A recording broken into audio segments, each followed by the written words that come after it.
Selected English Letters, 15th to 19th Centuries, arranged by M. Duckitt and H. Ragg. 1913. Preface. This anthology has been compiled with rather mixed motives. First, all for our delight, a rule that editors sometimes observe, and occasionally acknowledge.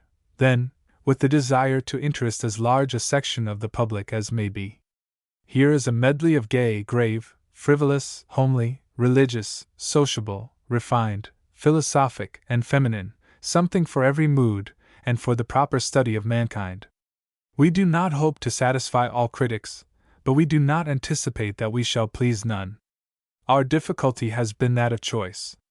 Many pleasant companions we have had to pass by, to strike from our list many excellent letters. Those that remain are intended to present as complete a portrait of the writer as space permits. Occasionally it was some feature of the age, some nicety of manners, some contrast in point of view, that obtained inclusion. Into such an anthology the ordinary reader prefers to dip at random, looking for old friends or new faces, and has his reward.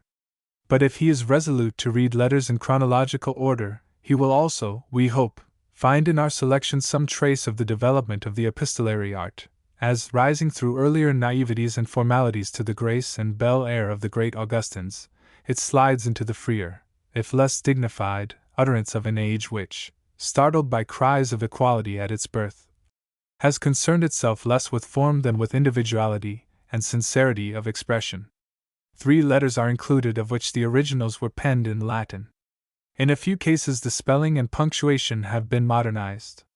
Our best thanks are due to Mr. J.C. Smith, whose kind criticism and inspiring suggestions have been of inestimable service to us in the preparation of this work. M.D.H.W. Selected English Letters, Sir Thomas More. 1478 to 1535. To Margaret Roper. Wythe a Cole from prison. 1535. Mine own good daughter, our Lord be thanked, I am in good health of body, and in good quiet of mind, and of worldly things I know more deesier than I have. I beseech Hym make you all merry in the hope of heaven. And such things as I somewhat long to talk with you all, concerning the world to come, our Lord put them into your minds, as I trust he doth, and better too, by his holy Spirit, who bless you and preserve you all. Written Wythe a Cole by your tender loving father, who in his poor prayers forgetteth none of you all, nor your babes, nor your nurses, nor your good husbands, nor your good husbands' should wives, nor your father's should wife either, nor our other friends. And thus fare ye heartily well for lack of paper. Thomas More, Knight. Our Lord keep me continually true, faithful and plain, to the contrary whereof I beseech Hym heartily never to suffer me live. For as for lunge life, as I have often told of the Meg, I neither look for, nor long for, but am well content to go, why if God call me hence tomorrow. And I thank our Lord, I know no person living, that I would had one Philippe for my sake, of which mind I am more glad than of all the world. Recommend me to your shrewd will, and mine other sons, and to John Harris my friend, and yourself knoweth to whom else, and to my shrewd wife above all, and God preserve you all and make and keep you his servantes all. Margaret Roper. 1505 to 1544. To Sir Thomas More. Reply to the above. 1534.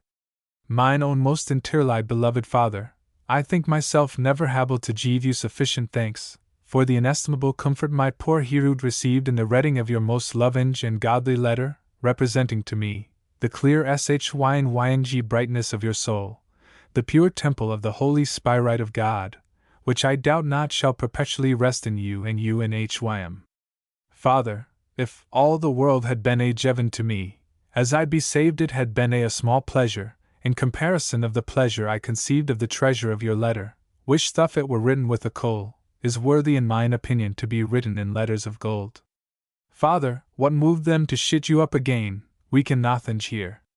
But surely I conjecture that when they considered that you were of so temperate mind, that you were contented to abide there all your life with such liberty, they thought it were never possible to incline you to their will, except it were by restraining you from the church, and the company of my good mother your dear wife and us your cauldron and beads folk. But father, this chance was not strange to you. For I shall not forget how you told us when we were with you in the garden, that these things were like enough to chance you shortly after. Father, I have many times rehearsed to mine own comfort and divers others, your fashion and words ye had to us when we were last with you, for which I trust by the grace of God to be the better while I live, and when I am departed out of this frail life, which I pray God I may pass and end in his true obedient service, after the wholesome counsel and fruitful example of living I have had, good Father, of you, whom I pray God give me grace to follow, which I shall the better thorough. The assistance of your devout prayers, the special stay of my frailty. Father, I am sorry I have no longer leisure at this time to talk with you, the chief comfort of my life. I trust to have occasion to write again shortly. I trust I have your daily prayer and blessing.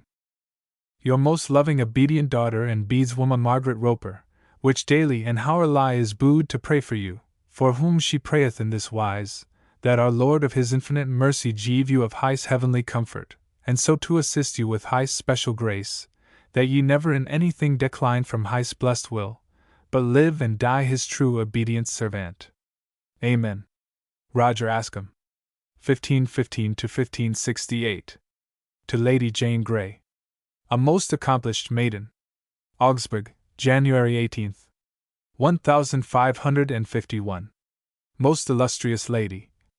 In this long travel of mine, I have passed over wide tracts of country, and seen the largest cities. I have studied the customs, institutes, laws, and religion of many men in diverse nations, with as much diligence as I was able. But in all this variety of subjects, nothing has caused in me so much wonder as my having fallen upon you last summer, a maiden of noble birth, and that too in the absence of your tutor, in the hall of your most noble family, and at a time when others, both men and women, give themselves up to hunting and pleasures, you, a divine maiden, reading carefully in Greek the Phaedo of the divine Plato, and happier in being so occupied than because you derive your birth, both on your father's side, and on your mother's, from kings and queens. Go on then, most accomplished maiden, to bring honor on your country, happiness on your parents, glory to yourself, credit to your tutor, congratulation to all your friends, and the greatest admiration to all strangers. O happy Elmar in having such a pupil, and happier still you, in having such a tutor. I ask two things of you, my dear Elmar, for I suppose you will read this letter, that you will persuade the Lady Jane to write me a letter in Greek as soon as possible, for she promised she would do so. I have also lately written to John Sturm, and told him that she had promised. Take care that I get a letter soon from her as well as from you. It is a long way for letters to come, but John Hales will be a most convenient letter carrier and bring them safely. To Lady Clark. An offer of assistance. London, January 15th. 1554. Your remarkable love of virtue and zeal for learning, most illustrious lady, joined with such talents and perseverance, are worthy of great praise in themselves, and greater still because you are a woman, but greatest of all because you are a lady of the court, where there are many other occupations for ladies, besides learning, and many other pleasures besides the practice of the virtues. This double praise is further enhanced by the two patterns that you have proposed to yourself to follow, the one furnished you by the court, the other by your family. I mean our illustrious Queen Mary, and your noble grandfather, Thomas More, a man whose virtues go to raise England above all other nations. I am led to write thus not altogether by my admiration of you, but partly by my own wish and more from the nature of my own office. It was I who was invited some years ago from the University of Cambridge by your mother, Margaret Roper, a lady worthy of her great father, and of you her daughter, to the house of your kinsman, Lord Giles Ellington, to teach you and her other children the Greek and Latin tongues, but at that time no offers could induce me to leave the university. It is sweet to me to bear in mind this request of your mother's, and I now not only remind you thereof, but would offer you, now that I am at court, if not to fulfill her wishes, yet to do my best to fulfill them, were it not that you have so much learning in yourself, and also the aid of those two learned men, Cole and Christopherson, so that you need no help from me, unless in their absence you make use of my assistance. And if you like, abuse it. I write thus not because of any talents I possess, for I know they are very small, but because of my will, which I know is very great, and because of the opportunity long wished for and now granted me.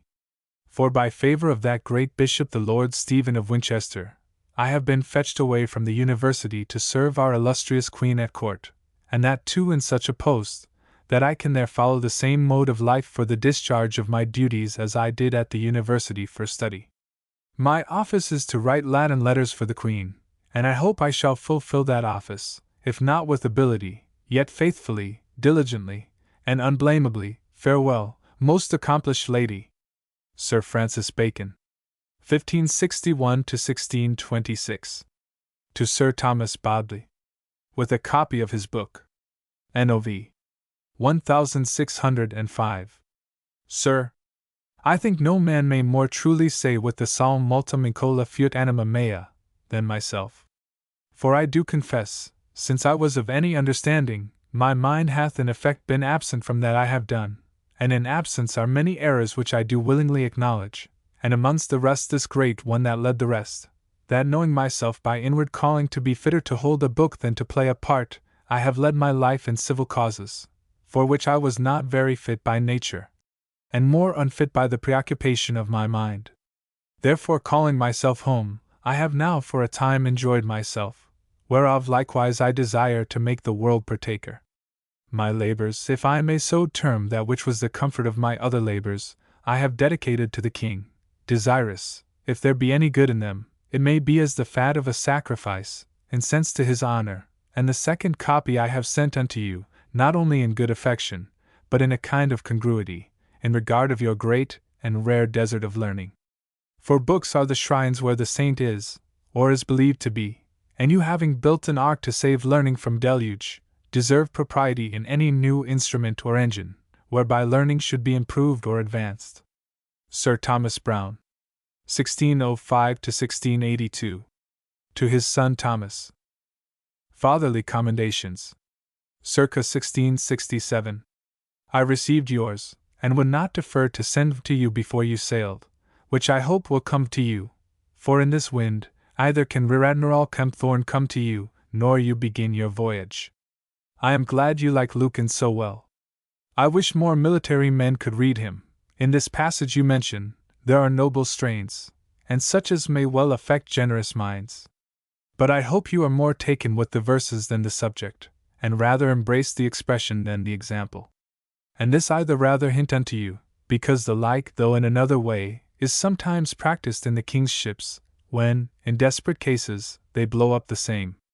For though I know you are sober and considerative, yet knowing you also to be of great resolution, and having also heard from ocular testimonies with what daunted and persevering courage you have demeaned yourself in great difficulties, and knowing your captain to be a stout and resolute man, and with all the cordial friendship that is between you, I cannot omit my earnest prayers to God to deliver you from such a temptation.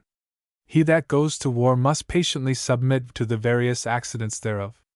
To be made prisoner by an unequal and overruling power, after a due resistance, is no disparagement, but upon a careless surprisal or faint opposition, and you have so good a memory that you cannot forget many examples thereof, even of the worthiest commanders in your beloved Plutarch. God hath given you a stout, but a generous and merciful heart withal, and in all your life you could never behold any person in misery but with compassion and relief, which hath been notable in you from a child. So have you laid up a good foundation for God's mercy, and if such a disaster should happen, He will, without doubt, mercifully remember you. How you were, let God that brought you in the world in His own good time, lead you through it, and in His own season bring you out of it, and without such ways as are displeasing to Him. When you are at Calais, see if you can get a box of the Jesuits' powder at easier rate, and bring it in the bark, not in powder. I am glad you ha resowed the bill of exchange for Calais, if you should find occasion to make VSE thereof. Inquire farther at Tangier of the mineral water you told me, which was near the town, and whereof many made use. Take notice of such plants as you meet with, either upon the Spanish or African coast, and if you know them not, put some leaves into a book, though carelessly, and not with that neatness as in your book at Norwich. Inquire after any one who hath been at Fez, and learn what you can of the present state of that place, which hath been so famous in the description of Leo and others. The merciful providence of God go with you.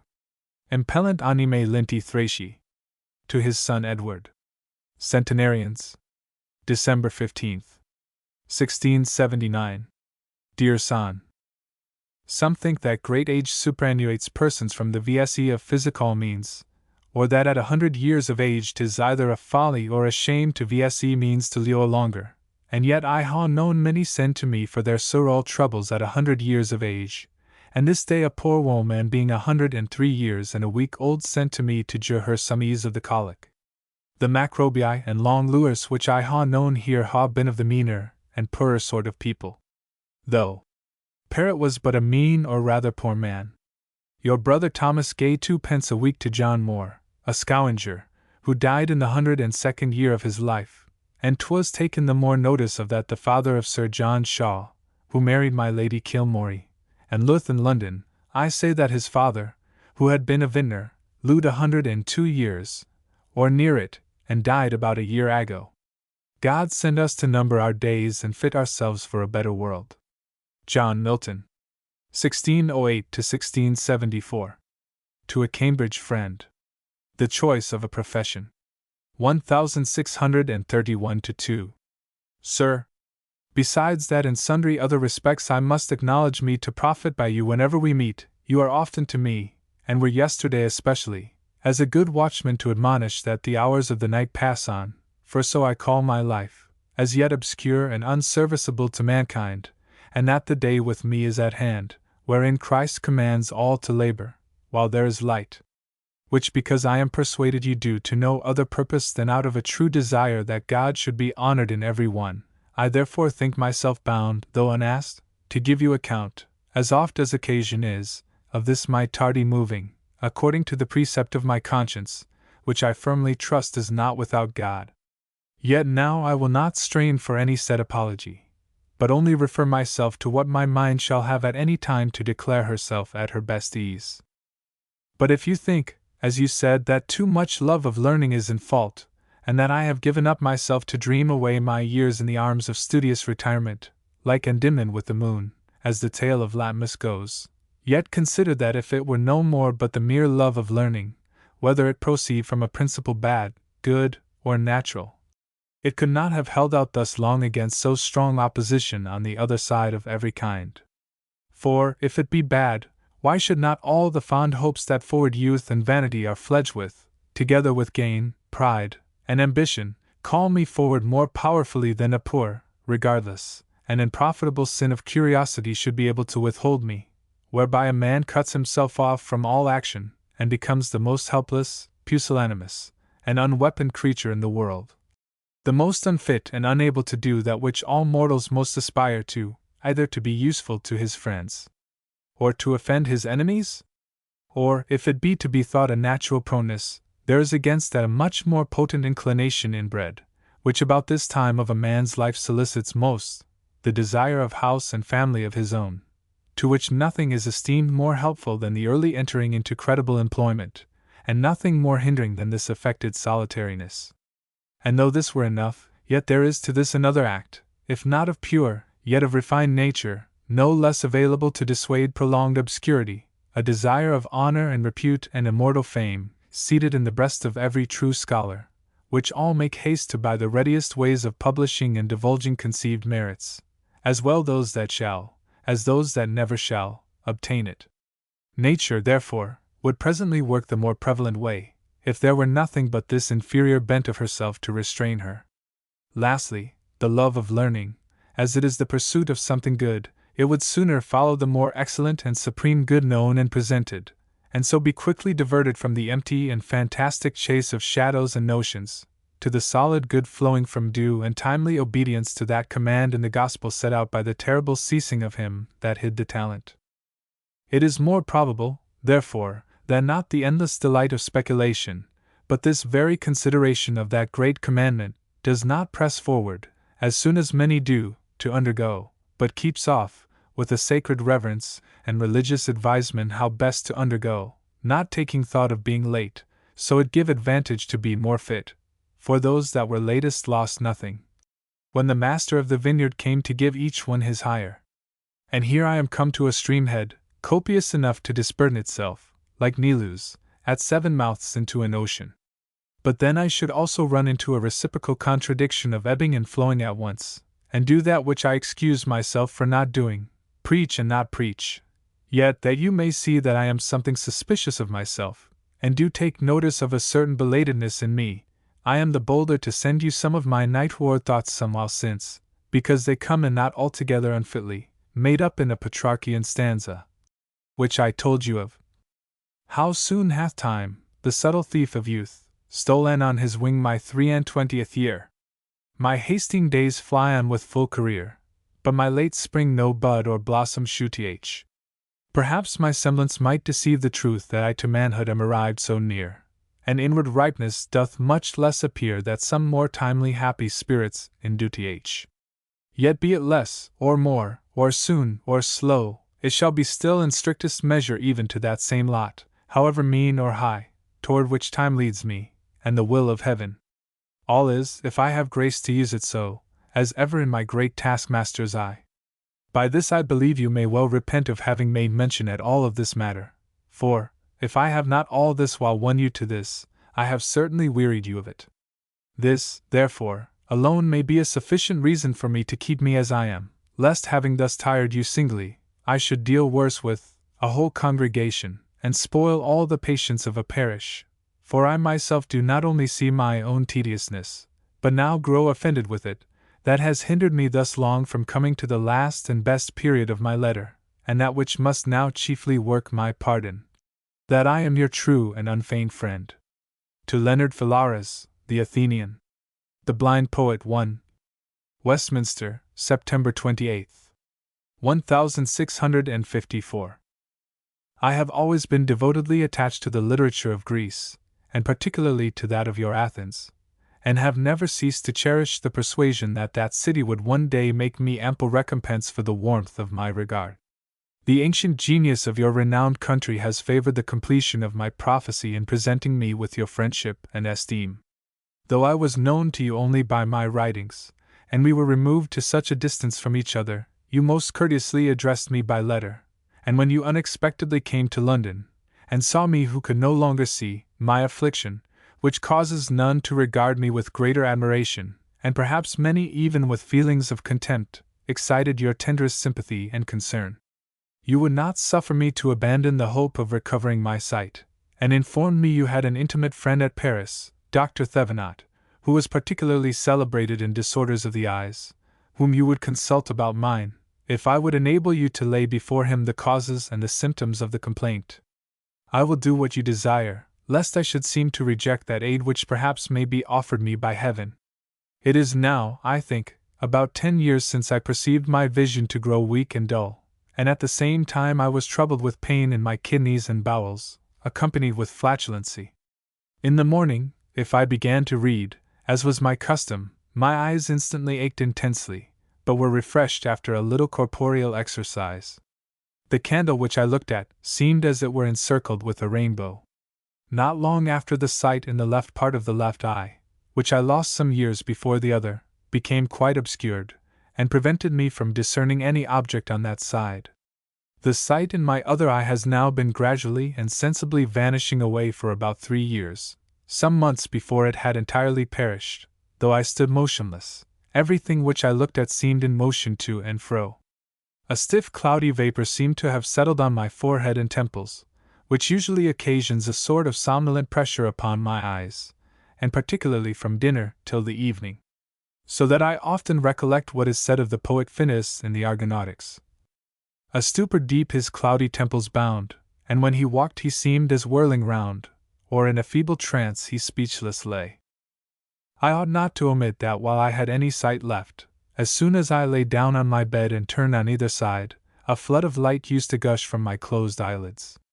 Then, as my sight became daily more impaired, the colors became more faint and were emitted with a certain inward crackling sound.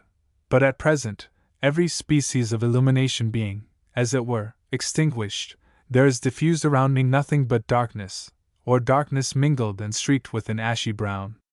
Yet the darkness in which I am perpetually immersed seems always, both by night and day, to approach nearer to white than black, and when the eye is rolling in its socket, it emits a little particle of light, as through a chink. And though your physician may kindle a small ray of hope, yet I make up my mind to the malady as quite incurable, and I often reflect, that as the wise man admonishes, days of darkness are destined to each of us. The darkness which I experience, less oppressive than that of the tomb, is, owing to the singular goodness of the Deity, passed amid the pursuits of literature and the cheering salutations of friendship. But if, as is written, man shall not live by bread alone, but by every word that proceedeth from the mouth of God, why may not any one acquiesce in the privation of his sight, when God has so amply furnished his mind and his conscience with eyes? While he so tenderly provides for me, while he so graciously leads me by the hand, and conducts me on the way, I will, since it is his pleasure, rather rejoice than repine at being blind. And my dear Philaras, whatever may be the event, I wish you adieu with no less courage and composure than if I had the eyes of a lynx. Footnote 1, from the Latin. John Evelyn. 1620 to 1706. To Samuel Pepys. In retirement at Wotton. Wotton, August 2nd. 1692. I have been philosophizing and world-despising in the solitudes of this place, whither I am retired to pass and mourn the absence of my worthiest friend. Here is wood and water, meadows and mountains, the dryads and hamadryads, but here's no Mr. Pepys, no Dr. Gale. Nothing of all the cheer in the parlor that I taste, all's insipid, and all will be so to me, till I see and enjoy you again. I long to know what you do, and what you think, because I am certain you do both what is worthy the knowing and imitation. On Monday next will Mr. Bentley resume his lecture, I think, at Bow Church. I fear I shall hardly get through this wilderness by that time. Pray give him your wonted confidence if you can, and tell him how unhappily I am entangled. I hope, however, to get home within this fortnight, and about the end of October to my Hyamation in Dover Street. My son is gone with the Lord Lieutenant, and our new relation, Sir Cyril Witch, into Ireland. I look they should return wondrous statesmen, or else they had as well have stayed at home. I am here with Boccalini, and Erasmus's praise of folly, and look down upon the world with wondrous contempt, when I consider for what we keep such a mighty bustle. O fortunate Mr. Pepys, who knows, possesses, and enjoys all that's worth the seeking after. Let me live among your inclinations, and I shall be happy. To the same. An Old Man's Occupations. Wotton, July 22nd, 1700. I could no longer suffer this old servant of mine to pass and repass so near Clapham without a particular account of your health and all your happy family. You will now inquire what I do here. Why, as the patriarchs of old, I pass the days in the fields, among horses and oxen, sheep, cows, bulls, and sows, etc. pecora campi. We have, thank God, finished our hay harvest prosperously. I am looking after my hinds, providing carriage and tackle against reaping time and sowing. What shall I say more? Venio ad voluptates agricolarum, which Cicero, you know, reckons amongst the most becoming diversions of old age, and so I render it. This without, now within doors, never was any matron more busy than my wife, disposing of our plain country furniture for a naked old extravagant house, suitable to our employments.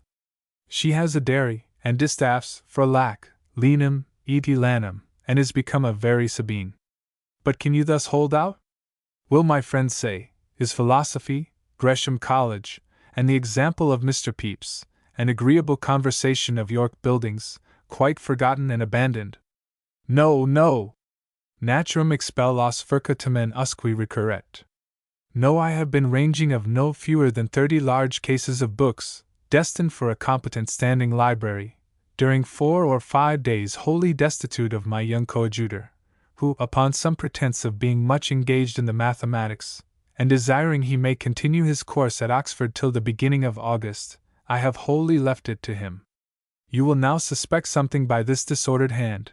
Truly I was too happy in these little domestic affairs, when, on the sudden, as I was about my books in the library, I found myself sorely attacked with a shivering, followed by a feverish indisposition, and a strangury, so as to have kept, not my chamber only, but my bed, till very lately, and with just so much strength as to scribble these lines to you. For the rest, I give God thanks for this gracious warning, my great age calling upon me sarcinum componere every day expecting it, who have still enjoyed a wonderful course of bodily health for 40 years. Dame Dorothy Brown, 1621 to 1685. To her daughter in London.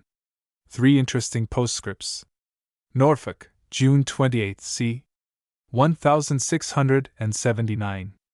Dear daughter, I have received all the things, to the great content of the owners, who return you many thanks.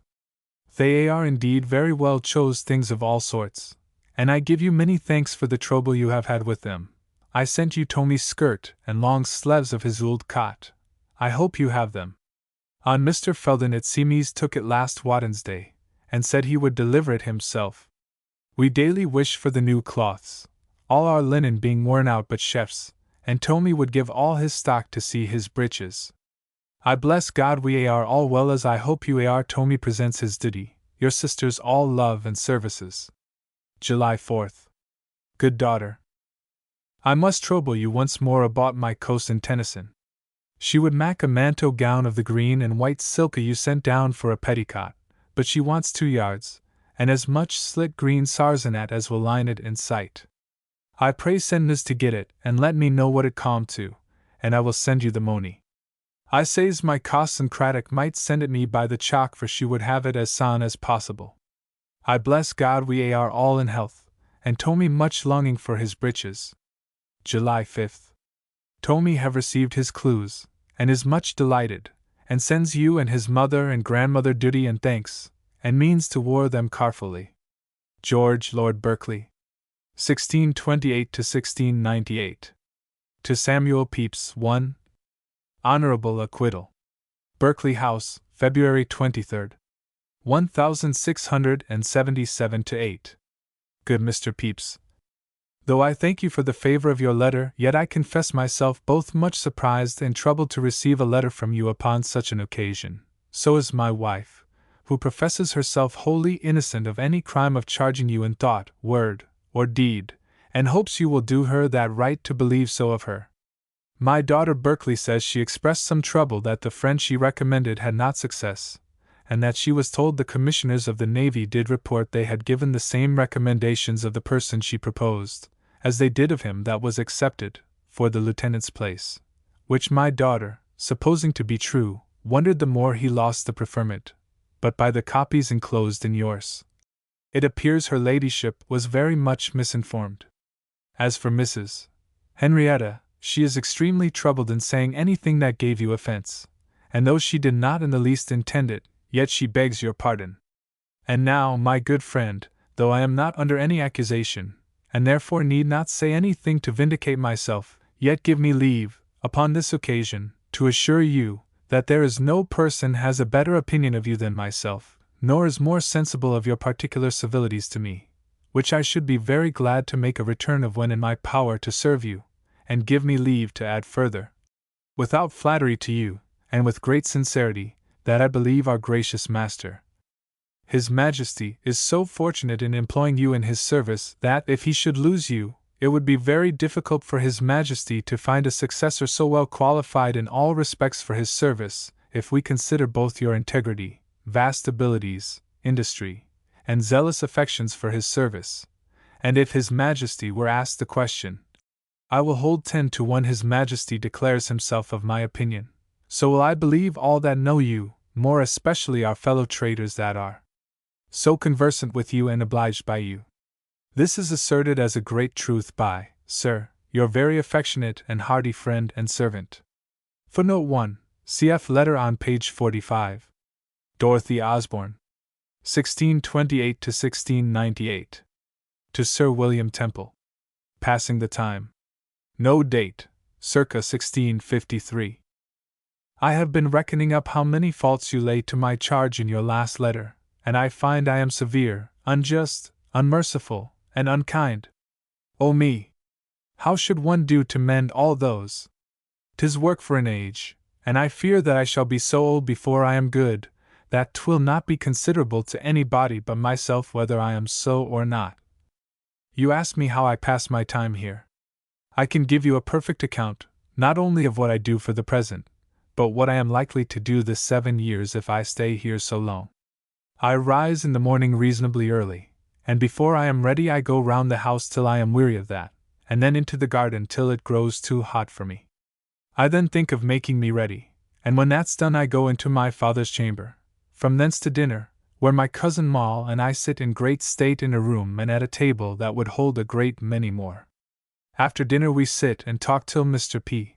comes in question, and then I am gone. The heat of the day is spent in reading or working, and about 6 or 7 o'clock I walk out into a common that lies hard by the house, where a great many young wenches keep sheep and cows, and sit in the shade singing of ballads. I go to them, and compare their voices and beauty to some ancient shepherdesses that I have read of, and find a vast difference there. But trust me, I think these are as innocent as those could be. I talk to them, and find they want nothing to make them the happiest people in the world but the knowledge that they are so. Most commonly, while we are in the middle of our discourse, one looks about her, and spies her cows going into the corn, and then away they all run as if they had wings at their heels. I that am not so nimble stay behind, and when I see them driving home their cattle think it is time for me to return too. When I have supped I go into the garden, and so to the side of a small river that runs by it, where I sit down and wish you with me. You had best say this is not kind, either. In earnest, it is a pleasant place, and would be more so to me if I had your company, as I sit there sometimes till I am lost with thinking, and were it not for some cruel thoughts of the crossness of my fortune, that will not let me sleep there, I should forget there was such a thing to be done as going to bed. Since I writ this, my company is increased by 2, my brother Harry, and a fair niece, my brother Peyton's daughter. She is so much a woman that I am almost ashamed to say I am her aunt, and so pretty, that if I had any design to gain a servant I should not like her company. But I have none, and therefore I shall endeavor to keep her here as long as I can persuade her father to spare her, for she will easily consent to it, having so much of my humor, though it be the worst thing in her, as to like a melancholy place, and little company. My father is reasonably well, but keeps his chamber still, but will hardly, I am afraid, ever be so perfectly recovered as to come abroad again. To the same. Another pretender. No date, circa 1653. I could tell you such a story, it is too long to be written, as would make you see what I never discovered in my life before, that I am a valiant lady. In earnest, we have had such a skirmish, and upon so foolish an occasion, as I cannot tell which is strangest. The Emperor and his proposals began it. I talked merrily on it till I saw my brother put on his sober face, and could hardly then believe he was in earnest. It seems he was, for when I had spoke freely my meaning it wrought so with him, as to fetch up all that lay upon his stomach. All the people that I had ever in my life refused were brought again upon the stage, like Richard III's ghosts, to reproach me withal, and all the kindness his discoveries could make I had for you was laid to my charge. My best qualities, if I have any that are good, served but for aggravations of my fault. And I was allowed to have wit, and understanding, and discretion, in all other things, that it might appear I had none in this. Well, 'twas a pretty lecture, and I grew warm with it after a while. In short, we came so near to an absolute falling out that 'twas time to give over, and we said so much then that we have hardly spoken a word together since. But 'tis wonderful to see what courtesies and legs pass between us, and as before we were thought the kindest brother and sister, we are certainly now the most complimental couple in England. It is a strange change, and I am very sorry for it, but I'll swear I know not how to help it. To the same. A disappointing preacher. No date, circa 1653. God forgive me, I was as near laughing yesterday where I should not. Would you believe that I had the grace to go to hear a sermon upon a weekday? In earnest, 'tis true, and Mr. Marshall was the man that preached, but never anybody was so defeated. He is so famed that I expected rare things from him, and seriously I listened to him at first with as much reverence and attention as if he had been St. Paul. And what do you think he told us? Why, that if there were no kings, no queens, no lords, no ladies, no gentlemen or gentlewomen in the world, it would be no loss at all to God Almighty. This he said over some 40 times, which made me remember it, whether I would or not. The rest was much at this rate, entertained with the prettiest odd phrases, that I had the most ado to look soberly enough for the place I was in that ever I had in my life. He does not preach so always, sure. If he does, I cannot believe his sermons will do much towards the bringing anybody to heaven more than by exercising their patience. Yet I'll say that for him, he stood stoutly for tithes, though in my opinion few deserve them less than he, and it may be he would be better without them. Yet you say you are not convinced that to be miserable is the way to be good. To some natures I think it is not, but there are many of so careless and vain a temper that the least breath of good fortune swells them with so much pride, that if they were not put in mind sometimes by a sound cross or two that they are mortal, they would hardly think it possible, and though it is a sign of a servile nature, when fear produces more of reverence in us than love, yet there is more danger of forgetting oneself in a prosperous fortune than in the contrary, and affliction may be the surest though not the pleasantest guide to heaven. What think you, might I not preach with Mr. Marshall for a wager? To the same. The Ideal Husband. No date, c. 1653. There are a great many ingredients must go to the making me happy in a husband. My cousin F. says our humors must agree, and to do that he must have that kind of breeding that I have had, and used to that kind of company. That is, he must not be so much a country gentleman as to understand nothing but hawks and dogs, and be fonder of either than of his wife, nor of the next sort of them, whose time reaches no farther than to be justice of peace, and once in his life high sheriff, who reads no book but statutes, and studies nothing but how to make a speech interlarded with Latin, that may amaze his disagreeing poor neighbors, and fright them rather than persuade them into quietness. He must not be a thing that began the world in a free school, was sent from thence to the university, and is at his farthest when he reaches the Inns of Court, has no acquaintance but those of his form in those places, speaks the French he has picked out of old laws, and admires nothing but the stories he has heard of the revels that were kept there before his time. He must not be a town gallant either, that lives in a tavern and an ordinary, that cannot imagine how an hour should be spent without company unless it be in sleeping, that makes court to all the women he sees, thinks they believe him, and laughs and is laughed at equally. Nor a travelled monsieur, whose head is feathered inside and outside, that can talk of nothing but of dances and duels, and has courage enough to wear slashes, when everybody else dies with cold to see him. He must not be a fool of no sort, nor peevish, nor ill-natured, nor proud, nor courteous, and to all this must be added, that he must love me, and I him, as much as we are capable of loving. Without all this his fortune, though never so great, would not satisfy me, and with it a very moderate one would keep me from ever repenting my disposal. To the same. The Growth of Friendship. No date, circa 1653. I must find you pleased and in good humor, merry as you were wont to be, when we first met, if you will not have me show that I am nothing akin to my cousin Osborne's lady. But what an age it is since we first met, and how great a change it has wrought in both of us. If there had been as great a one on my face, it would be either very handsome or very ugly. For God's sake, when we meet, let us design one day to remember old stories in, to ask one another by what degrees our friendship grew to this height 'tis at. In earnest, I am lost sometimes in thinking of it, and though I can never repent of the share you have in my heart, I know not whether I gave it you willingly or not at first. No, to speak ingenuously, I think you got an interest there a good while before I thought you had any, and it grew so insensibly and yet so fast, that all the traverses it has met with since have served rather to discover it to me than at all to hinder it. To the same. Wilful woman. No date, circa 1653. I was carried yesterday abroad to a dinner that was designed for mirth, but it seems one ill-humored person in the company is enough to put all the rest out of tune, for I never saw people perform what they intended worse, and could not forbear telling them so. But to excuse themselves and silence my reproaches, they all agreed to say that I spoiled their jollity by wearing the most unseasonable looks that could be put on for such an occasion. I told them I knew no remedy but leaving me behind them, that my looks were suitable to my fortune though not to a feast. Fie, I am got into my complaining humor that tires myself as well as everybody else, and which, as you observe, helps not at all, Would it would leave me and that I should not always have occasion for it, but that's in nobody's power, and my Lady Talmash, that says she can do whatever she will, cannot believe whatsoever she pleases.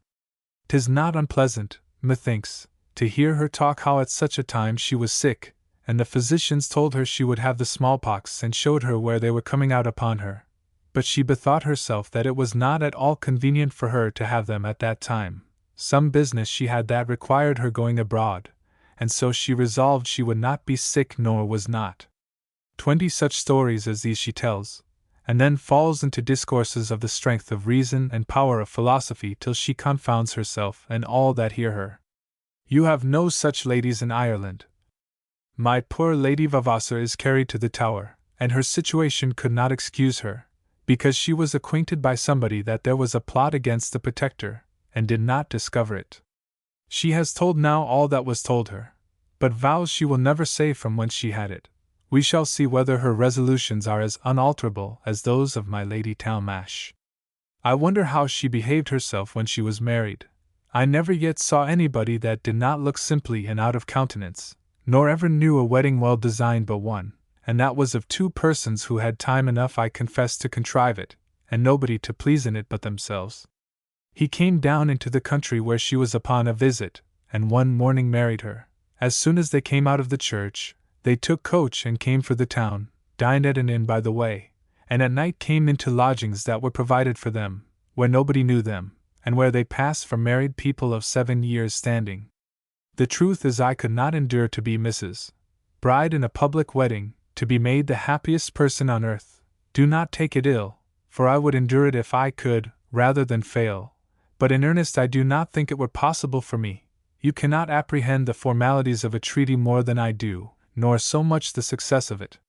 Yet in earnest your father will not find my brother Peyton wanting in civility, though he is not a man of much compliment unless it be in his letters to me, nor an unreasonable person in anything, so he will allow him, out of his kindness to his wife, to set a higher value upon his sister than she deserves. I know not how he may be prejudiced upon the business, but he is not deaf to reason when it is civilly delivered, and is as easily gained with compliance and good usage as anybody I know, but no other way. When he is roughly used he is like me 10 times the worse for it. I make it a case of conscience to discover my faults to you as fast as I know them, that you may consider what you have to do. My aunt told me no longer ago than yesterday that I was the most willful woman that ever she knew, and had an obstinacy of spirit nothing could overcome. Take heed, you see I give you fair warning. I have missed a letter this Monday. What is the reason? By the next I shall be gone into Kent, and my other journey is laid aside, which I am not displeased at, because it would have broken our intercourse very much. Here are some verses of Cowley's. Pray tell me how you like them. It is only a piece taken out of a new thing of his. The whole is very long, and is a description of, or rather a paraphrase upon, the friendships of David and Jonathan. 'Tis I think the best I have seen of his, and I like the subject because it is that I would be perfect in. Adieu! Catherine Phillips. 1631 to 1664. Orinda to the Honourable Berenice. Yielding to opinion. Priory of Cardigan, June 25th. Your Ladyship's last favour from Call. P.S. was truly obliging, and carried so much of the same great soul of yours, which loves to diffuse itself in expressions of friendship to me, that it merits a great deal more acknowledgment than I am able to pay at my best condition, and am less now when my head aches, and will give me no leave to enlarge, though I have so much subject and reason. But really if my heart ached too, I could be sensible of a very great kindness and condescension in thinking me worthy of your concern, though I visibly perceive most of my letters have lost their way to your Ladyship. I beseech you be pleased first to believe I have written every post, but secondly, since I came, and then to inquire for them, that they may be commended into your hands, where alone they can hope for a favourable residence. I am very much a sharer by sympathy in your Ladyship's satisfaction in the converse you had in the country, and find that to that ingenious company fortune hath been just, there being no person fitter to receive all the admiration of persons best capable to pay them, than the great Berenice. And now, madam, why was that a cruel question? When will you come to Wales? 'Tis cruel to me, I confess, that it is yet in question, but I humbly beg your ladyship to unriddle that part of your letter, for I cannot understand why you, madam, who have no persons alive to whom your birth hath submitted you, and have already by your life secured to yourself the best opinion the world can give you, should create an awe upon your own actions, from imaginary inconveniences. Happiness, I confess, is two-faced, and one is opinion, but that opinion is certainly our own, for it were equally ridiculous and impossible to shape our actions by others' opinions. I have had so much, and some sad, reason to discuss this principle, that I can speak with some confidence, that none will ever be happy, who make their happiness to consist in, or be governed by the votes of other persons. I deny not but the approbation of wise and good persons is a very necessary satisfaction, but to forbear innocent contentments, only because it's possible some fancies may be so capricious as to dispute whether I should have taken them, is, in my belief, either better nor worse than to fast always, because there are some so superstitious in the world, that will abstain from meat, upon some score or other. Upon every day in the year, that is, some upon some days, and others upon others, and some upon all. You know, madam, there is nothing so various as vulgar opinion, nothing so untrue to itself. Who shall then please, since none can fix it? 'Tis heresy, this of submitting to every blast of popular extravagancy, which I have combated in persons very dear to me. Dear madam, let them not have your authority for a relapse, when I had almost committed them, but consider it without a bias, and give sentence as you see cause. And in that interim put me not off, dear madam, with those chimeras, but tell me plainly what inconvenience is it to come? If it be one in earnest, I will submit, but otherwise I am so much my own friend, and my friend's friend, as not to be satisfied with your ladyship's taking measure of your actions by others' opinion, when I know too that the severest could find nothing in this journey that they could condemn, but your excessive charity to me, and that censure you have already supported with patience, and, notwithstanding my own consciousness of no ways deserving your sufferance upon that score, I cannot beg you to recover the reputation of your judgment in that particular, since it must be my ruin. I should now say very much for your most obliging commands to me, to write, and should beg frequent letters from your ladyship with all possible importunity, and should by command from my Lucretia excuse her last rudeness, as she calls it, in giving you account of her honor for you under her own hand, but I must beg your pardon now, and outbelieving all I can say upon every one of these accounts, for really, madam, you cannot tell how to imagine any person more to anyone than I am. Madam, your ladyship's most faithful servant, and passionate friend, Orinda. John Locke. 1632–1704. To William Molyneux. A Philosopher's Confidences. Oates, April 26, 1695. Sir, you look with the eyes, and speak the language of friendship, when you make my life of much more concern to the world than your own. I take it, as it is, for an effect of your kindness, and so shall not accuse you of compliment, the mistakes and overvaluings of goodwill being always sincere, even when they exceed what common truth allows. This on my side I must beg you to believe, that my life would be much more pleasant and useful to me, if you were within my reach, that I might sometimes enjoy your conversation, and upon 20 occasions, lay my thoughts before you, and have the advantage of your judgment. I cannot complain that I have not my share of friends of all ranks, and such, whose interest, assistance, affection, and opinions too, in fit cases, I can rely on. But methinks, for all this, there is one place vacant, that I know nobody that would so well fill as yourself. I want one near me to talk freely with, to qualibet and to propose to the extravagancies that rise in my mind, one with whom I would debate several doubts and questions, to see what was in them. Meditating by one's self is like digging in the mine. It often, perhaps, brings up maiden earth, which never came near the light before, but whether it contains any metal in it, is never so well tried as in conversation with a knowing judicious friend who carries about with him the true touchstone, which is love of truth in a clear thinking head. Men of parts and judgment the world usually gets hold of, and by a great mistake, that their abilities of mind are lost, if not employed in the pursuit of wealth or power, engages them in the ways of fortune and interest, which usually leave but little freedom or leisure of thought for pure disinterested truth. And such who give themselves up frankly, and in earnest to the full latitude of real knowledge, are not everywhere to be met with. Wonder not, therefore, that I wish so much for you in my neighborhood. I should be too happy in a friend of your make, were you within my reach. But yet I cannot but wish that some business would once bring you within distance, and it is a pain to me to think of leaving the world without the happiness of seeing you. I do not wonder that a kinsman of yours should magnify civilities that scarce deserve the name. I know not wherein they consisted, but in being glad to see one that was in any way related to you, and was himself a very ingenious man. Either of those was a title to more than I did, or could show him. I am sorry I have not yet had an opportunity to wait on him in London, and I fear he should be gone before I am able to get thither. This long winter, and cold spring, has hung very heavy upon my lungs, and they are not yet in a case to be ventured in London air, which must be my excuse for not waiting upon him and Dr. Ashe yet. The third edition of my essay has already, or will be speedily, in the press.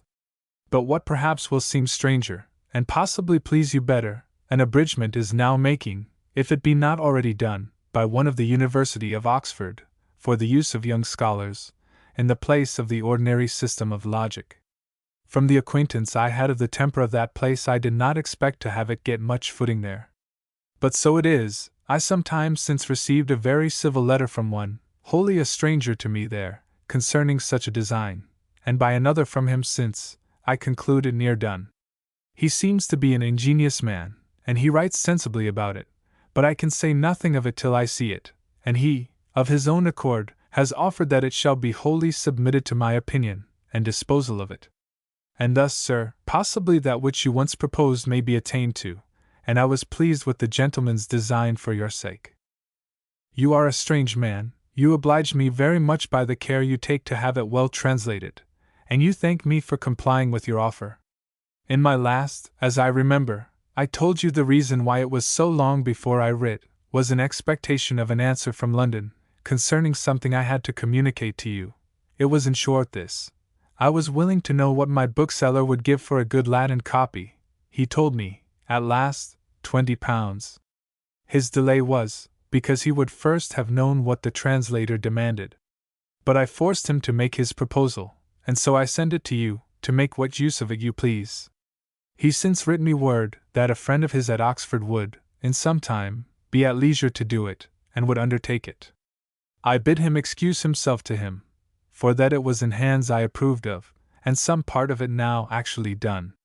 For I hope the essay he was to show you the next week after you writ to me last, please you. Think it not a compliment, that I desire you to make what alterations you think fit. One thing particularly you will oblige me in the world in, and that is, in paring off some of the superfluous repetitions, which I left in for the sake of illiterate men, and the softer sex, not used to abstract notions and reasonings. But much of this reasoning will be out of doors in a Latin translation. I refer all to your judgment, and so am secure it will be done as is best.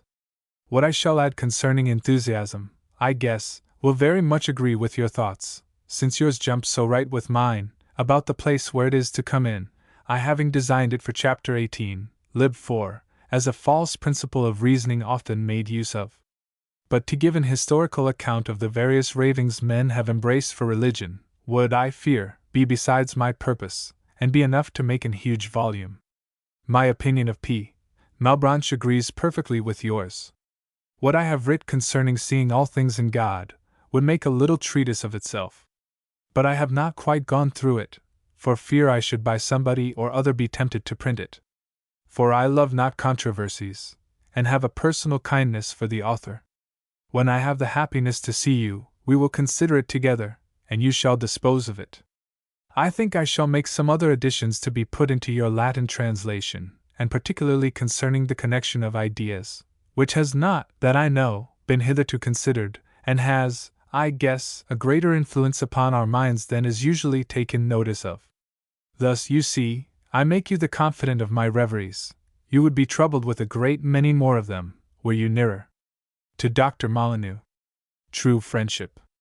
Oates, October 27, 1698. Sir, death has, with a violent hand, hastily snatched from you a dear brother. I doubt not but, on this occasion, you need all the consolation can be given to one unexpectedly bereft of so worthy and near a relation. Whatever inclination I may have to alleviate your sorrow, I bear too great a share in the loss, and am too sensibly touched with it myself, to be in a condition to discourse with you on this subject, or do anything but mingle my tears with yours. I have lost, in your brother, not only an ingenious and learned acquaintance, all that the world esteemed, but an intimate and sincere friend, whom I truly loved, and by whom I was truly loved, and what a loss that is, those only can be sensible who know how valuable, and how scarce, a true friend is, and how far to be preferred to all other sorts of treasure. He has left a son, who I know was dear to him, and deserved to be so as much as was possible, for one of his age. I cannot think myself wholly incapacitated from paying some of the affection and service that was due from me to my dear friend, as long as he has a child, or a brother, in the world.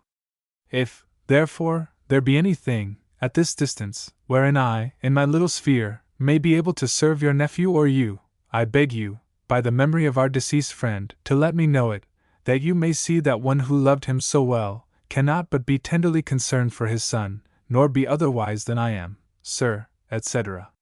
Samuel Pepys. 1633 to 1703. To George Lord Berkeley. An explanation. Derby House, 22 February 1677 8.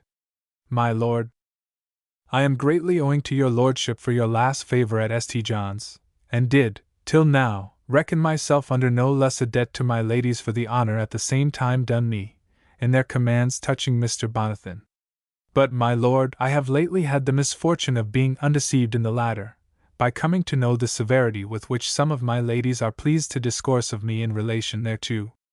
I assure your lordship, I was so big with the satisfaction of having an opportunity given me by my ladies at once of obliging them, paying a small respect to you, and doing a good office to a deserving gentleman, that I did not let one day pass before I had bespoke and obtained His Majesty's and Royal Highness's promise of favour in Mr. Bonathan's behalf, and was so far afterwards from failing him in my further assistances with Captain Trevanion and others, that I took early care to secure him a lieutenancy, by a commission actually signed for him by the King, in the ship Stavarine, relying upon the character Captain Trevanion had given me of his capacity to abide the examination, established by the King, upon the promotion of lieutenants, which was not only the most I should have done in the case of a brother, but more than ever I did in any man's case before, or, for his sake, do think I shall ever do again. True it is, my lord, that when, upon his examination by the officers of the navy, he was found not so fully qualified for the office of lieutenant as was requisite, I did with all respect, and to his seeming satisfaction, advise him to pass a little longer time in the condition he was then in, under a stricter application of himself to the practice of navigation. And, in pursuance of my duty to the King, I did acquaint him also with Mr. Bonathan's present unreadiness, and had, therefore, a command given me for conferring the commission prepared for him upon another, who, upon examination, at the same time with Mr. Bonathan, was found better qualified for it. As to what I understand my ladies are pleased to entertain themselves and others with, to my reproach, as if money had been wanting in the case, it is a reproach lost upon me, my lord, who am known to be so far from needing any purgation in the point of selling places, as never to have taken so much as my fee for a commission or warrant to any one officer in the navy, within the whole time, now near 20 years, that I have had the honour of serving His Majesty therein, a self-denial at this day so little in fashion, and yet so chargeable to maintain, that I take no pride, and as little pleasure, in the mentioning it, further than it happily falls in here to my defence against the mistake the ladies seem disposed to arraign me by on this occasion. Besides that, in the particular case of this gentleman, Lieutenant Beale, who enjoys the commission designed for Mr. Bonathan, he is one whose face I never saw either before or since the time of his receiving it, nor no one friend he has in the world to whom he owes this benefit, other than the King's justice and his own modest merit, which, having said, it remains only that I assure your lordship what I have so said, is not calculated with any regard to, much less any repining at the usage the ladies are pleased to show me in this affair, for 'tis fit I bear it, but to acquit myself to your lordship in my demeanour towards them, as becomes their and my lord. Your lordship's most obedient servant. To Mrs. Stewart. A wedding in the city. September 20th, 1695. Madam, you are very good, and pray continue so, by as many kind messages as you can, and notices of your health, such as the bearer brings you back my thanks for, and 1,000 services. Here's a sad town, and God knows when it will be a better, our losses at sea making a very melancholy exchange at both ends of it, the gentlewomen of this, to say nothing of the other, sitting with their arms across, without a yard of muslin in their shops to sell, while the ladies, they tell me, walk pensively by, without a shilling, I mean a good one, in their pockets to buy. One thing there is indeed, that comes in my way as a governor, to hear of, which carries a little mirth with it, and indeed is very odd. 2 wealthy citizens that are lately dead, and left their estates, one to a blue coat boy, and the other to a blue coat girl, in Christ's Hospital. The extraordinariness of which has led some of the magistrates to carry it on to a match, which has ended in a public wedding, he in his habit of blue satin, led by 2 of the girls, and she in blue, with an apron green and petticoat yellow, all of sarcenet, led by 2 of the boys of the house, through Cheapside to Guildhall Chapel, where they were married by the Dean of St. Paul's, she given by my Lord Mayor. The wedding dinner, it seems, was kept in the hospital hall, but the great day will be tomorrow, St. Matthew's, when, so much I am sure of, my Lord Mayor will be there, and myself also have had a ticket of invitation thither, and if I can, will be there too, but for other particulars, I must refer you to my next, and so, dear madam, adieu. Bow bells are just now ringing, ding-dong, but whether for this, I cannot presently tell, but it is likely enough, for I have known them ring upon much foolisher occasions, and lately too. To John Evelyn. Reply to an old friend. Clapham, August 7th, 1700. I have no herds to mind, nor will my doctor allow me any books here. What then, will you say, too, are you doing? Why, truly, nothing that will bear naming, and yet I am not, I think, idle, for who can, that has so much of past and to come to think on, as I have? And thinking, I take it, is working, though many forms beneath what my lady and you are doing.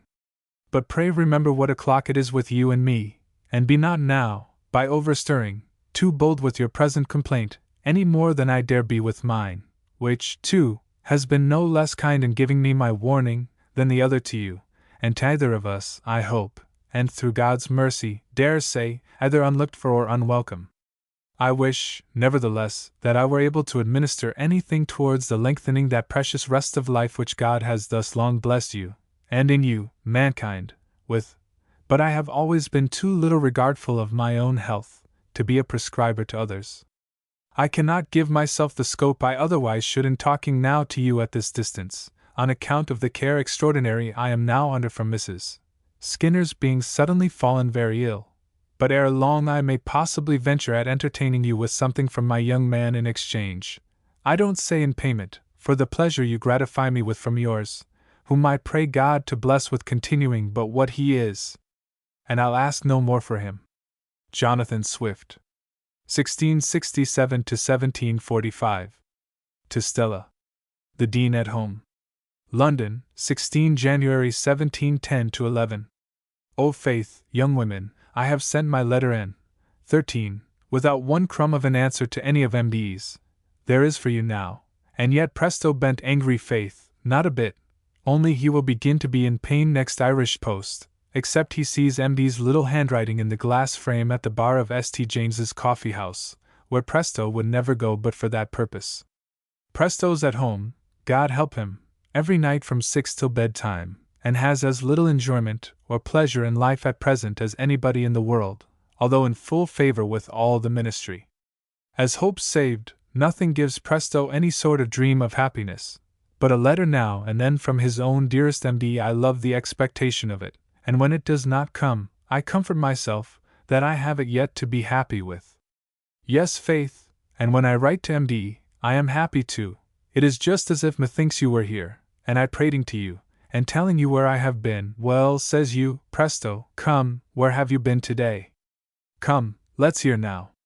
And so then I answer, Ford and I were visiting Mr. Lewis, and Mr. Pryor, and Pryor has given me a fine plaudus, and then Ford would have had me dine at his lodgings, and so I would not, and so I dined with him at an eating house, which I have not done 5 times since I came here, and so I came home, after visiting Sir Andrew Fountain's mother and sister, and Sir Andrew Fountain is mending, though slowly. 17. I was making, this morning, some general visits, and at 12 I called at the coffee house for a letter from M.D., so the man said he had given it to Patrick. Then I went to the Court of Requests and Treasury to find Mr. Harley, and after some time spent in mutual reproaches, I promised to dine with him. I stayed there till 7, then called at Stearns and Lee's to talk about your box, and to have it sent by Smith. Stearns says he has been making inquiries, and will set things right as soon as possible. I suppose it lies at Chester, at least I hope so, and only wants a lift over to you. Well, so I came home to read my letter from Stella, but the dog Patrick was abroad. At last he came, and I got my letter. I found another hand had superscribed it. When I opened it, I found it written all in French, and subscribed Burnage, faith, I was ready to fling it at Patrick's head. Burnage tells me he had been to desire your recommendation to me to make him a captain, and your cautious answer, that he had as much power with me as you, was a notable one. If you were here, I would present you to the ministry as a person of ability. Burnage should let me know where to write to him. This is the 2nd letter I have had without any direction. However, I beg I may not have a 3rd, but that you will ask him, and send me how I shall direct to him. In the meantime, tell him, that if regiments are to be raised here, as he says, I will speak to George Granville, Secretary at War, to make him a captain, and use what other interest I conveniently can. I think that is enough, and so tell him, and do not trouble me with his letters when I expect them from M.D. Do you hear, young women, write to presto. 18. I was this morning with Mr. Secretary St. John, and we were to dine at Mr. Harley's alone, about some business of importance, but there were 2 or 3 gentlemen there. Mr. Secretary and I went together from his office to Mr. Harley's, and thought to have been very wise, but the deuce a bit. The company stayed, and more came, and Harley went away at 7, and the Secretary and I stayed with the rest of the company till 11. I would then have had him come away, but he was in for it, and though he swore he would come away at that flask, there I left him. I wonder at the civility of these people. When he saw I would drink no more, he would always pass the bottle by me, and yet I could not keep the toad from drinking himself, nor he would not let me go neither, nor Masham, who was with us. When I got home, I found a parcel directed to me, and opening it, I found a pamphlet written entirely against myself, not by name, but against something I writ. It is pretty civil, and affects to be so, and I think I will take no notice of it. It is against something written very lately, and indeed I know not what to say, nor do I care. And so you are a saucy rogue for losing your money today at Stoyt's. To let that bungler beat you, my Stella, are not you ashamed? Well, I forgive you this once, never do so again, no, no. Kiss and be friends, Sarah Dot. Come, let me go sleep. I go earlier to bed than formerly, and have not been out so late these 2 months. But the secretary was in a drinking humor. So good night, my own little Dersacian Cilintriggs. 19. Then you read that long word in the last line, no faith have not you. Well, when will this letter come from our M.D.? Tomorrow or next day without fail. Yes, faith, and so it is coming. This was an insipid snowy day, and I dined gravely with Mrs. Van Homrij, and came home, and am now got to bed a little after 10. I remember old Culpepper's maxim. Would you have a settled head, you must early go to bed, I tell you, and I tell it again, you must be in bed at 10. 20. And so I went today with my new wig, Ohoa, to visit Lady Worsley, whom I had not seen before, although she was near a month in town. Then I walked in the park to find Mr. Ford, whom I had promised to meet, and coming down the Mall, who should come towards me but Patrick, and gives me 5 letters out of his pocket. I read the superscription of the first, show, said I, of the second, show again, of the third, sha, sha, sha, Of the 4th, agad, I am in a rage. Of the 5th and last, oh hua, I marry, this is something, this is our MD, so truly we opened it, I think immediately, and it began the most impudently in the world, thus, dear Presto, we are even thus far. Now we are even, quoth Stephen, when he gave his wife 6 blows for one. I received your 9th 4 days after I had sent my 13th. But I'll reckon with you anon about that, young women. Why did not you recant at the end of your letter when you got your 11th? Tell me that, hussies base, were we even then, were we, Sirrah? But I will not answer your letter now, I will keep it for another time. We had a great deal of snow today, and it is terrible cold. 21. Morning. It has snowed terribly all night, and is vengeance cold. I am not yet up, but cannot write long, my hands will freeze. Is there a good fire, Patrick? Yes, sir, then I will rise, come take away the candle. You must know I write on the dark side of my bedchamber, and am forced to have a candle till I rise, for the bed stands between me and the window, and I keep the curtains shut this cold weather. So pray let me rise, and Patrick, here, take away the candle. At night. We are now here in high frost and snow, the largest fire can hardly keep us warm. It is very ugly walking, a baker's boy broke his thigh yesterday. I walk slow, make short steps, and never tread on my heel. It is a good proverb the Devonshire people have. Walk fast in snow, in frost walk slow, and still as you go, tread on your toe. When frost and snow are both together, sit by the fire and spare shoe leather. 22. Morning. Starving, do not you remember I used to come into your chamber, and turn Stella out of her chair, and rake up the fire in a cold morning, and cry Oh faith, I must rise, my hand is so cold I can write no more. 26, 27, 28, 29, 30. I have been so lazy and negligent these last 4 days, that I could not write to MD. My head is not in order, and yet it is not absolutely ill, but giddyish, and makes me listless. I walk every day, and hope I shall grow better. I wish I were with MD. I long for spring and good weather, and then I will come over. My riding in Ireland keeps me well. I am very temperate, and eat of the easiest meats as I am directed, and hope the malignity will go off. But one fit shakes me a long time. I dined today with Lord Mountjoy, yesterday at Mr. Stone's in the city, on Sunday at Van Humria's, Saturday with Ford, and Friday I think at Van Humria's, and that's all the journal I can send MD, for I was so lazy while I was well that I could not write. I thought to have sent this tonight, but it is 10, and I'll go to bed, and write on the other side to Parsival tomorrow, and send it on Thursday, and so good night my dears, and love Presto, and be healthy. And Presto will be so too. To Lord Treasurer Oxford. The Dean makes his bow. July 1st, 1714. My Lord, when I was with you, I have said more than once that I would never allow quality or station made any real difference between men. Being now absent and forgotten, I have changed my mind. You have 1,000 people who can pretend they love you, with as much appearance of sincerity as I, so that, according to common justice, I can have but 1,000th part in return of what I give. And this difference is wholly owing to your station. And the misfortune is still the greater, because I always loved you just so much the worse for your station, for, in your public capacity, you have often angered me to the heart, but, as a private man, never once. So that, if I only look toward myself, I could wish you a private man tomorrow, for I have nothing to ask, at least nothing that you will give, which is the same thing. And then you would see whether I should not with much more willingness attend you in a retirement, whenever you please to give me leave, than ever I did at London or Windsor.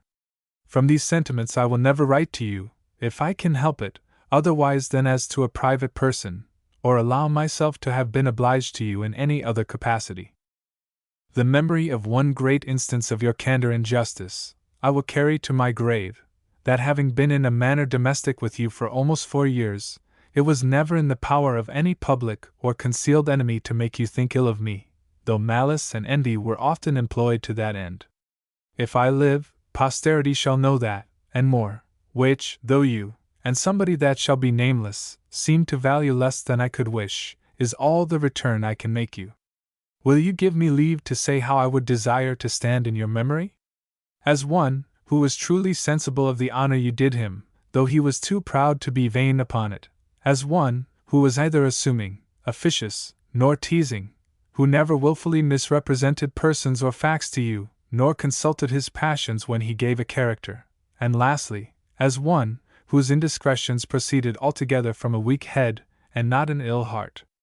I will add one thing more, which is the highest compliment I can make, that I never was afraid of offending you, nor am now in any pain for the manner I write to you in.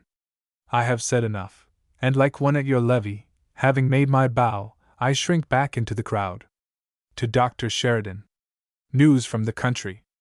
25 January 1724 to 5.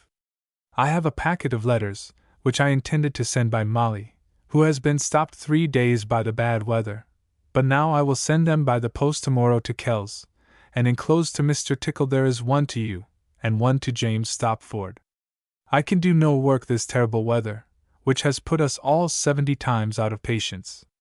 I have been deaf 9 days, and am now pretty well recovered again. Pray desire Mr. Stanton and Will to continue giving themselves some trouble with Mr. Pratt, but let it succeed or not, I hope I shall be easy. Mrs. Johnson swears it will rain till Michaelmas.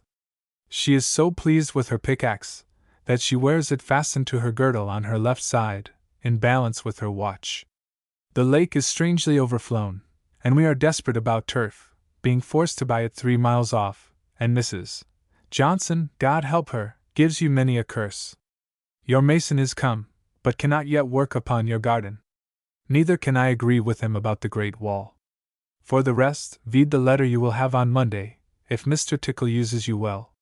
The news of this country is, that the maid you sent down, John Farrelly's sister, is married, but the portion and settlement are yet a secret. The cows here never give milk on Midsummer Eve. You would wonder what carking and carrying there is among us for small beer and lean mutton, and starved lamb, and stopping gaps, and driving cattle from the corn. In that we are all to beating gleed. The ladies' room smokes, the rain drops from the skies into the kitchen, our servants eat and drink like the devil, and pray for rain, which entertains them at cards and sleep, which are much lighter than spades, sledges, and crows. Their maxim is, eat like a Turk, sleep like a dormouse, be last at work, at victuals foremost. Which is all at present, hoping you and your good family are well, as we are all at this present writing and see.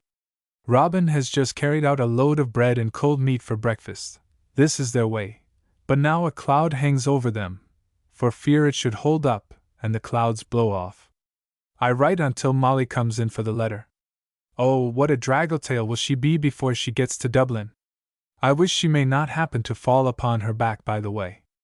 I affirm against Aristotle, that cold and rain congregate homogens, for they gather together you and your crew, at whist, punch, and claret. Happy weather for Mrs. Moll, Betty, and Stopford, and all true lovers of cards and laziness. The blessings of a country life. Far from our debtors, no Dublin letters, not seen by our betters. The plagues of a country life. A companion with news, a great one of shoes, eat lean meat, or choose a church without pews. Our horses astray, no straw, oats, or hay. December and May, our boys run away, all servants at play. Molly sends for the letter. To Alexander Pope. Mostly about Gulliver. Dublin, November 17th. 1726. I am just come from answering a letter of Mrs. Howard's, written such mystical terms, that I should never have found out the meaning, if a book had not been sent me called Gulliver's Travels, of which you say so much in yours. I read the book over, and in the second volume observed several passages which appear to be patched and altered, and the style of a different sort, unless I am mistaken. Dr. Arbuthnot likes the projectors least, others, you tell me, the Flying Island. Some think it wrong to be so hard upon whole bodies or corporations, yet the general opinion is, that reflections on particular persons are most to be blamed, so that in these cases, I think the best method is to let censure and opinion take their course. A bishop here said that book was full of improbable lies, and for his part, he hardly believed a word of it, and so much for Gulliver.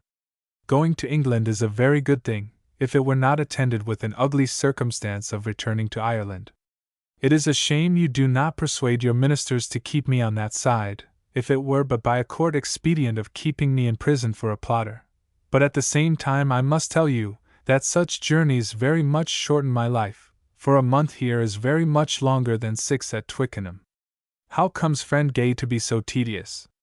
Another man can publish 50,000 lies sooner than he can publish 50 fables. Let me add that if I were Gulliver's friend, I would desire all my acquaintance to give out that his copy was basely mangled and abused, and added to, and blotted out by the printer, for so to me it seems in the 2nd volume particularly. Adieu. To John Gay. Inquiries into Mr. Gay's pursuits. Dublin, May 4, 1732. I am now as lame as when you writ your letter, and almost as lame as your letter itself, for want of that limb from my Lady Duchess, which you promised, and without which I wonder how it could limp hither. I am not in a condition to make a true step even on Amesbury Downs, and I declare that a corporeal false step is worse than a political one, nay, worse than 1,000 political ones, for which I appeal to courts and ministers, who hobble on and prosper without the sense of feeling. To talk of riding and walking is insulting me, for I can as soon fly as do either. It is your pride or laziness, more than chair hire, that makes the town expensive.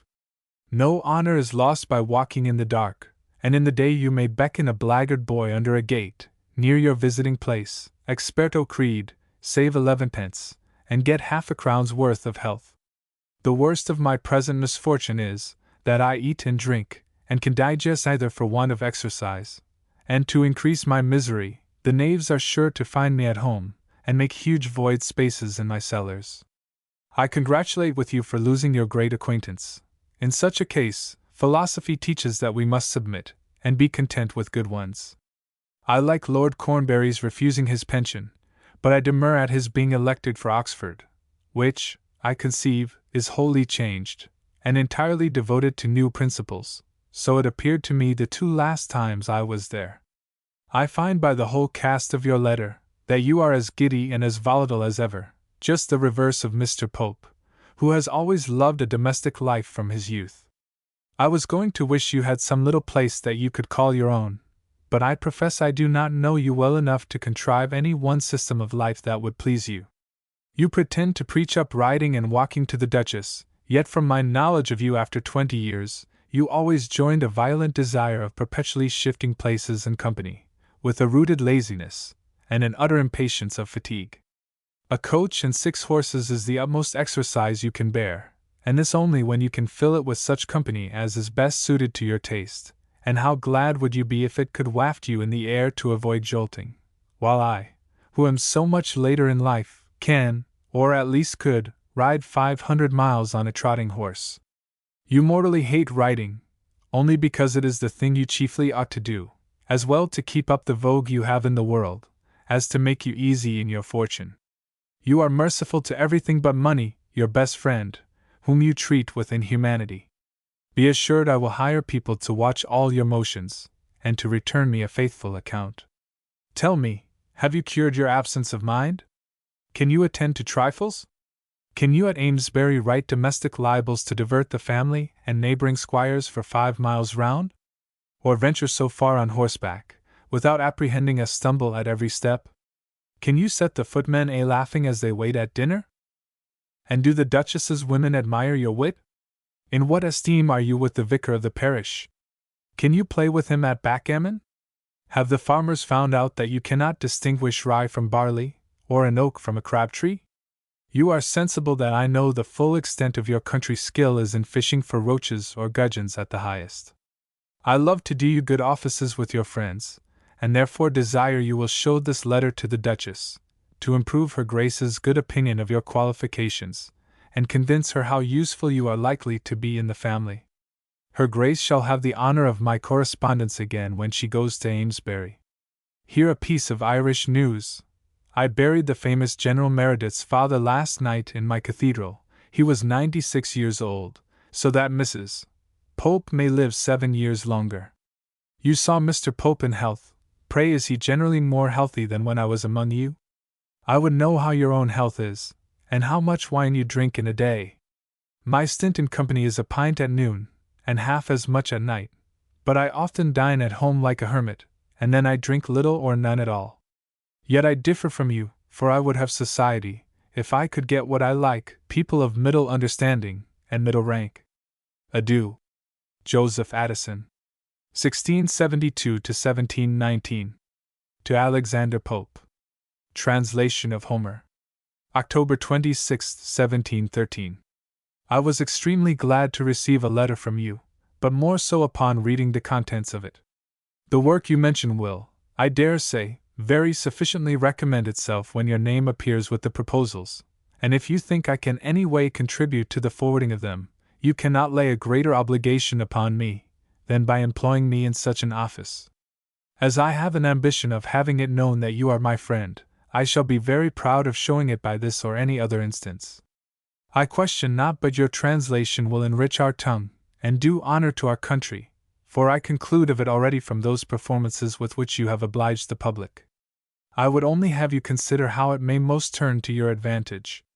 Excuse my impertinence in this particular, which proceeds from my zeal for your ease and happiness. The work would cost you a great deal of time, and unless you undertake it, will, I am afraid, never be executed by any other. At least I know none of this age that is equal to it besides yourself. I am at present wholly immersed in country business, and begin to take a delight in it. I wish I might hope to see you here some time, and will not despair of it, when you engage in a work that will require solitude and retirement. To Mr. Secretary Craggs. A bequest. June 1719. Dear Sir, I cannot wish that any of my writings should last longer than the memory of our friendship, and therefore I thus publicly bequeath them to you, in return for the many valuable instances of your affection. That they may come to you with as little disadvantage as possible, I have left the care of them to one, whom, by the experience of some years, I know well qualified to answer my intentions. He has already the honor and happiness of being under your protection, and as he will very much stand in need of it, I cannot wish him better than that he may continue to deserve the favor and countenance of such a patron. I have no time to lay out in forming such compliments as would but ill suit that familiarity between us which was once my greatest pleasure, and will be my greatest honor hereafter. Instead of them, accept of my hearty wishes that the great reputation you have acquired so early may increase more and more, and that you may long serve your country with those excellent talents and unblemished integrity, which have so powerfully recommended you to the most gracious and amiable monarch that ever filled a throne. May the frankness and generosity of your spirit continue to soften and subdue your enemies, and gain you many friends, if possible, as sincere as yourself. When you have found such, they cannot wish you more true happiness than I, who am with the greatest zeal, dear Sir, your most entirely affectionate friend and faithful obedient servant, Sir Richard Steele. 1672–1729. To Mary Scurlock. An explicit declaration. August 11, 1707. Madam, I writ you on Saturday by Mrs. Warren, and give you this trouble to urge the same request I made then, which was, that I may be admitted to wait upon you. I should be very far from desiring this if it were a transgression of the most severe rules to allow it. I know you are very much above the little arts which are frequent in your sex, of giving unnecessary torment to their admirers. I therefore hope you will do so much justice to the generous passion I have for you, as to let me have an opportunity of acquainting you upon what motives I pretend to your good opinion. I shall not trouble you with my sentiments till I know how they will be received, and as I know no reason why the difference of sex should make our language to each other differ from the ordinary rules of right reason, I shall affect plainness and sincerity in my discourse to you, as much as other lovers do perplexity and rapture. Instead of saying I shall die for you, I profess I should be glad to lead my life with you. You are as beautiful, as witty, as prudent, and as good-humored as any woman breathing, but I must confess to you, I regard all these excellences as you will please to direct them for my happiness or misery. With me, madam, the only lasting motive to love is the hope of its becoming mutual. I beg of you to let Mrs. Warren, send me word when I may attend you. I promise you, I will talk of nothing but indifferent things, though, at the same time, I know not how I shall approach you in the tender moment of first seeing you after this declaration which has been made by, Madam, your most obedient and most faithful humble servant. To the same. A pleasing transport. Smith Street, Westminster, 1707. Madam, I lay down last night with your image in my thoughts, and have awakened this morning in the same contemplation. The pleasing transport with which I am delighted has a sweetness in it attended with a train of 10,000 soft desires, anxieties, and cares. The day arises on my hopes with new brightness. Youth, beauty, and innocence are the charming objects that steal me from myself, and give me joys above the reach of ambition, pride, or glory. Believe me, fair one, to throw myself at your feet is giving myself the highest bliss I know on earth. Oh, hasten, ye minutes! Bring on the happy morning wherein to be ever hers will make me look down on thrones. Dear Molly, I am tenderly, passionately, faithfully thine. To the same. A lover betrays himself. St. James's Coffee House, September 1st, 1707. Madam, it is the hardest thing in the world to be in love, and yet to attend to business. As for me, all who speak to me find me out, and I must lock myself up, or other people will do it for me. A gentleman asked me this morning, what news from Lisbon, and I answered, she's exquisitely handsome. Another desired to know when I had been last at Hampton Court. I replied, it will be on Tuesday come night. Prithee allow me at least to kiss your hand before that day, that my mind may be in some composure. O love! 1,000 torments dwell about thee. Yet who would live to live without thee? Methinks I could write a volume to you, but all the language on earth would fail in saying how much, and with what disinterested passion, I am ever yours. To his wife. He proposes an outing. Lord Sunderland's office, May 19, 1708. 11 o'clock. Dear Prue, I desire you to get the coach and yourself ready as soon as you can conveniently, and call for me here, from whence we will go and spend some time together in the fresh air and free conference. Let my best periwig be put in the coach-box, and my new shoes, for it is a great comfort to be well dressed in agreeable company. You are vital life to your obliged, affectionate husband, and humble servant. To the same. His greatest affliction. August 12, 1708. Madam, I have your letter, wherein you let me know that the little dispute we have had is far from being a trouble to you. Nevertheless, I assure you, any disturbance between us is the greatest affliction to me imaginable. You talk of the judgment of the world. I shall never govern my actions by it, but by the rules of morality and right reason. I love you better than the light of my eyes or the lifeblood in my heart, but you are also to understand that neither my sight shall be so far enchanted, nor my affection so much master of me, as to make me forget our common interest.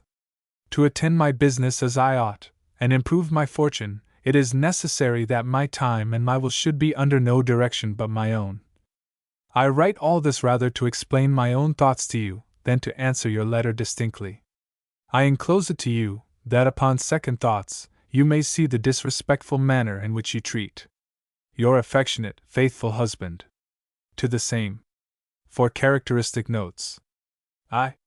From the press, 1 in the morning, September 30th, 1710. Dear Prue, I am very sleepy and tired, but could not think of closing my eyes till I had told you I am, dearest creature, your most affectionate and faithful husband. 2. Bloomsbury Square, December 24th, 1713. Dear Prue, I dine with Lord Halifax and shall be at home half hour after 6. For thee I die, for thee I languish. 3. 16 February 1716 to 17. Dear Prue, sober or not, I am ever yours. 4. Thursday, 3 in the afternoon, May 2nd, 1717. I had a very painful night last night, but, after a little chocolate an hour or two ago, and a chicken for dinner, am much more at ease. To the same. The Natural Slave of Beauty. June 20th, 1717. Dear Prue, I have yours of the 14th, and am infinitely obliged to you for the length of it. I do not know another whom I could commend for that circumstance. But where we entirely love, the continuance of anything they do to please us is a pleasure. As for your relations, once for all, pray take it for granted, that my regard and conduct towards all and singular of them shall be as you direct. I hope, by the grace of God, to continue what you wish me, every way, an honest man. My wife and my children are the objects that have wholly taken up my heart, and as I am not invited or encouraged in anything which regards the public, I am easy under that neglect or envy of my past actions, and cheerfully contract that diffusive spirit within the interests of my own family. You are the head of us, and I stoop to a female reign as being naturally made the slave of beauty. But to prepare for our manner of living when we are again together, give me leave to say, while I am here at leisure, and come to lie at Chelsea, what I think may contribute to our better way of living. I very much approve Mrs. Evans and her husband, and if you take my advice, I would have them a being in our house, and Mrs. Clark the care and inspection of the nursery. I would have you entirely at leisure to pass your time with me in diversions, in books, in entertainments, and no manner of business intrude upon us but at stated times. For, though you are made to be the delight of my eyes, and food of all my senses and faculties, yet a turn of care and housewifery, and I know not what prepossession against conversation pleasures, robs me of the witty and the handsome woman to a degree not to be expressed. I will work my brains and fingers to procure us plenty of all things, and demand nothing of you but to take delight in agreeable dresses, cheerful discourses, and gay sights, attended by me. This may be done by putting the kitchen and the nursery in the hands I propose, and I shall have nothing to do but to pass as much time at home as I possibly can, in the best company in the world. We cannot tell here what to think of the trial of my Lord Oxford, if the ministry are in earnest in that, and I should see it will be extended to a length of time, I will leave them to themselves, and wait upon you. Miss Moll grows a mighty beauty, and she shall be very prettily dressed, as likewise shall Betty and Eugene, and if I throw away a little money in adorning my brats, I hope you will forgive me. They are, I thank God, all very well, and the charming form of their mother has tempered the likeness they bear to their rough sire, who is, with the greatest fondness, your most obliged and obedient husband, John Gay. 1685 to 1732. To Jonathan Swift. Concerning Gulliver. November 17th. 1726. About 10 days ago a book was published here of the travels of one Gulliver, which has been the conversation of the whole town ever since, the whole impression sold in a week, and nothing is more diverting than to hear the different opinions people give of it, though all agree in liking it extremely. It is generally said that you are the author, but I am told the bookseller declares he knows not from what hand it came. From the highest to the lowest it is universally read, from the cabinet council to the nursery. The politicians to a man agree that it is free from particular reflections, but that the satire on general societies of men is too severe. Not but we now and then meet with people of greater perspicuity, who are in search for particular applications in every leaf, and it is highly probable we shall have keys published to give light into Gulliver's design. Lord is the person who least approves it, blaming it as a design of evil consequence to depreciate human nature, at which it cannot be wondered that he takes most offense, being himself the most accomplished of his species, and so losing more than any other of that praise which is due both to the dignity and virtue of a man. Your friend, my Lord Harcourt, commends it very much, though he thinks in some places the matter too far carried. The Duchess Dowager of Marlborough is in raptures at it. She says she can dream of nothing else since she read it.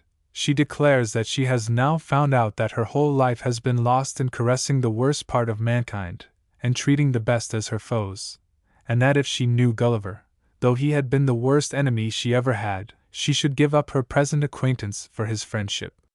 You may see by this, that you are not much injured by being supposed the author of this piece. If you are, you have disobliged us, and 2 or 3 of your best friends, in not giving us the least hint of it while you were with us, and in particular Dr. Arbuthnot, who says it is 10,000 pities he had not known it, he could have added such abundance of things upon every subject. Among lady critics, some have found out that Mr. Gulliver had a particular malice to maids of honor. Those of them who frequent the church say his design is impious, and that it is depreciating the works of the Creator. Notwithstanding, I am told the princess has read it with great pleasure. As to other critics, they think the Flying Island is the least entertaining, and so great an opinion the town have of the impossibility of Gulliver's writing at all below himself, it is agreed that part was not writ by the same hand, though this has its defenders too. It has passed Lords and Commons, nemine contradicent, and the whole town, men, women, and children, are quite full of it. Perhaps I may all this time be talking to you of a book you have never seen, and which has not yet reached Ireland. If it has not, I believe what we have said will be sufficient to recommend it to your reading, and that you will order me to send it to you. But it will be much better to come over yourself, and read it here, where you will have the pleasure of variety of commentators, to explain the difficult passages to you. We all rejoice that you have fixed the precise time of your coming to become Hirundine Prima, which we modern naturalists pronounce, ought to be reckoned, contrary to Pliny, in this northern latitude of 52 degrees, from the end of February, still. Greg, at furthest. But to us, your friends, the coming of such a black swallow as you will make a summer in the worst of seasons. We are no less glad at your mention of Twickenham and Dolly, and in town you have a lodging at court. The princess is clothed in Irish silk. Pray give our service to the weavers. We are strangely surprised to hear that the bells in Ireland ring without your money. I hope you do not write the thing that is not. We are afraid that B. hath been guilty of that crime, that you, like a Houyhnhnm, have treated him as a Yahoo, and discarded him your service. I fear you do not understand these modish terms, which every creature now understands but yourself. You tell us your wine is bad, and that the clergy do not frequent your house, which we look upon to be tautology. The best advice we can give you is, to make them a present of your wine, and come away to better. You fancy we envy you, but you are mistaken. We envy those you are with, for we cannot envy the man we love. Adieu. Alexander Pope. 1688 to 1744. To William Wycherley. Dryden and His Critics. Binfield and Windsor Forest, December 26, 1704. It was certainly a great satisfaction to me to see and converse with a man, whom in his writings I had so long known with pleasure, but it was a high addition to it, to hear you, at our very first meeting, doing justice to your dead friend Mr. Dryden. I was not so happy as to know him, Virgilium tantum vidi. Had I been born early enough I must have known and loved him, for I have been assured, not only by yourself, but by Mr. Congreve and Sir William Trumbull, that his personal qualities were as amiable as his poetical, notwithstanding the many libellous misrepresentations of them, against which the former of these gentlemen has told me he will one day vindicate him. I suppose those injuries were begun by the violence of party, but it is no doubt they were continued by envy at his success and fame. And those scribblers who attacked him in his latter times were only like gnats in a summer's evening, which are never very troublesome but in the finest and most glorious season, for his fire, like the sun's, shined clearest towards its setting. You must not therefore imagine that when you told me my own performances were above those critics, I was so vain as to believe it, and yet I may not be so humble as to think myself quite below their notice. For critics, as they are birds of prey, have ever a natural inclination to carrion, and though such poor writers as I are but beggars, no beggar is so poor but he can keep a cur, and no author is so beggarly but he can keep a critic. I am far from thinking the attacks of such people any honor or dishonor even to me, much less to Mr. Dryden. I agree with you that whatever lesser wits have arisen since his death are but like stars appearing when the sun is set, that twinkle only in his absence, and with the rays they have borrowed from him. Our wit, as you call it, is but reflection or imitation, therefore scarce to be called ours. True wit, I believe, may be defined a justness of thought, and a facility of expression. However, this is far from a complete definition. Pray help me to a better, as I doubt not you can. To Joseph Addison. A few thoughts from a rambling head. December 14th. 1713. I have been lying in wait for my own imagination, this week and more, and watching what thoughts came up in the whirl of the fancy, that were worth communicating to you in a letter. But I am at length convinced that my rambling head can produce nothing of that sort, so I must e'en be content with telling you the old story, that I love you heartily. I have often found by experience, that nature and truth, though never so low or vulgar, are yet pleasing when openly and artlessly represented. It would be diverting to me to read the very letters of an infant, could it write its innocent inconsistencies and tautologies just as it thought them. This makes me hope a letter from me will not be unwelcome to you, when I am conscious I write with more unreservedness than ever man wrote, or perhaps talked, to another. I trust your good nature with the whole range of my follies, and really love you so well, that I would rather you should pardon me than esteem me, since one is an act of goodness and benevolence, the other a kind of constrained deference. You cannot wonder my thoughts are scarce consistent, when I tell you how they are distracted. Every hour of my life my mind is strangely divided. This minute perhaps I am above the stars, with 1,000 systems round about me, looking forward into a vast abyss, and losing my whole comprehension in the boundless space of creation, in dialogues with Whiston and the astronomers. The next moment I am below all trifles, grovelling with tea, in the very centre of nonsense.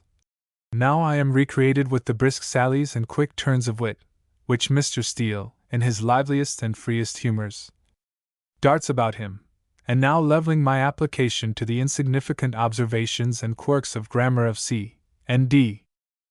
Good God! What an incongruous animal is man! How unsettled in his best part, his soul, and how changing and variable in his frame of body!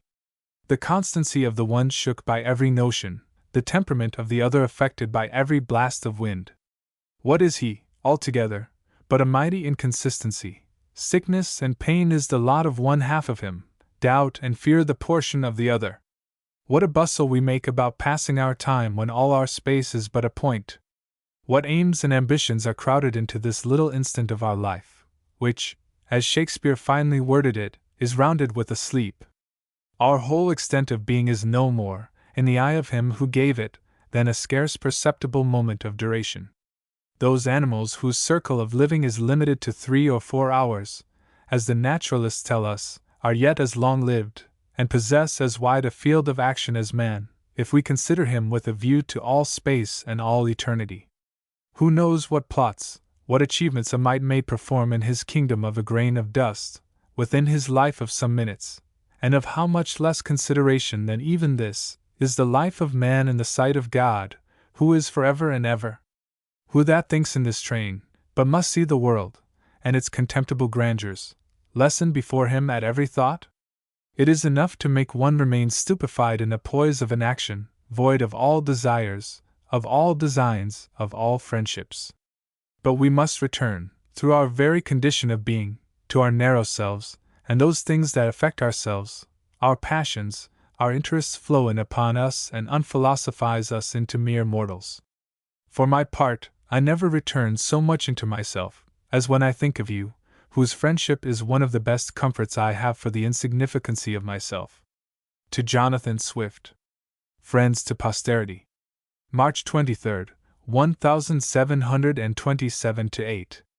I send you a very odd thing, a paper printed in Boston, in New England, wherein you will find a real person, a member of their Parliament, of the name of Jonathan Gulliver. If the fame of that traveller has travelled thither, it has travelled very quick, to have folks christened already by the name of the supposed author. But if you object that no child so lately christened could be arrived at years of maturity to be elected into Parliament, I reply, to solve the riddle, that the person is an Anabaptist, and not christened till full age, which sets all right. However it be, the accident is very singular that these two names should be united. Mr. Gay's opera has been acted near 40 days running, and will certainly continue the whole season. So he has more than a fence about his £1,000. He will soon be thinking of a fence about his 2,000. Shall no one of us live as we would wish each other to live? Shall he have no annuity, you no settlement on this side, and I no prospect of getting to you on the other? This world is made for Caesar, as Cato said, for ambitious, false, or flattering people to domineer in. Nay, they would not, by their good will, leave us our very books, thoughts, or words in quiet. I despise the world yet, I assure you, more than either gay or you, and the court more than all the rest of the world. As for those scribblers for whom you apprehend I would suppress my dullness, which, by the way, for the future you are to call by a more pompous name, the Dunciad, how much that nest of hornets are my regard will easily appear to you when you read the treatise of the Bathos. At all adventures, yours and mine shall stand linked as friends to posterity, both in verse and prose, and, as Tully calls it, in consuetudine studiorum. Would to God our persons could but as well and as surely be inseparable! I find my other ties dropping from me, some worn off, some torn off, some relaxing daily, my greatest, both by duty, gratitude, and humanity. Time is shaking every moment, and it now hangs but by a thread. I am many years the older for living so much with one so old, much the more helpless for having been so long helped and tendered by her, much the more considerate and tender, for a daily commerce with one who required me justly to be both to her, and consequently the more melancholy and thoughtful, and the less fit for others, who want only in a companion or a friend to be amused or entertained. My constitution too has had its share of decay as well as my spirits, and I am as much in the decline at 40 as you at 60. I believe we should be fit to live together could I get a little more health, which might make me not quite insupportable. Your deafness would agree with my dullness, you would not want me to speak when you could not hear. But God forbid you should be as destitute of the social comforts of life as I must when I lose my mother, or that ever you should lose your more useful acquaintance so utterly, as to turn your thoughts to such a broken reed as I am, who could so ill supply your wants. I am extremely troubled at the return of your deafness. You cannot be too particular in the accounts of your health to me. Everything you do or say in this kind obliges me, nay, delights me, to see the justice you do me in thinking me concerned in all your concerns, so that though the pleasantest thing you can tell me be that you are better or easier, next to that it pleases me that you make me the person you would complain to.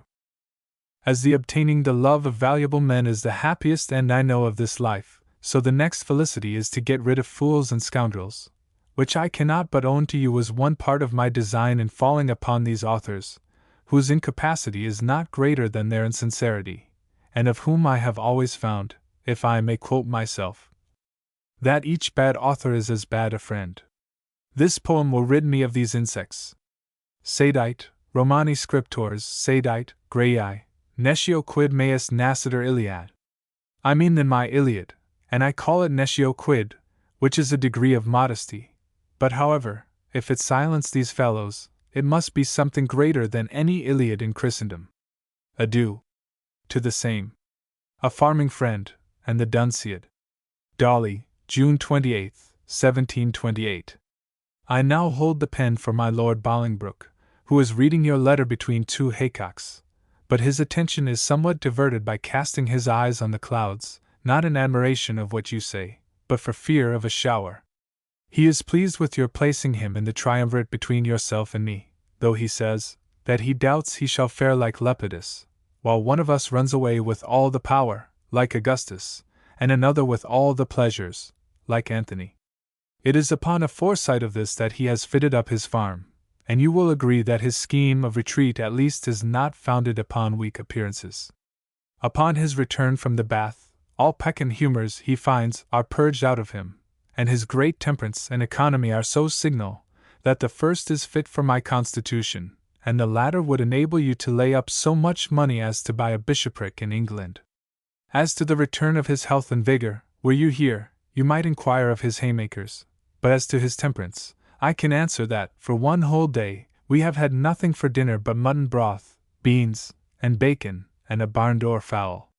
Now his lordship is run after his cart. I have a moment left to myself to tell you, that I overheard him yesterday agree with a painter for £200, to paint his country hall with trophies of rakes, spades, prongs, and other ornaments, merely to countenance his calling this place a farm.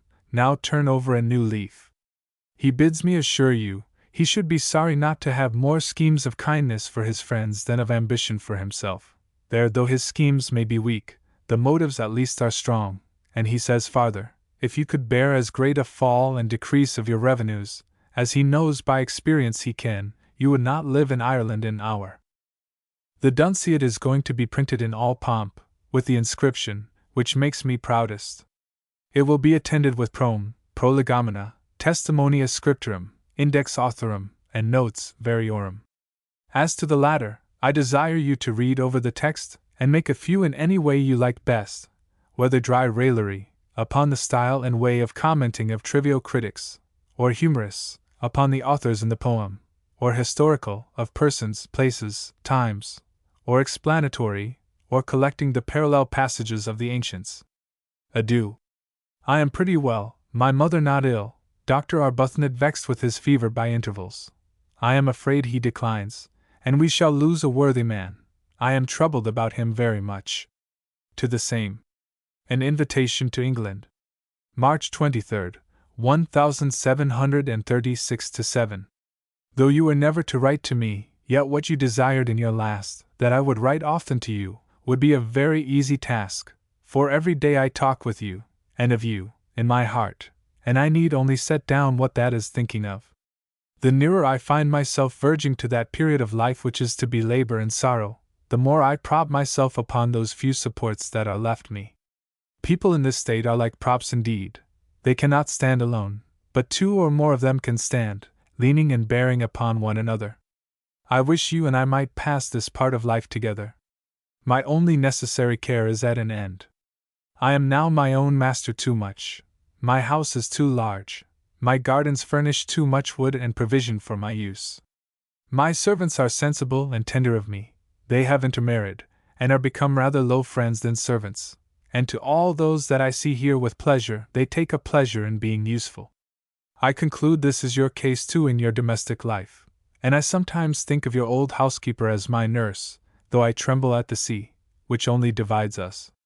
As your fears are not so great as mine, and I firmly hope your strength still much greater, is it utterly impossible it might once more be some pleasure to you to see England? My sole motive in proposing France to meet in, was the narrowness of the passage by sea from hence, the physicians having told me the weakness of my breast, and sea, is such, as a sea-sickness might endanger my life. Though one or two of our friends are gone since you saw your native country, there remain a few more who will last so till death, and who I cannot but hope have an attractive power to draw you back to a country which cannot quite be sunk or enslaved, while such spirits remain.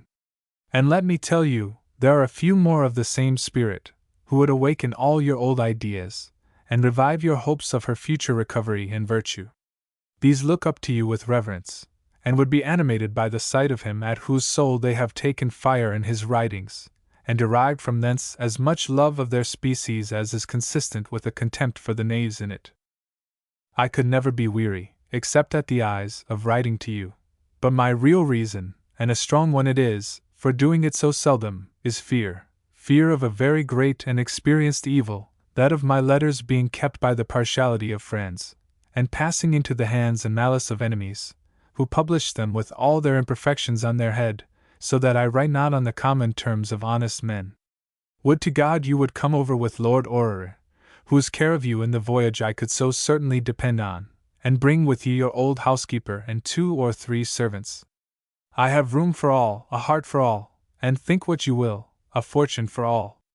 We could, were we together, contrive to make our last days easy, and leave some sort of monument, what friends 2 wits could be in spite of all the fools in the world. Adieu. Samuel Richardson. 1689-1761. To Miss Mulso.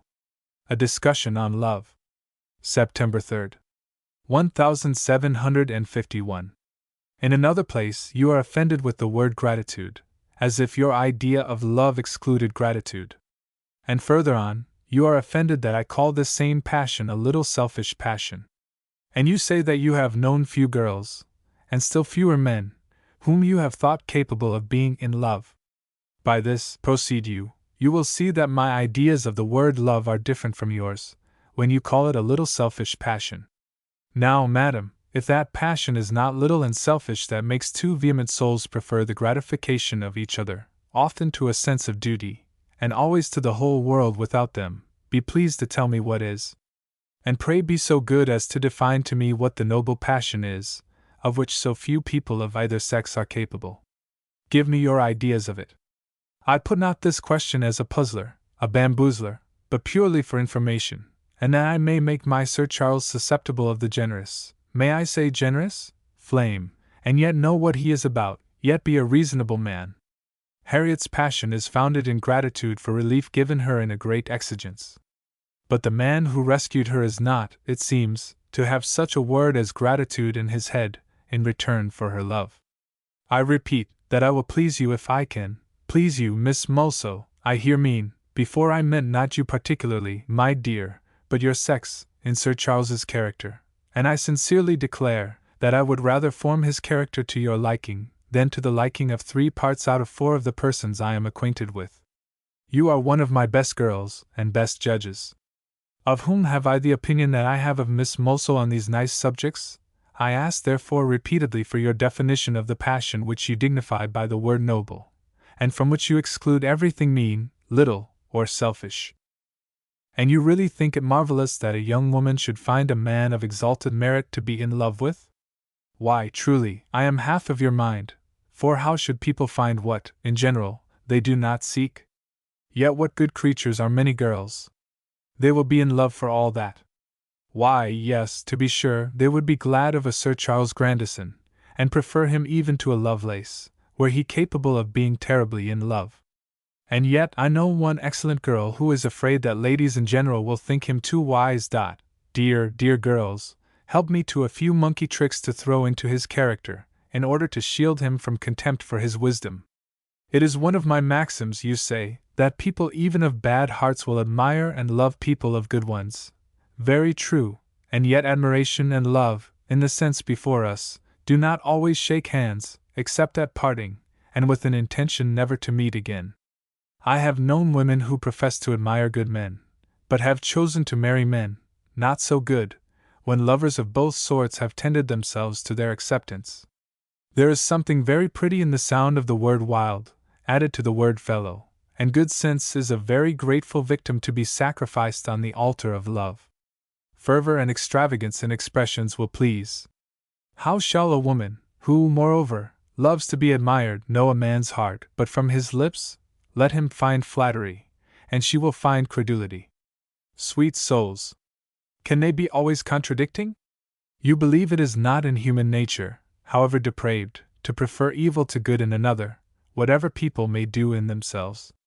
Why, no one would really think so, did not experience convince us that many, very many young women, in the article of marriage, though not before thought to be very depraved, are taken by this green sickness of the soul, and prefer dirt and rubbish to wholesome diet. The result of the matter is this: with very many young women, they will admire a good man, but they will marry a bad one. Are not rakes pretty fellows? But one thing let me add, to comfort you in relation to Harriet's difficulties.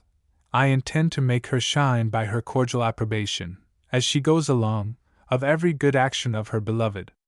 She is humbled by her love, suspense in love is a mortifier, to think herself inferior to his sisters, but I intend to raise her above them, even in her own just opinion, and when she shines out the girl worthy of a man, not exalt, but reward her, and at the same time make him think himself highly rewarded by the love of so frank and so right an heart. There now, will that do, my Miss Mulso? I laid indeed a heavy hand on the good Clarissa. But I had begun with her, with a view to the future saint in her character, and could she, but by sufferings, shine as she does? Do you, my dear child, look upon me as your paternal friend? Lady Mary Wortley Montague. 1689 to 1762. To the Countess of Mar. The Viennese Court. Vienna, September 14th. OS 1716. Though I have so lately troubled you, my dear sister, with a long letter, yet I will keep my promise in giving you an account of my first going to court. In order to that ceremony, I was squeezed up in a gown, and adorned with a gorget and the other implements thereunto belonging, a dress very inconvenient, but which certainly shews the neck and shape to great advantage. I cannot forbear in this place giving you some description of the fashions here, which are more monstrous and contrary to all common sense and reason than 'tis possible for you to imagine. They build certain fabrics of gauze on their heads about a yard high, consisting of 3 or 4 stories, fortified with numberless yards of heavy ribbon. The foundation of this structure is a thing they call a burel, which is exactly of the same shape and kind, but about 4 times as big, as those rolls our prudent milkmaids make use of to fix their pails upon. This machine they cover with their own hair, which they mix with a great deal of false, it being a particular beauty to have their heads too large to go into a moderate tub. Their hair is prodigiously powdered, to conceal the mixture, and set out with 3 or 4 rows of bodkins, wonderfully large, that stick 2 or 3 inches from their hair, made of diamonds, pearls, red, green, and yellow stones, that it certainly requires as much art and experience to carry the load upright, as to dance upon May Day with the garland. Their whalebone petticoats outdo ours by several yards circumference, and cover some acres of ground. You may easily suppose how much this extraordinary dress sets off and improves the natural ugliness with which God Almighty has been pleased to endow them all generally. Even the lovely Empress herself is obliged to comply, in some degree, with these absurd fashions, which they would not quit for all the world. I had a private audience, according to ceremony, of half an hour, and then all the other ladies were permitted to come make their court. I was perfectly charmed with the Empress.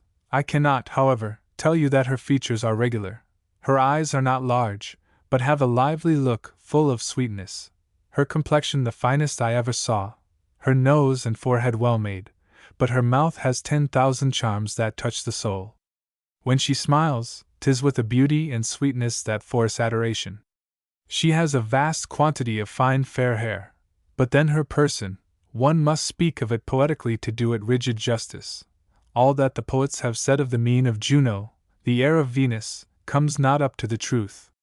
The Graces move with her. The famous statue of Medicis was not formed with more delicate proportion.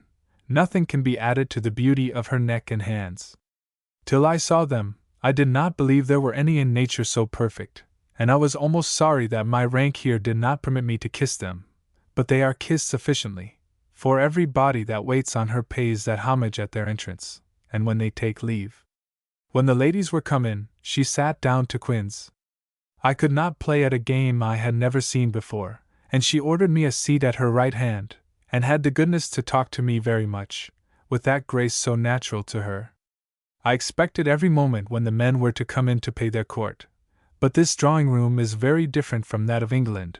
No man enters it but the old Grand Master, who comes in to advertise the Empress of the approach of the Emperor.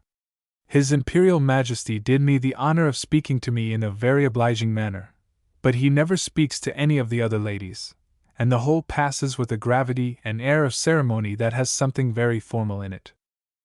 The Empress Amelia, dowager of the late Emperor Joseph, came this evening to wait on the reigning Empress, followed by the 2 archduchesses her daughters, who are very agreeable young princesses.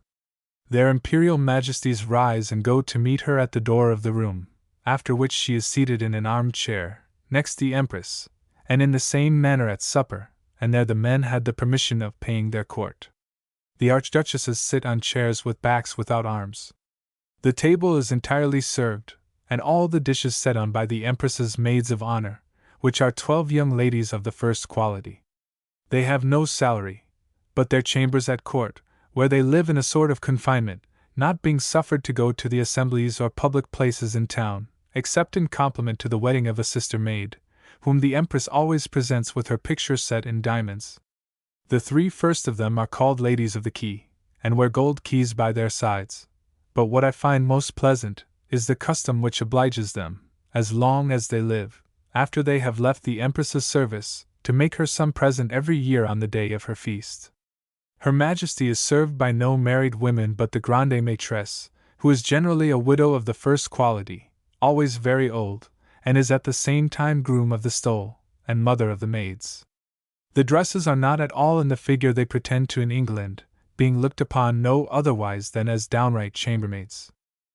I had audience next day of the Empress Mother, a princess of great virtue and goodness, but who piques herself so much on a violent devotion. She is perpetually performing extraordinary acts of penance, without having ever done anything to deserve them.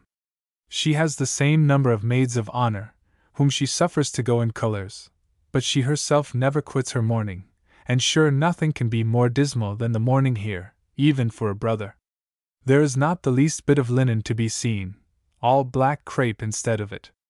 The neck, ears, and side of the face covered with a plaited piece of the same stuff, and the face that peeps out in the midst of it looks as if it were pilloried. The widows wear, over and above, a crepe forehead cloth, and in this solemn we'd go to all the public places of diversion without scruple. The next day I was to wait on the Empress Amelia, who is now at her palace of retirement half a mile from the town. I had the pleasure of seeing a diversion wholly new to me, but which is the common amusement of this court. The Empress herself was seated on a little throne at the end of a fine alley in the garden, and on each side of her were ranged 2 parties of her ladies of honor with other young ladies of quality, headed by the 2 young archduchesses, all dressed in their hair full of jewels, with fine light guns in their hands, and at proper distances were placed 3 oval pictures, which were the marks to be shot at. The first was that of a Cupid, filling a bumper of Burgundy, and this motto, "'Tis easy to be valiant here." The second a Fortune, holding a garland in her hand, the motto, "For her whom fortune favors." The third was a sword, with a laurel wreath on the point, the motto, "Here is no shame to the vanquished." Near the Empress was a gilded trophy wreathed with flowers, and made of little crooks, on which were hung rich Turkish handkerchiefs, tippets, ribbons, laces, etc., for the small prizes. The Empress gave the first with her own hand, which was a fine ruby ring set round with diamonds, in a gold snuff-box. There was for the second, a little Cupid set with brilliants, and besides these, a set of fine china for a tea-table enchased in gold, Japan trunks, fans, and many gallantries of the same nature. All the men of quality at Vienna were spectators, but only the ladies had permission to shoot, and the Archduchess Amelia carried off the first prize. I was very well pleased with having seen this entertainment, and I do not know but it might make as good a figure as the prize shooting in the Aeneid, if I could write as well as Virgil. This is the favorite pleasure of the Emperor, and there is rarely a week without some feast of this kind, which makes the young ladies skillful enough to defend a fort, and they laughed very much to see me afraid to handle a gun. My dear sister, you will easily pardon an abrupt conclusion. I believe, by this time, you are ready to fear I would never conclude at all. To Mrs. Sarah Chiswell. Engrafting for smallpox. Adrianople, April 1st, OS, 1717. In my opinion, dear S., I ought rather to quarrel with you for not answering my 9th letter of August till December, than to excuse my not writing again till now. I am sure there is on my side a very good excuse for silence, having gone such tiresome land journeys, though I don't find the conclusion of them so bad as you seem to imagine. I am very easy here, and not in the solitude you fancy me. The great number of Greek, French, English, and Italians that are under our protection make their court to me from morning till night, and I'll assure you, are many of them very fine ladies, for there is no possibility for a Christian to live easily under this government but by the protection of an ambassador, and the richer they are, the greater their danger. Those dreadful stories you have heard of the plague have very little foundation in truth.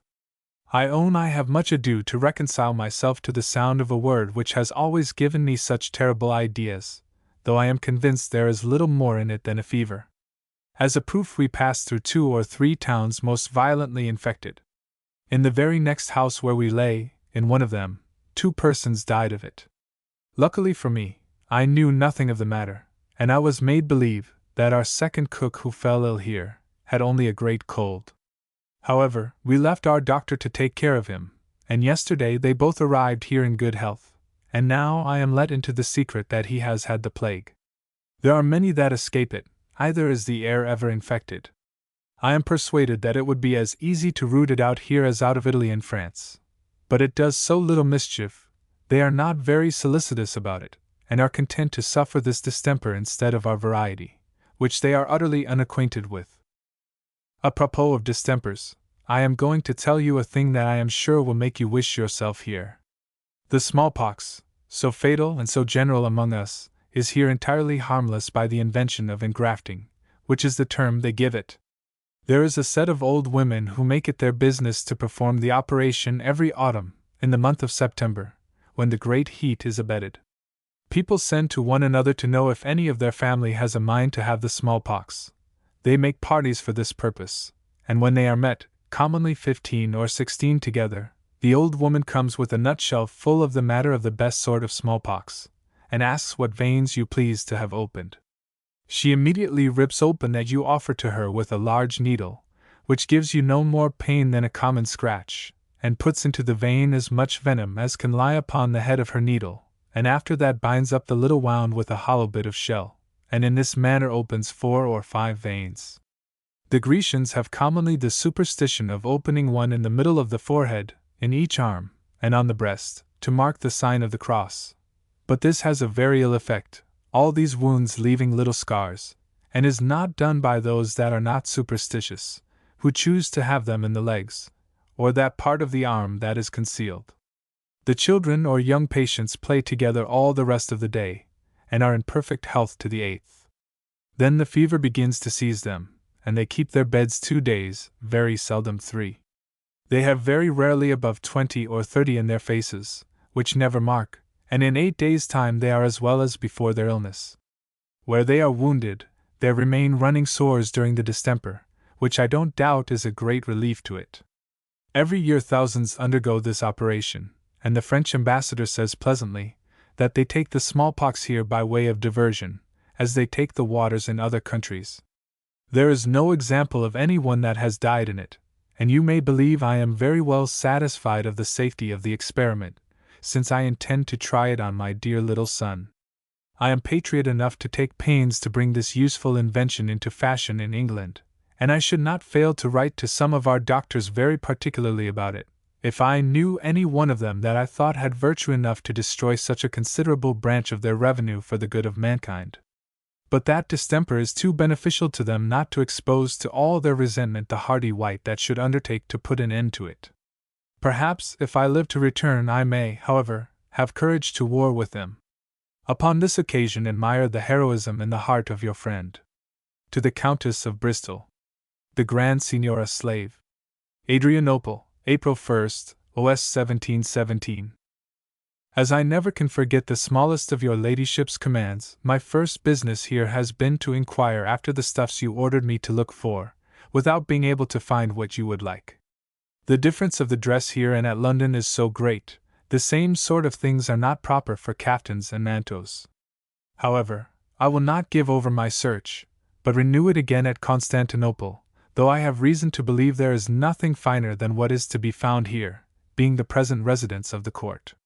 The Grand Signor's eldest daughter was married some few days before I came, and upon that occasion the Turkish ladies display all their magnificence. The bride was conducted to her husband's house in very great splendor. She is widow of the late vizier, who was killed at Peterwaradin, though that ought rather to be called a contract than a marriage, not having ever lived with him. However, the greatest part of his wealth is hers. He had the permission of visiting her in the seraglio, and being one of the handsomest men in the empire, had very much engaged her affections. When she saw this second husband, who is at least 50, she could not forbear bursting into tears. He is a man of merit, and the declared favorite of the Sultan, which they call Mosape, but that is not enough to make him pleasing in the eyes of a girl of 13. The government here is entirely in the hands of the army, and the Grand Signor, with all his absolute power, as much a slave as any of his subjects, and trembles at a janissary's frown. Here is, indeed, a much greater appearance of subjection than among us. A minister of state is not spoken to, but upon the knee, should a reflection on his conduct be dropped in a coffee-house, for they have spies everywhere, the house would be razed to the ground, and perhaps the whole company put to the torture. No huzzing mobs, senseless pamphlets, and tavern disputes about politics. A consequential ill that freedom draws, a bad effect, but from a noble cause. None of our harmless calling names. But when a minister here displeases the people, in 3 hours' time he is dragged even from his master's arms. They cut off his hands, head, and feet, and throw them before the palace gate, with all the respect in the world, while that sultan, to whom they all profess an unlimited adoration, sits trembling in his apartment, and dare either defend nor revenge his favorite. This is the blessed condition of the most absolute monarch upon earth, who owns no law but his will. I cannot help wishing, in the loyalty of my heart, that the Parliament would send hither a shipload of your passive obedient men, that they might see arbitrary government in its clearest, strongest light, where it is hard to judge whether the prince, people, or ministers are most miserable. I could make many reflections on this subject, but I know, madam, your own good sense has already furnished you with better than I am capable of. I went yesterday with the French ambassadors to see the Grand Signor in his passage to the mosque. He was preceded by a numerous guard of janissaries, with vast white feathers on their heads, spahis and bostanjis. These are foot and horse guards, and the royal gardeners, which are a very considerable body of men, dressed in different habits of fine lively colors, that, at a distance, they appeared like a parterre of tulips. After them the Aga of the janissaries, in a robe of purple velvet, lined with silver tissue, his horse led by 2 slaves richly dressed. Next him the Kislaraga. Your ladyship knows this is the chief guardian of the Seraglio ladies, in a deep yellow cloth, which suited very well to his black face, lined with sables, and last his sublimity himself, in green lined with the fur of a black Muscovite fox, which is supposed worth £1,000 sterling, mounted on a fine horse, with furniture embroidered with jewels. 6 more horses richly furnished were led after him, and 2 of his principal courtiers bore, one his gold, and the other his silver coffee pot, on a staff. Another carried a silver stool on his head for him to sit on. It would be too tedious to tell your ladyship the various dresses and turbans by which their rank is distinguished, but they were all extremely rich and gay, to the number of some thousands, that, perhaps, there cannot be seen a more beautiful procession. The Sultan appeared to us a handsome man of about 40, with a very graceful air, but something severe in his countenance, his eyes very full and black. He happened to stop under the window where we stood, and I suppose being told who we were, looked upon us very attentively, that we had full leisure to consider him, and the French ambassadress agreed with me as to his good mien. I see that lady very often. She is young, and her conversation would be a great relief to me, if I could persuade her to live without those forms and ceremonies that make life formal and tiresome.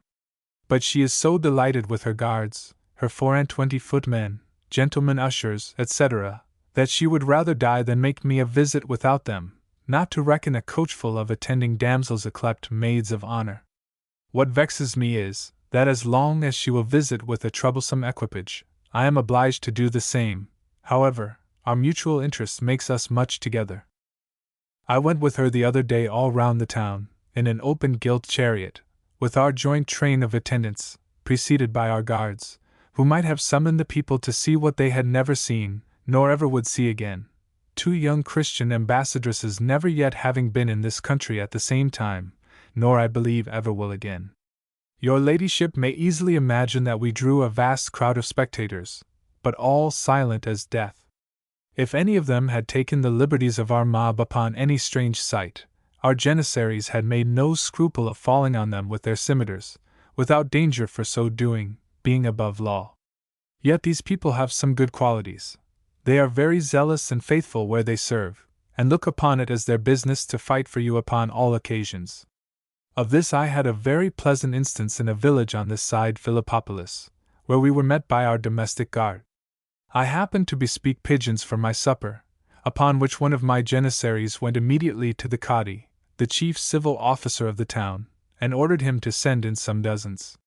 The poor man answered that he had already sent about, but could get none. My janissary, in the height of his zeal for my service, immediately locked him up prisoner in his room, telling him he deserved death for his impudence, and offering to excuse his not obeying my command. But out of respect to me, he would not punish him but by my order, and accordingly came very gravely to me, to ask what should be done to him, adding, by way of compliment, that if I pleased he would bring me his head.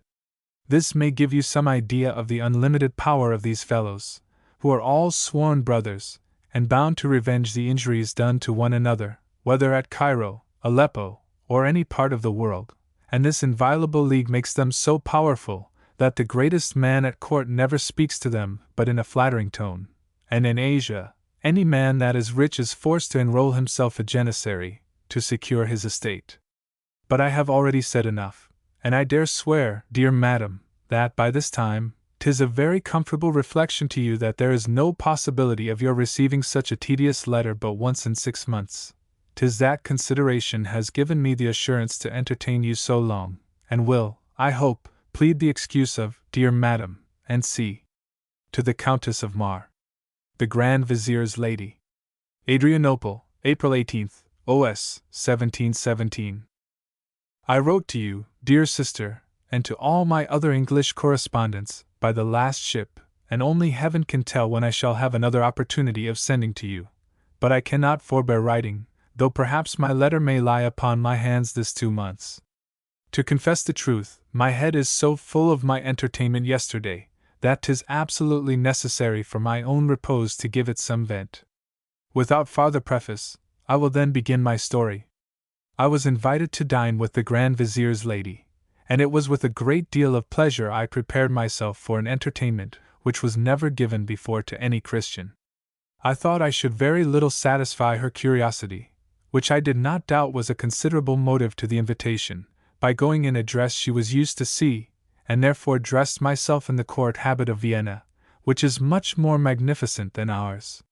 However, I chose to go incognita, to avoid any disputes about ceremony, and went in a Turkish coach, only attended by my woman that held up my train, and the Greek lady who was my interpretress.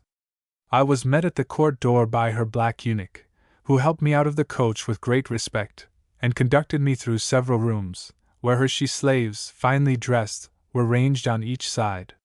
In the innermost I found the lady sitting on her sofa, in a sable vest. She advanced to meet me, and presented me half a dozen of her friends with great civility. She seemed a very good woman, near 50 years old. I was surprised to observe so little magnificence in her house, the furniture being all very moderate, and except the habits and number of her slaves, nothing about her that appeared expensive. She guessed at my thoughts, and told me that she was no longer of an age to spend either her time or money in superfluities, that her whole expense was in charity, and her whole employment praying to God. There was no affectation in this speech. Both she and her husband are entirely given up to devotion. He never looks upon any other woman, and what is much more extraordinary, touches no bribes, notwithstanding the example of all his predecessors. He is so scrupulous on this point, he would not accept Mr. Wortley's present, till he had been assured over and over that it was a settled perquisite of his place at the entrance of every ambassador. She entertained me with all kind of civility till dinner came in, which was served, one dish at a time, to a vast number, all finely dressed after their manner, which I do not think so bad as you have perhaps heard it represented. I am a very good judge of their eating, having lived 3 weeks in the house of an effendi at Belgrade, who gave us very magnificent dinners, dressed by his own cooks, which the first week pleased me extremely. But I own I then began to grow weary of it, and desired our own cook might add a dish or two after our manner. But I attribute this to custom. I am very much inclined to believe an Indian, that had never tasted of either, would prefer their cookery to ours. Their sauces are very high, all the roast very much done. They use a great deal of rich spice. The soup is served for the last dish, and they have at least as great variety of ragouts as we have. I was very sorry I could not eat of as many as the good lady would have had me, who was very earnest in serving me of everything. The treat concluded with coffee and perfumes, which is a high mark of respect. 2 slaves kneeling censed my hair, clothes, and handkerchief. After this ceremony, she commanded her slaves to play and dance, which they did with their guitars in their hands, and she excused to me their want of skill, saying she took no care to accomplish them in that art. I returned her thanks, and soon after took my leave. I was conducted back in the same manner I entered, and would have gone straight to my own house.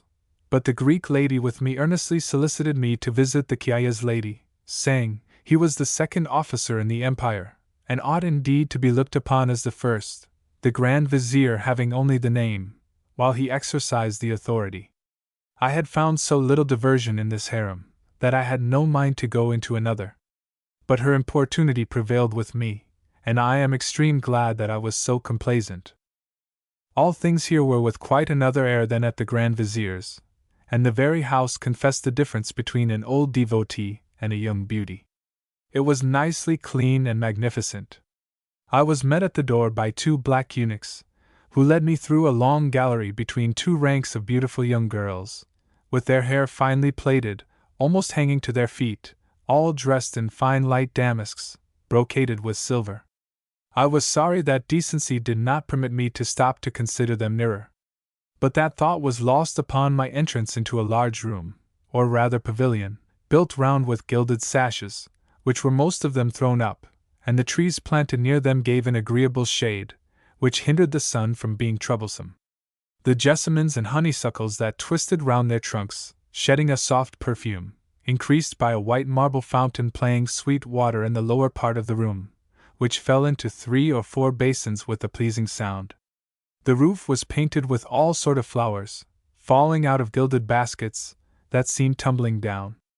On a sofa, raised 3 steps, and covered with fine Persian carpets, sat the Kiaya's lady, leaning on cushions of white satin, embroidered, and at her feet sat 2 young girls, the eldest about 12 years old, lovely as angels, dressed perfectly rich, and almost covered with jewels. But they were hardly seen near the fair Fatima, for that is her name. So much her beauty effaced everything I have seen, all that has been called lovely either in England or Germany, and must own that I never saw anything so gloriously beautiful, nor can I recollect a face that would have been taken notice of near hers.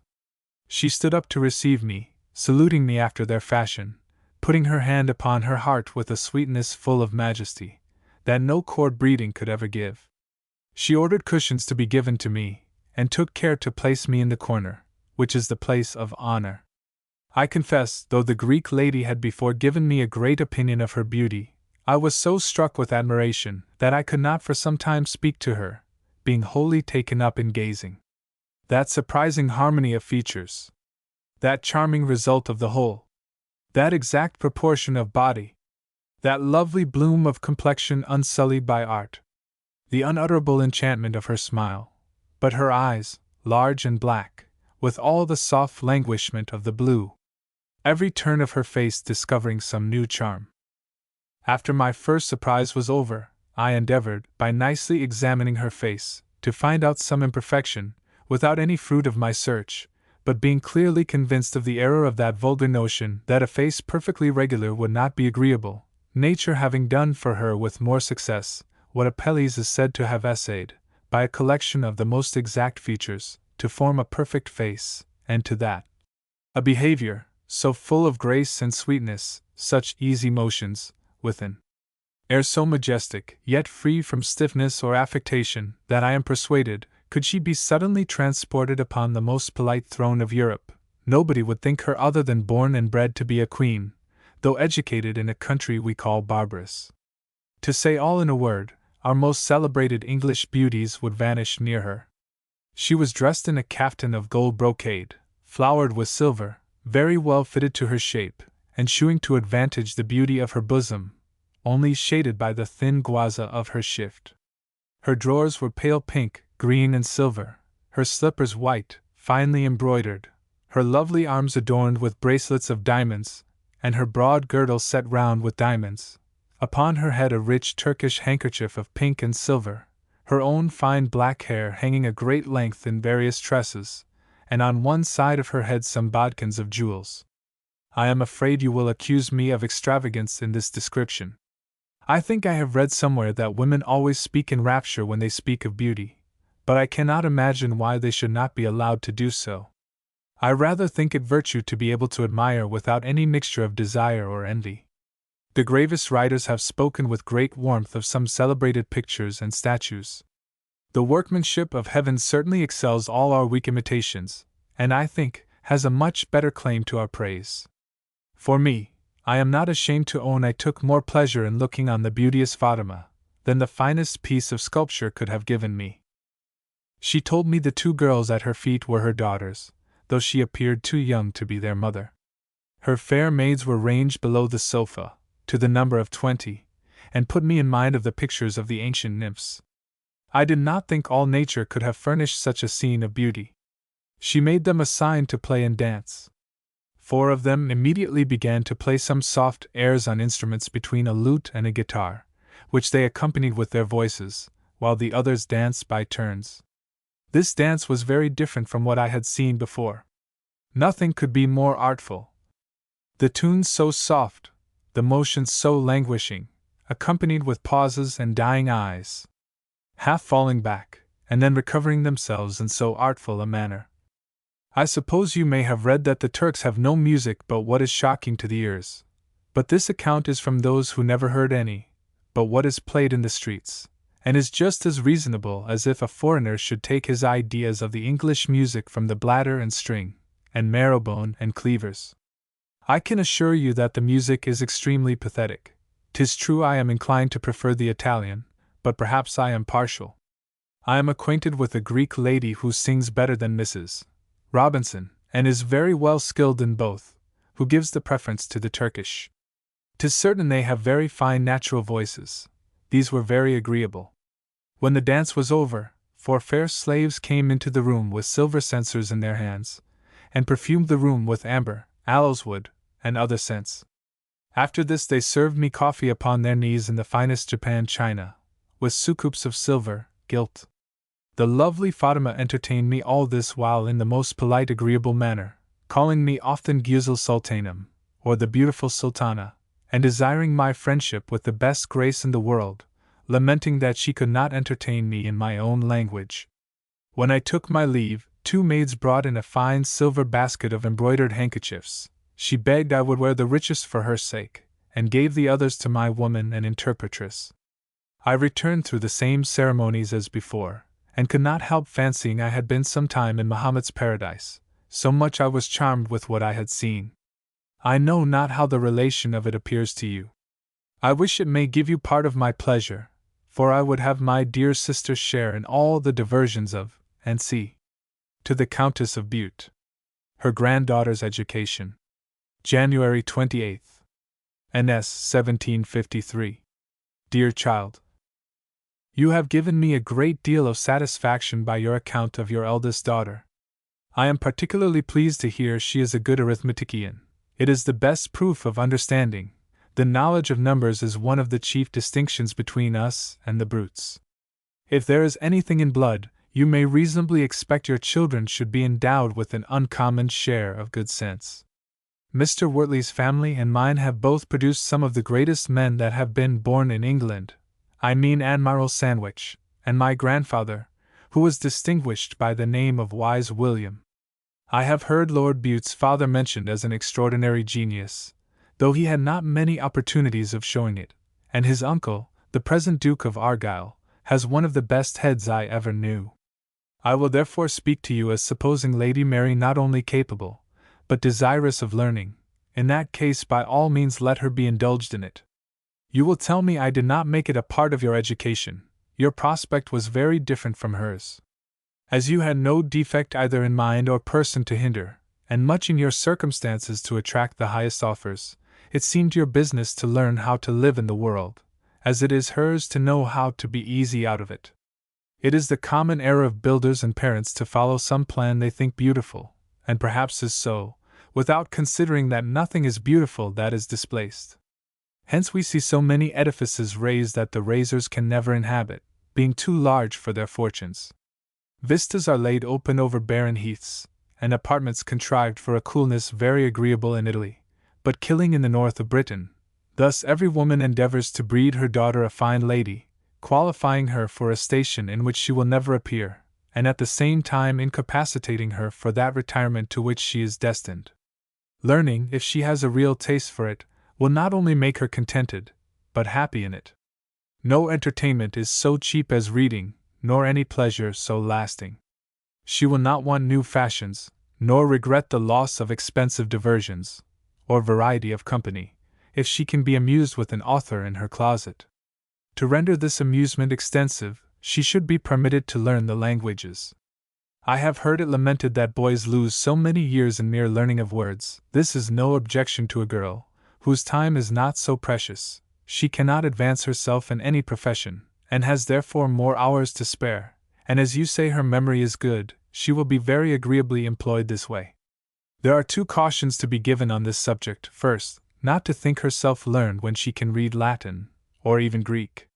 Languages are more properly to be called vehicles of learning than learning itself, as may be observed in many schoolmasters, who, though perhaps critics in grammar, are the most ignorant fellows upon earth. True knowledge consists in knowing things, not words. I would wish her no further a linguist than to enable her to read books in their originals, that are often corrupted, and always injured by translations. 2 hours' application every morning will bring this about much sooner than you can imagine, and she will have leisure enough besides to run over the English poetry, which is a more important part of a woman's education than it is generally supposed. Many a young damsel has been ruined by a fine copy of verses, which she would have laughed at if she had known it had been stolen from Mr. Waller. I remember, when I was a girl, I saved one of my companions from destruction, who communicated to me an epistle she was quite charmed with. As she had a natural good taste, she observed the lines were not so smooth as Prior's or Pope's, but had more thought and spirit than any of theirs. She was wonderfully delighted with such a demonstration of her lover's sense and passion, and not a little pleased with her own charms, that had force enough to inspire such elegancies. In the midst of this triumph I showed her that they were taken from Randolph's poems, and the unfortunate transcriber was dismissed with the scorn he deserved. To say truth, the poor plagiary was very unlucky to fall into my hands. That author being no longer in fashion, would have escaped any one of less universal reading than myself.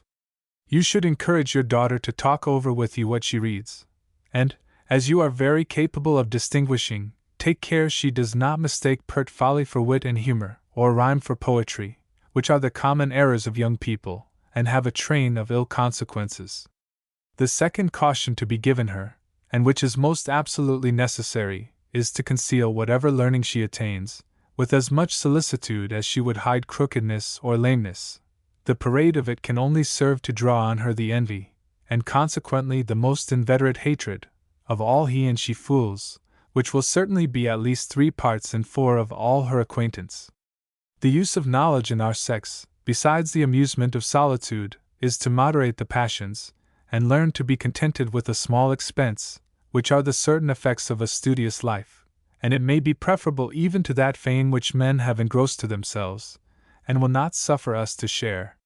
You will tell me I have not observed this rule myself, but you are mistaken. It is only inevitable accident that has given me any reputation that way. I have always carefully avoided it, and ever thought it a misfortune. The explanation of this paragraph would occasion a long digression, which I will not trouble you with, it being my present design only to say what I think useful for the instruction of my granddaughter, which I have much at heart. If she has the same inclination, I should say passion, for learning that I was born with, history, geography, and philosophy will furnish her with materials to pass away cheerfully a longer life than is allotted to mortals. I believe there are few heads capable of making Sir I. Newton's calculations, but the result of them is not difficult to be understood by a moderate capacity. Do not fear this should make her affect the character of Lady, or Mrs. Dot. Those women are ridiculous, not because they have learning, but because they have it not. One thinks herself a complete historian, after reading Eckhard's Roman history, another a profound philosopher, having got by heart some of Pope's unintelligible essays, and a third an able divine, on the strength of Whitefield's sermons. Thus you hear them screaming politics and controversy. It is a saying of Thucydides, ignorance is bold, and knowledge reserved. Indeed, it is impossible to be far advanced in it without being more humbled by a conviction of human ignorance than elated by learning. At the same time I recommend books. I neither exclude work nor drawing. I think it as scandalous for a woman not to know how to use a needle, as for a man not to know how to use a sword. I was once extremely fond of my pencil, and it was a great mortification to me when my father turned off my master. Having made a considerable progress for a short time, I learnt.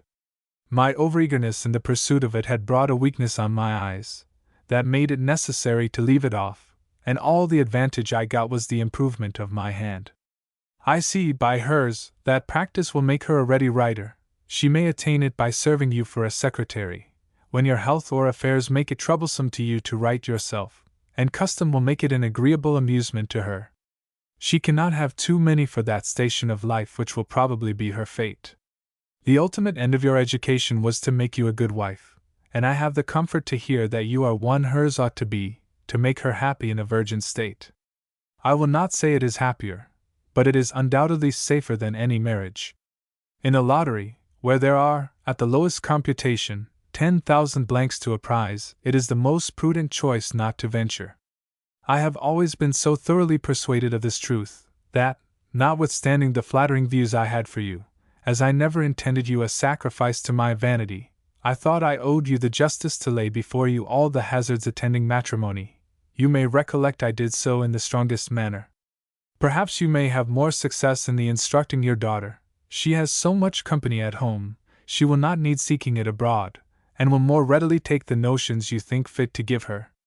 As you were alone in my family, it would have been thought a great cruelty to suffer you no companions of your own age, especially having so many near relations, and I do not wonder their opinions influence yours. I was not sorry to see you not determined on a single life, knowing it was not your father's intention, and contented myself with endeavoring to make your home so easy that you might not be in haste to leave it. I am afraid you will think this a very long and insignificant letter. I hope the kindness of the design will excuse it, being willing to give you every proof in my power that I am your most affectionate mother. To the same. Fielding and Other Authors. Loughborough, September 22nd, 1755. My dear child, I received, 2 days ago, the box of books you were so kind to send, but I can scarce say whether my pleasure or disappointment was greatest. I was much pleased to see before me a fund of amusement, but heartily vexed to find your letter consisting only of 3 lines and a half. Why will you not employ Lady Mary as secretary, if it is troublesome to you to write? I have told you over and over, you may at the same time oblige your mother and improve your daughter, both which I should think very agreeable to yourself. You can never want something to say. The history of your nursery, if you had no other subject to write on, would be very acceptable to me. I am such a stranger to everything in England, I should be glad to hear more particulars relating to the families I am acquainted with. If Miss Liddell marries the Lord Euston I knew, or his nephew, who has succeeded him, if Lord Berkeley has left children, and several trifles of that sort, that would be a satisfaction to my curiosity. I am sorry for H. Fielding's death, not only as I shall read no more of his writings, but I believe he lost more than others, as no man enjoyed life more than he did, though few had less reason to do so, the highest of his preferment being raking in the lowest sinks of vice and misery. I should think it a nobler and less nauseous employment to be one of the staff officers that conduct the nocturnal weddings.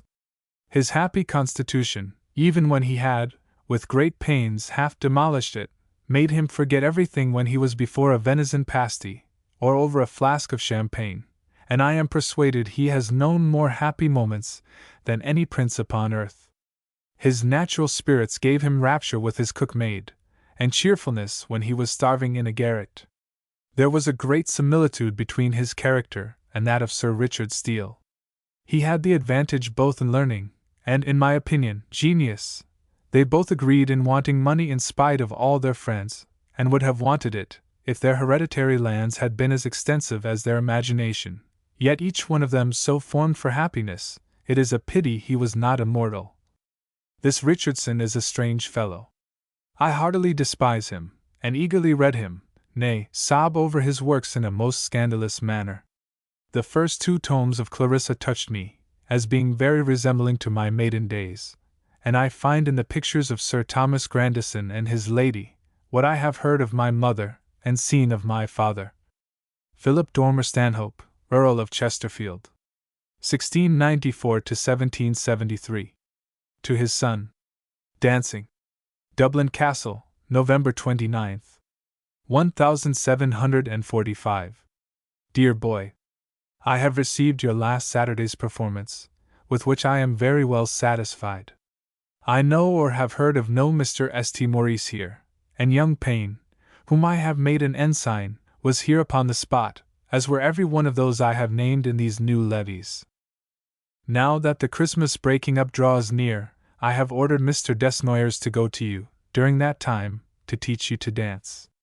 I desire that you will particularly attend to the graceful motion of your arms, which with the manner of putting on your hat, and giving your hand, is all that a gentleman need attend to.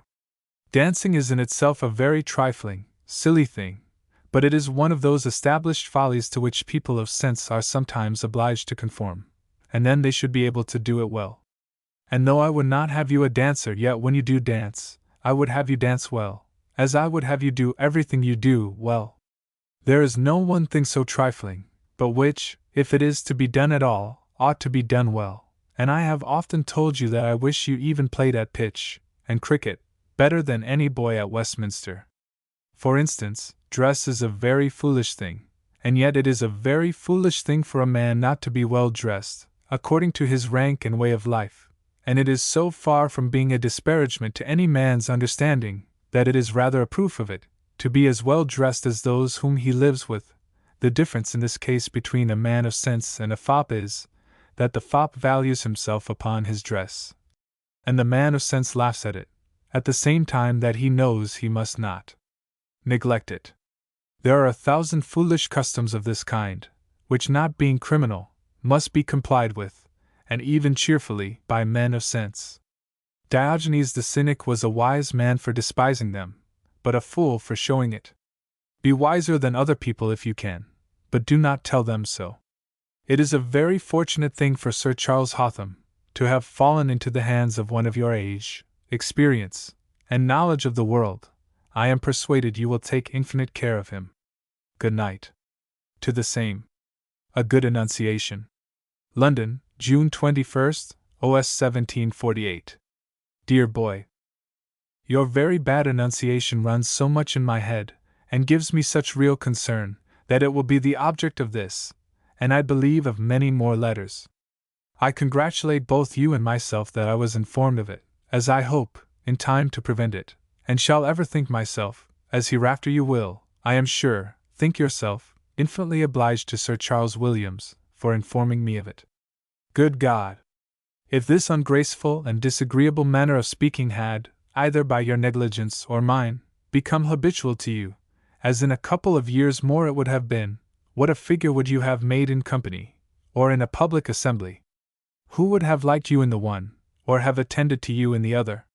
Read what Cicero and Quintilian say of enunciation, and see what a stress they lay on the gracefulness of it. Nay, Cicero goes farther, and even maintains that a good figure is necessary for an orator, and particularly that he must not be vastus, that is, overgrown and clumsy. He shows by it that he knew mankind well, and knew the powers of an agreeable figure and a graceful manner. Men, as well as women, are much oftener led by their hearts than by their understandings. The way to the heart is through the senses. Please their eyes and their ears, and the work is half done. I have frequently known a man's fortune decided forever by his first address. If it is pleasing, people are hurried involuntarily into persuasion that he has a merit, which possibly he has not, as, on the other hand, if it is ungraceful, they are immediately prejudiced against him, and unwilling to allow him the merit which it may be he has. Nor is this sentiment so unjust and unreasonable as at first sight it may seem, for if a man has parts, he must know of what infinite consequence it is to him to have a graceful manner of speaking, and a genteel and pleasing address. He will cultivate and improve them to the utmost. Your figure is a good one. You have no natural defects in the organs of speech. Your address may be engaging, and your manner of speaking graceful, if you will, so that, if they are not so, either I nor the world can ascribe it to anything but your want of parts. What is the constant and just observation as to all the actors upon the stage? Is it not that those who have the best sense always speak the best, though they may not happen to have the best voices? They will speak plainly, distinctly, and with the proper emphasis, be their voices ever so bad. Had Roscius spoken quick, thick, and ungracefully, I will answer for it, that Cicero would not have thought him worth the oration which he made in his favor. Words were given us to communicate our ideas by, and there must be something inconceivably absurd in uttering them in such a manner, as that either people cannot understand them, or will not desire to understand them. I tell you truly and sincerely, that I shall judge of your parts by your speaking gracefully or ungracefully. If you have parts, you will never be at rest till you have brought yourself to a habit of speaking most gracefully, for I aver that it is in your power. You will desire Mr. Hart, that you may read aloud to him every day, and that he will interrupt and correct you every time that you read too fast, do not observe the proper stops, or lay a wrong emphasis.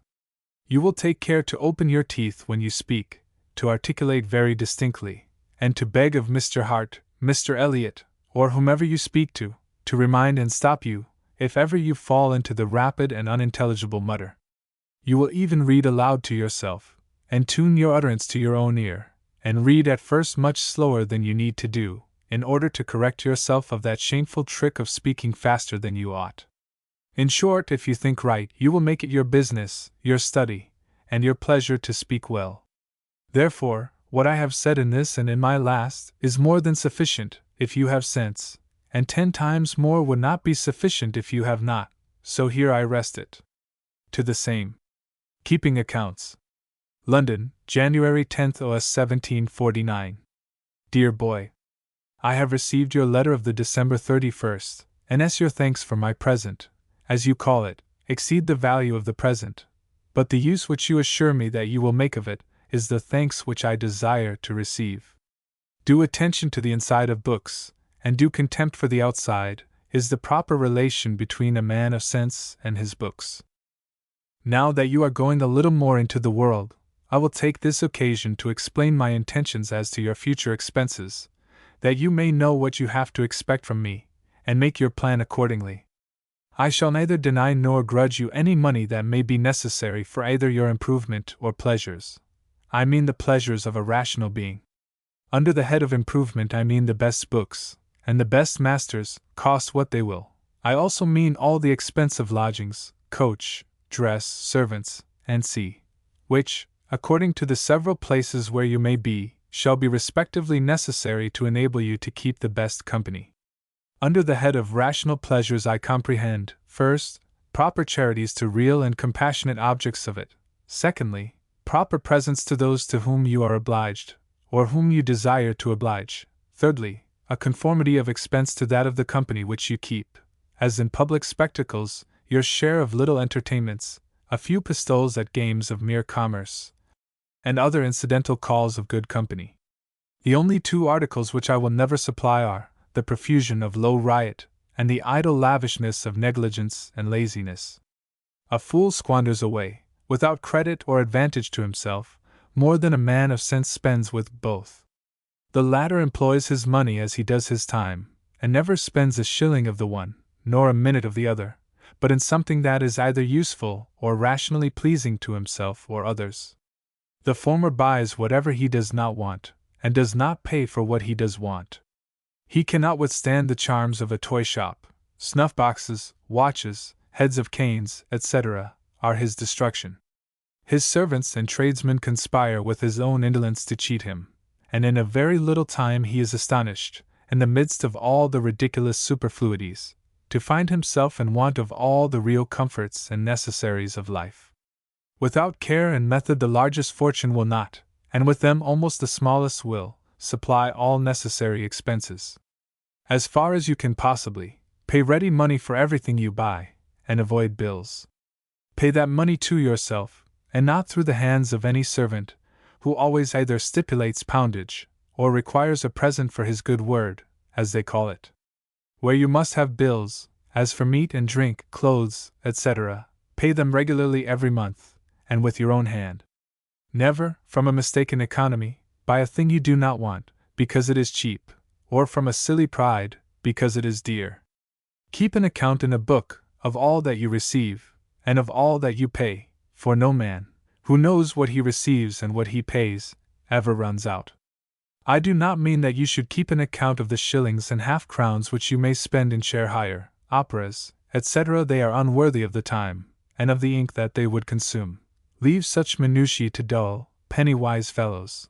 But remember in economy, as well as in every other part of life, to have the proper attention to proper objects, and the proper contempt for little ones. A strong mind sees things in their true proportion. A weak one views them through a magnifying medium, which, like the microscope, makes an elephant of a flea, magnifies all little objects, but cannot receive great ones. I have known many a man pass for a miser, by saving a penny, and wrangling for 2 pence, who was undoing himself at the same time by living above his income and not attending to essential articles, which were above his portee. The sure characteristic of a sound and strong mind is to find in everything those certain bounds, quos ultra citrave nequit consistere rectum. These boundaries are marked out by a very fine line, which only good sense and attention can discover. It is much too fine for vulgar eyes. In manners, this line is good breeding; beyond it is troublesome ceremony; short of it is unbecoming negligence and inattention. In morals, it divides ostentatious puritanism from criminal relaxation; in religion, superstition from impiety; and, in short, every virtue from its kindred vice or weakness. I think you have sense enough to discover the line. Keep it always in your eye, and learn to walk upon it. Rest upon Mr. Hart, and he will poise you, till you are able to go alone. By the way, there are fewer people who walk well upon that line than upon the slack rope, and therefore a good performer shines so much the more. Remember to take the best dancing master at Berlin, more to teach you to sit, stand, and walk gracefully, than to dance finely. The graces, remember the graces. Adieu. To the same. A Father's Example. London, February 7th. OS 1749. Dear boy, you are now come to an age capable of reflection, and I hope you will do what however few people at your age do, exert it, for your own sake, in the search of truth and sound knowledge. I will confess, for I am not unwilling to discover my secrets to you, that it is not many years since I have presumed to reflect for myself. Till 16 or 17 I had no reflection, and for many years after that I made no use of what I had. I adopted the notions of the books I read, or the company I kept, without examining whether they were just or not, and I rather chose to run the risk of easy error than to take the time and trouble of investigating truth. Thus, partly from laziness, partly from dissipation, and partly from the mauvaise honte of rejecting fashionable notions, I was, as I since found, hurried away by prejudices, instead of being guided by reason, and quietly cherished error, instead of seeking for truth. But since I have taken the trouble of reasoning for myself, and have had the courage to own that I do so, you cannot imagine how much my notions of things are altered, and in how different a light I now see them, from that in which I formerly viewed them through the deceitful medium of prejudice or authority. Nay, I may possibly still retain many errors, which, from long habit, have perhaps grown into real opinions, for it is very difficult to distinguish habits, early acquired and long entertained, from the result of our reason and reflection. My first prejudice, for I do not mention the prejudices of boys and women, such as hobgoblins, ghosts, dreams, spilling salt, and sea, was my classical enthusiasm, which I received from the books I read, and the masters who explained them to me. I was convinced there had been no common sense nor common honesty in the world for these last 1500 years, but that they were totally extinguished with the ancient Greek and Roman governments. Homer and Virgil could have no faults, because they were ancient; Milton and Tasso could have no merit, because they were modern. And I could almost have said, with regard to the ancients, what Cicero, very absurdly and unbecomingly for a philosopher, says with regard to Plato, cum quo errare malum quam cum aliis rex sentire. Whereas now, without any extraordinary effort of genius, I have discovered that nature was the same 3,000 years ago as it is at present, that men were but men then as well as now, that modes and customs vary often, but that human nature is always the same. And I can no more suppose that men were better, braver, or wiser, 1,500 or 3,000 years ago, than I can suppose that the animals or vegetables were better then than they are now.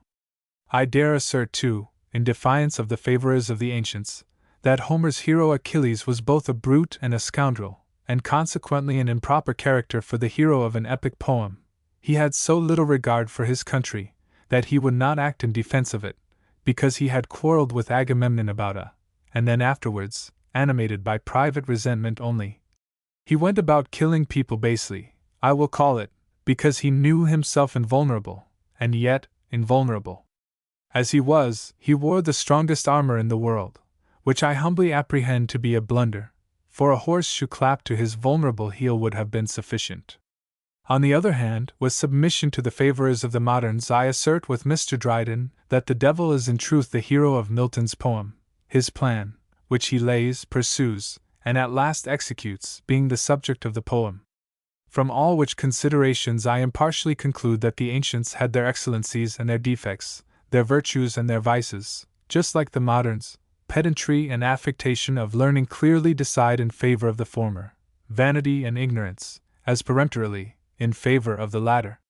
Religious prejudices kept pace with my classical ones, and there was a time when I thought it impossible for the honestest man in the world to be saved out of the pale of the Church of England, not considering that matters of opinion do not depend upon the will, and that it is as natural, and as allowable, that another man should differ in opinion from me, as that I should differ from him, and that, if we are both sincere, we are both blameless, and should consequently have mutual indulgences for each other. The next prejudices I adopted were those of the beau monde, in which, as I was determined to shine, I took what are commonly called the genteel vices to be necessary. I had heard them reckoned so, and without further inquiry, I believed it, or at least should have been ashamed to have denied it, for fear of exposing myself to the ridicule of those whom I considered as the models of fine gentlemen. But now I am neither ashamed nor afraid to assert that those genteel vices, as they are falsely called, are only so many blemishes in the character of even a man of the world, and what is called a fine gentleman, and degrade him in the opinion of those very people, to whom he hopes to recommend himself by them. Nay, this prejudice often extends so far, that I have known people pretend to vices they had not, instead of carefully concealing those they had. Use and assert your own reason, reflect, examine, and analyze everything, in order to form a sound and mature judgment. Let no Greek, utos epha, impose upon your understanding, mislead your actions, or dictate your conversation. Be early what, if you are not, you will when too late wish you had been. Consult your reason betimes. I do not say that it will always prove an unerring guide, for human reason is not infallible, but it will prove the least erring guide that you can follow. Books and conversation may assist it, but adopt neither, blindly and implicitly. Try both by that best rule which God has given to direct us, reason. Of all the troubles, do not decline, as many people do, that of thinking. To the same. Public Speaking. London, December 9th. OS 1749. Dear boy. It is now above 40 years since I have never spoken nor written one single word, without giving myself at least one moment's time to consider whether it was a good one or a bad one, and whether I could not find out a better in its place. An unharmonious and rugged period, at this time, shocks my ears, and I, like all the rest of the world, will willingly exchange and give up some degree of rough sense for a good degree of pleasing sound. I will freely and truly own to you, without either vanity or false modesty, that whatever reputation I have acquired as a speaker is more owing to my constant attention to my diction than to my matter, which was necessarily just the same as other people's. When you come into Parliament, your reputation as a speaker will depend much more upon your words and your periods than upon the subject. The same matter occurs equally to everybody of common sense, upon the same question. The dressing it well is what excites the attention and admiration of the audience. It is in Parliament that I have set my heart upon your making a figure. It is there that I want to have you justly proud of yourself, and to make me justly proud of you. This means that you must be a good speaker there. I use the word must, because I know you may if you will. The vulgar, who are always mistaken, look upon a speaker and a comet with the same astonishment and admiration, taking them both for preternatural phenomena. This error discourages many young men from attempting that character, and good speakers are willing to have their talent considered as something very extraordinary, if not a peculiar gift of God to His elect. But let you and I analyze and simplify this good speaker. Let us strip him of those adventitious plumes with which his own pride and the ignorance of others have decked him, and we shall find the true definition of him to be no more than this: a man of good common sense, who reasons justly, and expresses himself elegantly on that subject upon which he speaks. There is, surely, no witchcraft in this. A man of sense, without a superior and astonishing degree of parts, will not talk nonsense upon any subject, nor will he, if he has the least taste or application, talk inelegantly. What then does all this mighty art and mystery of speaking in Parliament amount to? Why, no more than this, that the man who speaks in the House of Commons speaks in that House, and to 400 people, that opinion upon a given subject which he would make no difficulty of speaking in any house in England, round the fire, or at table, to any 14 people whatsoever, better judges, perhaps, and severer critics of what he says, than any 14 gentlemen of the House of Commons. I have spoken frequently in Parliament, and not always without some applause, and therefore I can assure you, from my experience, that there is very little in it. The elegancy of the style and the turn of the periods make the chief impression upon the hearers. Give them but 1 or 2 round and harmonious periods in a speech, which they will retain and repeat, and they will go home as well satisfied as people do from an opera, humming all the way 1 or 2 favorite tunes that have struck their ears, and were easily caught. Most people have ears, but few have judgment. Tickle those ears, and depend upon it, you will catch their judgments, such as they are. Cicero, conscious that he was at the top of his profession, for in his time eloquence was a profession, in order to set himself off, defines, in his treatise De Orator, an orator to be such a man as never was, or never will be, and by this fallacious argument, says that he must know every art and science whatsoever, or how shall he speak upon them? But with submission to so great an authority, my definition of an orator is extremely different from, and I believe much truer than, his. I call that man an orator who reasons justly, and expresses himself elegantly, upon whatever subjects he treats. Problems in geometry, equations in algebra, processes in chemistry, and experiments in anatomy, are never, that I have heard of, the objects of eloquence, and therefore I humbly conceive that a man may be a very fine speaker, and yet know nothing of geometry, algebra, chemistry, or anatomy. The subjects of all parliamentary debates are subjects of common sense singly.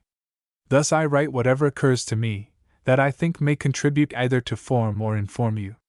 May my labor not be in vain! And it will not if you will but have half the concern for yourself that I have for you. Adieu. To the same. The New Earl of Chatham. Blackheath, August 1st, 1766. My dear friend. The curtain was at last drawn up, the day before yesterday, and discovered the new actors together with some of the old ones. I do not name them to you, because tomorrow's Gazette will do it full as well as I could. Mr. Pitt, who had carte blanche given him, named every one of them, but what would you think he named himself for? Lord Privy Seal, and what will astonish you, as it does every mortal here, Earl of Chatham. The joke here is, that he has had a fall upstairs, and has done himself so much hurt, that he will never be able to stand upon his legs again. Everybody is puzzled how to account for this step, though it would not be the first time that great abilities have been duped by low cunning. But be it what it will, he is now certainly only Earl of Chatham, and no longer Mr. Pitt, in any respect whatever. Such an event, I believe, was never read nor heard of. To withdraw, in the fullness of his power, and in the utmost gratification of his ambition, from the House of Commons, which procured him his power, and which could alone insure it to him, and to go into that hospital of incurables, the House of Lords, is a measure so unaccountable, that nothing but proof positive could have made me believe it, but true it is. Hans Stanley is to go ambassador to Russia, and my nephew, Ellis, to Spain, decorated with the Red Rib Band. Lord Shelburne is your Secretary of State, which I suppose he has notified to you this post by a circular letter. Charles Townshend has now the sole management of the House of Commons, but how long he will be content to be only Lord Chatham's vice-regent there, is a question which I will not pretend to decide. There is one very bad sign for Lord Chatham in his new dignity, which is, that all his enemies, without exception, rejoice at it, and all his friends are stupefied and dumbfounded. If I mistake not much, he will in the course of a year enjoy perfect odium cum dignitate. Enough of politics. Is the fair, or at least the fat Miss C., with you still? It must be confessed that she knows the art of courts, to be so received at Dresden, and so connived at in Leicester Fields. There never was so wet a summer as this has been, in the memory of man. We have not had one single day, since March, without some rain, but most days a great deal. I hope that does not affect your health, as great cold does, for with all these inundations it has not been cold. God bless you. Samuel Johnson. 1709 to 1784. To Bennet Langton. Postponement of a visit. May 6, 1755. Sir, it has been long observed that men do not suspect faults which they do not commit.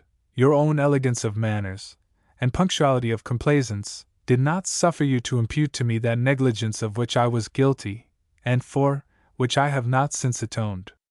I received both your letters, and received them with pleasure proportioned to the esteem which so short an acquaintance strongly impressed, and which I hope to confirm by nearer knowledge, though I am afraid that gratification will be for a time withheld. I have, indeed, published my book, of which I beg to know your father's judgment, and yours, and I have now stayed long enough to watch its progress in the world. It has, you see, no patrons, and I think has yet had no opponents, except the critics of the coffee house, whose outcries are soon dispersed into the air, and are thought on no more.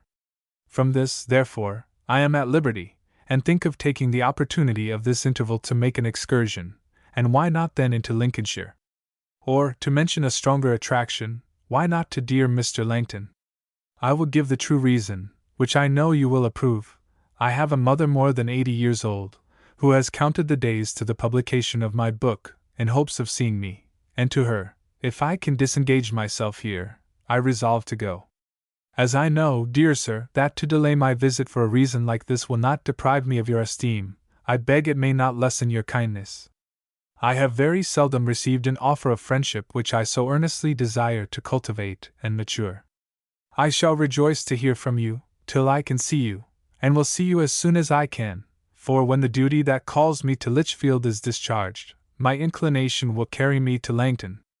I shall delight to hear the ocean roar, or see the stars twinkle, in the company of men to whom nature does not spread her volumes or utter her voice in vain.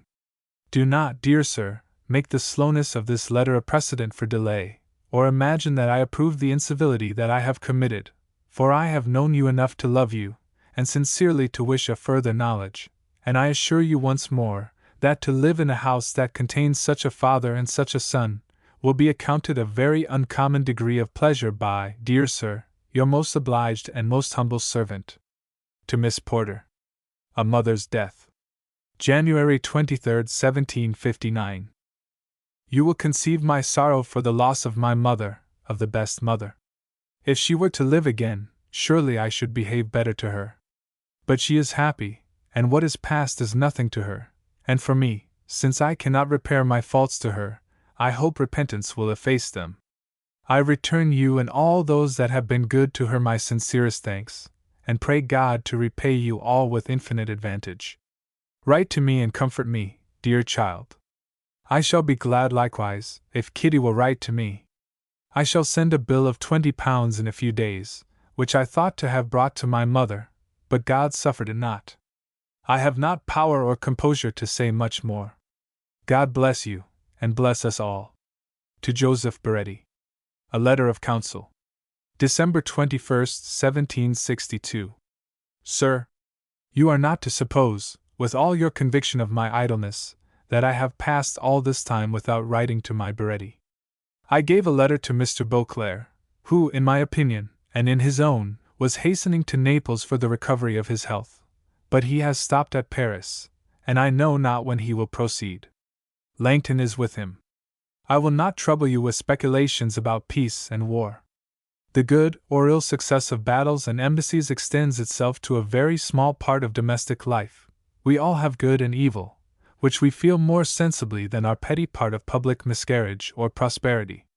I am sorry for your disappointment, with which you seem more touched than I should expect a man of your resolution and experience to have been, did I not know that general truths are seldom applied to particular occasions, so that the fallacy of our self-love extends itself as wide as our interest and affections.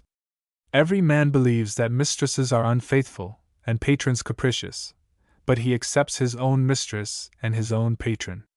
We have all learned that greatness is negligent and contemptuous, and that in courts, life is often languished away in unratified expectation, but he that approaches greatness, or glitters in a court, imagines that destiny has at last exempted him from the common lot.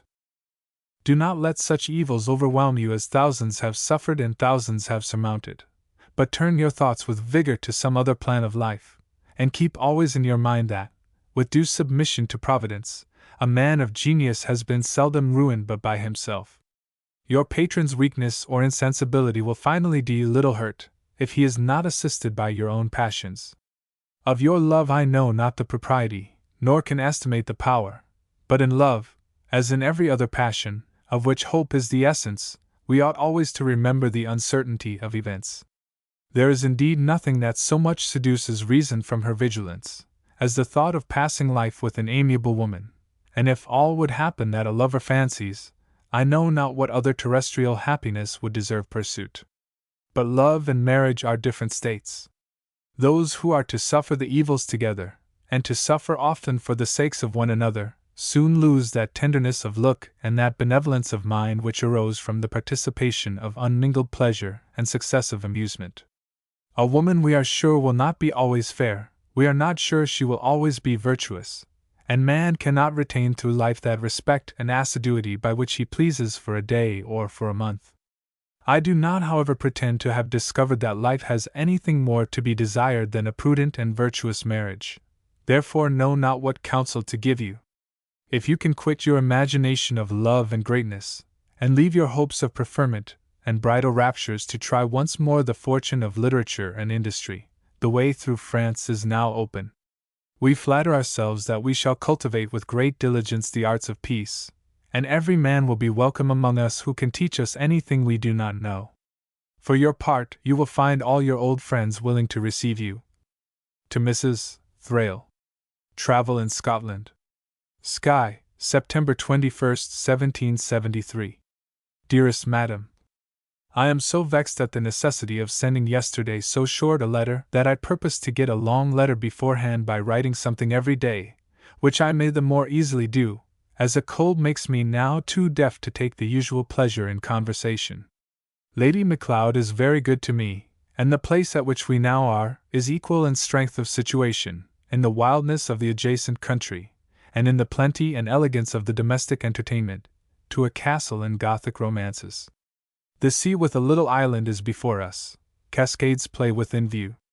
Close to the house is the formidable skeleton of an old castle, probably Danish, and the whole mass of building stands upon a protuberance of rock, inaccessible till of late but by a pair of stairs on the seaside, and secure in ancient times against any enemy that was likely to invade the kingdom of Skye.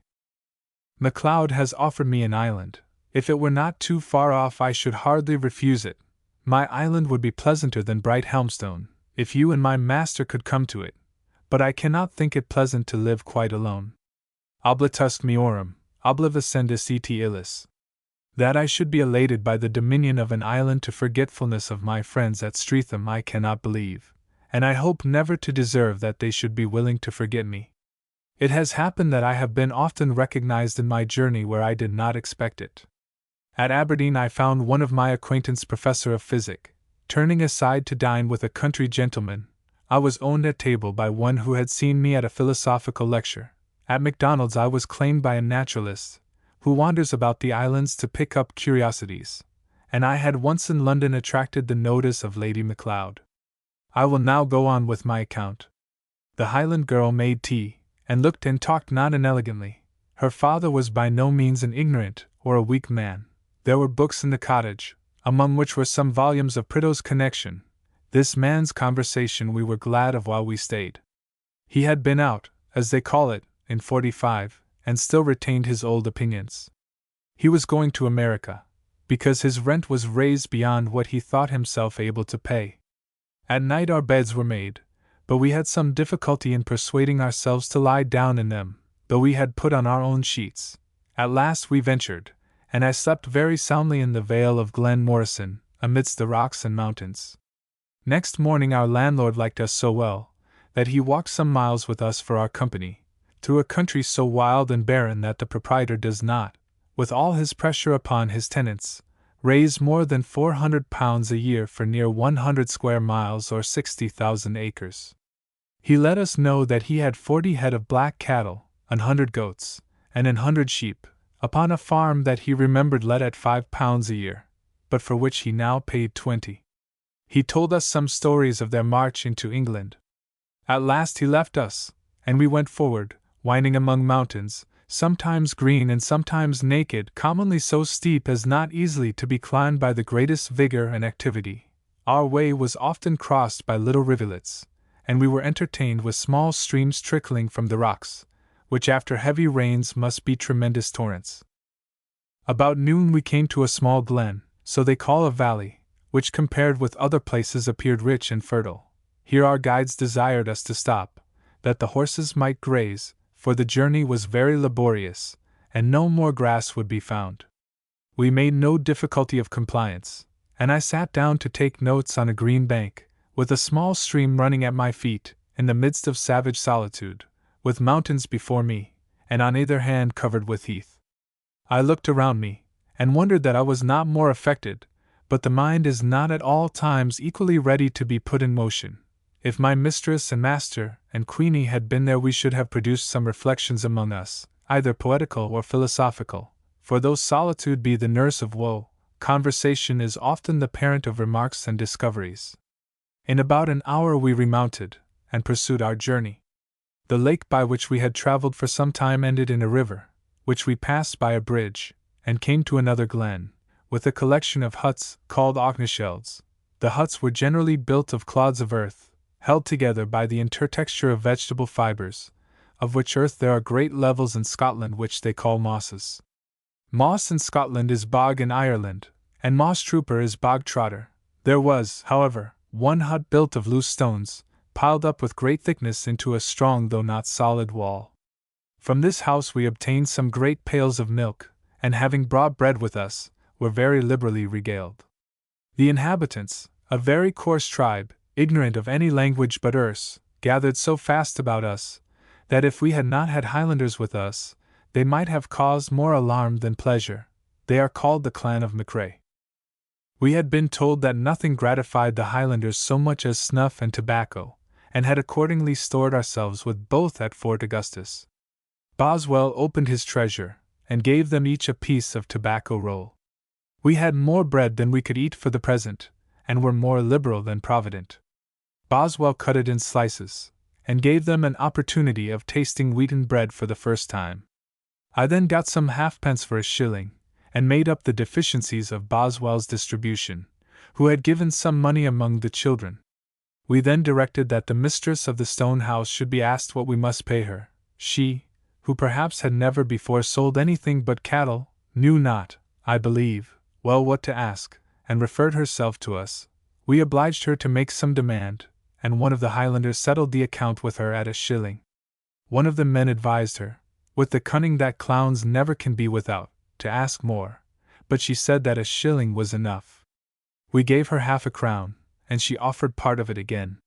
The MacRaes were so well pleased with our behavior, that they declared it the best day they had seen since the time of the old Laird of MacLeod, who, I suppose, like us, stopped in their valley, as he was travelling to Skye. I cannot forbear to interrupt my narrative. Boswell, with some of his troublesome kindness, has informed this family, and reminded me that the 18th of September is my birthday. The return of my birthday, if I remember it, fills me with thoughts which it seems to be the general care of humanity to escape. I can now look back upon 64 years, in which little has been done, and little has been enjoyed, a life diversified by misery, spent part in the sluggishness of penury, and part under the violence of pain, in gloomy discontent or importunate distress. But perhaps I am better than I should have been if I had been less afflicted. With this I will try to be content. In proportion as there is less pleasure in retrospective considerations, the mind is more disposed to wander forward into futurity. But at 64 what promises, however liberal, of imaginary good can futurity venture to make? Yet something will be always promised, and some promises will always be credited. I am hoping and I am praying that I may live better in the time to come, whether long or short, than I have yet lived, and in the solace of that hope endeavor to repose. Dear Queenie's day is next. I hope she at 64 will have less to regret. You will now expect that I should give you some account of the Isle of Skye, of which, though I have been 12 days upon it, I have little to say. It is an island perhaps 50 miles long, so much indented by inlets of the sea that there is no part of it removed from the water more than 6 miles. No part that I have seen is plain. You are always climbing or descending, and every step is upon rock or mire. A walk upon ploughed ground in England is a dance upon carpets compared to the toilsome drudgery of wandering in Skye. There is neither town nor village in the island, nor have I seen any house but MacLeod's, that is not much below your habitation at Brighthelmstone.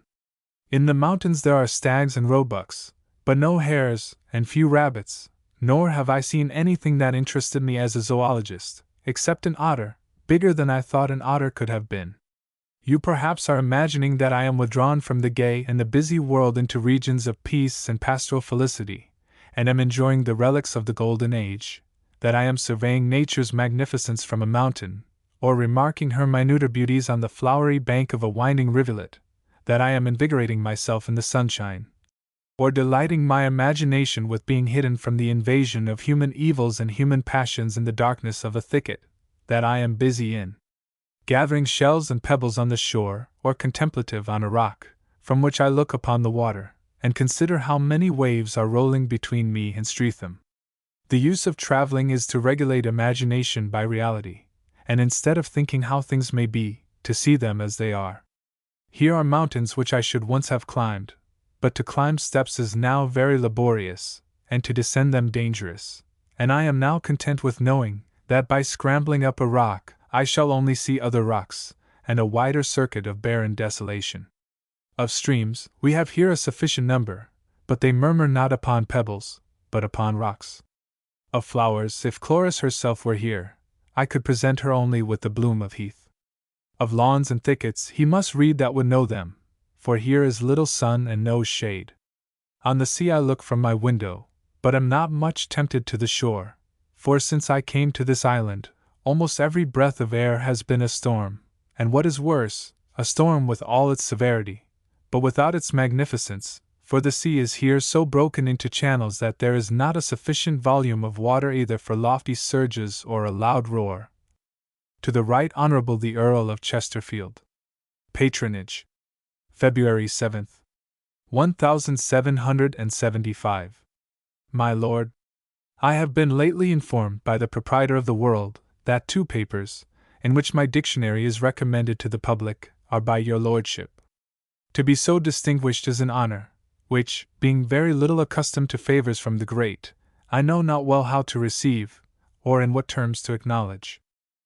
When, upon some slight encouragement, I first visited your lordship, I was overpowered, like the rest of mankind, by the enchantment of your address, and could not forbear to wish that I might boast myself le vainqueur du vainqueur de la terre, that I might obtain that regard for which I saw the world contending, but I found my attendants so little encouraged, that neither pride nor modesty would suffer me to continue it. When I had once addressed your lordship in public, I had exhausted all the art of pleasing which a retired and uncourtly scholar can possess. I had done all I could, and no man is well pleased to have his all neglected, be it ever so little. 7 years, my lord, have now passed since I waited in your outward rooms, or was repulsed from your door, during which time I have been pushing on my work through difficulties, of which it is useless to complain, and have brought it at last to the verge of publication, without one act of assistance, one word of encouragement, or one smile of favor. Such treatment I did not expect, for I never had a patron before. The shepherd in Virgil grew at last acquainted with love, and found him a native of the rocks. Is not a patron, my lord, one who looks with unconcern on a man struggling for life in the water, and when he has reached ground, encumbers him with help? The notice which you have been pleased to take of my labors, had it been early, had been kind, but it has been delayed till I am indifferent, and cannot enjoy it, till I am solitary, and cannot impart it, till I am known, and do not want it. I hope it is no very cynical asperity, not to confess obligations, where no benefit has been received, or to be unwilling that the public should consider me as owing that to a patron, which Providence has enabled me to do for myself. Having carried on my work thus far with so little obligation to any favor of learning, I shall not be disappointed though I shall conclude it, if less be possible, with less, for I have been long wakened from that dream of hope in which I once boasted myself with so much exultation. My lord, your lordship's most humble, most obedient servant. To James Boswell. A Silent Friend. July 13th, 1779. Dear Sir, what can possibly have happened that keeps us two such strangers to each other? I expected to have heard from you when you came home. I expected afterwards. I went into the country and returned, and yet there is no letter from Mr. Boswell. No ill, I hope, has happened, and if ill should happen, why should it be concealed from him who loves you? Is it a fit of humor that has disposed you to try who can hold out longest without writing? If it be, you have the victory. But I am afraid of something bad. Set me free from my suspicions. My thoughts are at present employed in guessing the reason of your silence. You must not expect that I should tell you anything, if I had anything to tell. Write, pray write to me, and let me know what is or what has been the cause of this long interruption. To Mrs. Thrale. A Great Man's Fortitude. June 19, 1783. On Monday the 16th, I sat for my picture and walked a considerable way with little inconvenience. In the afternoon and evening I felt myself light and easy, and began to plan schemes of life. Thus I went to bed, and in a short time waked and sat up, as has been long my custom, when I felt a confusion and indistinctness in my head, which lasted, I suppose, about half a minute. I was alarmed, and prayed God, that however he might afflict my body, he would spare my understanding. This prayer, that I might try the integrity of my faculties, I made in Latin verse. The lines were not very good, but I knew them not to be very good. I made them easily, and concluded myself to be unimpaired in my faculties. Soon after I perceived that I had suffered a paralytic stroke, and that my speech was taken from me. I had no pain, and so little dejection in this dreadful state, that I wondered at my own apathy, and considered that perhaps death itself, when it should come, would excite less horror than seems now to attend it. In order to rouse the vocal organs, I took 2 drams. Wine has been celebrated for the production of eloquence. I put myself into violent motion, and I think repeated it, but all was vain. I then went to bed, and strange as it may seem, I slept. When I saw light, it was time to contrive what I should do. Though God stopped my speech, he left me my hands. I enjoyed a mercy which was not granted to my dear friend Lawrence, who now perhaps overlooks me as I am writing, and rejoices that I have what he wanted. My first note was necessarily to my servant, who came in talking, and could not immediately comprehend why he should read what I put into his hands. I then wrote a card to Mr. Allen, that I might have a discreet friend at hand, to act as occasion should require. In penning this note I had some difficulty. My hand, I knew not how nor why, made wrong letters.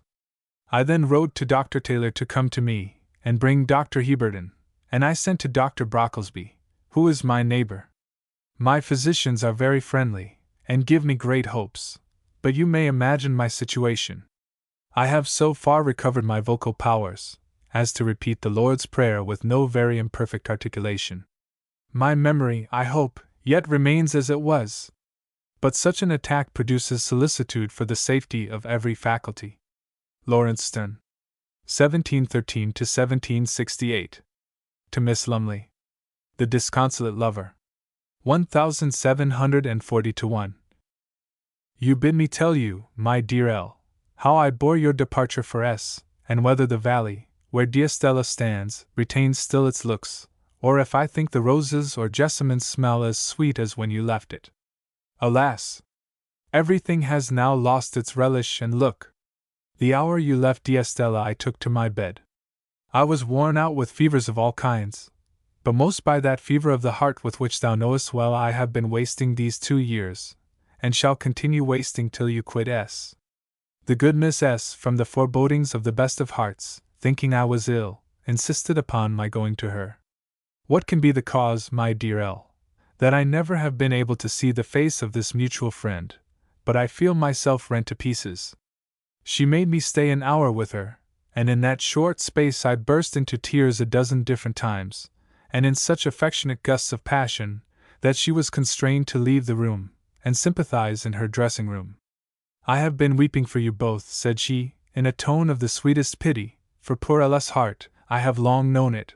Her anguish is as sharp as yours, her heart as tender, her constancy as great, her virtues as heroic. Heaven brought you not together to be tormented." I could only answer her with a kind look and a heavy sigh, and return home to your lodgings, which I have hired till your return, to resign myself to misery. Fanny had prepared me a supper. She is all attention to me, but I sat over it with tears. A bitter sauce, my L, but I could eat it with no other, for the moment she began to spread my little table, my heart fainted within me. One solitary plate, one knife, one fork, one glass. I gave 1,000 pensive, penetrating looks at the chair thou hadst so often graced, in those quiet and sentimental repasts, then laid down my knife and fork, and took out my handkerchief, and clapped it across my face, and wept like a child. I could do so this very moment, my L. For, as I take up my pen, my poor pulse quickens, my pale face glows, and tears are trickling down upon the paper, as I trace the word L. O thou! Blessed in thyself, and in thy virtues, blessed to all that know thee, to me most so, because more do I know of thee than all thy sex. This is the philtre, my L, by which thou hast charmed me, and by which thou wilt hold me thine, while virtue and faith hold this world together. This, my friend, is the plain and simple magic, by which I told Miss, I have won a place in that heart of thine, on which I depend so satisfied, that time, or distance, or change of everything which might alarm the hearts of little men, create no uneasy suspense in mine. Wast thou to stay in S, these 7 years, thy friend, though he would grieve, scorns to doubt, or to be doubted, 'tis the only exception where security is not the parent of danger. I told you poor Fanny was all attention to me since your departure, contrives every day bringing in the name of L. She told me last night, upon giving me some hartshorn, she had observed my illness began the very day of your departure for S, that I had never held up my head, had seldom, or scarce ever, smiled, had fled from all society, that she verily believed I was broken-hearted, for she had never entered the room, or passed by the door, but she heard me sigh heavily, that I neither eat, or slept, or took pleasure in anything as before. Judge then, my L, can the valley look so well, or the roses and jessamines smell so sweet as heretofore? Ah me! But adieu, the vesper bell calls me from thee to my God. To David Garrick. Le Chevalier Shandy. Paris, March 19th, 1762. Dear Garrick, this will be put into your hands by Dr. Shippen, a physician, who has been here some time with Miss Poyntz, and is at this moment setting out for your metropolis, so I snatch the opportunity of writing to you and my kind friend Mrs. Garrick. I see nothing like her here, and yet I have been introduced to one half of their best goddesses, and in a month more shall be admitted to the shrines of the other half. But I neither worship or fall, much, on my knees before them, but, on the contrary, have converted many unto Shandism. For be it known, I shandy it away 50 times more than I was ever wont, talk more nonsense than ever you heard me talk in your days. And to all sorts of people. Que le diable est la, said Choiseul t'other day, see Chevalier Shandy? You'll think me as vain as a devil, was I to tell you the rest of the dialogue. Whether the Baron knows it or no, I know not. 'Twill serve up after supper, in Southampton Street, amongst other small dishes, after the fatigues of Richard III. O God! They have nothing here, which gives the nerves so smart a blow, as those great characters in the hands of Garrick. But I forgot I am writing to the man himself. The devil take, as he will, these transports of enthusiasm. Apropos, the whole city of Paris is bewitched with the comic opera, and if it was not for the affair of the Jesuits, which takes up one half of our talk, the comic opera would have it all. It is a tragical nuisance in all companies as it is, and was it not for some sudden starts and dashes of Shandism, which now and then either break the thread, or entangle it so, that the devil himself would be puzzled in winding it off, I should die a martyr. This, by the way, I never will. I send you over some of these comic operas by the bearer, with the Salon, a satire. The French comedy, I seldom visit it. They act scarce in anything but tragedies, and the Clarin is great, and Mile de Mesnil, in some places, still greater than her, yet I cannot bear preaching. I fancy I got a surfeit of it in my younger days. There is a tragedy to be damned tonight, peace be with it, and the gentle brain which made it. I have 10,000 things to tell you I cannot write. I do 1,000 things which cut no figure, but in the doing, and as in London, I have the honor of having done and said 1,000 things I never did or dreamed of, and yet I dream abundantly. If the devil stood behind me in the shape of a courier, I could not write faster than I do, having 5 letters more to dispatch by the same gentleman. He is going into another section of the globe, and when he has seen you, will depart in peace. The Duke of Orleans has suffered my portrait to be added to the number of some odd men in his collection, and a gentleman who lives with him has taken it most expressively, at full length. I purpose to obtain an etching of it, and to send it you. Your prayer for me of rosy health is heard. If I stay here for 3 or 4 months, I shall return more than reinstated. My love to Mrs. Garrick. To Mr. Foley at Paris. An Adventure on the Road. Toulouse, August 14th. 1762. My dear Foley. After many turnings, alias digressions, to say nothing of downright overthrows, stops, and delays, we have arrived in 3 weeks at Toulouse, and are now settled in our houses with servants, and see about us, and look as composed as if we had been here 7 years. In our journey we suffered so much from the heats, it gives me pain to remember it. I never saw a cloud from Paris to Nimes half as broad as a 24 sols piece. Good God! We were toasted, roasted, grilled, stewed, and carbonated on one side or other all the way, and being all done enough, says quits, in the day, we were eat up at night by bugs, and other unswept out vermin, the legal inhabitants, if length of possession gives right, of every inn we lay at. Can you conceive a worse accident than that in such a journey, in the hottest day and hour of it, 4 miles from either tree or shrub which could cast a shade of the size of one of Eve's fig leaves, that we should break a hind wheel into 10,000 pieces, and be obliged in consequence to sit 5 hours on a gravelly road, without 1 drop of water, or possibility of getting any? To mend the matter, my 2 postilions were 2 dough-hearted fools, and fell a-crying. Nothing was to be done. By heaven, quoth I, pulling off my coat and waistcoat, something shall be done, for I'll thrash you both within an inch of your lives, and then make you take each of you a horse, and ride like 2 devils to the next post for a cart to carry my baggage, and a wheel to carry ourselves. Our luggage weighed 10 quintals. It was the fair of Beaucaire, all the world was going, or returning. We were asked by every soul who passed by us, if we were going to the fair of Beaucaire. No wonder, quoth I, we have goods enough. Vous avez raison, mes amis. Thomas Gray. 1716 to 1771. To Richard West. Scenery at Tivoli. Tivoli, May 20th, 1740. This day being in the palace of His Highness the Duke of Medina, he laid his most serene commands upon me to write to Mr. West, and said he thought it for his glory, that I should draw up an inventory of all his most serene possessions for the said West's perusal. Imprimis, a house, being in circumference 1/4 mile, 2 feet and an inch, the said house containing the following particulars, to wit, a great room. Item, another great room. Item, a bigger room. Item, another room. Item, a vast room. Item, a 6th of the same, a 7th ditto, an 8th as before, a 9th as above said, a 10th see number 1. Item, 10 more such, besides 20 besides, which, not to be too particular, we shall pass over. The said rooms contain 9 chairs, 2 tables, 5 stools, and a cricket. From whence we shall proceed to the garden, containing 2 millions of superfine laurel hedges, a clump of cypress trees, and half the river Tevron. Finus. Dame Nature desired me to put in a list of her little goods and chattels, and, as they were small, to be very minute about them. She has built here 3 or 4 little mountains, and laid them out in an irregular semicircle. From certain others behind, at a greater distance, she has drawn a canal, into which she has put a little river of hers, called Anio.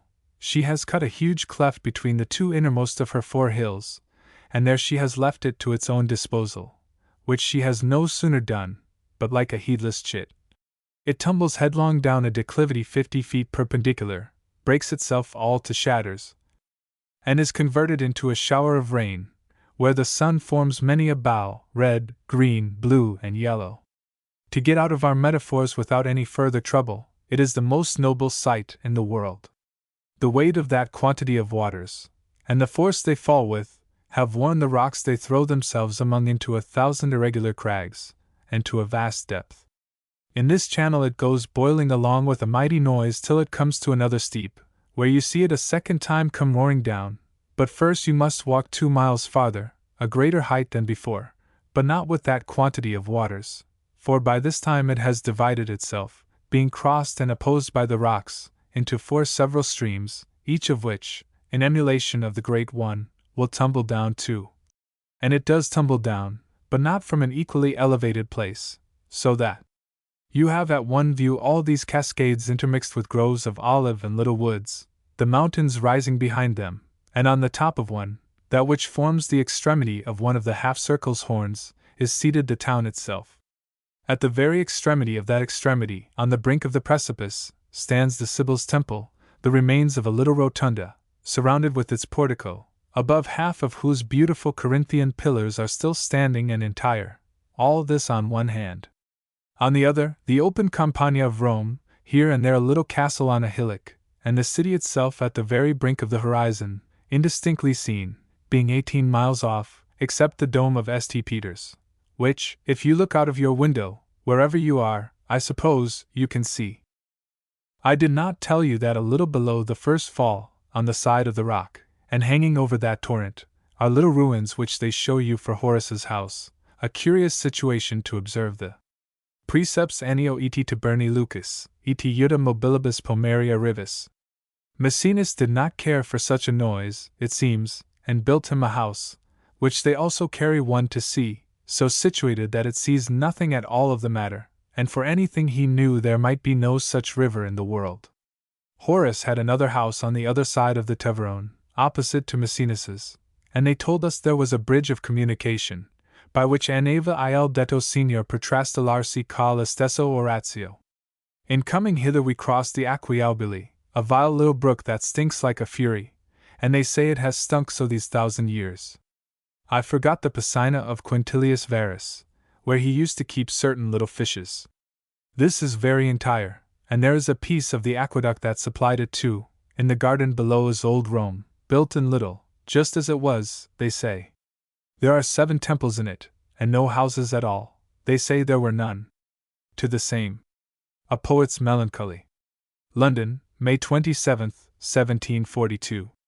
Mine, you are to know, is a white melancholy, or rather lochocholy for the most part, which, though it seldom laughs or dances, nor ever amounts to what one called joy or pleasure, yet is a good easy sort of a state, and any lays que de SM user. The only fault is its insipidity, which is apt now and then to give a sort of ennui, which makes one form certain little wishes that signify nothing. But there is another sort, black indeed, which I have now and then felt, that has somewhat in it like Tertullian's rule of faith, credo quia impossible est, for it believes, nay, is sure of everything that is unlikely, so it be but frightful, and on the other hand excludes and shuts its eyes to the most possible hopes, and everything that is pleasurable. From this the Lord deliver us. For none but he in sunshiny weather can do it.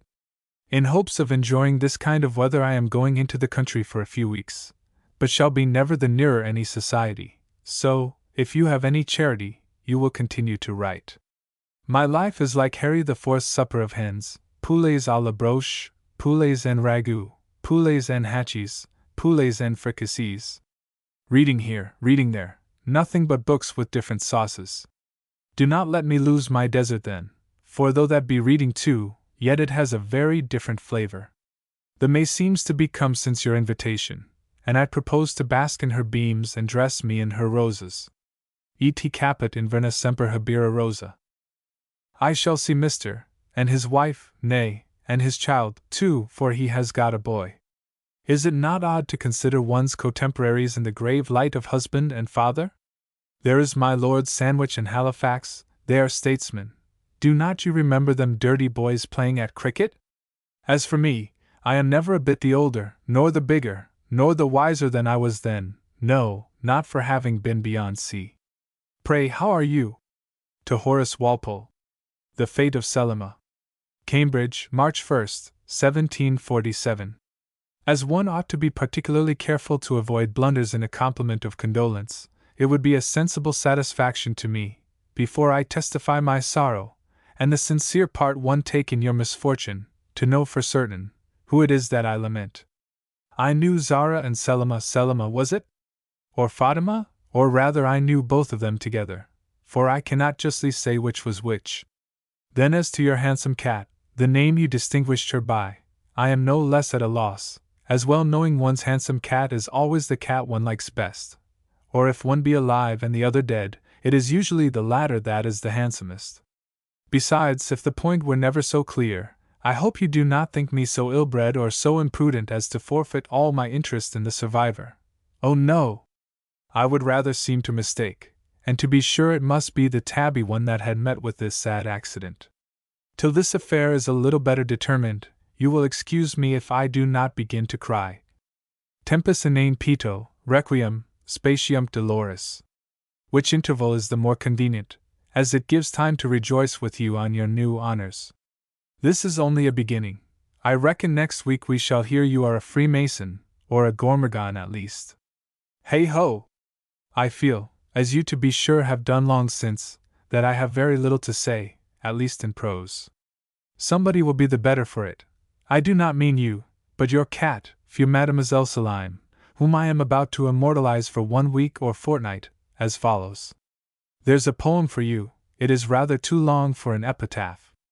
To the same. Publication of the Elegy. Cambridge, February 11th. 1751. As you have brought me into a little sort of distress, you must assist me, I believe, to get out of it as well as I can. Yesterday I had the misfortune of receiving a letter from certain gentlemen, as their bookseller expresses it, who have taken the magazine of magazines into their hands. They tell me that an ingenious poem, called Reflections in a Country Churchyard, has been communicated to them, which they are printing forthwith, that they are informed that the excellent author of it is I by name, and that they beg not only his indulgence, but the honor of his correspondence, and see, as I am not at all disposed to be either so indulgent, or so correspondent, as they desire, I have but one bad way left to escape the honor they would inflict upon me, and therefore am obliged to desire you would make Dodsley printed immediately, which may be done in less than a week's time, from your copy, but without my name, in what form is most convenient for him, but on his best paper and character. He must correct the press himself, and print it without any interval between the stanzas, because the sense is in some places continued beyond them, and the title must be Elegy, written in a country churchyard. If he would add a line or two to say it came into his hands by accident, I should like it better. If you behold the magazine of magazines in the light that I do, you will not refuse to give yourself this trouble on my account, which you have taken of your own accord before now. If Dodsley do not do this immediately, he may as well let it alone. To the same. At Burnham. Burnham, Sept. 1737. I was hindered in my last, and so could not give you all the trouble I would have done. The description of a road, which your coach wheels have so often honored, it would be needless to give you. Suffice it that I arrived safe at my uncle's, who is a great hunter in imagination. His dogs take up every chair in the house, so I am forced to stand at this present writing, and though the gout forbids him galloping after them in the field, yet he continues to regale his ears and nose with their comfortable noise and stink. He holds me mighty cheap, I perceive, for walking when I should ride, and reading when I should hunt. My comfort amidst all this is, that I have at the distance of half a mile, through a green lane, a forest, the vulgar call it a common, all my own, at least as good as so, for I spy no human thing in it but myself. It is a little chaos of mountains and precipices, mountains, it is true, that do not ascend much above the clouds, nor are the declivities quite so amazing as Dover Cliff, but just such hills as people who love their necks as well as I do may venture to climb, and crags that give the eye as much pleasure as if they were more dangerous. Both vale and hill are covered with most venerable beeches, and other very reverend vegetables that, like most other ancient people, are always dreaming out their old stories to the winds. And as they bow their hoary tops relate, in murmuring sounds, the dark decrees of fate, while visions, as poetic eyes avow, cling to each leaf, and swarm on every bough. At the foot of one of these squats me I, il penseroso, and there grow to the trunk for a whole morning. The timorous hare and sportive squirrel gambol round me like Adam in paradise, before he had an Eve, but I think he did not use to read Virgil, as I commonly do there. In this situation I often converse with my Horace, aloud too, that is talk to you, but I do not remember that I ever heard you answer me. I beg pardon for taking all the conversation to myself, but it is entirely your own fault. To the Rev. William Mason. The Laureateship. December 19th. 1757. Dear Mason, though I very well know the bland emollient saponaceous qualities both of sack and silver, yet if any great man would say to me, I make you rat-catcher to his majesty, with a salary of £300 a year and 2 butts of the best Malaga, and though it has been usual to catch a mouse or two, for form's sake, in public once a year, yet to you, sir, we shall not stand on these things, I cannot say I should jump at it, nay, if they would drop the very name of the office, and call me sinecure to the King's Majesty, I should feel a little awkward, and think everybody I saw smelt a rat about me, but I do not pretend to blame any one else that has not the same sensations. For my part, I would rather be sergeant trumpeter or pin-maker to the palace. Nevertheless I interest myself a little in the history of it, and rather wish somebody may accept it who will retrieve the credit of the thing, if it be retrievable, or ever had any credit. Rowe was, I think, the last man of character that had it. As to Settle, whom you mention, he belonged to my Lord Mayor, not to the King. Eusden was a person of great hopes in his youth, though at last he turned out a drunken person. Dryden was as disgraceful to the office from his character, as the poorest scribbler could have been from his verses.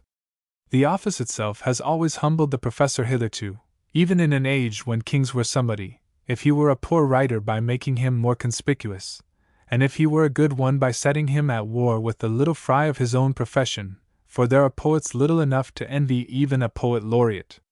To Dr. Wharton. A Holiday in Kent. Pembroke College, August 26, 1766.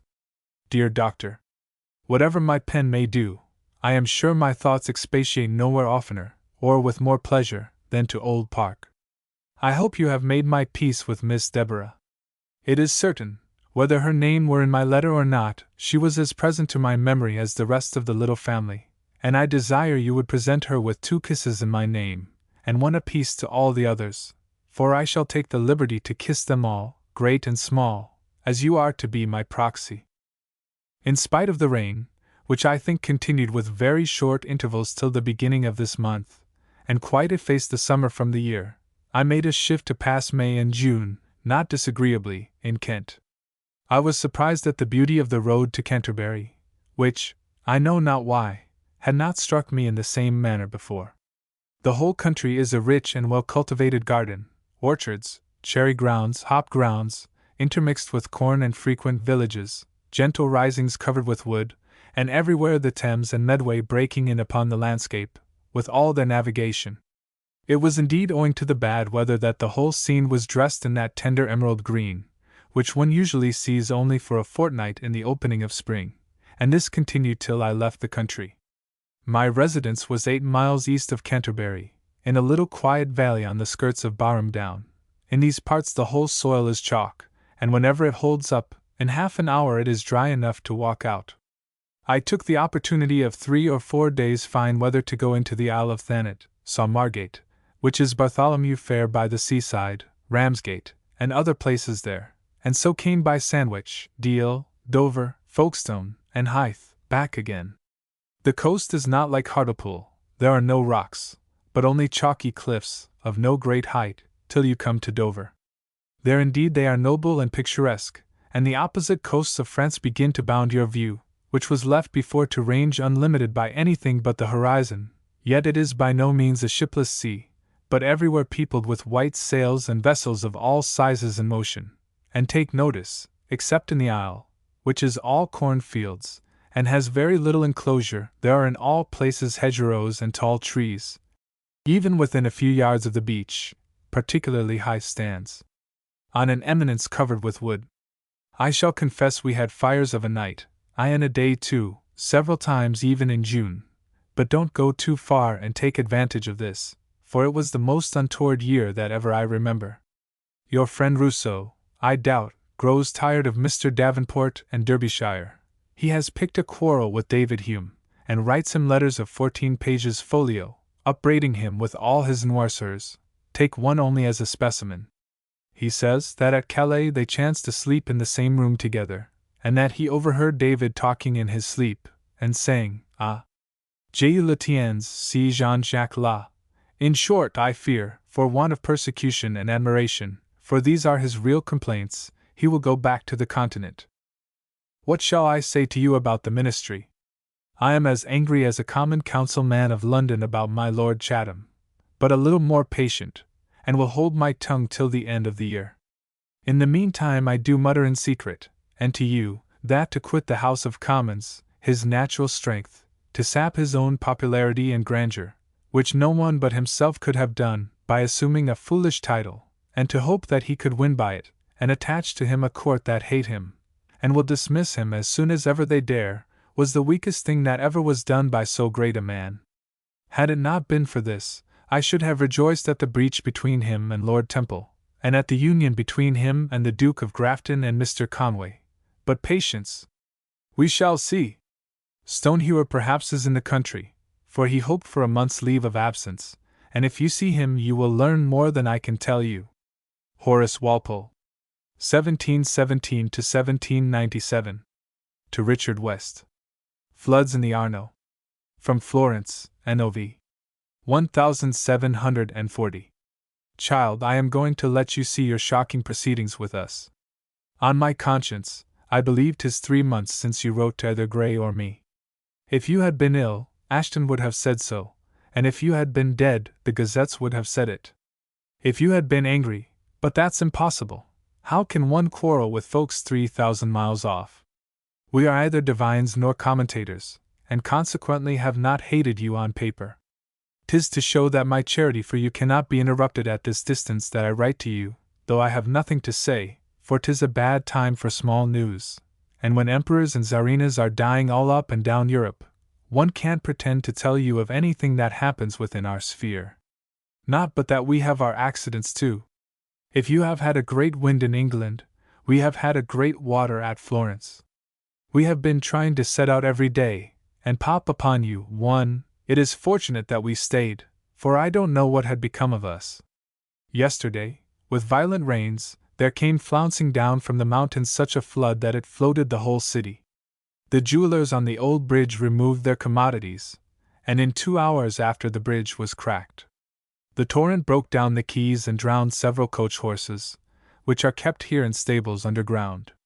We were motored into our house all day, which is near the Arno, and had the miserable spectacles of the ruins that were washed along with the hurricane. There was a cart with 2 oxen not quite dead, and 4 men in it drowned, but what was ridiculous, there came tiding along a fat haycock, with a hen and her eggs, and a cat. The torrent is considerably abated, but we expect terrible news from the country, especially from Pisa, which stands so much lower and nearer the sea. There is a stone here, which, when the water overflows, Pisa is entirely flooded. The water rose 2 ells yesterday above that stone. Judge!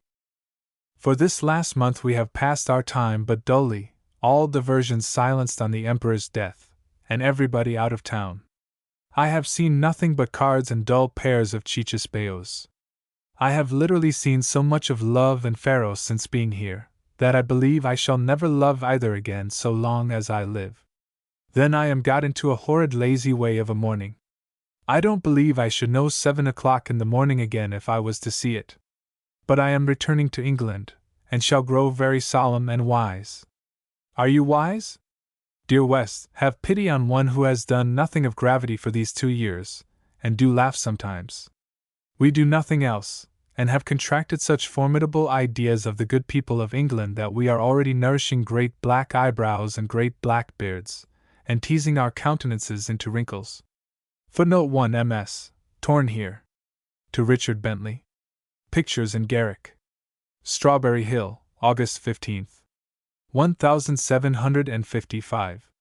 My dear Sir, though I wrote to you so lately, and have certainly nothing new to tell you, I can't help scribbling a line to you tonight, as I am going to Mr. Rigby's for a week or 10 days, and must thank you first for the 3 pictures. One of them charms me, the Mount Orgueil, which is absolutely fine. The sea, and shadow upon it, are masterly. The other 2 I don't, at least won't, take for finished. If you please, Elizabeth Castle shall be Mr. Munt's performance. Indeed, I see nothing of you in it. I do reconnoiter you in the Hercules and Nessus, but in both, your colors are dirty, carelessly dirty. In your distant hills you are improved, and not hard. The figures are too large. I don't mean in the Elizabeth Castle, for there they are neat, but the Centaur, though he dies as well as Garrick can, is outrageous. Hercules and Diana are by no means so. He is sentimental, and she most improperly sorrowful. However, I am pleased enough to beg you would continue. As soon as Mr. Muntz returns from the Vine, you shall have a good supply of colors. In the meantime, why give up the good old trade of drawing? Have you no Indian ink, no soap water, no snuff, no coat of onion, no juice of anything? If you love me, draw, you would if you knew the real pleasure you can give me. I have been studying all your drawings, and next to architecture and trees, I determine that you succeed in nothing better than animals. Now, as the newspapers say, the late ingenious Mr. Seymour is dead, I would recommend horses and greyhounds to you. I should think you capable of a landscape or 2 with delicious bits of architecture. I have known you execute the light of a torch or lantern so well, that if it was called Shawkin, a housekeeper at Hampton Court or Windsor, or a Catherine at Strawberry Hill, would show it, and say it cost £10,000. Nay, if I could believe that you would ever execute any more designs I propose to you, I would give you a hint for a picture that struck me t'other day in Perific's Life of Henry IV. He says the king was often seen lying upon a common straw bed among the soldiers, with a piece of brown bread in one hand, and a bit of charcoal in t'other, to draw an encampment, or town that he was besieging. If this is not character and a picture, I don't know what is. I dined today at Garrick's. There were the Duke of Grafton, Lord and Lady Rochford, Lady Holderness, the Crooked Mostyn, and Debreux the Spanish minister, 2 regents, of which one is Lord Chamberlain, the other groom of the stole, and the wife of a Secretary of State. This is being Sir Unassez bon ton for a player. Don't you want to ask me how I like him? Do want, and I will tell you. I like her exceedingly. Her behavior is all sense, and all sweetness too. I don't know how he does not improve so fast upon me. There is a great deal of parts, and vivacity, and variety, but there is a great deal too of mimicry and burlesque. I am very ungrateful, for he flatters me abundantly, but unluckily I know it. I was accustomed to it enough when my father was first minister. On his fall I lost it all at once, and since that I have lived with Mr. Shute, who is all vehemence, with Mr. Fox, who is all disputation, with Sir Charles Williams, who has no time from flattering himself, with Gray, who does not hate to find fault with me, with Mr. Conway, who is all sincerity, and with you and Mr. Rigby, who have always laughed at me in a good-natured way. I don't know how, but I think I like all this as well. I beg his pardon, Mr. Rafter does flatter me, but I should be a cormorant for praise if I could swallow it whole as he gives it me. Sir William Young, who has been extinct so long, is at last dead, and the war, which began with such a flirt of vivacity, is I think gone to sleep. General Braddock has not yet sent over to claim the surname of Americanus. But why should I take pains to show you in how many ways I know nothing? Why, I can tell it you in one word. Why, Mr. Cambridge knows nothing. I wish you good night. To George, Lord Lyttelton. Gray's Odes. Strawberry Hill, August 25th. 1757. My Lord, It is a satisfaction one can't often receive, to show a thing of great merit to a man of great taste. Your lordship's approbation is conclusive, and it stamps a disgrace on the age, who have not given themselves the trouble to see any beauties in these odes of Mr. Gray. They have cast their eyes over them, found them obscure, and looked no further, yet perhaps no compositions ever had more sublime beauties than are in each. I agree with your lordship in preferring the last upon the whole. The 3 first stanzas and half, down to agonizing king, are in my opinion equal to anything in any language I understand. Yet the 3 last of the first ode please me very near as much. The description of Shakespeare is worthy Shakespeare. The account of Milton's blindness, though perhaps not strictly defensible, is very majestic. The character of Dryden's poetry is as animated as what it paints. I can even like the epithet Orient. As the last is the empire of fancy and poesy, I would allow its livery to be erected into a color. I think blue-eyed pleasures is allowable.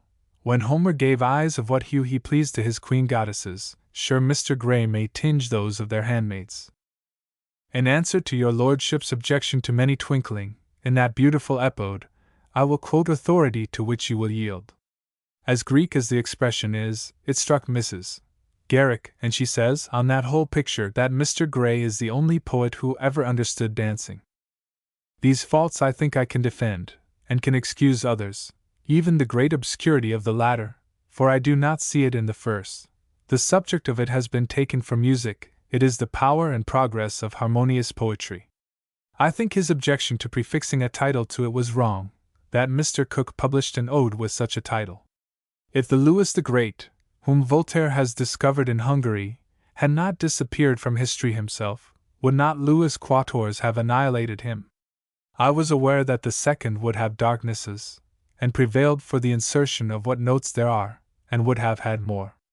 Mr. Gray said, whatever wanted explanation did not deserve it, but that sentence was never so far from being an axiom as in the present case. Not to mention how he had shackled himself with strophe, antistrophe, and epode, yet acquitting himself nobly, the nature of prophecy forbade him naming his kings. To me they are apparent enough, yet I am far from thinking either piece perfect, though with what faults they have, I hold them in the first rank of genius and poetry. The second strophe of the first ode is inexcusable, nor do I wonder your lordship blames it, even when one does understand it. Perhaps the last line is too turgid. I am not fond of the antistrophe that follows. In the second ode he made some corrections for the worse. Brave Urian was originally stern, brave is insipid and commonplace. In the third antistrophe, leave me unblessed, unpitied, stood at first, leave your despairing Caradoc. But the capital faults in my opinion are these. What punishment was it to Edward I to hear that his grandson would conquer France?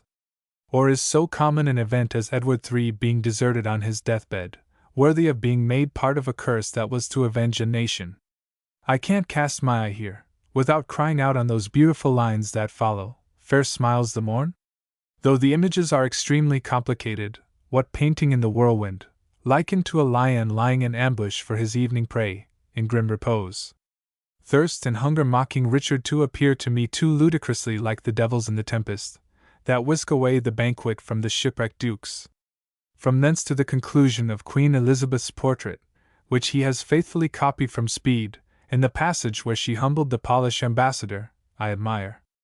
I can even allow that image of rapture hovering like an ancient grotesque, though it strictly has little meaning, but there I take my leave, the last stanza has no beauties for me. I even think its obscurity fortunate, for the allusions to Spenser, Shakespeare, Milton, are not only weak, but the 2 last returning again, after appearing so gloriously in the first ode, and with so much fainter colors, enervate the whole conclusion. Your lordship sees that I am no enthusiast to Mr. Gray. His great luster has not dazzled me, as his obscurity seems to have blinded his contemporaries. Indeed, I do not think that they ever admired him, except in his churchyard, though the Eton ode was far its superior, and is certainly not obscure. The Eton ode is perfect. Those of more masterly execution have defects, yet not to admire them is total want of taste. I have an aversion to tame poetry. At best, perhaps the art is the sublimest of the difficile snuggie, To measure or rhyme prose is trifling without being difficult. To George Montague.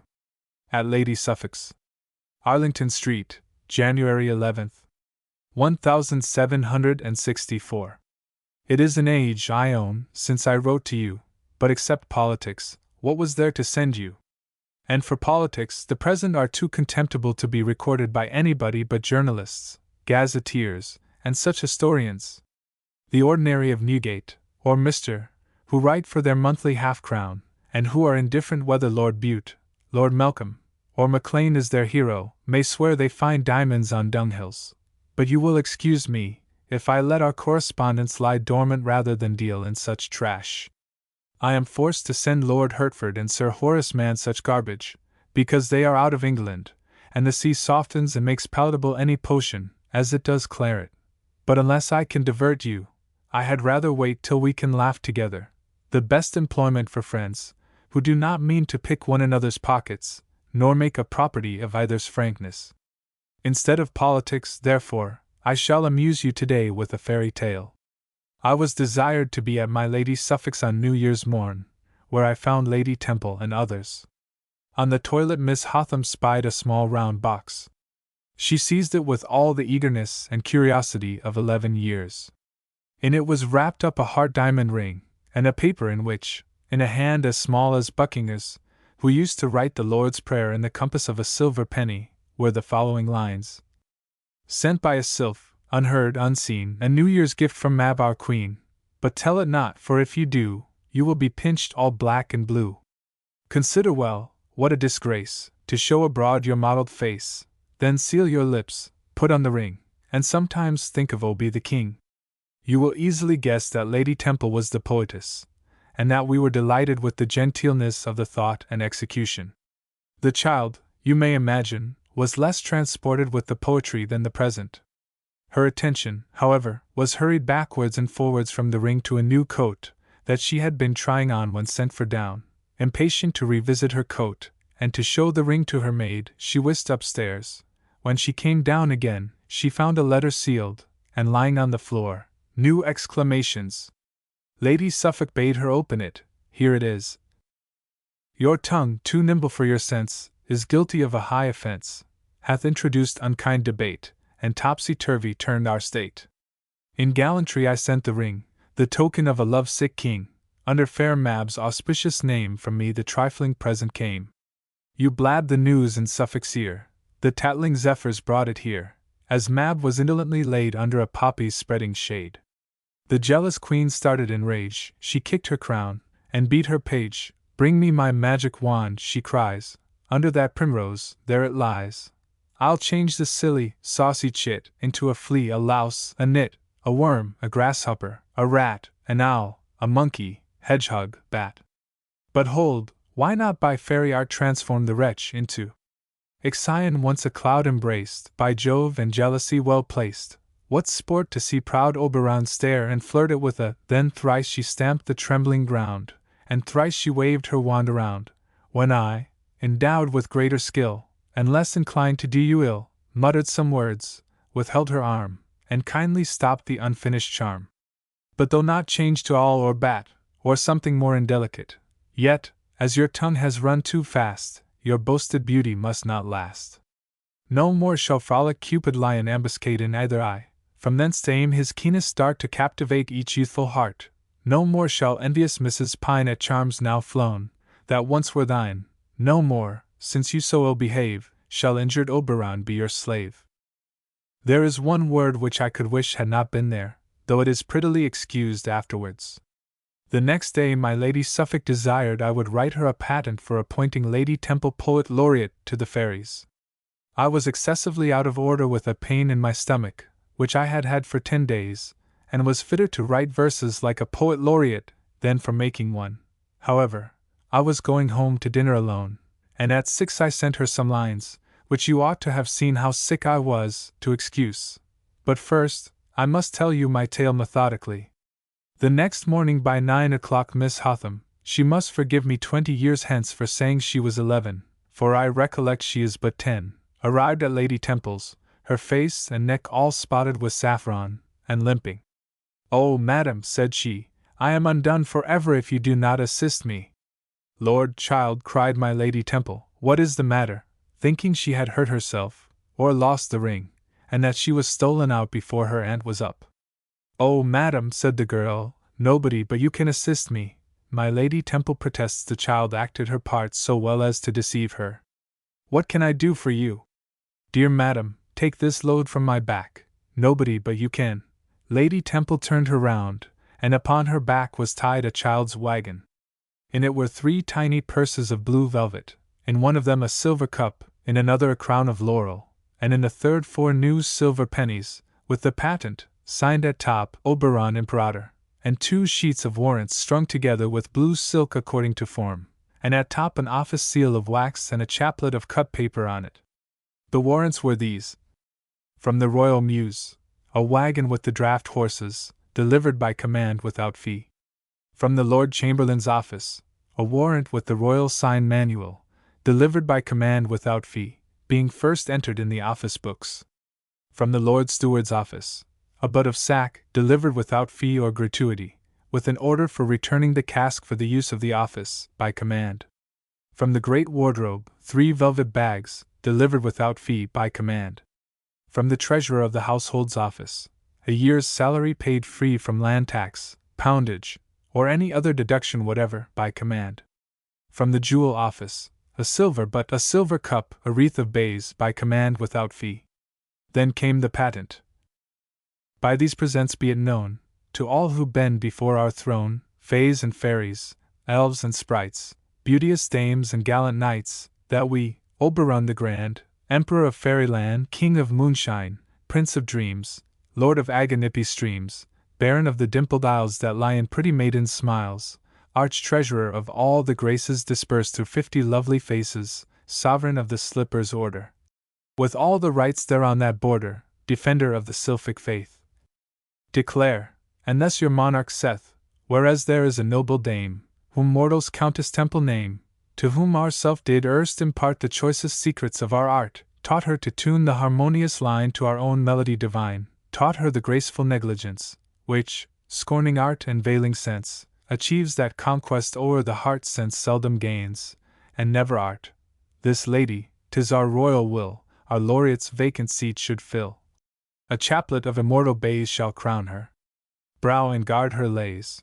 Of nectar sack and acorn cup be at her board each year filled up, and as each quarter feast comes round a silver penny shall be found within the compass of her shoe. And so we bid you all adieu. Given at our palace of Cowslip Castle, the shortest night of the year. Oberon. And underneath, Hothamina. How shall I tell you the greatest curiosity of the story? The whole plan and execution of the second act was laid and adjusted by my Lady Suffolk herself and Will Chetwynd, Master of the Mint, Lord Bolingbroke's Orinoho Chetwynd. He 80, she past 76, and what is more, much worse than I was, for, added to her deafness, she has been confined these 3 weeks with the gout in her eyes, and was actually then in misery, and had been without sleep. What spirits, and cleverness, and imagination, at that age, and under those afflicting circumstances! You reconnoitre her old court knowledge, how charmingly she has applied it! Do you wonder I passed so many hours and evenings with her? Alas! I had liked to have lost her this morning. They had poulticed her feet to draw the gout downwards, and began to succeed yesterday, but today it flew up into her head, and she was almost in convulsions with the agony, and screamed dreadfully. Proof enough how ill she was, for her patience and good breeding make her forever sink and conceal what she feels. This evening the gout has been driven back to her foot, and I trust she is out of danger. Her loss would be irreparable to me at Twickenham, where she is by far the most rational and agreeable company I have. To Lady Hervey. A Quiet Life. Strawberry Hill, June 11, 1765. I am almost as much ashamed, madam, to plead the true cause of my faults towards your ladyship, as to have been guilty of any neglect. It is scandalous, at my age, to have been carried backwards and forwards to balls and suppers and parties by very young people, as I was all last week. My resolutions of growing old and staid are admirable. I wake with a sober plan, and intend to pass the day with my friends, Then comes the Duke of Richmond, and hurries me down to Whitehall to dinner. Then the Duchess of Grafton sends for me to 2 in Upper Grosvenor Street. Before I can get thither, I am begged to step to Kensington, to give Mrs. and Pitt my opinion about a bow window. After the loo, I am to march back to Whitehall to supper, and after that, am to walk with Miss Pelham on the terrace till 2 in the morning, because it is moonlight and her chair is not come. All this does not help my morning laziness, and by the time I have breakfasted, fed my birds and my squirrels, and dressed, there is an auction ready. In short, madam, this was my life last week, and is I think every week, with the addition of 40 episodes. Yet, ridiculous as it is, I send it to your ladyship, because I had rather you should laugh at me than be angry. I cannot offend you in intention, but I fear my sins of omission are equal to a good many Christians.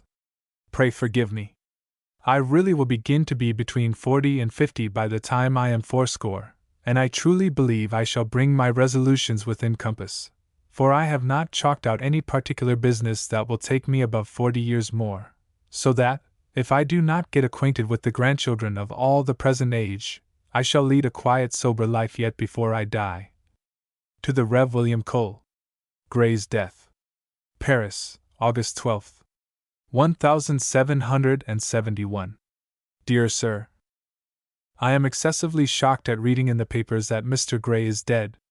I wish to God you may be able to tell me it is not true. Yet in this painful uncertainty I must rest some days. None of my acquaintance are in London. I do not know to whom to apply but to you.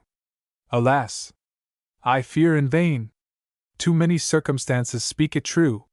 The detail is exact. A second paper arrived by the same post, and does not contradict it, and what is worse, I saw him but 4 or 5 days before I came hither. He had been to Kensington for the air, complained of gout flying about him, of sensations of it in his stomach, and indeed, thought him changed, and that he looked ill. Still I had not the least idea of his being in danger. I started up from my chair. When I read the paragraph, a cannonball could not have surprised me more. The shock but ceased to give way to my concern, and my hopes are too ill-founded to mitigate it. If nobody has the charity to write to me, my anxiety must continue till the end of the month, for I shall set out on my return on the 26th, and unless you receive this time enough for your answer to leave London on the 20th, in the evening, I cannot meet it, till I find it in Arlington Street, whither I beg you to direct it. If the event is but too true, pray add to this melancholy service, that of telling me any circumstances you know of his death. Our long, very long friendship, and his genius, must endear to me everything that relates to him. What writings has he left? Who are his executors? I should earnestly wish, if he has destined anything to the public, to print it at my press. It would do me honor, and would give me an opportunity of expressing what I feel for him. Methinks, as we grow old, our only business here is to adorn the graves of our friends, or to dig our own. To the Rev. William Mason. The Quarrel with Gray. March 2nd, 1773. What shall I say? How shall I thank you for the kind manner in which you submit your papers to my correction? But if you are friendly, I must be just. I am so far from being dissatisfied, that I must beg to shorten your pen, and in that respect only would I wish, with regard to myself, to alter your text. I am conscious that in the beginning of the differences between Gray and me, the fault was mine.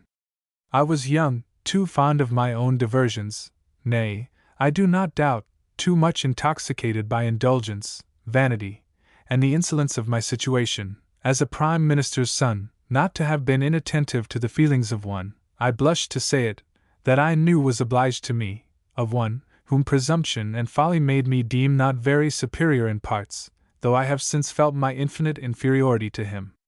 I treated him insolently. He loved me, and I did not think he did. I reproached him with the difference between us, when he acted from the conviction of knowing that he was my superior. I often disregarded his wish of seeing places, which I would not quit my own amusements to visit, though I offered to send him thither without me.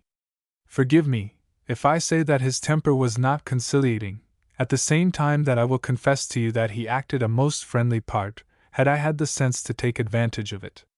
He freely told me my faults. I declared I did not wish to hear them, nor would correct them. You will not wonder that with the dignity of his spirit, and the obstinate carelessness of mine, the breach must have widened till we became incompatible. After this confession, I fear you will think I fall short in the words I wish to have substituted for some of yours. If you think them inadequate to the state of the case, as I own they are, preserve this letter, and let some future Sir John Dalrymple produce it to load my memory. But I own I do not desire that any ambiguity should aid his invention to forge an account for me. If you have no objection, I would propose your narrative should run thus, and contain no more, till a proper time shall come for publishing the truth, as I have stated it to you. While I am living, it is not pleasant to see my private disagreements discussed in magazines and newspapers. To the Countess of Upper Ossory. Fashionable Intelligence. Strawberry Hill, March 27, 1773. What play makes you laugh very much, and yet is a very wretched comedy? Dr. Goldsmith she stoops to conquer. Stoops indeed, so she does, that is the muse. She is draggled up to the knees, and has trudged, I believe, from Southwark Fair. The whole view of the piece is low humor, and no humor is in it. All the merit is in the situations, which are comic. The heroine has no more modesty than Lady Bridget, and the author's wit is as much monk as the lady's. But some of the characters are well acted, and Woodward speaks a poor prologue, written by Garrick, admirably. You perceive, madam, that I have boldly sallied to a play, but the heat of the house and of this sultry March half killed me, yet I limp about as if I was young and pleased. From the play I travelled to Upper Grosvenor Street, to Lady Edgecombe's, supped at Lady Hertford's. That macaroni rake, Lady Powys, who is just come to her estate and spending it, calling in with news of a fire in the Strand at past 1 in the morning, Lady Hertford, Lady Powys, Mrs. Howe, and I set out to see it, and were within an inch of seeing the Adelphi buildings burnt to the ground. I was to have gone to the Oratorio next night for Miss Linley's sake, but, being engaged to the French ambassador's ball afterwards, I thought I was not quite Hercules enough for so many labors, and declined the former. The house was all arbors and bowers, but rather more approaching to Calcutta, where so many English were stewed to death, for as the Queen would not dismaid of honor herself of Miss Vernon till after the Oratorio, the ballroom was not opened till she arrived, and we were penned together in the little hall till we could not breathe. The quadrilles were very pretty, Mrs. Darner, Lady Sefton, Lady Melbourne, and the Princess Czartoryski in blue satin, with blonde and collets Montez à la Reine Elizabeth, Lord Robert Spencer, Mr. Fitzpatrick, Lord Carlisle, and I forget whom, in like dresses with red sashes, de rouge, black hats with diamond loops and a few feathers before, began, then the Henri Cotters and Quatresses, who were Lady Craven, Miss Minching, the two Mrs. Vernons, Mr. Storer, Mr. Hanger, the Duc de Lauzun, and George Damer, all in white. The men with black hats and white feathers napping behind, danced another quadrille, and then both quadrilles joined, after which Mrs. Hobart, all in gauze and spangles, like a spangled pudding, a Miss I forget, Lord Edward Bentinck, and a Mr. Corbett, danced a potacotter, in which Mrs. Hobart indeed performed admirably. The fine Mrs. Matthews in white, trimmed down all the neck and petticoat with scarlet cock's feathers, appeared like a new macaw brought from Otaheite. But of all the pretty creatures next to the Carrara, who was not there, was Mrs. Bunbury, so that with her I was in love till 1 o'clock, and then came home to bed. The Duchess of Queensberry had a round gown of rose color, with a man's cape, which, with the stomacher and sleeves, was all trimmed with mother-of-pearl earrings. This Pindaric gown was a sudden thought to surprise the Duke, with whom she had dined in another dress. Did you ever see so good a joke? Lord Chesterfield was dead before my last letter that foretold his death set out. Alas! I shall have no more of his lively sayings, madam, to send you. Oh yes! I have his last, being told of the quarrel in Spitalfields, and even that Mrs. F. Fitzroy struck Miss P. Well, he said I always thought Mrs. F. a striking beauty. Thus, having given away all his wit to the last farthing, he has left nothing but some poor witticisms in his will, tying up his heir by forfeitures and jokes from going to Newmarket. I wrote this letter at Strawberry, and find nothing new in town to add but a cold northeast that has brought back all our fires and furs. Pray tell me a little of your ladyship's futurity, and whether you will deign to pass through London. To the Rev. William Cole, Antiquaries and Authors. Arlington Street, April 27, 1773. Mr. Goff wants to be introduced to me. Indeed, I would see him, but he is so dull that he would only be troublesome, and besides, you know I shun authors, and would never have been one myself, if it obliged me to keep such bad company. They are always in earnest, and think their profession serious, and will dwell upon trifles, and reverence learning. I laugh at all these things, and write only to laugh at them, and divert myself. None of us are authors of any consequence, and it is the most ridiculous of all vanities to be vain of being mediocre.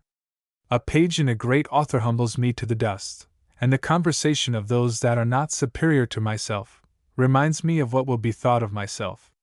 I blush to flatter them, or to be flattered by them, and should dread letters being published some time or other, in which they would relate our interviews, and we should appear like those puny conceited Whitlings and Shenstones and Hughes's correspondents, who give themselves airs from being in possession of the soil of Parnassus for the time being, as peers are proud, because they enjoyed the estates of great men who went before them. Mr. Goff is very welcome to see Strawberry Hill, or I would help him to any scraps in my possession that would assist his publications, though he is one of those industrious who are only reburying the dead, but I cannot be acquainted with him. It is contrary to my system and my humor, and besides, I know nothing of barrows, and Danish entrenchments, and Saxon barbarisms, and Phoenician characters. In short, I know nothing of those ages that knew nothing. How then should I be of use to modern literati? All the Scotch metaphysicians have sent me their works. I did not read one of them, because I do not understand what is not understood by those that write about it, and I did not get acquainted with one of the writers. I should like to be acquainted with Mr. Anstey, even though he wrote Lord Buckhorse, or with the author of the heroic epistle. I have no thirst to know the rest of my contemporaries, from the absurd bombast of Dr. Johnson down to the silly Dr. Goldsmith, though the latter changeling has had bright gleams of parts, and though the former had sense, till he changed it for words, and sold it for a pension. Don't think me scornful. Recollect that I have seen Pope, and lived with Gray. Adieu! To the Miss Berrys. Their first meeting. Tuesday night, 8 o'clock, September 17, 1793. My beloved spouses, whom I love better than Solomon loved his one spouse, or his 1,000. I lament that the summer is over, not because of its iniquity, but because you two made it so delightful to me that 6 weeks of gout could not sour it. Pray take care of yourselves, not for your own sakes, but for mine, for, as I have just had my quota of gout, I may, possibly, expect to see another summer, and, as you allow that I do know my own, and when I wish for anything and have it, am entirely satisfied, you may depend upon it that I shall be as happy with a third summer, if I reach it, as I have been with the 2 last. Consider, that I have been 60 years and 10 looking for a society that I perfectly like, and at last there dropped out of the clouds into Lady Harries's room 2 young gentlewomen, who I so little thought were sent thither on purpose for me, that when I was told they were the charming Miss Berrys, I would not even go to the side of the chamber where they Saturday, but, as fortune never throws anything at one's head without hitting one, I soon found out that the charming Berrys were precisely xv-xix folate, and that though young enough to be my great-granddaughters, lovely enough to turn the heads of all our youths, and sensible enough, if said youths have any brains, to set all their heads to rights again. Yes, sweet damsels, I have found that you can bear to pass half your time with an antediluvian, without discovering any ennui or disgust, though his greatest merit towards you is, that he is not one of those old fools who fancy they are in love in their dotage. I have no such vagary, though I am not sorry that some folks think I am so absurd, since it frets their selfishness. Oliver Goldsmith. 1728 to 1774. To his mother. At Cork. Circa 1751. My dear mother, if you will sit down and calmly listen to what I say, you shall be fully resolved in every one of those many questions you have asked me. I went to Cork and converted my horse, which you prize so much higher than Fiddleback, into cash, took my passage in a ship bound for America, and, at the same time, paid the captain for my freight and all the other expenses of my voyage. But it so happened that the wind did not answer for 3 weeks, and you know, Mother, that I could not command the elements. My misfortune was that, when the wind served, I happened to be with a party in the country, and my friend the captain never inquired after me, but set sail with as much indifference as if I had been on board. The remainder of my time I employed in the city and its environs, viewing everything curious, and you know no one can starve while he has money in his pocket. Reduced, however, to my last 2 guineas, I began to think of my dear mother and friends whom I had left behind me, and so bought that generous beast Fiddleback, and made adieu to Cork with only 5 shillings in my pocket. This, to be sure, was but a scanty allowance for man and horse towards a journey of above 100 miles. But I did not despair, for I knew I must find friends on the road. I recollected particularly an old and faithful acquaintance I made at college, who had often and earnestly pressed me to spend a summer with him, and he lived but 8 miles from Cork. This circumstance of vicinity he would expatiate on to me with peculiar emphasis. "We shall," says he, "enjoy the delights of both city and country, and you shall command my stable and my purse." However, upon the way, I met a poor woman all in tears, who told me her husband had been arrested for a debt he was not able to pay, and that his 8 children must now starve, bereaved as they were of his industry, which had been their only support.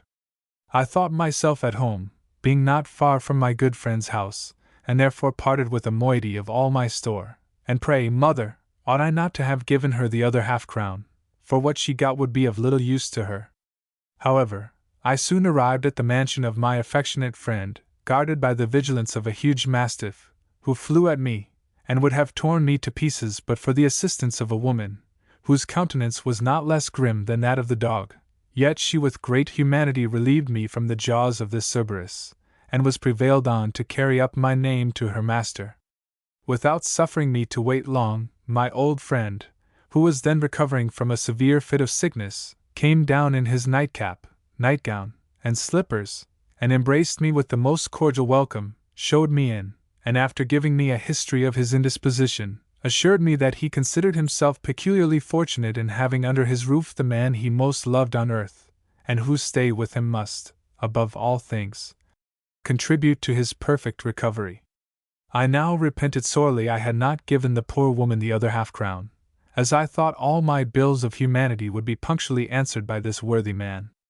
I revealed to him my whole soul, I opened to him all my distresses, and freely owned that I had but 1 half-crown in my pocket, but that now, like a ship after weathering out the storm, I considered myself secure in a safe and hospitable harbor. He made no answer, but walked about the room, rubbing his hands as one in deep study. This I imputed to the sympathetic feelings of a tender heart, which increased my esteem for him, and as that increased, I gave the most favorable interpretation to his silence. I construed it into delicacy of sentiment, as if he dreaded to wound my pride by expressing his commiseration in words, leaving his generous conduct to speak for itself.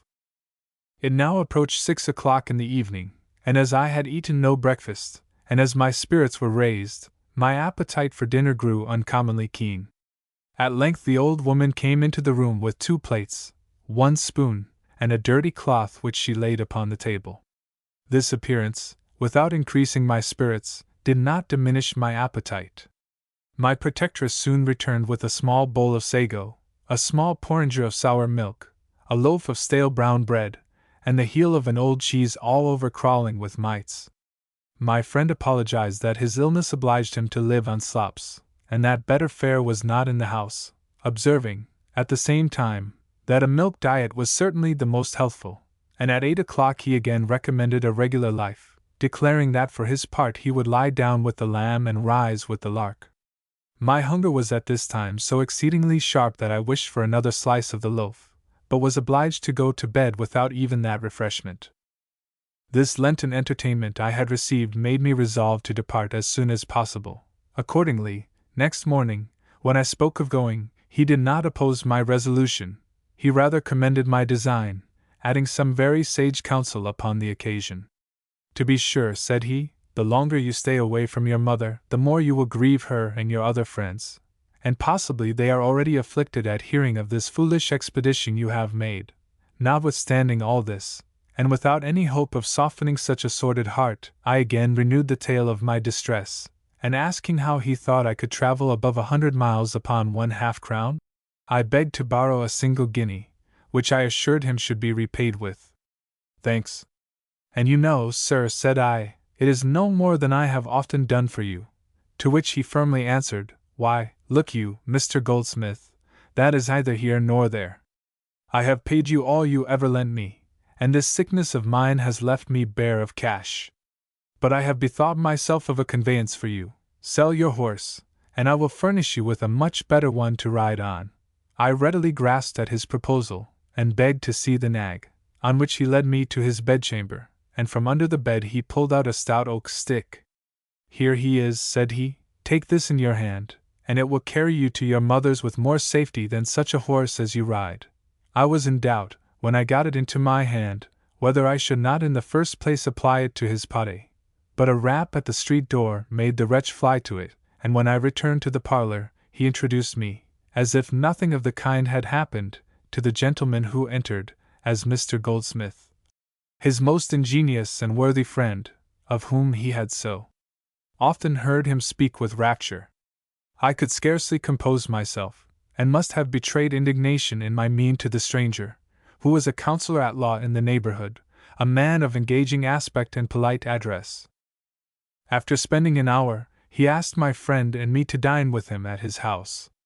This I declined at first, as I wished to have no further communication with my hospitable friend, but at the solicitation of both I at last consented, determined as I was by two motives: one, that I was prejudiced in favor of the looks and manner of the counselor, and the other, that I stood in need of a comfortable dinner. And there, indeed, I found everything that I could wish, abundance without profusion, and elegance without affectation. In the evening, when my old friend, who had eaten very plentifully at his neighbor's table, but talked again of lying down with the lamb, made a motion to me for retiring, our generous host requested I should take a bed with him, upon which I plainly told my old friend that he might go home and take care of the horse he had given me, but that I should never re-enter his doors. He went away with a laugh, leaving me to add this to the other little things the counselor already knew of his plausible neighbor. And now, my dear mother, I found sufficient to reconcile me to all my follies, for here I spent 3 whole days. The counselor had 2 sweet girls to his daughters, who played enchantingly on the harpsichord, and yet it was but a melancholy pleasure I felt the first time I heard them, for that being the first time also that either of them had touched the instrument since their mother's death, I saw the tears in silence trickle down their father's cheeks. I every day endeavored to go away, but every day was pressed and obliged to stay. On my going, the counselor offered me his purse, with a horse and servant to convey me home, but the latter I declined, and only took a guinea to bear my necessary expenses on the road. To Robert Bryanton, in Scotland. Edinburgh, September 26, 1753. My dear Bob, how many good excuses, and you know I was ever good at an excuse, might I call up to vindicate my past shameful silence. I might tell how I wrote a long letter on my first coming hither, and seem vastly angry at my not receiving an answer. I might allege that business, with business you know I was always pestered, had never given me time to finger a pen, but I suppressed those and 20 more equally plausible, and as easily invented, since they might be attended with a slight inconvenience of being known to be lies. Let me then speak truth. An hereditary indolence, I have it from the mother's side, has hitherto prevented my writing to you, and still prevents my writing at least 25 letters more, due to my friends in Ireland. No turnspit dog gets up into his wheel with more reluctance than I sit down to write, yet no dog ever loved the roast meat he turns better than I do him I now address. Yet what shall I say now I'm entered? Shall I tire you with a description of this unfruitful country, where I must lead you over their hills all brown with heath, or their valleys scarce able to feed a rabbit? Man alone seems to be the only creature who has arrived to the natural size in this poor soil. Every part of the country presents the same dismal landscape. No grove, nor brook, lend their music to cheer the stranger, or make the inhabitants forget their poverty. Yet with all these disadvantages, enough to call him down to humility, the Scotchman is one of the proudest things alive. The poor have pride ever ready to relieve them. If mankind should happen to despise them, they are masters of their own admiration, and that they can plentifully bestow upon themselves. From their pride and poverty, as I take it, results one advantage this country enjoys, namely, the gentlemen here are much better bred than amongst us. No such characters here as our fox hunters, and they have expressed great surprise when I informed them that some men in Ireland of £1,000 a year spend their whole lives in running after a hare, and drinking to be drunk, and truly, if such a being, equipped in his hunting dress, came among a circle of Scotch gentry, they would behold him with the same astonishment that a countryman would King George on horseback. The men here have generally high cheekbones, and are lean and swarthy, fond of action, dancing in particular. Though now I mention dancing, let me say something of their balls, which are very frequent here. When a stranger enters the dancing hall, he sees one end of the room taken up with the ladies, who sit dismally in a group by themselves. On the other end stand their pensive partners that are to be. But no more intercourse between the sexes than there is between two countries at war. The ladies indeed may ogle, and the gentlemen sigh, but an embargo is laid on any closer commerce. At length, to interrupt hostilities, the lady directress, or intendant, or what you will, pitches on a gentleman and lady to walk a minuet, which they perform with a formality that approaches to despondence. After 5 or 6 couple have thus walked the gauntlet, all stand up to country dances, each gentleman furnished with a partner from the aforesaid lady directress. So they dance much and say nothing, and thus concludes our assembly. I told a Scotch gentleman that such profound silence resembled the ancient procession of the Roman matrons in honor of Ceres, and the Scotch gentleman told me, and faith, I believe he was right, that I was a very great pedant for my pains. Now I am come to the ladies, and to show that I love Scotland, and everything that belongs to so charming a country, I insist on it, and will give him leave to break my head that denies it, that the Scotch ladies are 10,000 times handsomer and finer than the Irish. To be sure, now, I see your sisters Betty and Peggy vastly surprised at my partiality, but tell them flatly, I don't value them, or their fine skins, or eyes, or good sense, or a potato, for I say it, and will maintain it, and as a convincing proof, I'm in a very great passion, of what I assert, the Scotch ladies say it themselves. But to be less serious, where will you find a language so pretty become a pretty mouth as the broad Scotch? And the women here speak it in its highest purity. For instance, teach one of their young ladies to pronounce war will I gong, with a becoming wideness of mouth, and I'll lay my life they will wound every hearer. We have no such character here as a coquette, but alas! How many envious prudes! Some days ago I walked into my Lord Kilcubry's. Don't be surprised, my lord is but a glover, when the Duchess of Hamilton, that fair who sacrificed her beauty to ambition, and her inward peace to a title and gilt equipage, passed by in her chariot. Her battered husband, or more properly the guardian of her charms, sat by her side. Straight envy began, in the shape of no less than 3 ladies who sat with me, to find faults in her faultless form.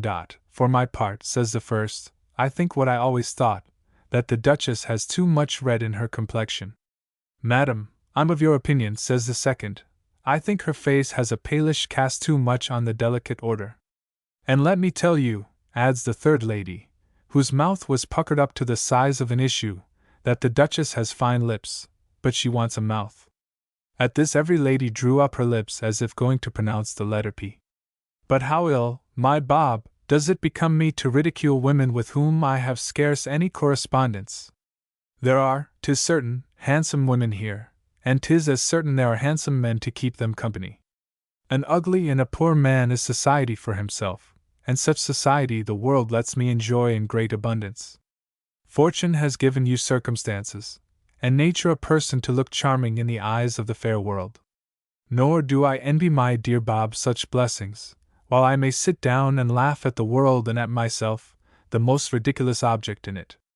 But I begin to grow splenetic, and perhaps the fit may continue till I receive an answer to this. I know you can't send news from Ballymahone, but such as it is, send it all. Everything you write will be agreeable and entertaining to me. Has George Conway put up a sign yet? Or John Finnickley left off drinking drams? Or Tom Allen got a new wig? But I leave to your own choice what to write. While Oliver Goldsmith lives, know you have a friend. P.S. Give my sincere respects, not compliments, do you mind, to your agreeable family, and give my service to my mother, if you see her, for, as you express it in Ireland, I have a sneaking kindness for her still. Direct to me, student in physic, in Edinburgh. To his uncle Contarine. In Holland. Leiden, April or May, 1754. Dear Sir, I suppose by this time I am accused of either neglect or ingratitude, and my silence imputed to my usual slowness of writing. But believe me, sir, when I say that till now I had not an opportunity of sitting down with that ease of mind which writing required. You may see by the top of the letter that I am at Leiden, but of my journey hither you must be informed. Some time after the receipt of your last, I embarked for Bordeaux, on board a Scotch ship called the St. Andrews, Captain John Wall, master. The ship made a tolerable appearance, and as another inducement, I was let to know that 6 agreeable passengers were to be my company. Well, we were but 2 days at sea when a storm drove us into a city of England called Newcastle upon Tyne. We all went ashore to refresh us after the fatigue of our voyage. 7 men and I were one day on shore, and on the following evening, as we were all very merry, the room door bursts open, enters a sergeant and 12 grenadiers with their bayonets screwed, and puts us all under the king's arrest. It seems my company were Scotchmen in the French service, and had been in Scotland to enlist soldiers for the French army. I endeavored all I could to prove my innocence. However, I remained in prison with the rest a fortnight, and with difficulty got off even then. Dear sir, keep this all a secret, or at least say it was for debt, for if it were once known at the university, I should hardly get a degree. But hear how Providence interposed in my favor. The ship was gone on to Bordeaux before I got from prison, and was wrecked at the mouth of the Garonne, and every one of the crew were drowned. It happened the last great storm. There was a ship at that time ready for Holland.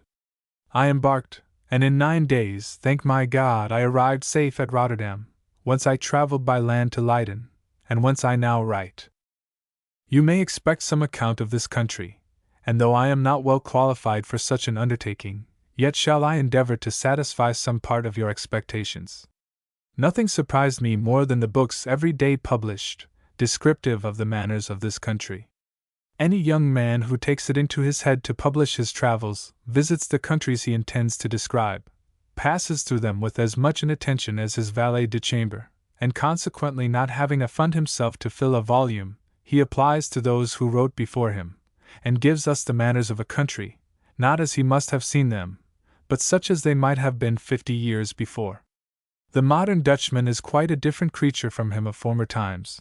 He in everything imitates a Frenchman, but in his easy, disengaged air, which is the result of keeping polite company. The Dutchman is vastly ceremonious, and is perhaps exactly what a Frenchman might have been in the reign of Louis XIV. Such are the better bred. But the downright Hollander is one of the oddest figures in nature. Upon a head of lank hair he wears a half-cocked narrow hat laced with black ribbon, no coat, but 7 waistcoats, and 9 pairs of breeches, so that his hips reach almost up to his armpits. This well-clothed vegetable is now fit to see company, or make love. But what a pleasing creature is the object of his appetite! Why, she wears a large fur cap with a deal of Flanders lace. For every pair of breeches he carries, she puts on 2 petticoats. A Dutch lady burns nothing about her phlegmatic admirer but his tobacco. You must know, sir, every woman carries in her hand a stove with coals in it, which, when she sits, she snugs under her petticoats, and at this chimney dozing Strephon lights his pipe. I take it that this continual smoking is what gives the man the ruddy healthful complexion he generally wears, by draining his superfluous moisture, while the woman, deprived of this amusement, overflows with such vicidities as tint the complexion, and give that paleness of visage which low fenny grounds and moist air conspire to cause. A Dutch woman and Scotch will well bear an opposition. The one is pale and fat, the other lean and ruddy. The one walks as if she were straddling after a go-cart, and the other takes too masculine a stride. I shall not endeavor to deprive either country of its share of beauty, but must say that of all objects on this earth, an English farmer's daughter is most charming. Every woman there is a complete beauty, while the higher class of women want many of the requisites to make them even tolerable. Their pleasures here are very dull, though very various. You may smoke, you may doze, you may go to the Italian comedy, as good an amusement as either of the former. This entertainment always brings in Harlequin, who is generally a magician, and in consequence of his diabolical art performs 1,000 tricks on the rest of the persons of the drama, who are all fools. I have seen the pit in a roar of laughter at this humor, when with his sword he touches the glass from which another was drinking. 'Twas not his face they laughed at, for that was masked. They must have seen something vastly queer in the wooden sword, that neither I, nor you, sir, were you there, could see. In winter, when their canals are frozen, every house is forsaken, and all people are on the ice. Sleds, drawn by horses, and skating, are at that time the reigning amusements. They have boats here that slide on the ice, and are driven by the winds. When they spread all their sails, they go more than 1.5 miles a minute, and their motion is so rapid the eye can scarcely accompany them. Their ordinary manner of traveling is very cheap and very convenient. They sail in covered boats drawn by horses, and in these you are sure to meet people of all nations. Here the Dutch slumber, the French chatter, and the English play at cards. Any man who likes company may have them to his taste. For my part, one generally detached myself from all society, and was wholly taken up in observing the face of the country. Nothing can equal its beauty. Wherever I turn my eye, fine houses, elegant gardens, statues, grottos, vistas, presented themselves, but when you enter their towns you are charmed beyond description. No misery is to be seen here. Every one is usefully employed. Scotland and this country bear the highest contrast. Their hills and rocks intercept every prospect. Here 'tis all a continued plain. There you might see a well-dressed duchess issuing from a dirty close, and here a dirty Dutchman inhabiting a palace. The Scotch may be compared to a tulip planted in dung, but I never see a Dutchman in his own house, but I think of a magnificent Egyptian temple dedicated to an ox. Physic is by no means here taught so well as in Edinburgh, and in all Leiden there are but 4 British students, owing to all necessaries being so extremely dear, and the professors so very lazy, the chemical professor excepted, that we don't much care to come hither. I am not certain how long my stay here may be. However, I expect to have the happiness of seeing you at Kilmore, if I can, next March. Direct to me, if I am honored with a letter from you, to Madame d'Aliens at Leiden. Thou best of men, may Heaven guard and preserve you, and those you love. To his brother Henry. Family Matters. 1759. Imagine to yourself a pale, melancholy visage, with 2 great wrinkles between the eyebrows, with an eye disgustingly severe, and a big wig, and you may have a perfect picture of my present appearance. On the other hand, I conceive you as perfectly sleek and healthy, passing many a happy day among your own children, or those who knew you a child. Since I knew what it was to be a man, this is a pleasure I have not known. I have passed my days among a parcel of cool, designing beings, and have contracted all their suspicious manner and my own behavior. I should actually be as unfit for the society of my friends at home, as I detest that which I am obliged to partake of here. I can now either partake of the pleasure of a revel, nor contribute to raise its jollity. I can neither laugh nor drink, have contracted a hesitating, disagreeable manner of speaking, and a visage that looks ill nature itself. In short, I have thought myself into a settled melancholy, and an utter disgust of all that life brings with it. Whence this romantic turn that all our family are possessed with? Whence this love for every place and every country but that in which we reside, for every occupation but our own? This desire of fortune, and yet this eagerness to dissipate? I perceive, my dear sir, that I am at intervals for indulging this splenetic manner, and following my own taste, regardless of yours. The reasons you have given me for breeding up your son as a scholar are judicious and convincing. I should, however, be glad to know for what particular profession he is designed. If he be assiduous and divested of strong passions, for passions in youth always lead to pleasure, he may do very well in your college, for it must be owned that the industrious poor have good encouragement there, perhaps better than in any other in Europe. But if he has ambition, strong passions, and an exquisite sensibility of contempt, do not send him there, unless you have no other trade for him except your own. It is impossible to conceive how much may be done by a proper education at home. A boy, for instance, who understands perfectly well Latin, French, arithmetic, and the principles of the civil law, and can write a fine hand, has an education that may qualify him for any undertaking, and these parts of learning should be better inculcated, let him be designed for whatever calling he will. Above all things let him never touch a romance or novel. These paint beauty in colors more charming than nature, and describe happiness that man never tastes. How delusive, how destructive are those pictures of consummate bliss! They teach the youthful mind to sigh after beauty and happiness that never existed, to despise the little good which fortune has mixed in our cup, by expecting more than she ever gave, and, in general, take the word of a man who has seen the world and who has studied human nature more by experience than precept, take my word for it, that books teach us very little of the world. The greatest merit in a state of poverty would only serve to make the possessor ridiculous, may distress, but cannot relieve him. Frugality, and even avarice, in the lower orders of mankind, are true ambition. These afford the only ladder for the poor to rise to preferment. Teach then, my dear sir, to your son thrift and economy. Let his poor wandering uncle's example be placed before his eyes. I had learned from books to be disinterested and generous, before I was taught from experience the necessity of being prudent. I had contracted the habits and notions of a philosopher, while I was exposing myself to the insidious approaches of cunning, and often by being, even with my narrow finances, charitable to excess, I forgot the rules of justice, and placed myself in the very situation of the wretch who thanked me for my bounty. When I am in the remotest part of the world, tell him this, and perhaps he may improve from my example. But I find myself again falling into my gloomy habits of thinking.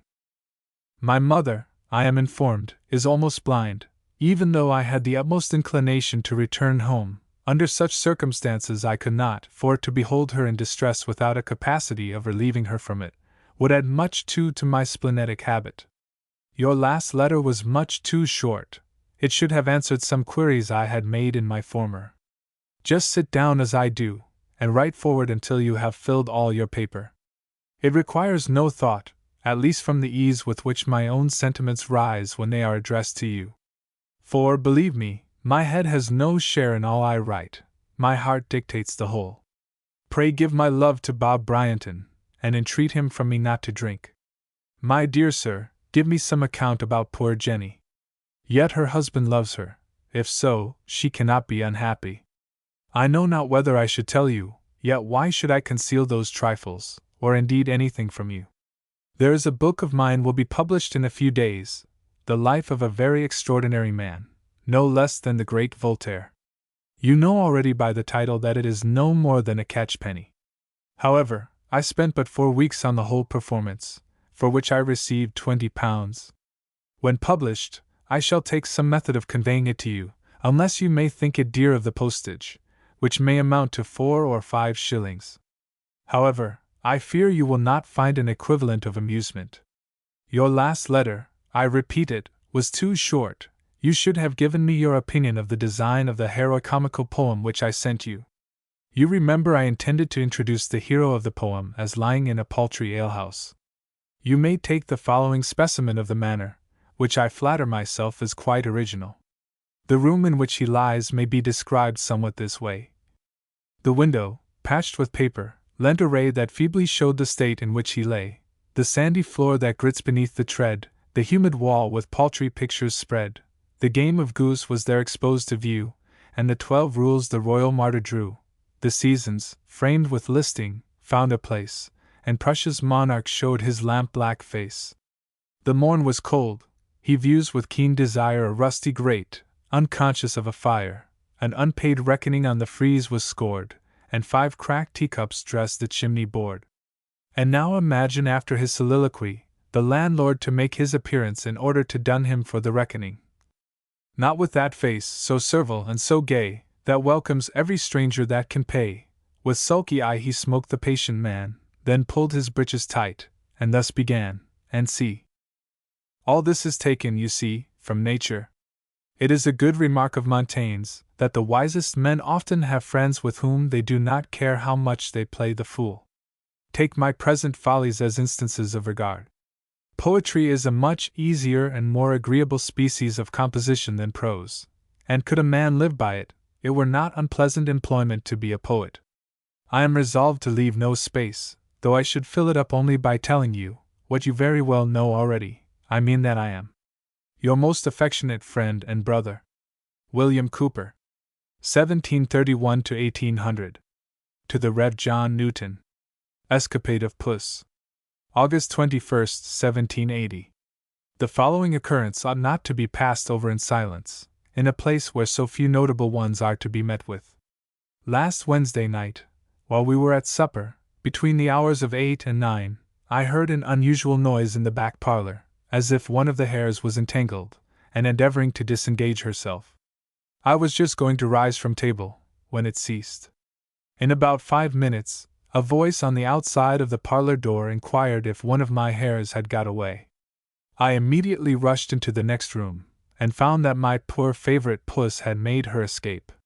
She had gnawed and sundered the strings of a lattice work, with which I thought I had sufficiently secured the window, and which I preferred to any other sort of blind, because it admitted plenty of air.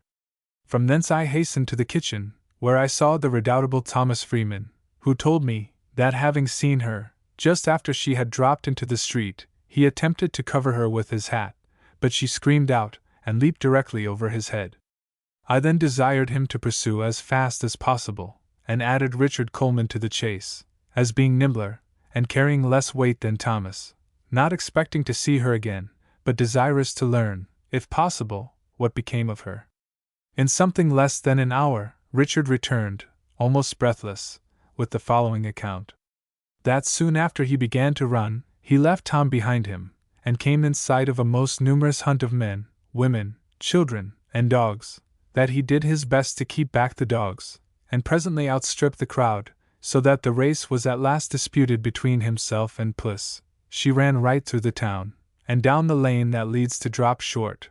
A little before she came to the house, he got the start and turned her.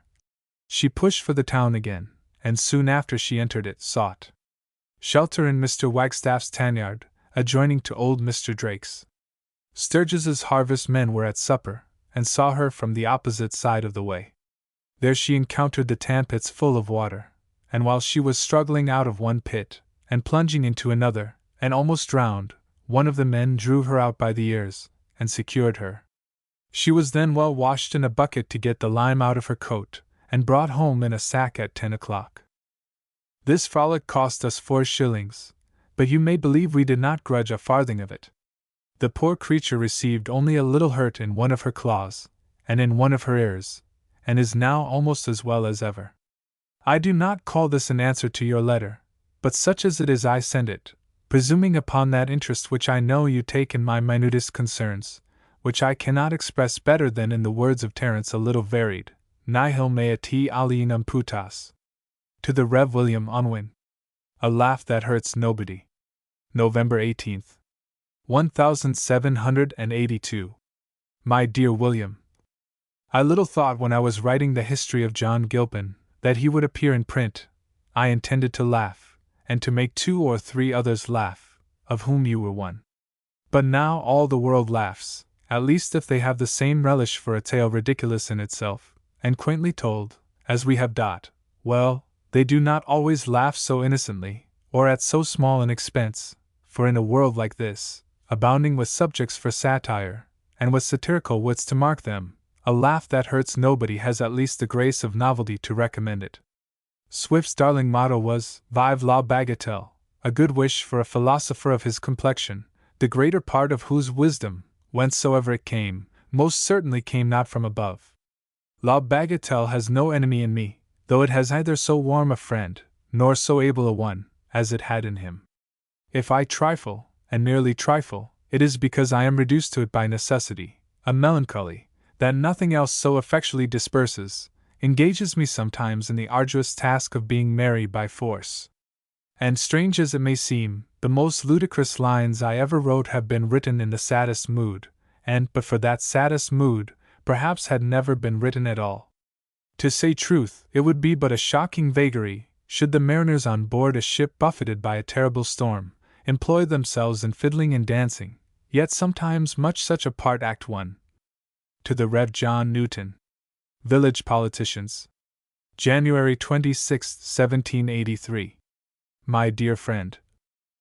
It is reported among persons of the best intelligence at Olney, the barber, the schoolmaster, and the drummer of a corps quartered at this place, that the belligerent powers are at last reconciled, the articles of the treaty adjusted, and that peace is at the door.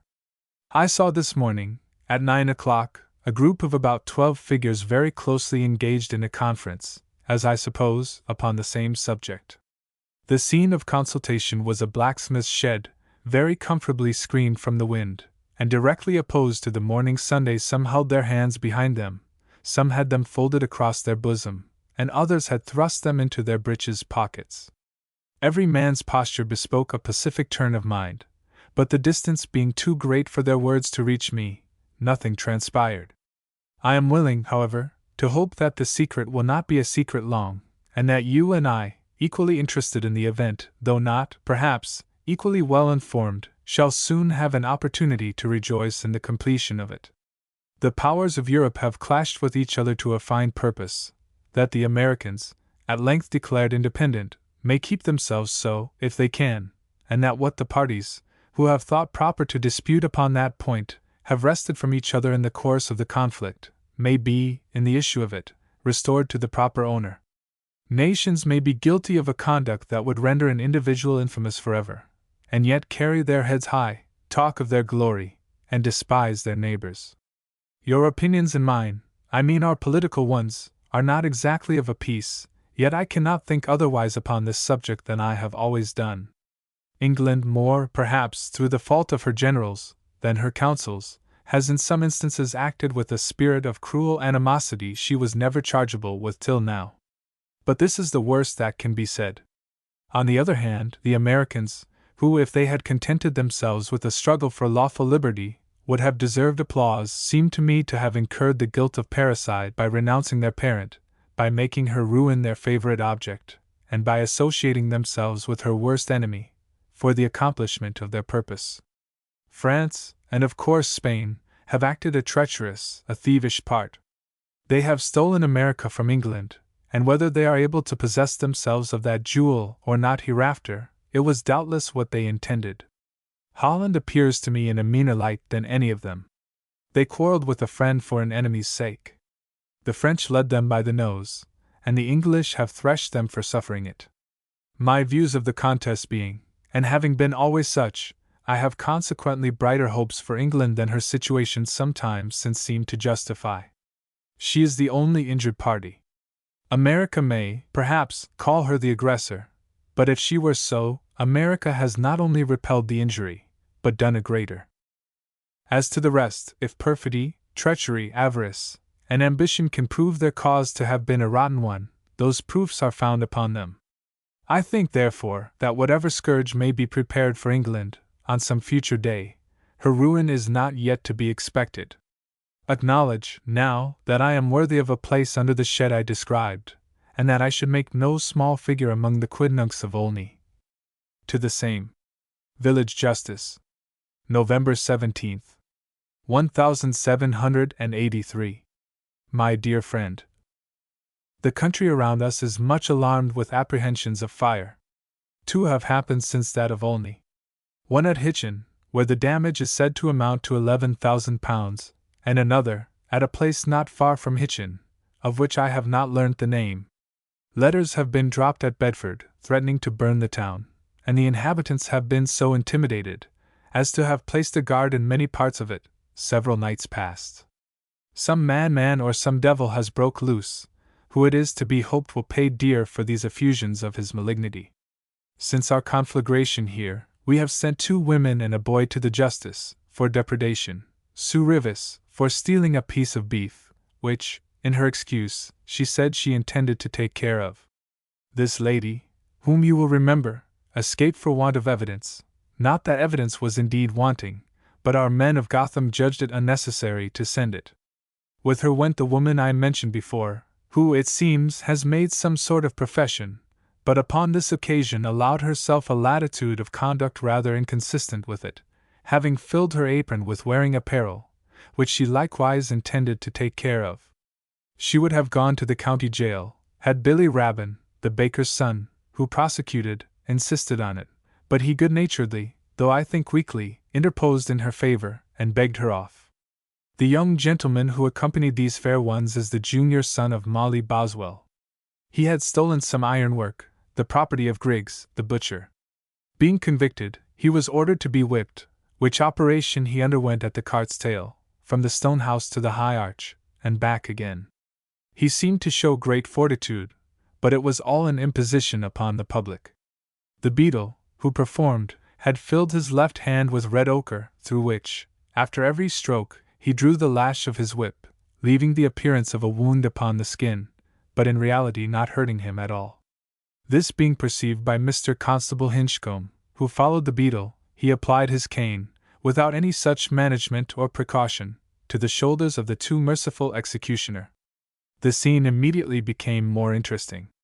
The beadle could by no means be prevailed upon to strike hard, which provoked the constable to still harder, and this double flogging continued, till a lass of Silverend, pitying the pitiful beadle thus suffering under the hands of the pitiless constable, joined the procession, and placing herself immediately behind the latter, seized him by his capillary club, and pulling him backwards by the same, slapped his face with a most Amazonian fury. This concatenation of events has taken up more of my paper than I intended it should, but I could not forbear to inform you how the beadle thrashed the thief, the constable the beadle, and the lady the constable, and how the thief was the only one who suffered nothing. Mr. Teton has been here, and is gone again. He came to thank me for an old pair of breeches. In answer to our inquiries after his health, he replied that he had a slow fever, which made him take all possible care not to inflame his blood. I admitted his prudence, but in his particular instance could not very clearly discern the need of it. Pump water will not heat him much, and to speak a little in his own style, more inebriating fluids are to him, I fancy, not very attainable. He brought us news, the truth of which, however, I do not vouch for, that the town of Bedford was actually on fire yesterday, and the flames not extinguished when the bearer of the tidings left it. Swift observes, when he is giving his reasons why the preacher is elevated always above his hearers, that let the crowd be as great as it will below, there is always room enough overhead. If the French philosophers can carry their art of flying to the perfection they desire, the observation may be reversed, the crowd will be overhead, and they will have most room who stay below. I can assure you, however, upon my own experience, that this way of traveling is very delightful. I dreamt, a night or two since, that I drove myself through the upper regions in a balloon and pair, with the greatest ease and security. Having finished the tour I intended, I made a short turn, and with one flourish of my whip descended, my horses prancing and curvetting with an infinite share of spirit, but without the least danger, either to me or my vehicle. The time, we may suppose, is at hand, and seems to be prognosticated by my dream, when these airy excursions will be universal, when judges will fly the circuit, and bishops their visitations, and when the tour of Europe will be performed with much greater speed, and with equal advantage, by all who travel merely for the sake of having it to say that they have made it. I beg that you will accept for yourself and yours our unfeigned love, and remember me affectionately to Mr. Bacon, when you see him. To the same. A Candidate's Visit. March 29, 1784. My dear friend, it being His Majesty's pleasure that I should yet have another opportunity to write before he dissolves the Parliament, I avail myself of it with all possible alacrity. I thank you for your last, which was not the less welcome for coming, like an extraordinary gazette, at a time when it was not expected. As when the sea is uncommonly agitated, the water finds its way into creeks and holes of rocks, which in its calmer state it never reaches, In like manner the effect of these turbulent times is felt even at Orchardside, where in general we live as undisturbed by the political element, as shrimps or cockles that have been accidentally deposited in some hollow beyond the watermark, by the usual dashing of the waves. We were sitting yesterday after dinner, the two ladies and myself, very composedly, and without the least apprehension of any such intrusion in our snug parlor, one lady knitting, the other netting, and the gentleman winding worsted, when to our unspeakable surprise a mob appeared before the window. A smart rap was heard at the door, the boys hallooed, and the maid announced Mr. Grenville. Puss was unfortunately let out of her box, so that the candidate, with all his good friends at his heels, was refused admittance at the grand entry, and referred to the back door, as the only possible way of approach. Candidates are creatures not very susceptible of affronts, and would rather, I suppose, climb in at a window than be absolutely excluded. In a minute the yard, the kitchen, and the parlor were filled. Mr. Grenville, advancing toward me, shook me by the hand with a degree of cordiality that was extremely seducing. As soon as he and as many more as could find chairs were seated, he began to open the intent of his visit.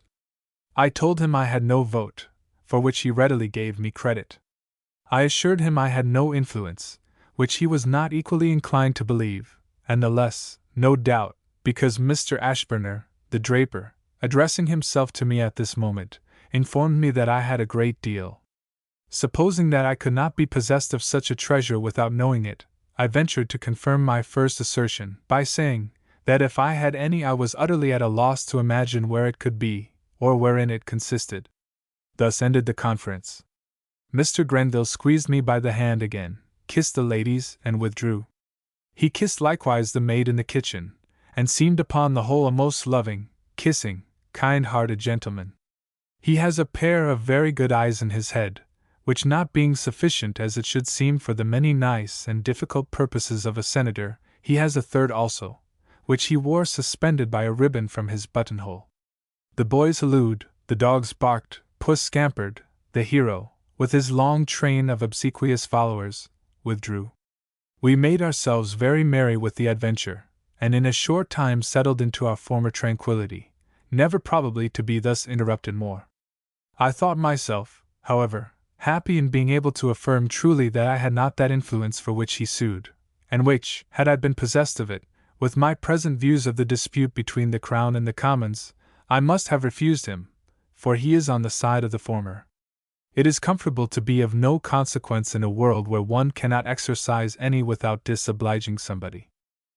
The town, however, seems to be much at his service, and if he be equally successful throughout the country, he will undoubtedly gain his election. Mr. Ashburner perhaps was a little mortified, because it was evident that I owed the honor of this visit to his misrepresentation of my importance. But had he thought proper to assure Mr. Grenville that I had 3 heads, I should not, I suppose, have been bound to produce them. To Lady Hesketh. An acquaintance reopened. Olney, November 9th. 1785. My dearest cousin, whose last most affectionate letter has run in my head ever since I received it, and which I now sit down to answer 2 days sooner than the post will serve me, I thank you for it, and with a warmth for which I am sure you will give me credit, though I do not spend many words in describing it. I do not seek new friends, not being altogether sure that I should find them, but have unspeakable pleasure in being still beloved by an old one. I hope that now our correspondence has suffered its last interruption, and that we shall go down together to the grave, chatting and chirping as merrily as such a scene of things as this will permit. I am happy that my poems have pleased you. My volume has afforded me no such pleasure at any time, either while I was writing it, or since its publication, as I have derived from yours and my uncle's opinion of it. I make certain allowances for partiality, and for that peculiar quickness of taste, with which you both relish what you like, and after all drawbacks upon those accounts duly made, find myself rich in the measure of your approbation that still remains. But above all, I honor John Gilpin, since it was he who first encouraged you to write. I made him on purpose to laugh at, and he served his purpose well, but I am now in debt to him for a more valuable acquisition than all the laughter in the world amounts to, the recovery of my intercourse with you, which is to me inestimable. My benevolent and generous cousin, when I was once asked if I wanted anything, and given delicately to understand that the inquirer was ready to supply all my occasions, I thankfully and civilly, but positively, declined the favor. I neither suffer, nor have suffered, any such inconveniences as I had not much rather endure than come under obligations of that sort to a person comparatively with yourself a stranger to me. But to you I answer otherwise. I know you thoroughly, and the liberality of your disposition, and have that consummate confidence in the sincerity of your wish to serve me, that delivers me from all awkward constraint, and from all fear of trespassing by acceptance. To you, therefore, I reply yes, whensoever, and whatsoever, and in what manner soever you please, and add moreover that my affection for the giver is such as will increase to me tenfold the satisfaction that I shall have in receiving. It is necessary, however, that I should let you a little into the state of my finances, that you may not suppose them more narrowly circumscribed than they are. Since Mrs. Unwin and I have lived at Olney, we have had but one purse, although during the whole of that time, till lately, her income was nearly double mine. Her revenues indeed are now in some measure reduced, and do not much exceed my own. The worst consequence of this is, that we are forced to deny ourselves some things which hitherto we have been better able to afford, but they are such things as neither life, nor the well-being of life, depend upon. My own income has been better than it is, but when it was best, it would not have enabled me to live as my connections demanded that I should, had it not been combined with a better than itself, at least at this end of the kingdom. Of this I had full proof during 3 months that I spent in lodgings at Huntingdon, in which time by the help of good management, and a clear notion of economical matters, I contrived to spend the income of a 12-month. Now, my beloved cousin, you are in possession of the whole case as it stands. Strain no points to your own inconvenience or hurt, for there is no need of it, but indulge yourself in communicating, no matter what, that you can spare without missing it, since by so doing you will be sure to add to the comforts of my life one of the sweetest that I can enjoy, a token and proof of your affection. I cannot believe but that I should know you, notwithstanding all that time may have done. There is not a feature of your face, could I meet it upon the road, by itself, that I should not instantly recollect. I should say that is my cousin's nose, or those are her lips and her chin, and no woman upon earth can claim them but herself. As for me, I am a very smart youth of my years. I am not indeed grown grey so much as I am grown bald. No matter, there was more hair in the world than ever had the honor to belong to me. Accordingly, having found just enough to curl a little at my ears, and to intermix with a little of my own that still hangs behind, I appear, if you see me in an afternoon, to have a very decent headdress, not easily distinguished from my natural growth, which being worn with a small bag, and a black riband about my neck, continues to me the charms of my youth, even on the verge of age. Away with the fear of writing too often. P.S. That the view I give you of myself may be complete, I add the 2 following items, that I am in debt to nobody, and that I grow fat. To the same. The kindliness of thanks. November 30th. 1785. My dearest cousin, your kindness reduces me to a necessity, a pleasant one, indeed, of writing all my letters in the same terms, always thanks, thanks at the beginning, and thanks at the end. It is, however, I say, a pleasant employment when those thanks are indeed the language of the heart, and I can truly add, that there is no person on earth whom I thank with so much affection as yourself. You insisted that I should give you my genuine opinion of the wine. By the way, it arrived without the least damage or fracture, and I finished the first bottle of it this very day. It is excellent, and though the wine which I had been used to drink was not bad, far preferable to that. The bottles will be in town on Saturday. I am enamored of the desk and its contents before I see them. They will be most entirely welcome. A few years since I made Mrs. Unwin a present of a snuff-box, a silver one. The purchase was made in London by a friend. It is of a size and form that make it more fit for masculine than feminine use. She therefore with pleasure accepts the box which you have sent, I should say with the greatest pleasure. And I, discarding the leathern trunk that I have used so long, shall succeed to the possession of hers. She says, tell Lady Hesketh that I truly love and honor her. Now, my cousin, you may depend upon it, as a most certain truth, that these words from her lips are not an empty sound. I never in my life heard her profess a regard for any one that she felt not. She is not addicted to the use of such language upon ordinary occasions, but when she speaks it, speaks from the heart. She has baited me this many a day, even as a bear is baited, to send for Dr. Kerr. But as I hinted to you upon a former occasion, I am as mulish as most men are, and have hitherto most ungallantly refused.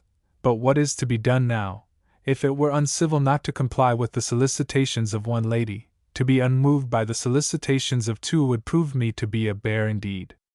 I will, therefore, summon him to consideration of said stomach, and its ailments, without delay, and you shall know the result. I have read Goldsmith's Traveller and his Deserted Village, and am highly pleased with them both, as well for the manner in which they are executed, as for their tendency, and the lessons that they inculcate. Mrs. Unwin said to me a few nights since, after supper, I have 2 fine fowls in feeding, and just fit for use. I wonder whether I should send them to Lady Hesketh? I replied, yes, by all means. And I will tell you a story that will at once convince you of the propriety of doing so. My brother was curate on a time to Mr. Fawkes, of Orpington, in Kent. It was when I lived in the Temple. One morning, as I was reading by the fireside, I heard a prodigious lumbering at the door. I opened it, and beheld a most rural figure, with very dirty boots, and a great coat as dirty. Supposing that my great fame as a barrister had drawn upon me a client from some remote region, I desired him to walk in.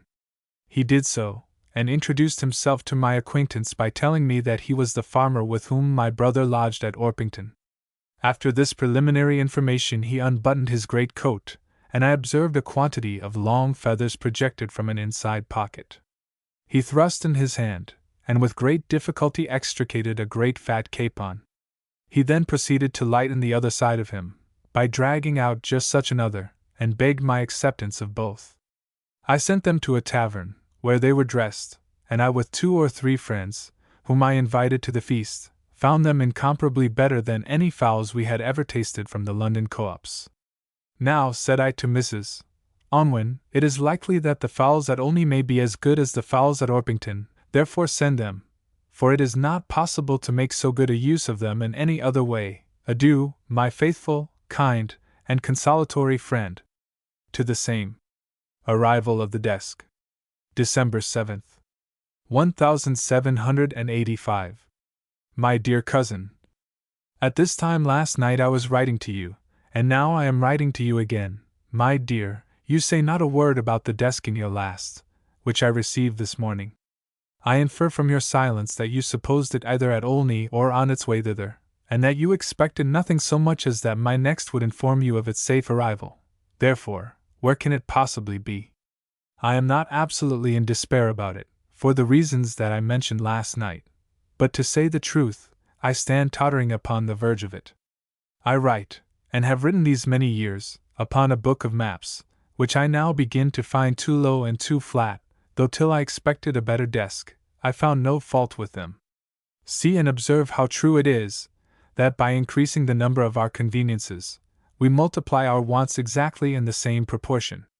Neither can I at all doubt that if you were to tell me that all the men in London of any fashion at all wore black velvet shoes with white roses, and should also tell me that you would send me such, I should dance with impatience till they arrived.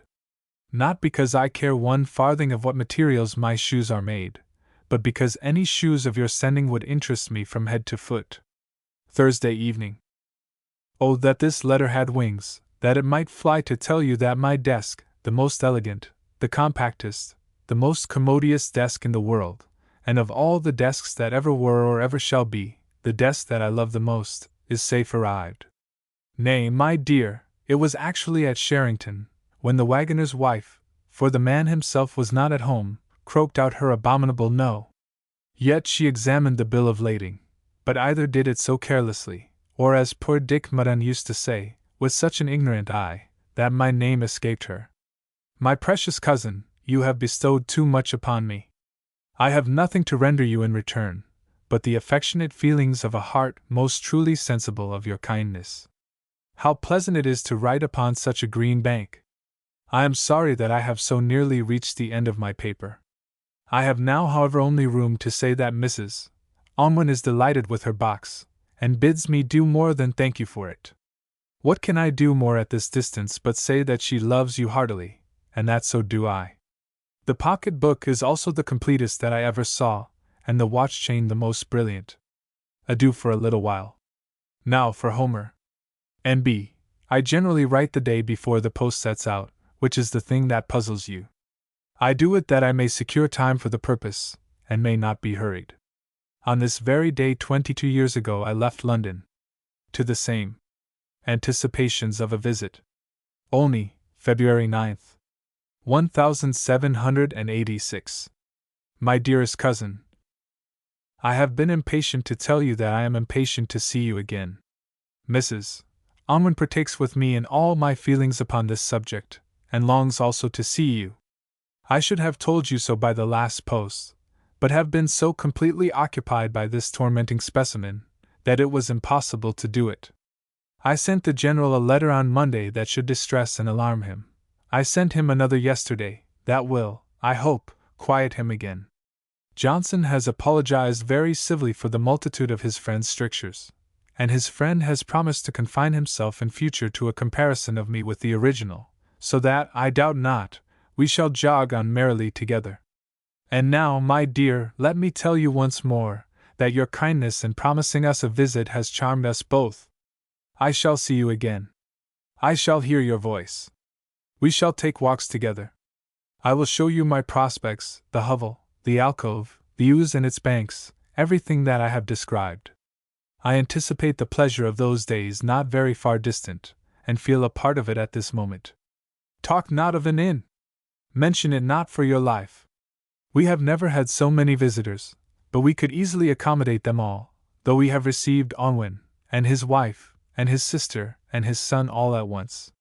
My dear, I will not let you come till the end of May, or beginning of June, because before that time my greenhouse will not be ready to receive us, and it is the only pleasant room belonging to us. When the plants go out, we go in. I line it with mats, and spread the floor with mats, and there you shall sit with a bed of mignonette at your side, and a hedge of honeysuckles, roses, and jasmine, and I will make you a bouquet of myrtle every day. Sooner than the time I mention the country will not be in complete beauty. And I will tell you what you shall find at your first entrance. Imprimis, as soon as you have entered the vestibule, if you cast a look on either side of you, you shall see on the right hand a box of my making. It is the box in which have been lodged all my hares, and in which lodges Puss at present, but he, poor fellow, is worn out with age, and promises to die before you can see him. On the right hand stands a cupboard, the work of the same author. It was once a dove-cage, but I transformed it. Opposite to you stands a table, which I also made, but a merciless servant having scrubbed it until it became paralytic, it serves no purpose now but of ornament, and all my clean shoes stand under it. On the left hand, at the farther end of this superb vestibule, you will find the door of the parlor, into which I will conduct you, and where I will introduce you to Mrs. Unwin, unless we should meet her before, and where we will be as happy as the day is long. Order yourself, my cousin, to the Swan at Newport, and there you shall find me ready to conduct you to Olney. My dear, I have told Homer what you say about casks and urns, and have asked him whether he is sure that it is a cask in which Jupiter keeps his wine. He swears that it is a cask, and that it will never be anything better than a cask to eternity. So if the god is content with it, we must even wonder at his taste, and be so too. Adieu, my dearest, dearest cousin. To the same. Commissions and thanks. The Lodge, December 24th. 1786. You must by no means, my dearest coz, pursue the plan that has suggested itself to you on the supposed loss of your letter. In the first place, I choose that my Sundays, like the Sundays of other people, shall be distinguished by something that shall make me look forward to them with agreeable expectation, and for that reason desire that they may always bring me a letter from you.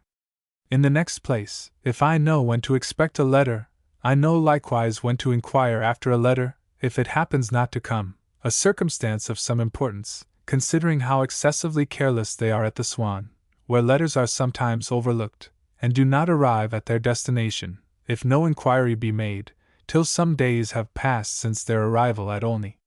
It has happened frequently to me to receive a letter long after all the rest have been delivered, and the Padre assured me that Mr. Throckmorton has sent notes, 3 several times, to Mrs. Marriott, complaining of this neglect. For these reasons, my dear, thou must write still on Saturdays, and as often on other days as thou pleasest. The screens came safe, and one of them is at this moment interposed between me and the fire, much to the comfort of my peepers. The other of them being fitted up with a screw that was useless, I have consigned it to proper hands, that it may be made as serviceable as its brother. They are very neat, and I account them a great acquisition. Our carpenter assures me that the lameness of the chairs was not owing to any injury received in their journey, but that the maker never properly finished them. They were not high when they came, and in order to reduce them to a level, we have lowered them an inch. Thou knowest, child, that the short foot could not be lengthened, for which reason we shortened the long ones. The box containing the plate and the brooms reached us yesterday, and nothing had suffered the least damage by the way. Everything is smart, everything is elegant, and we admire them all. The short candlesticks are short enough. I am now writing with those upon the table. Mrs. U. is reading opposite, and they suit us both exactly.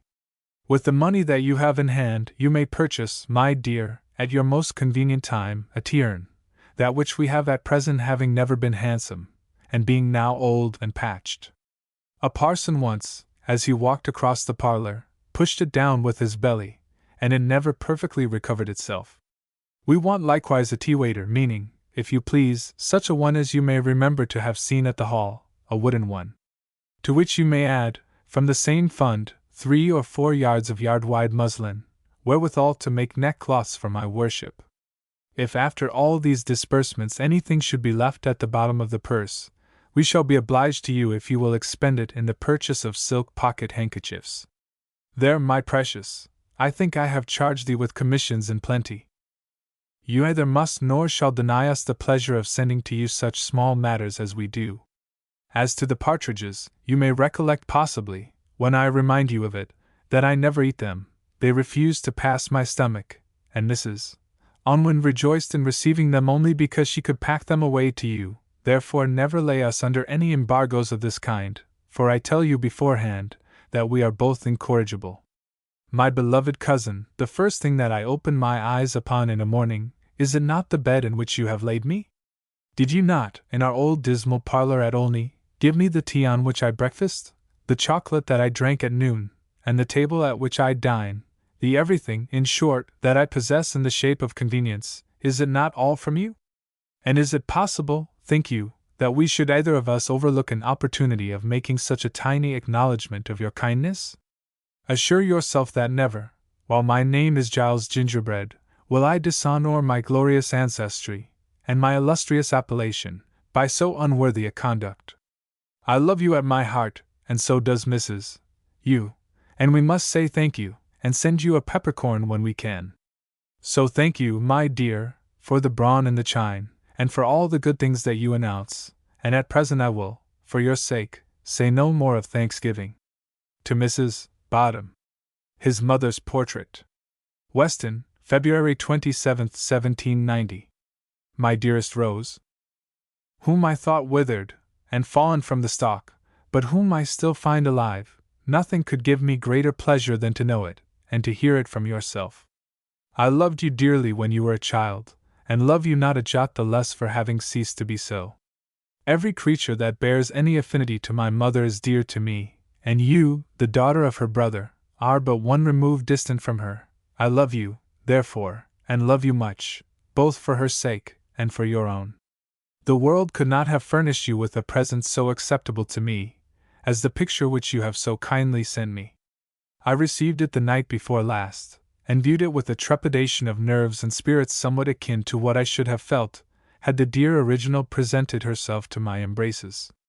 I kissed it, and hung it where it is the last object that I see at night, and of course, the first on which I open my eyes in the morning. She died when I completed my 6th year, yet I remember her well, and am an ocular witness of the great fidelity of the copy. I remember, too, a multitude of the maternal tendernesses which I received from her, and which have endeared her memory to me beyond expression. There is in me, I believe, more of the Don than of the Cooper, and though I love all of both names, and have 1,000 reasons to love those of my own name, yet I feel the bond of nature draw me vehemently to your side. I was thought in the days of my childhood much to resemble my mother, and in my natural temper, of which at the age of 58 I must be supposed to be a competent judge, can trace both her, and my late uncle, your father. Somewhat of his irritability, and a little, I would hope, both of his and of her, I know not what to call it, without seeming to praise myself, which is not my intention, but speaking to you, I will even speak out, and say good nature. Add to all this, I deal much in poetry, as did our venerable ancestor, the Dean of St. Paul's, and I think I shall have proved myself a Don at all points. The truth is that whatever I am, I love you all. Edmund Burke. 1729 to 1797. To Matthew Smith. First Impressions of London.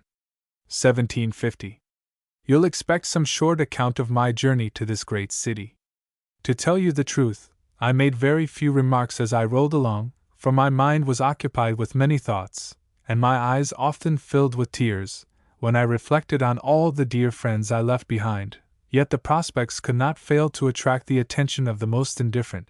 Country seats sprinkled round on every side, some in the modern taste, some in the style of old de Coverley Hall.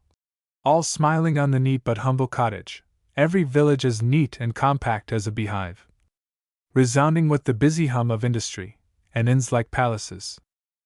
What a contrast to our poor country, where you'll scarce find a cottage ornamented with a chimney! But what pleased me most of all was the progress of agriculture, my favorite study, and my favorite pursuit, if Providence had blessed me with a few paternal acres. A description of London and its natives would fill a volume. The buildings are very fine, it may be called the sink of vice, but its hospitals and charitable institutions, whose turrets pierce the skies like so many electrical conductors, avert the wrath of heaven. The inhabitants may be divided into two classes, the undoers and the undone, generally so, I say, for I am persuaded there are many men of honesty and women of virtue in every street. An Englishman is cold and distant at first. He is very cautious even in forming an acquaintance. He must know you well before he enters into friendship with you. But if he does, he is not the first to dissolve that sacred bond. In short, a real Englishman is one that performs more than he promises. In company he is rather silent, extremely prudent in his expressions, even in politics, his favorite topic. The women are not quite so reserved. They consult their glasses to the best advantage, and as nature is very liberal in her gifts to their persons, and even minds, it is not easy for a young man to escape their glances, or to shut his ears to their softly flowing accents. As to the state of learning in this city, you know I have not been long enough in it to form a proper judgment of that subject. I don't think, however, there is as much respect paid to a man of letters on this side of the water as you imagine.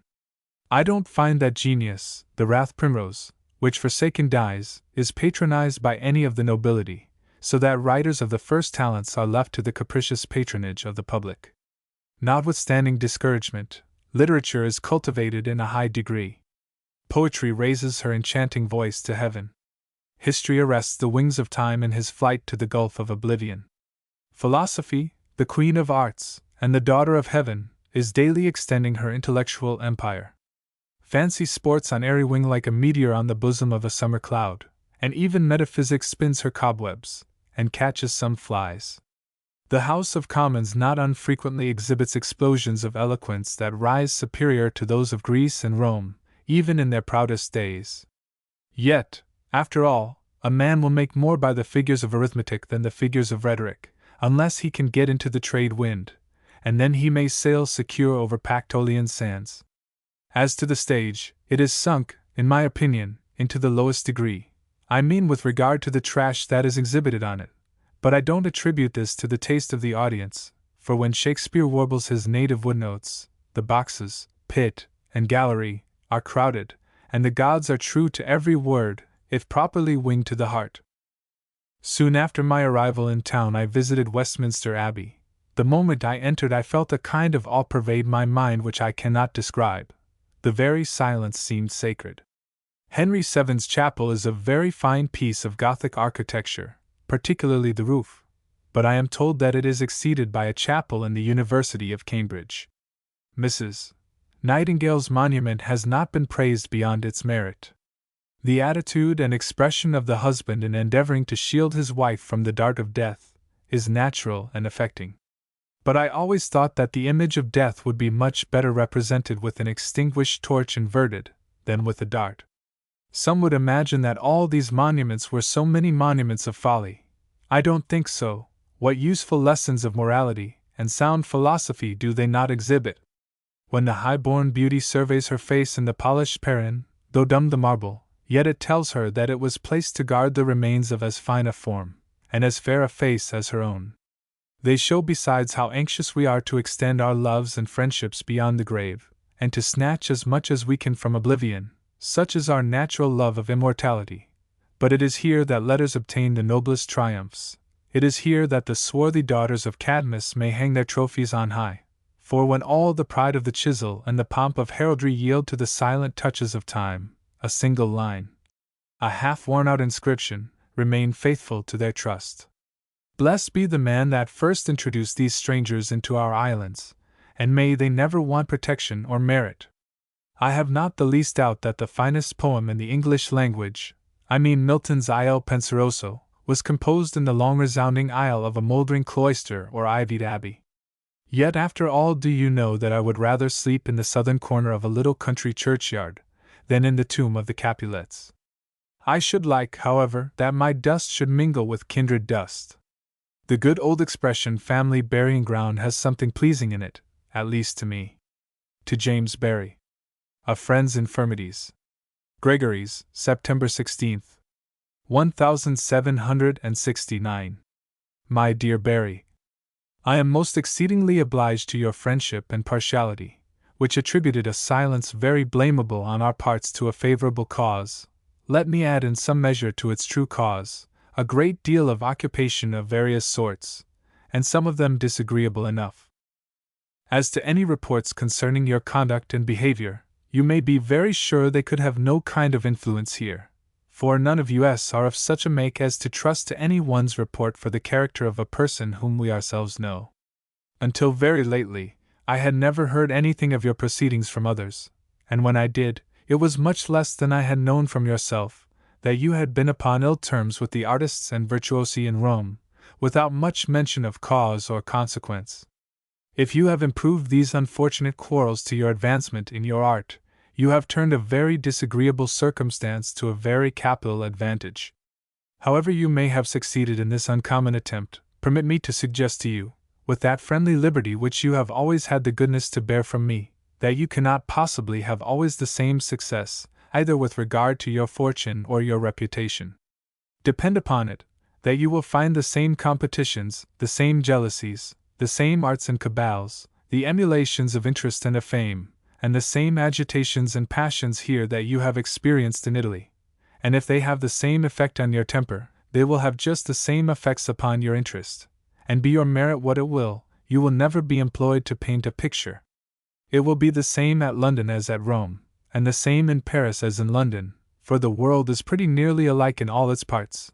Nay, though it would perhaps be a little inconvenient to me, I had 1,000 times rather you should fix your residence in Rome than here, as I should not then have the mortification of seeing with my own eyes a genius of the first rank lost to the world, himself, and his friends. As I certainly must, if you do not assume a manner of acting and thinking here, totally different from what your letters from Rome have described to me.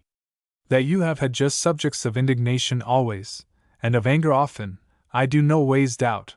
Who can live in the world without some trial of his patience? But believe me, my dear Barrie, that the arms with which the ill dispositions of the world are to be combated, and the qualities by which it is to be reconciled to us, and we reconciled to it, are moderation, gentleness, a little indulgence to others, and a great deal of mistrust of ourselves, which are not qualities of a mean spirit, as some may possibly think them, but virtues of a great and noble kind. and such as dignify our nature as much as they contribute to our repose and fortune. For nothing can be so unworthy of a well-composed soul as to pass away life in bickerings and litigations, in snarling and scuffling with every one about us. Again and again, my dear Barry, we must be at peace with our species, if not for their sakes yet very much for our own. Think what my feelings must be, from my unfeigned regard, and from my wishes that your talents might be of use, when I see what the inevitable consequences must be, of your persevering in what has hitherto been your course, ever since I knew you, and which you will permit me to trace out for you beforehand. You will come here, you will observe what the artists are doing, and you will sometimes speak a disapprobation in plain words, and sometimes by a no less expressive silence. By degrees you will produce some of your own works. They will be variously criticized, you will defend them, you will abuse those that have attacked you, expostulations, discussions, letters, possibly challenges, will go forward, you will shun your brethren, they will shun you. In the meantime, gentlemen will avoid your friendship, for fear of being engaged in your quarrels. You will fall into distresses which will only aggravate your disposition for further quarrels. You will be obliged for maintenance to do anything for anybody. Your very talents will depart for want of hope and encouragement, and you will go out of the world fretted, disappointed, and ruined. Nothing but my real regard for you could induce me to set these considerations in this light before you. Remember, we are born to serve and to adorn our country, and not to contend with our fellow citizens, and that in particular your business is to paint and not to dispute. If you think this a proper time to leave Rome, a matter which I leave entirely to yourself, I am quite of opinion you ought to go to Venice. Further, I think it right to see Florence and Bologna, and that you cannot do better than to take that route to Venice. In short, do everything that may contribute to your improvement, and I shall rejoice to see you what Providence intended you, a very great man. This you were, in your ideas, before you quitted this. You best know how far you have studied, that is, practiced the mechanic, despised nothing till you had tried it, practiced dissections with your own hands, painted from nature as well as from the statues, and portrait as well as history, and this frequently.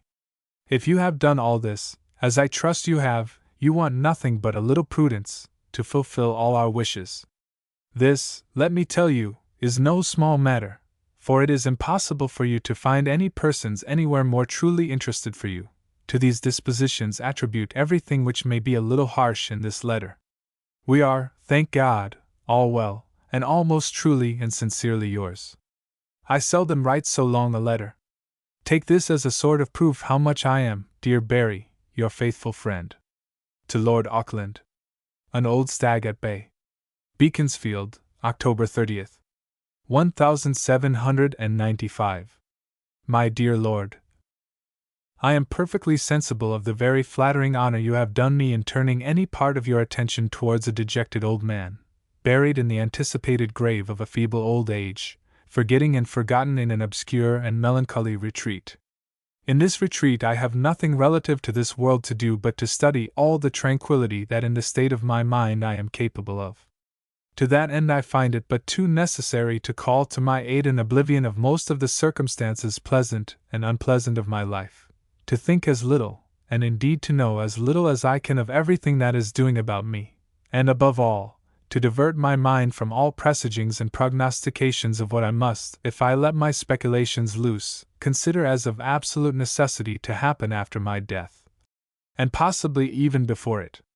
Your address to the public which you have been so good as to send to me, obliges me to break in upon that plan, and to look a little on what is behind, and very much on what is before me. It creates in my mind a variety of thoughts, and all of them unpleasant. It is true, my lord, what you say, that through our public life, we have generally sailed on somewhat different tacks. We have so undoubtedly, and we should do so still, if I had continued longer to keep the sea. In that difference you rightly observe that I have always done justice to your skill and ability as a navigator, and to your good intentions towards the safety of the cargo and of the ship's company. I cannot say now that we are on different tacks. There would be no propriety in the metaphor. I can sail no longer. My vessel cannot be said to be even in port. She is wholly condemned and broken up. To have an idea of that vessel, you must call to mind what you have often seen on the Kentish road. Those planks of tough and hardy oak that used for years to brave the buffets of the Bay of Biscay are now turned with their warped grain and empty trunnion holes into very wretched pails for the enclosure of a wretched farmyard. The style of your pamphlet, and the eloquence and power of composition you display in it, are such as do great honor to your talents, and in conveying any other sentiments would give me very great pleasure. Perhaps I do not very perfectly comprehend your purpose, and the drift of your arguments. If I do not, pray do not attribute my mistake to want of candor, but to want of sagacity. I confess your address to the public, together with other accompanying circumstances, has filled me with a degree of grief and dismay which I cannot find words to express. If the plan of politics there recommended, pray excuse my freedom, should be adopted by the King's councils and by the good people of this kingdom, as so recommended undoubtedly it will, nothing can be the consequence but utter and irretrievable ruin to the ministry, to the crown, to the succession, to the importance, to the independence, to the very existence of this country. This is my feeble perhaps, but clear, positive, decided, long and maturely reflected, and frequently declared opinion, from which all the events which have lately come to pass, so far from turning me, have tended to confirm beyond the power of alteration, even by your eloquence and authority. I find, my dear Lord, that you think some persons who are not satisfied with the securities of a Jacobin peace, to be persons of intemperate minds. I may be, and I fear I am with you in that description, but pray, my Lord, recollect that very few of the causes which make men intemperate can operate upon me. Sanguine hopes, vehement desires, inordinate ambition, implacable animosity, party attachments, or party interests, all these with me have no existence. For myself or for a family, alas! I have none, I have nothing to hope or to fear in this world. I am attached by principle, inclination, and gratitude to the King, and to the present ministry. Perhaps you may think that my animosity to opposition is the cause of my dissent on seeing the politics of Mr. Fox, which while I was in the world I combated by every instrument which God had put into my hands, and in every situation in which I had taken part, so completely adopted in your lordship's book, but it was with pain I broke with that great man forever in that cause, and I assure you, it is not without pain that I differ with your lordship on the same principles. But it is of no concern. I am far below the region of those great and tempestuous passions. I feel nothing of the intemperance of mind. It is rather sorrow and dejection than anger. Once more my best thanks for your very polite attention, and do me the favor to believe me with the most perfect sentiments of respect and regard, my dear Lord, your lordship's most obedient and humble servant. To Mary Leadbeater. His last letter 1. Bath, May 23, 1797. My dear Mrs. Leadbeater, I feel as I ought to do your constant hereditary kindness to me and mine. What you have heard of my illness is far from exaggerated. I am, thank God, alive, and that is all. Hastening to my dissolution, I have to bless Providence that I do not suffer a great deal of pain. Mrs. Burke has a tolerable share of health, in every respect except much use of her limbs. She remembers your mother's most good-natured attentions, as I am sure I do with much gratitude. I have ever been an admirer of your talents and virtues, and shall ever wish most cordially for everything which can tend to your credit and satisfaction. I therefore congratulate you very heartily on the birth of your son, and pray remember me to the representative of your family, who I hope still keeps up the school of which I have so tender a remembrance, though after so long an absence, and so many unpleasant events of every kind that have distracted my thoughts, I hardly dare ask for any one, not knowing whether they are living or dead, lest I should be the means of awakening unpleasant recollections. Believe me to be, with the most respectful and affectionate regards, my dear Mrs. Leadbeater, your faithful friend, and very humble servant. P.S. Pray remember me to Mr. Leadbeater. I have been at Bath these 4 months to no purpose, and am therefore to be removed to my own house at Beaconsfield tomorrow, to be nearer to a habitation more permanent, humbly and fearfully hoping that my better part may find a better mansion. Footnote 1, CP page 281. Edward Gibbon. 1737 to 1794. To Mrs. Porton. His Daily Life. Lausanne, December 27, 1783. In speaking of the happiness which I enjoy, you will agree with me in giving the preference to a sincere and sensible friend, and though you cannot discern the full extent of his merit, you will easily believe that D. Verdon is the man. Perhaps two persons so perfectly fitted to live together were never formed by nature and education. We have both read and seen a great variety of objects, the lights and shades of our different characters are happily blended, and a friendship of 30 years has taught us to enjoy our mutual advantages, and to support our unavoidable imperfections. In love and marriage, some harsh sounds will sometimes interrupt the harmony, and in the course of time, like our neighbors, we must expect some disagreeable moments. But confidence and freedom are the two pillars of our union, and I am much mistaken if the building be not solid and comfortable. In this season I rise, not at 4 in the morning, but a little before 8. At 9 I am called from my study to breakfast, which I always perform alone, in the English style, and with the aid of Kaplan, I perceive no difference between Lausanne and Bentinck Street. Our mornings are usually passed in separate studies. We never approach each other's door without a previous message, or thrice knocking, and my apartment is already sacred and formidable to strangers.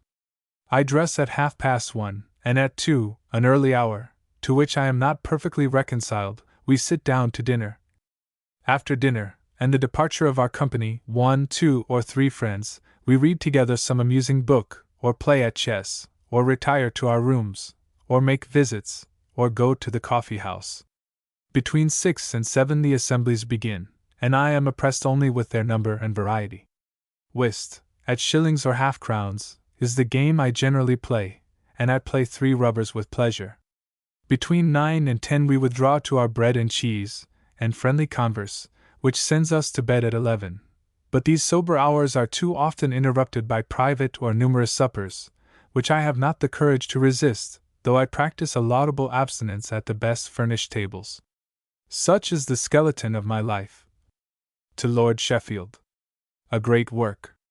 Lausanne, January 20th, 1787. As long as I do not inform you of my death, you have good grounds to believe me alive and well. You have a general, and will soon have a more particular idea of my system and arrangement here. One day glides away after another in tranquil uniformity.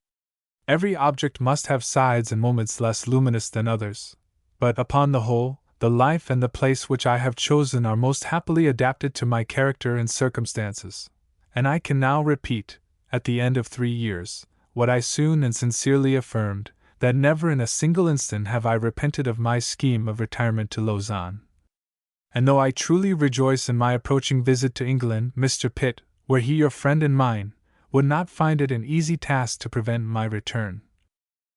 I am building a great book, which, besides the 3 stories already exposed to the public eye, will have 3 stories more before we reach the roof and battlements. You too have built or altered a great Gothic castle with baronial battlements. Did you finish it within the time you intended? As that time drew near, did you not find 1,000 nameless and unexpected works that must be performed, each of them calling for a portion of time and labor? And had you not despised, nobly despised, the minute diligence of finishing, fitting up, and furnishing the apartments, you would have discovered a new train of indispensable business. Such, at least, has been my case. A long while ago, when I contemplated the distant prospect of my work, I gave you and myself some hopes of landing in England last autumn. But alas! When autumn grew near, hills began to rise on hills, Alps on Alps, and I found my journey far more tedious and toilsome than I had imagined. When I look back on the length of the undertaking, and the variety of materials, I cannot accuse, or suffer myself to be accused of idleness. Yet it appeared that unless I doubled my diligence, another year, and perhaps more, would elapse before I could embark with my complete manuscript. Under these circumstances I took, and am still executing, a bold and meritorious resolution. The mornings in winter, and in a country of early dinners, are very concise. To them, my usual period of study, I now frequently add the evenings, renounce cards and society, refuse the most agreeable evenings, or perhaps make my appearance at a late supper. By this extraordinary industry, which I never practiced before, and to which I hope never to be again reduced, I see the last part of my history growing apace under my hands. All my materials are collected and arranged. I can exactly compute, by the square foot, or the square page, all that remains to be done, and after concluding text and notes, after a general review of my time and my ground, I now can decisively ascertain the final period of the decline and fall, and can boldly promise that I will dine with you at Sheffield Place in the month of August, or perhaps of July, in the present year, within less than a 12-month of the term which I had loosely and originally fixed, and perhaps it would not be easy to find a work of that size and importance in which the workman has so tolerably kept his word with himself and the public. But in this situation, oppressed with this particular object, and stealing every hour from my amusement, to the fatigue of the pen and the eyes, you will conceive, or you might conceive, how little stomach I have for the epistolary style, and that instead of idle, though friendly, correspondence, I think it far more agreeable to employ my time in the effectual measures that may hasten and exhilarate our personal interview. Francis D'Arblay, 1752–1840. To Susan Burney. An excited unknown. Chessington, July 5, 1778. My dearest Susie, don't you think there must be some wager depending among the little curled imps who hover over us mortals, of how much flummery goes to turn the head of an authoress? Your last communication very near did my business, for, meeting Mr. Crisp ere I had composed myself, I tipped him such a touch of the heroics as he has not seen since the time when I was so much celebrated for dancing Nancy Dawson. I absolutely longed to treat him with one of Captain Mervyn's frolics, and to fling his wig out of the window. I restrained myself, however, from the apprehension that they would imagine I had a universal spite to that harmless piece of goods, which I have already been known to treat with no little indignity. He would fain have discovered the reason of my skittishness, but as I could not tell it him, I was obliged to assure him it would be lost time to inquire further into my flights, since true no meaning puzzles more than wit, and therefore, begging the favor of him to set me down an ass, I suddenly retreated. My dear, dear Dr. Johnson! What a charming man you are! Mrs.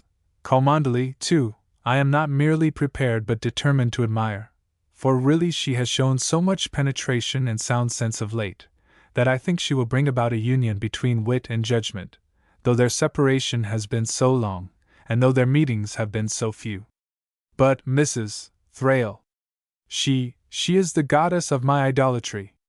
What an éloge is hers, an éloge that not only delights at first, but proves more and more flattering every time it is considered. I often think, when I am counting my laurels, what a pity it would have been had I popped off in my last illness, without knowing what a person of consequence I was, and I sometimes think that, were I now to have a relapse, I could never go off with so much éclat. I am now at the summit of a high hill. My prospects on one side are bright, glowing, and invitingly beautiful, but when I turn round, I perceive, on the other side, sundry caverns, gulfs, pits, and precipices, that, to look at, make my head giddy and my heart sick. I see about me, indeed, many hills of far greater height and sublimity, but I have not the strength to attempt climbing them. If I move, it must be downwards. I have already, I fear, reached the pinnacle of my abilities, and therefore to stand still will be my best policy. But there is nothing under heaven so difficult to do. Creatures who are formed for motion must move, however great their inducements to forbear. The wisest course I could take would be to bid an eternal adieu to writing. Then would the cry be, "'Tis pity she does not go on, she might do something better by and by," and see, Evelina, as a first and a youthful publication, has been received with the utmost favor and lenity. But would a future attempt be treated with the same mercy? No, my dear Susie, quite the contrary. There would not, indeed, be the same plea to save it. It would no longer be a young lady's first appearance in public. Those who have met with less indulgence would all peck at any second work, and even those who most encouraged the first offspring might prove enemies to the second, by receiving it with expectations which it could not answer, and so, between either the friends or the foes of the eldest, the second would stand an equally bad chance. and a million of flaws which were overlooked in the former would be ridiculed as villainous and intolerable blunders in the latter. But though my eyes ache as I strain them to look forward, the temptations before me are almost irresistible, and what you have transcribed from Mrs. Thrale may, perhaps, prove my destruction. So you wish to have some of the sayings of the folks here about the book? I am sure I owe you all the communications I can possibly give you, but I have nothing new to offer, for the same strain prevails here as in town, and no one will be so obliging to me as to put in a little abuse, so that I fear you will be satiated with the sameness of people's remarks. Yet what can I do? If they will be so disagreeable and tiresome as to be all of one mind, how is it to be helped? I can only advise you to follow my example, which is, to accommodate my philosophy to their insipidity, and in this I have so wonderfully succeeded, that I hear their commendations not merely with patience but even with a degree of pleasure. Such, my dear Susie, is the effect of true philosophy. You desire Kitty Cook's remarks in particular. I have none to give you, for none can I get. To the serious part she indeed listens, and seems to think it may possibly be very fine, but she is quite lost when the Branghtons and Madame Duval are mentioned. She hears their speeches very composedly, and as words of course, but when she hears them followed by loud bursts of laughter from Hetty, Mr. Crisp, Mrs. Gast, and Mr. Burney, she stares with the gravest amazement, and looks so aghast, and so distressed to know where the joke can be, that I never dare trust myself to look at her for more than an instant. Were she to speak her thoughts, I am sure she would ask why such common things, that pass every day, should be printed? And all the derision with which the party in general treat the Branghtons, I can see she feels herself, with a plentiful addition of astonishment, for the author. By the way, not a human being here has the most remote suspicion of the fact. I could not be more secure, were I literally unknown to them. And there is no end to the ridiculous speeches perpetually made to me, by all of them in turn, though quite by accident. "Ain't you sorry this sweet book is done?" said Mrs. Gast. A silly little laugh was the answer. "Ah," said Patty, "'tis the sweetest book, don't you think so, Miss Burney?" N.B. Answer as above. "Pray, Miss Fan," says Mrs. Hamilton, "who wrote it?" "Really I never heard." "Cute enough that, Miss Sukey." I desired Hetty to miss the verses, for I can't sit them, and I have been obliged to hide the first volume ever since, for fear of a discovery. But I don't know how it will end, for Mrs. Gast has declared she shall buy it, to take it to Burford with her. To Samuel Crisp, Mrs. Thrale and Dr. Johnson. Streatham, March 1779. The kindness and honors I meet with from this charming family are greater than I can mention. Sweet Mrs. Thrale hardly suffers me to leave her a moment, and Dr. Johnson is another Daddy Crisp to me, for he has a partial goodness to your Fannikin that has made him sink the comparative shortness of our acquaintance, and treat and think of me as one who had long laid claim to him. If you knew these two you would love them, or I don't know you so well as I think I do. Dr. Johnson has more fun, and comical humor, and love of nonsense about him, than almost anybody I ever saw, I mean when with those he likes, for otherwise, he can be as severe and as bitter as report relates him. Mrs. Thrale has all that gaiety of disposition and lightness of heart, which commonly belong to 15. We are, therefore, merry enough, and I am frequently seized with the same tittering and ridiculous fits as those with which I have so often amazed and amused poor Kitty Cook. One thing let me not omit of this charming woman, which I believe will weigh with you in her favor. Her political doctrine is so exactly like yours, that it is never started but I exclaim, "Dear ma'am, if my Daddy Crisp was here, I believe between you, you would croak me mad," and this sympathy of horrible foresight not a little contributes to incline her to believe the other parts of speech with which I regale her concerning you. She wishes very much to know you, and I am sure you would hit it off comfortably, but I told her what a vile taste you had for shunning all new acquaintance, and shirking almost all your old ones. That I may never be among the latter, heartily hopes my dear Daddy's ever affectionate and obliged F.B. To Mrs. Locke. A Royal Commission. Kew, April 1789. My dearest friends, I have Her Majesty's commands to inquire, whether you have any of a certain breed of poultry? N.B. What breed I do not remember. And to say she has just received a small group of the same herself. N.B. The quantity I have forgotten. And to add, she is assured they are something very rare and scarce, and extraordinary and curious. N.B. By whom she was assured I have not heard. And to subjoin, that you must send word if you have any of the same sort. N.B. How you are to find that out, I cannot tell. And to mention, as a corollary, that, if you have none of them, and should like to have some, she has a cock and a hen she can spare, and will appropriate them to Mr. Locke and my dearest Freddy. This conclusive stroke so pleased and exhilarated me, that forthwith I said you would both be enchanted, and so forgot all the preceding particulars. And I said, moreover, that I knew you would rear them, and cheer them, and fondle them like your children. So now, pray write a very fair answer fairly, in fair hand, and to fair purpose. My Susanna is just now come, so all is fair with my dearest Mr. and Mrs. Locke's F.B. George Crabbe. 1754 to 1832. To Mary Leadbeater 1.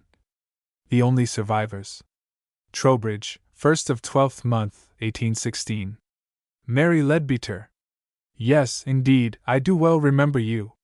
Not Leadbeater then, but a pretty demure lass, standing a timid auditor while her own verses were read by a kind friend, but a keen judge. And I have in my memory your father's person and countenance, and you may be sure that my vanity retained the compliment which he paid me in the moment when he permitted his judgment to slip behind his good humor and desire of giving pleasure. Yes, I remember all who were present, and of all, are not you and I the only survivors? It was the day, was it not, when I introduced my wife to my friend? And now both are gone. And your father, and Richard Burke, who was present, yet again I must ask, was he not? And Mrs. Burke. All departed, and so, by and by, they will speak of us. But, in the meantime, it was good of you to write, oh, very, very good. But are you not your father's own daughter? Do you not flatter after his manner? How do you know the mischief that you may do in the mind of a vain man, who is but too susceptible of praise, even while he is conscious of so much to be placed against it? I am glad that you like my verses. It would have mortified me much if you had not, for you can judge as well as write.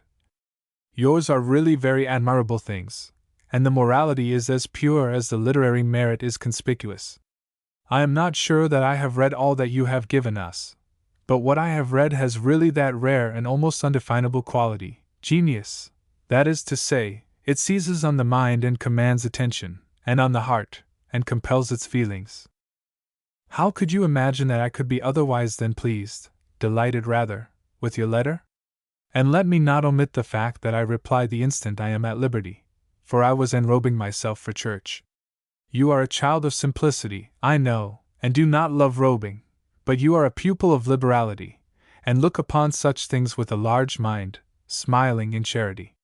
Well, I was putting on the great black gown when my servant, you see I can be pompous, to write of gowns and servants with such familiarity, when he brought me a letter first directed, the words yet legible, to George Crabbe, at Belvoir Castle, and then by Lord Mendip to the Reverend at Trowbridge, and at Trowbridge I hope again to receive these welcome evidences of your remembrance, directed in all their simplicity, and written, I trust, in all sincerity.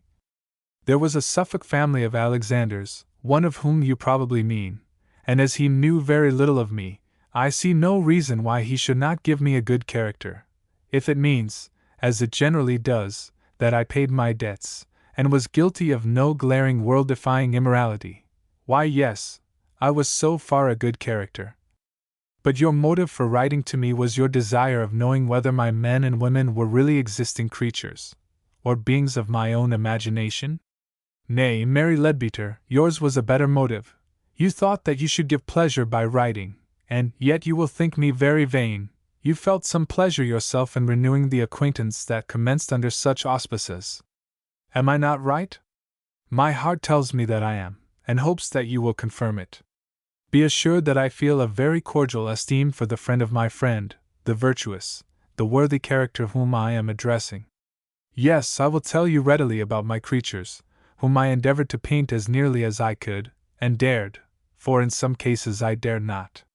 This you will readily admit. Besides, charity bade me be cautious. Thus far you are correct. There is not one of whom I had not in my mind the original, but I was obliged in some cases to take them from their real situations, in one or two instances to change even the sex, and in many the circumstances. The nearest to real life was the proud ostentatious man in the burrow, who disguises an ordinary mind by doing great things, but the others approach to reality at greater or less distances.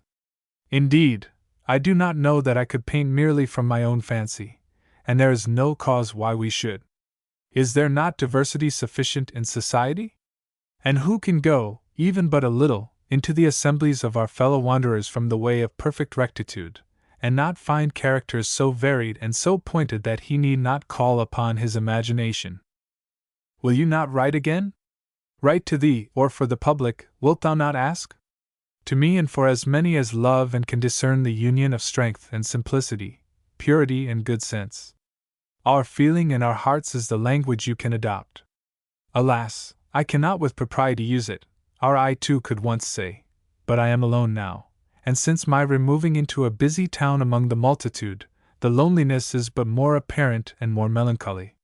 But this is only at certain times, and then I have, though at considerable distances, 6 female friends, unknown to each other, but all dear, very dear, to me.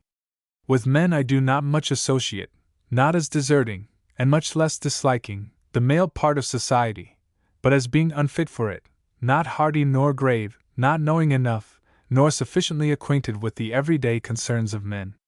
But my beloved creatures have minds with which I can better assimilate. Think of you I must, and of me, I must entreat that you would not be unmindful. Footnote 1, CP letter, page 283. To the same. Comparisons. Trowbridge, September 7, 1818. A description of your village society would be very gratifying to me. How the manners differ from those in larger societies, or in those under different circumstances. I have observed an extraordinary difference in village manners in England, especially between those places otherwise nearly alike, when there was and when there was not a leading man, or a squire's family, or a manufactory near, or a populous, vitiated town. All these, and many other circumstances have great influence. Your quiet village, with such influencing minds, I am disposed to think highly of. No one, perhaps, very rich, none miserably poor. No girls, from 6 years to 16, sent to a factory, where men, women, and children of all ages are continually with them breathing contagion. Not all, however, we are not so evil. There is a resisting power, and it is strong, but the thing itself, the congregation of so many minds, and the intercourse it occasions, will have its powerful and visible effect. But these you have not. Yet, as you mention your schools of both kinds, you must be more populous and perhaps not so happy as I was giving myself to believe. The world has not spoiled you, Mary, I do believe, now it has me. I have been absorbed in its mighty vortex, and gone into the midst of its greatness, and joined in its festivities and frivolities, and been intimate with its children. You may like me very well, my kind friend, while the purifying water, and your more effectual imagination, is between us.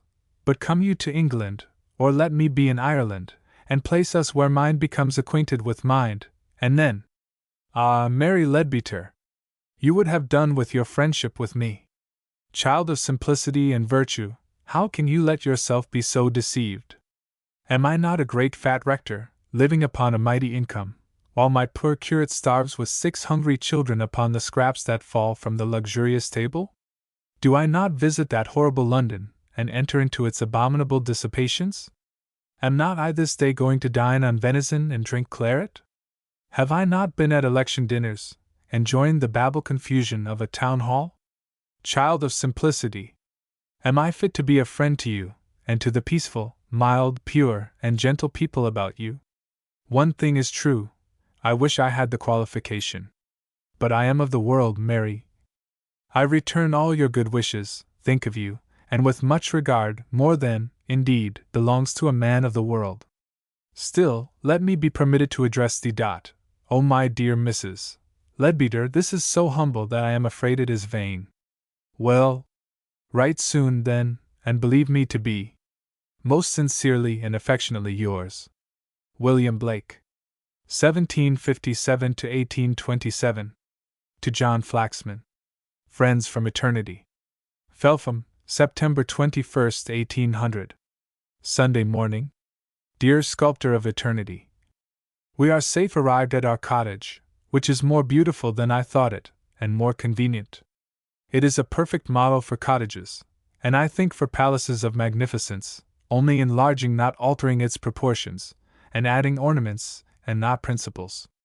Nothing can be more grand than its simplicity and usefulness.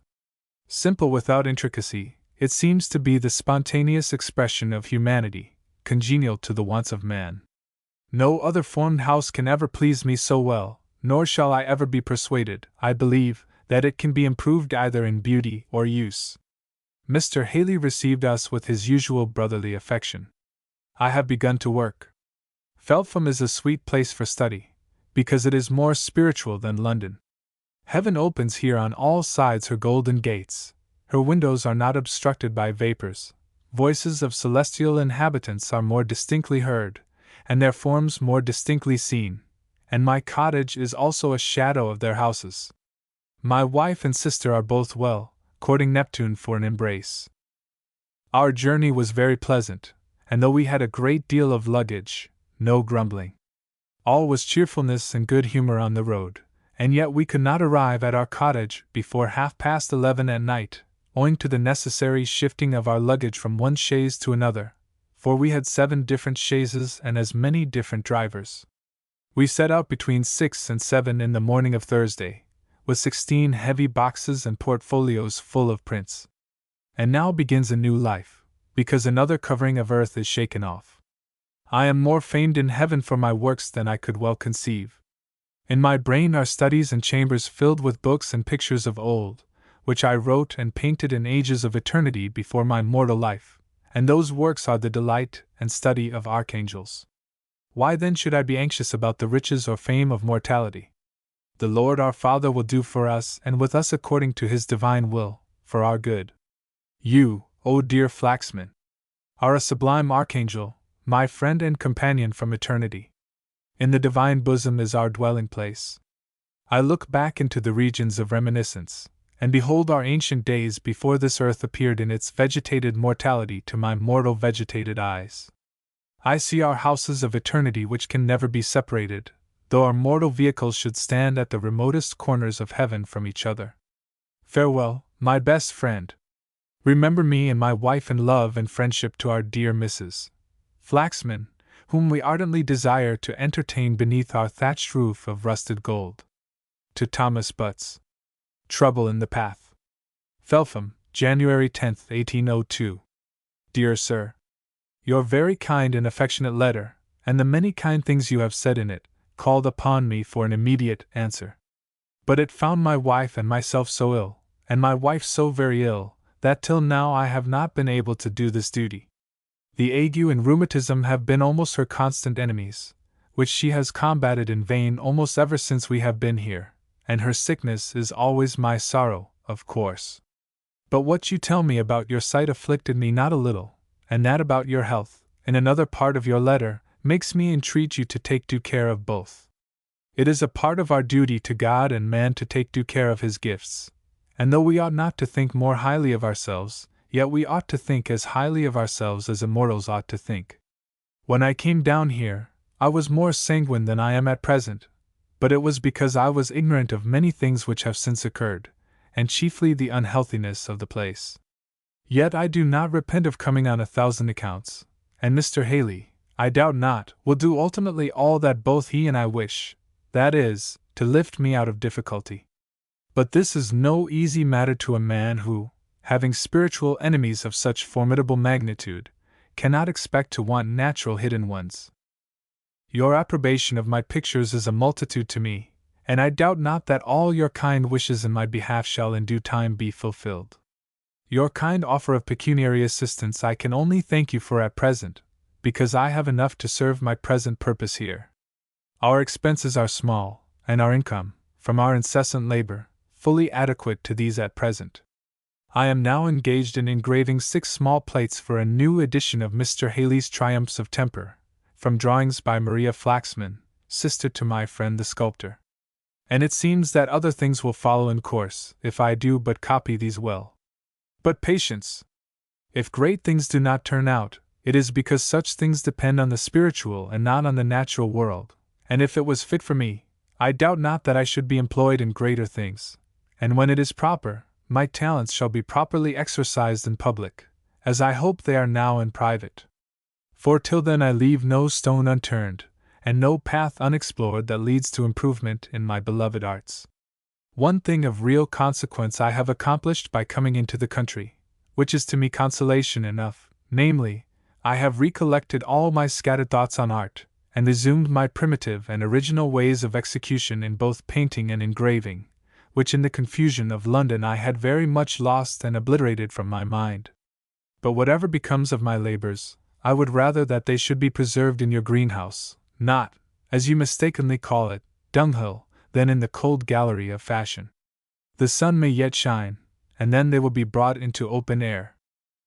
But you have so generously and openly desired that I will divide my griefs with you that I cannot hide what it has now become my duty to explain.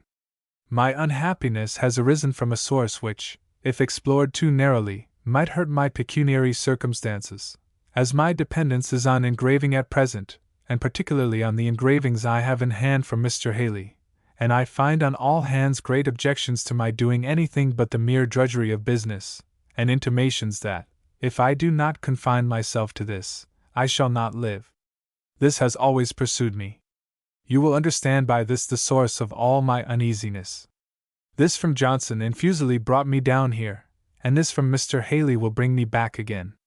For that I cannot live without doing my duty to lay up treasures in heaven is certain and determined, and to this I have long made up my mind. And why this should be made an objection to me, while drunkenness, lewdness, gluttony, and even idleness itself, does not hurt other men, let Satan himself explain. The thing I have most at heart, more than life, or all that seems to make life comfortable without, is the interest of true religion and science. And whenever anything appears to affect that interest, especially if I myself omit any duty to my station as a soldier of Christ, it gives me the greatest of torments. I am not ashamed, afraid, or averse to tell you what ought to be told, that I am under the direction of messengers from heaven, daily and nightly. But the nature of such things is not, as some suppose, without trouble or care. Temptations are on the right hand and on the left. Behind, the sea of time and space roars and follows swiftly. He who keeps not right onwards is lost, and if our footsteps slide in clay, how can we do otherwise than fear and tremble? But I should not have troubled you with this account of my spiritual state, unless it had been necessary in explaining the actual cause of my uneasiness, into which you are so kind as to inquire, for I never obtrude such things on others unless questioned, and then I never disguise the truth. But if we fear to do the dictates of our angels, and tremble at the task set before us, if we refuse to do spiritual acts because of natural fears or natural desires, who can describe the dismal torments of such a state? I too well remember the threats I heard, if you, who are organized by divine providence for spiritual communion, refuse, and bury your talent in the earth, even though you should want natural bread. Sorrow and desperation pursue you through life, and after death shame and confusion of face to eternity. Every one in eternity will leave you, aghast at the man who was crowned with glory and honor by his brethren, and betrayed their cause to their enemies. You will be called the base Judas who betrayed his friend. Such words would make any stout man tremble, and how then could I be at ease? But I am now no longer in that state, and now go on again with my task, fearless though my path is difficult. I have no fear of stumbling while I keep it. My wife desires her kindest love to Mrs. Butts, and I have permitted her to send it to you also.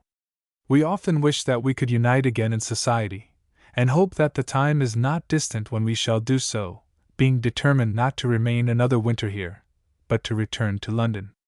I hear a voice you cannot hear, that says I must not stay. I see a hand you cannot see, that beckons me away. Naked we came here, naked of natural things, and naked we shall return. But while clothed with the divine mercy, we are richly clothed in spiritual, and suffer all the rest gladly. Pray, give my love to Mrs. Butts and your family. P.S. Your obliging proposal of exhibiting my 2 pictures likewise calls for my thanks. I will finish the others, and then we shall judge of the matter with certainty. To the same. The wonderful poem. Felpham, April 25, 1803. My dear Sir, I write in haste, having received a pressing letter from my brother. I intended to have sent the picture of the Riposo, which is nearly finished much to my satisfaction, but not quite. You shall have it soon. I now send the 4 numbers for Mr. Birch with best respects to him. The reason the ballads have been suspended is the pressure of other business, but they will go on again soon. Accept of my thanks for your kind and heartening letter. You have faith in the endeavors of me, your weak brother and fellow disciple. How great must be your faith in our divine Master! You are to me a lesson of humility, while you exalt me by such distinguishing commendations. I know that you see certain merits in me, which, by God's grace, shall be made fully apparent and perfect in eternity. In the meantime I must not bury the talents in the earth, but do my endeavor to live to the glory of our Lord and Savior, and I am also grateful to the kind hand that endeavors to lift me out of despondency, even if it lifts me too high. And now, my dear sir, congratulate me on my return to London with the full approbation of Mr. Haley and with promise. But alas! Now I may say to you, what perhaps I should not dare to say to anyone else, that I can alone carry on my visionary studies in London unannoyed, and that I may converse with my friends in eternity, see visions, dream dreams, and prophesy and speak parables, unobserved, and at liberty from the doubts of other mortals, perhaps doubts proceeding from kindness. But doubts are always pernicious, especially when we doubt our friends. Christ is very decided on this point. He who is not with me is against me. There is no medium or middle state, and if a man is the enemy of my spiritual life while he pretends to be the friend of my corporeal, he is a real enemy. But the man may be the friend of my spiritual life while he seems the enemy of my corporeal, though not vice versa.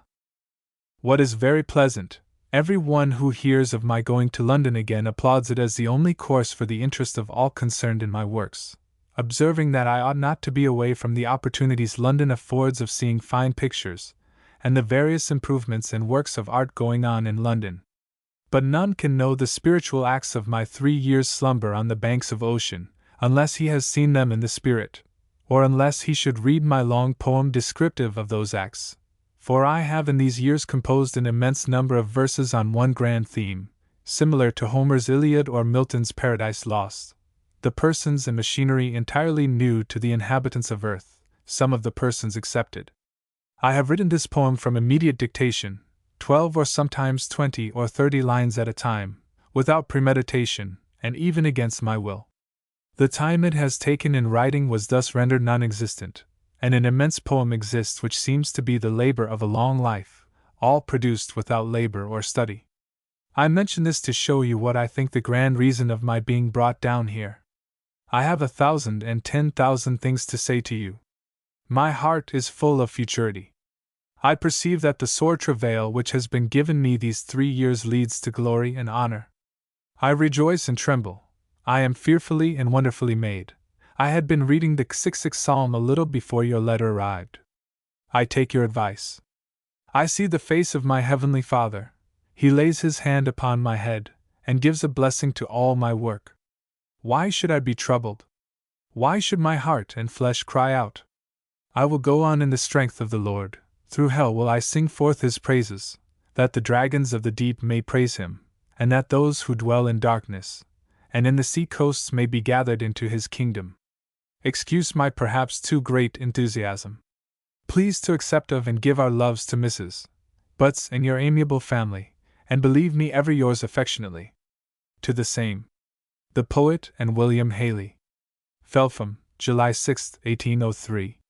We look forward every day with pleasure toward our meeting again in London with those whom we have learned to value by absence no less perhaps than we did by presence, for recollection often surpasses everything.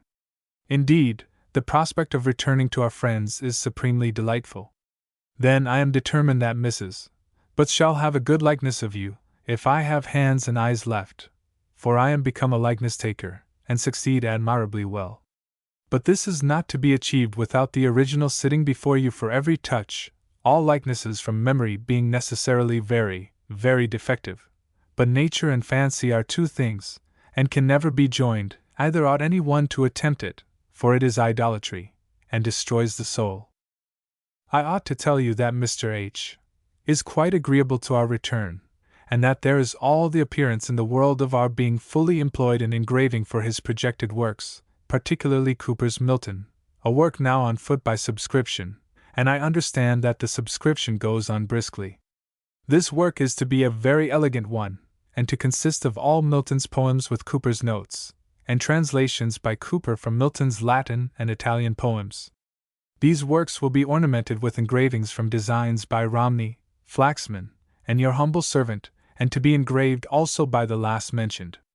The profits of the work are intended to be appropriated to erect a monument to the memory of Cooper in St. Paul's or Westminster Abbey. Such is the project, and Mr. Addington and Mr. Pitt are both among the subscribers, which are already numerous and of the first rank. The price of the work is 6 guineas.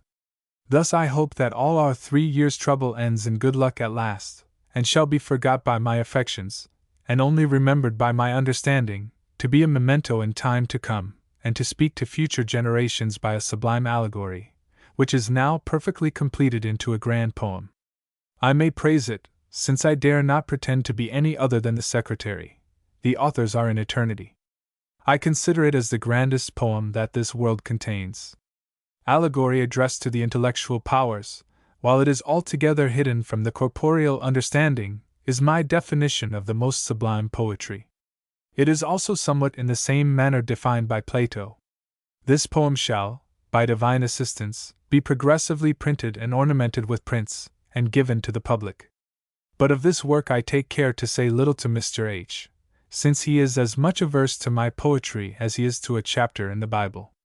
He knows that I have read it, for I have shown it to him, and he has read part by his own desire, and has looked with sufficient contempt to enhance my opinion of it. But I do not wish to imitate by seeming too obstinate in poetic pursuits. But if all the world should set their faces against this, I have orders to set my face like a flint, Ezek. 3:8 against their faces, and my forehead against their foreheads. As to Mr. H., I feel myself at liberty to say as follows upon this ticklish subject. I regard fashion in poetry as little as I do in painting, so, if both poets and painters should alternately dislike, but I know the majority of them will not, I am not to regard it at all. But Mr. H. approves of my designs as little as he does of my poems, and I have been forced to insist on his leaving me, in both, to my own self-will, for I am determined to be no longer pestered with his genteel ignorance and polite disapprobation. I know myself both poet and painter, and it is not his affected contempt that can move to anything but a more assiduous pursuit of both arts. Indeed, by my late firmness, I have brought down his affected loftiness, and he begins to think I have some genius, as if genius and assurance were the same thing. But his imbecile attempts to depress me only deserve laughter. I say thus much to you, knowing that you will not make a bad use of it. But it is a fact too true that, if I had only depended on mortal things, both myself and my wife must have been lost.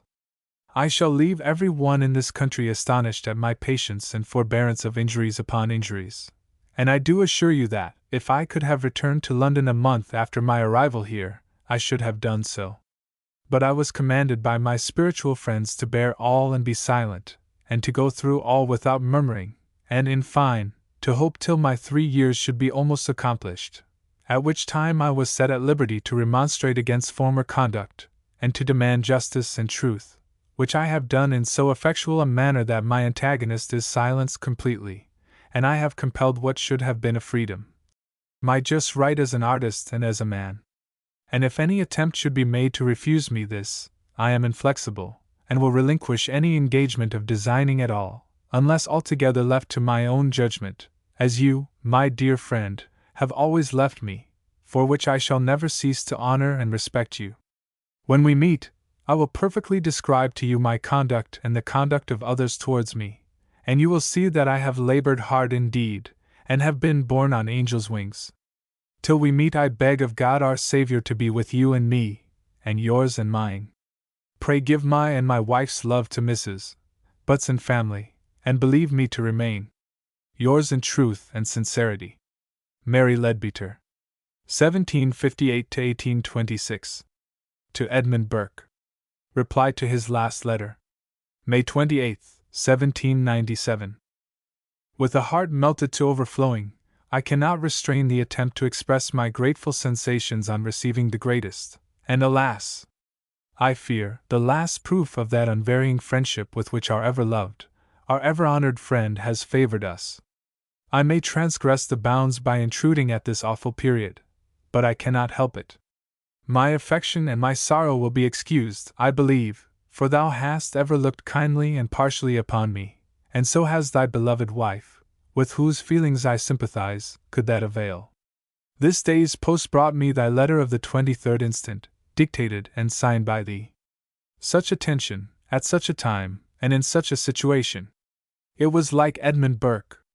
It was like few others, but it is not bestowed upon hearts who do not feel it. I look back on that friendship formed in the precious days of innocent childhood, between thee and my lamented parent. I trace its progress, which is so imprinted on my mind, that I almost seem to myself to have been a witness to it. I see it continue unabated, notwithstanding the different sphere of life in which you moved, to the period of it, and may we not hope that there is an union of souls beyond the grave? The composure and fortitude displayed in thy letter is the greatest consolation we could receive with the tidings it conveyed of thy health. Since thou dost not allow us to hope for its restoration, we will hope better things than is in the power of this world to bestow. My mother appears to decline, and looks to the end of her race as near. All the other branches of this family, I believe, are well in health. My brother continues the school, which, I believe, was never in higher estimation than at present. My husband regrets very much that he never shared with us the pleasure of a personal acquaintance with thee. We all unite in cordial, unaffected love to thee. I thought I would say how we were, believing thou would be pleased to hear of our welfare, though how long that may be continued, seems doubtful. The general fermentation throughout this nation forebodes some sudden and dreadful eruption, and however obscure or retired our situations may be, there is little prospect of escaping the calamity.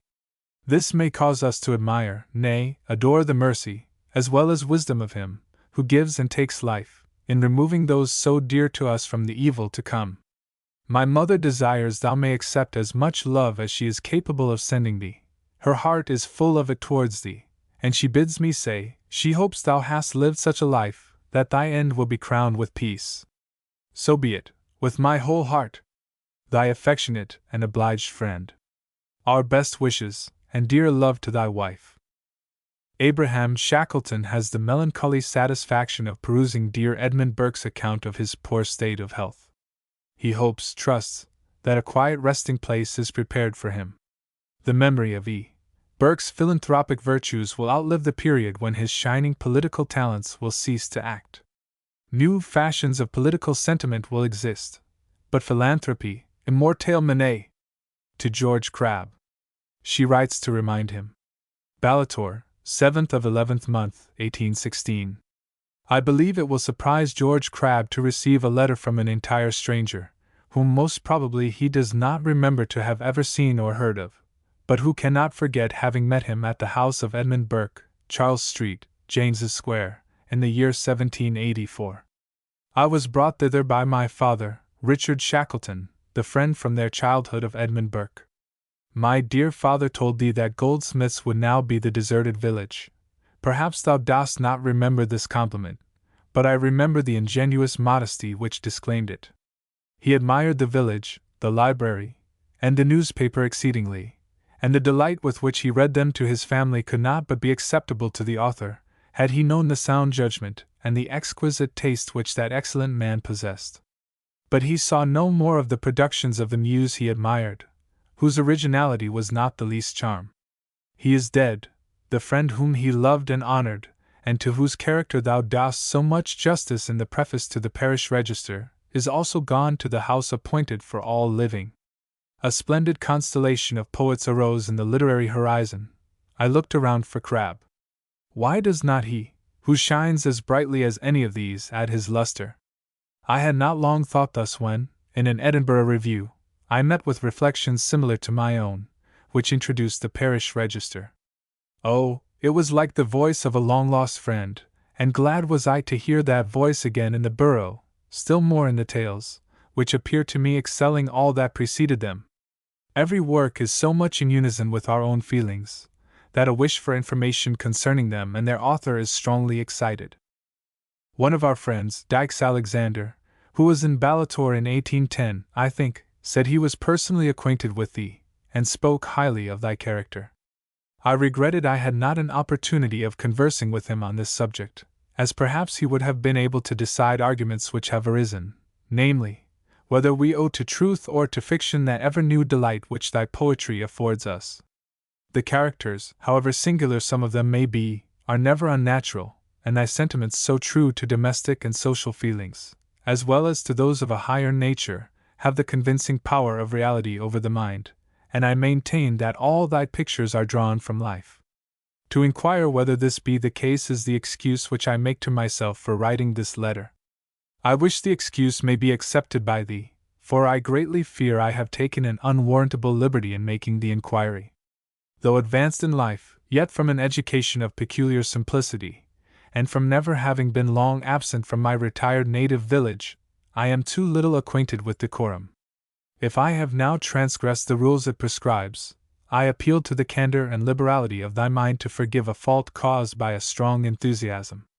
P.S. Ballator is the village in which Edmund Burke was educated by Abraham Shackleton, whose pupil he became in 1741, and from whose school he entered the College of Dublin in 1744. The school is still flourishing. Robert Burns. 1759 to 1796. To Miss Chalmers. Marriage with Jean. Ellisland, near Dumfries, September 16, 1788. Where are you? And how are you? And is Lady Mackenzie recovering her health? For I have had but one solitary letter from you. I will not think you have forgot me, madam, and for my part, when thee, Jerusalem, I forget, still part from my right hand. My heart is not of that rock, nor my soul careless as that sea. I do not make my progress among mankind as a bull does among its fellows, rolling through the crowd without bearing away any mark or impression, except where they hit in hostile collision. I am here, driven in with my harvest folks by bad weather, and as you and your sister once did me the honor of interesting yourselves much à l'égard de moi, I sit down to beg the continuation of your goodness. I can truly say that, all the exterior of life apart, I never saw two, whose esteem flattered the nobler feelings of my soul. I will not say more, but so much as Lady Mackenzie and Miss Chalmers. When I think of you, heart's the best, mind's the noblest, of humankind, unfortunate, even in the shades of life, when I think I have met with you, and have lived more of real life with you in 8 days than I can do with almost anybody I meet with in 8 years, when I think on the improbability of meeting you in this world again, I could sit down and cry like a child, if ever you honored me with a place in your esteem. I trust I can now plead more desert. I am secure against that crushing grip of iron poverty, which, alas, is less or more fatal to the native worth and purity of, I fear, the noblest souls, and a late, important step in my life has kindly taken me out of the way of those ungrateful iniquities, which, however overlooked in fashionable license, or varnished in fashionable phrase, are indeed but lighter and deeper shades of villainy. Shortly after my last return to Ayrshire, I married my Jean. This was not in consequence of the attachment of romance perhaps, but I had a long and much-loved fellow creature's happiness or misery in my determination, and I durst not trifle with so important a deposit. Nor have I any cause to repent it. If I have not got polite tattle, modish manners, and fashionable dress, I am not sickened and disgusted with the multiform curse of boarding-school affectation, and I have got the handsomest figure, the sweetest temper, the soundest constitution, and the kindest heart in the county. Mrs. Burns believes, as firmly as her creed, that I am le plus bel esprit, et le plus honnête homme in the universe, although she scarcely ever in her life, except the scriptures of the Old and New Testament, and the Psalms of David in meter, spent 5 minutes together on either prose or verse. I must except also from this last, a certain late publication of Scott's poems, which she has perused very devoutly, and all the ballads in the country, as she has, O the partial lover. You will cry, the finest woodnote wild I ever heard. I am the more particular in this lady's character, as I know she will henceforth have the honor of a share in your best wishes. She is still at Mauchline, as I am building my house, for this hovel that I shelter in, while occasionally here, is pervious to every blast that blows, and every shower that falls, and I am only preserved from being chilled to death, by being suffocated with smoke. I do not find my farm that pennyworth I was taught to expect, but I believe, in time, it may be a saving bargain. You will be pleased to hear that I have laid aside idle eclat, and bind every day after my reapers. To save me from that horrid situation of at any time going down, in a losing bargain of a farm, to misery, I have taken my excise instructions, and have my commission in my pocket for any emergency of fortune. If I could set all before your view, whatever disrespect you in common with the world have for this business, I know you would approve of my idea. I will make no apology, dear madam, for this egotistic detail. I know you and your sister will be interested in every circumstance of it. What signify the silly, idle gewgaws of wealth, or the ideal trumpery of greatness? When fellow partakers of the same nature fear the same God, have the same benevolence of heart, the same nobleness of soul, the same detestation at everything dishonest, and the same scorn at everything unworthy, if they are not in the dependence of absolute beggary, in the name of common sense are they not equals? And if the bias, the instinctive bias of their souls run the same way, why may they not be friends? To Mr. Robert Ainsley, a Gager. Ellis Land, November 1st. 1789. My dear friend, I had written you long ere now, could I have guessed where to find you, for I am sure you have more good sense than to waste the precious days of vacation time in the dirt of business and Edinburgh. Wherever you are, God bless you, and lead you not into temptation, but deliver you from evil. I do not know if I have informed you that I am now appointed to an excise division, in the middle of which my house and farm lie. In this I was extremely lucky. Without ever having been an expectant, as they call their journeyman excisemen, I was directly planted down to all intents and purposes an officer of excise, there to flourish and bring forth fruits worthy of repentance. I know not how the word exciseman, or still more opprobrious, gauger, will sound in your ears. I too have seen the day when my auditory nerves would have felt very delicately on this subject. But a wife and children are things which have a wonderful power in blunting these kind of sensations. £50 a year for life, and a provision for widows and orphans, you will allow is no bad settlement for a poet. For the ignominy of the profession, I have the encouragement which I once heard a recruiting sergeant give to a numerous, if not a respectable audience, in the streets of Kilmarnock. Gentlemen, for your further and better encouragement, I can assure you that our regiment is the most blackguard corps under the crown, and consequently with us an honest fellow has the surest chance for preferment. You need not doubt that I find several very unpleasant and disagreeable circumstances in my business, but I am tired with, and disgusted at the language of complaint against the evils of life. Human existence in the most favorable situations does not abound with pleasures, and has its inconveniences and ills. Capricious foolish man mistakes these inconveniences and ills as if they were the peculiar property of his particular situation, and hence that eternal fickleness, that love of change, which has ruined, and daily does ruin many a fine fellow, as well as many a blockhead, and is, almost without exception, a constant source of disappointment and misery. To Francis Grose. Witch Tales. Dumfries, 1792. Among the many witch stories I have heard relating to Alloway Kirk, I distinctly remember only 2 or 3. Upon a stormy night, amid whistling squalls of wind and bitter blasts of hail, in short, on such a night as the devil would choose to take the air in, a farmer, or farmer's servant, was plodding and plashing homeward, with his plough irons on his shoulder, having been getting some repairs on them at a neighboring smithy. His way lay by the Kirk of Alloway, and being rather on the anxious lookout in approaching a place so well known to be a favourite haunt of the devil and the devil's friends and emissaries, he was struck aghast by discovering through the horrors of the storm and stormy night a light, which, on his nearer approach, plainly showed itself to proceed from the haunted edifice. Whether he had been fortified from above, on his devout supplication, as is customary with people when they suspect the immediate presence of Satan, or whether, according to another custom, he had got courageously drunk at the smithy, I will not pretend to determine, but so it was that he ventured to go up to, nay, into, the very kirk. As luck would have it, his temerity came off unpunished. The members of the infernal junto were all out on some midnight business or other, and he saw nothing but a kind of kettle or cauldron, depending from the roof over the fire, simmering some heads of unchristened children, limbs of executed malefactors, and for the business of the night.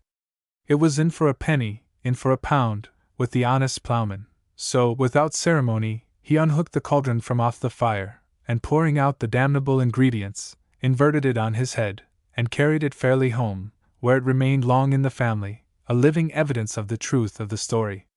Another story, which I can prove to be equally authentic, was as follows. On a market day, in the town of Ayr, a farmer from Carrick, and consequently whose way lay by the very gate of Alloway kirkyard, in order to cross the river Doon at the old bridge, which is about 200 or 300 yards further on than the said gate, had been detained by his business, till by the time he reached Alloway it was the wizard hour between night and morning. Though he was terrified with a blaze streaming from the kirk, yet as it is a well-known fact that to turn back on these occasions is running by far the greatest risk of mischief, he prudently advanced on his road. When he had reached the gate of the kirkyard he was surprised and entertained through the ribs and arches of an old Gothic window which still faces the highway, to see a dance of witches, merrily footing it round their old sooty blackguard master, who was keeping them all alive with the power of his bagpipe. The farmer, stopping his horse to observe them a little, could plainly descry the faces of many old women of his acquaintance and neighborhood. How the gentleman was dressed tradition does not say, but that the ladies were all in their smocks, and one of them, happening unluckily to have a smock which was considerably too short to answer all the purposes of that piece of dress, our farmer was so tickled that he involuntarily burst out with a loud laugh. Will Luppen, Maggie, why the short sark, and recollecting himself, instantly spurred his horse to the top of his speed. I need not mention the universally known fact, that no diabolical power can pursue you beyond the middle of a running stream. Lucky it was for the poor farmer that the river Doon was so near, for, notwithstanding the speed of his horse, which was a good one, against he reached the middle of the arch of the bridge, and consequently the middle of the stream, the pursuing vengeful hags were so close at his heels, that one of them actually sprang to seize him, but it was too late. Nothing was on her side of the stream but the horse's tail, which immediately gave way at her infernal grip, as if blasted by a stroke of lightning. But the farmer was beyond her reach. However, the unsightly tailless condition of the vigorous steed was, to the last hour of the noble creature's life, an awful warning to the Carrick farmer not to stay too late in Ayr markets. The last relation I shall give you, though equally true, is not so well identified as the two former, with regard to the scene, but as the best authorities give it for Alloway, I shall relate it. On a summer's evening, about the time that nature puts on her sables to mourn the expiry of the cheerful day, a shepherd boy, belonging to a farmer in the immediate neighborhood of Alloway Kirk, had just folded his charge and was returning home. As he passed the kirk, in the adjoining field, he fell in with a crew of men and women, who were busy pulling stems of the plant ragwort. He observed that as each person pulled a ragwort, he or she got astride of it, and called out, "Up, horsey," on which the ragwort flew off, like Pegasus, through the air, with its rider. The foolish boy likewise pulled his ragwort and cried with the rest, "Up, horsey," and strange to tell, away he flew with the company. The first stage at which the cavalcade stopped was a merchant's wine cellar in Bordeaux, where, without saying by your leave, they quaffed away at the best the cellar could afford, until the morning, foe to the imps and works of darkness, threatened to throw light on the matter, and frighten them from their carousals. The poor shepherd lad, being equally a stranger to the scene and the liquor, heedlessly got himself drunk, and when the rest took horse he fell asleep, and was found so next day by some of the people belonging to the merchant.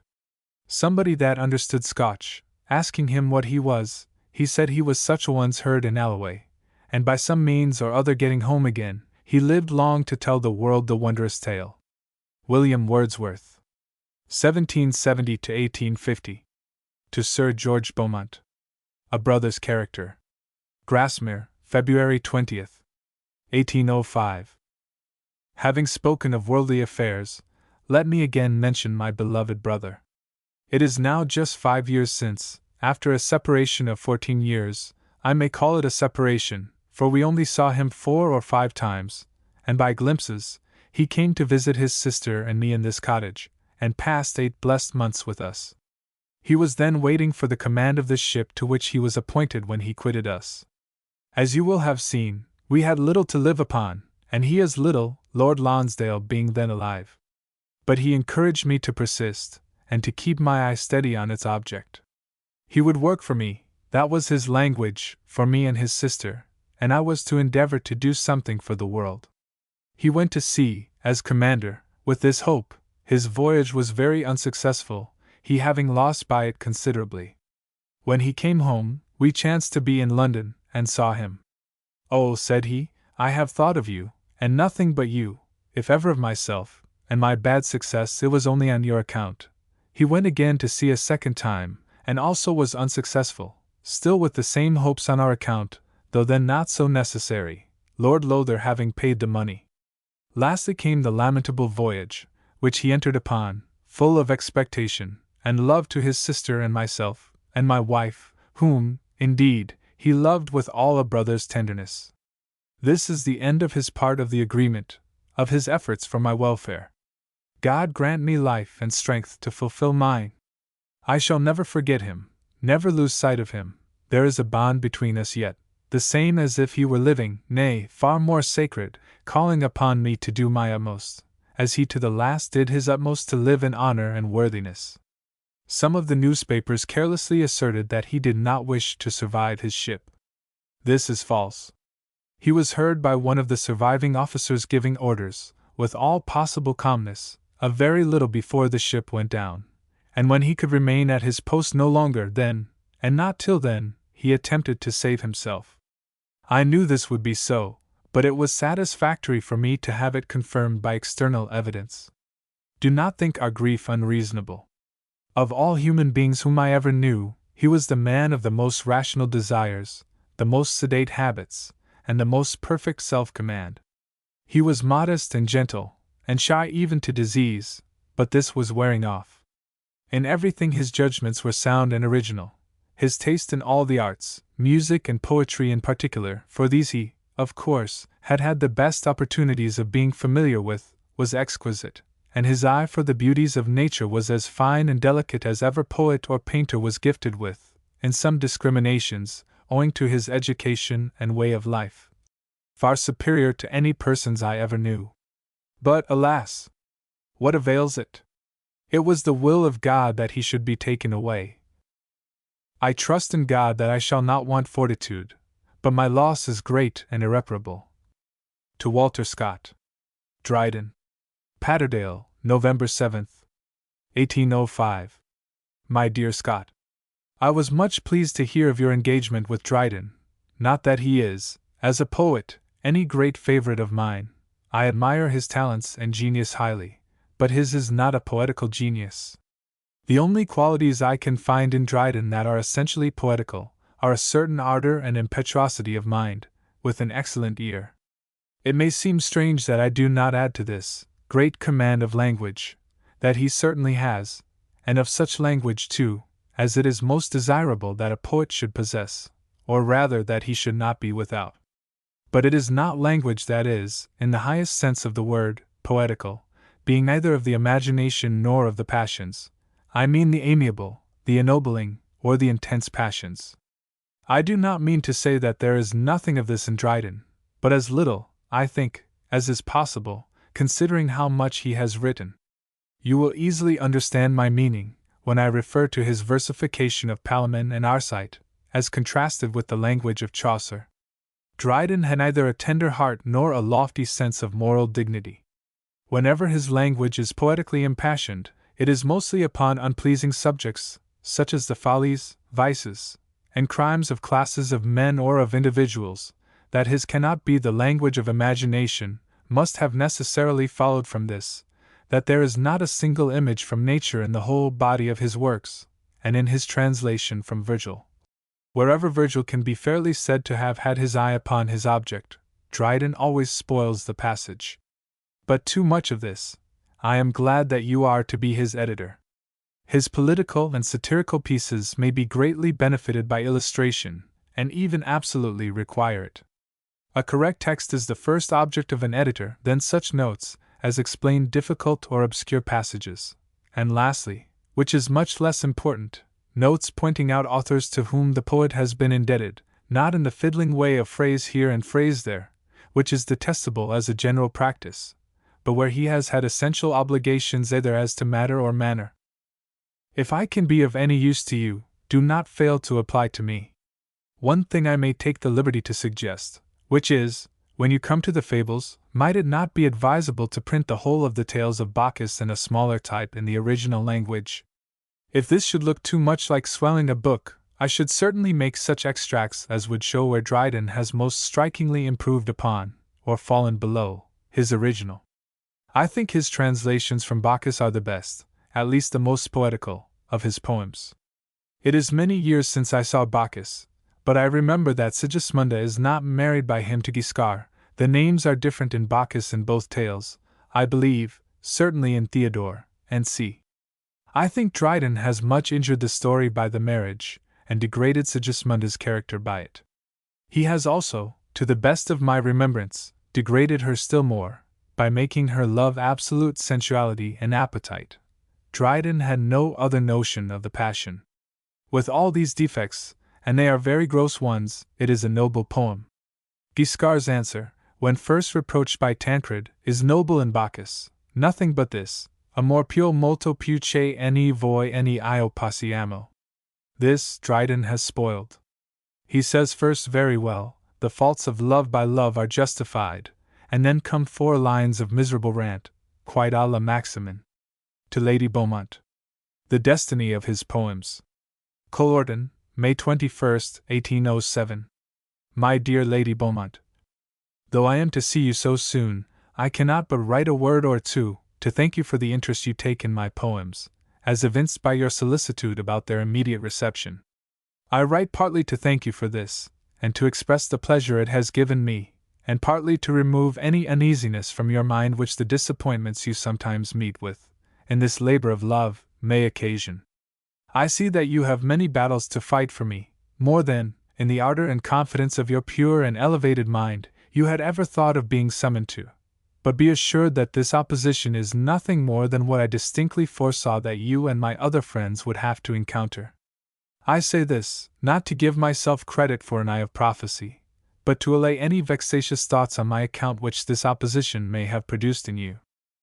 It is impossible that any expectations can be lower than mine concerning the immediate effect of this little work upon what is called the public. I do not here take into consideration the envy and malevolence, and all the bad passions which always stand in the way of a work of any merit from a living poet, but merely think of the pure, absolute, honest ignorance in which all worldlings of every rank and situation must be enveloped, with respect to the thoughts, feelings, and images on which the life of my poems depends. The things which I have taken, whether from within or without, what have they to do with routs, dinners, morning calls, hurry from door to door, from street to street, on foot or in carriage, with Mr. Pitt or Mr. Fox, Mr. Paul or Sir Francis Burdett, the Westminster election or the borough of Oniton? In a word, for I cannot stop to make my way through the hurry of images that present themselves to me, what have they to do with the endless talking about things nobody cares anything for except as far as their own vanity is concerned, and this with persons they care nothing for but as their vanity or selfishness is concerned? What have they to do, to say all at once, with a life without love? In such a life there can be no thought, for we have no thought, save thoughts of pain, but as far as we have love and admiration, It is an awful truth that there neither is, nor can be, any genuine enjoyment of poetry among 19 out of 20 of those persons who live, or wish to live, in the broad light of the world, among those who either are, or are striving to make themselves, people of consideration in society. This is a truth, and an awful one, because to be incapable of a feeling of poetry, in my sense of the word, is to be without love of human nature and reverence for God. Upon this I shall insist elsewhere. At present let me confine myself to my object, which is to make you, my dear friend, as easy-hearted as myself with respect to these poems. Trouble not yourself upon their present reception. Of what moment is that compared with what I trust is their destiny, to console the afflicted, to add sunshine to daylight, by making the happy happier, to teach the young and the gracious of every age to see, to think, and feel, and therefore, to become more actively and securely virtuous. This is their office, which I trust they will faithfully perform, long after we, that is, all that is mortal of us, are mouldered in our graves. I am well aware how far it would seem to many I overrate my own exertions, when I speak in this way, in direct connection with the volume I have just made public. I am not, however, afraid of such censure, insignificant as probably the majority of those poems would appear to very respectable persons. I do not mean London wits and witlings, for these have too many foul passions about them to be respectable, even if they had more intellect than the benign laws of Providence will allow to such a heartless existence as theirs is, but grave, kindly-natured, worthy persons, who would be pleased if they could. I hope that these volumes are not without some recommendations, even for readers of this class, but their imagination has slept, and the voice which is the voice of my poetry, without imagination, cannot be heard. My letter, as this second sheet, which I am obliged to take, admonishes me, is growing to an enormous length, and yet, saving that I have expressed my calm confidence that these poems will live, I have said nothing which has a particular application to the object of it, which was to remove all disquiet from your mind on account of the condemnation they may at present incur from that portion of my contemporaries who are called the public. I am sure, my dear Lady Beaumont, if you attach any importance to it, it can only be from an apprehension that it may affect me, upon which I have already set you at ease, or from a fear that this present blame is ominous of their future or final destiny. If this be the case, your tenderness for me betrays you. Be assured that the decision of these persons has nothing to do with the question. They are altogether incompetent judges. These people, in the senseless hurry of their idle lives, do not read books, they merely snatch a glance at them, that they may talk about them. And even if this were not so, never forget what, I believe, was observed to you by Coleridge, that every great and original writer, in proportion as he is great or original, must himself create the taste by which he is to be relished. He must teach the art by which he is to be seen, this, in a certain degree, even to all persons, however wise and pure may be their lives, and however unvitiated their taste. But for those who dip into books in order to give an opinion of them, or talk about them to take up an opinion, for this multitude of unhappy and misguiding beings, an entire regeneration must be produced, and if this be possible, it must be a work of time. To conclude, my ears are stone dead to this idle buzz, and my flesh as insensible as iron to these petty stings, and after what I have said, I am sure yours will be the same.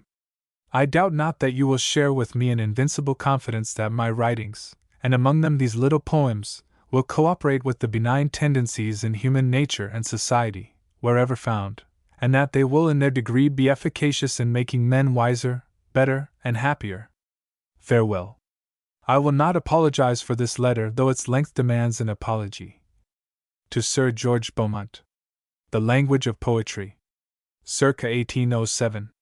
My dear Sir George, I am quite delighted to hear of your picture for Peter Bell. I was much pleased with the sketch, and I have no doubt that the picture will surpass it as far as a picture ought to do. I long much to see it. I should approve of any engraver approved by you. But remember that no poem of mine will ever be popular, and I am afraid that the sale of Peter would not carry the expense of the engraving, and that the poem, in the estimation of the public, would be a weight upon the print.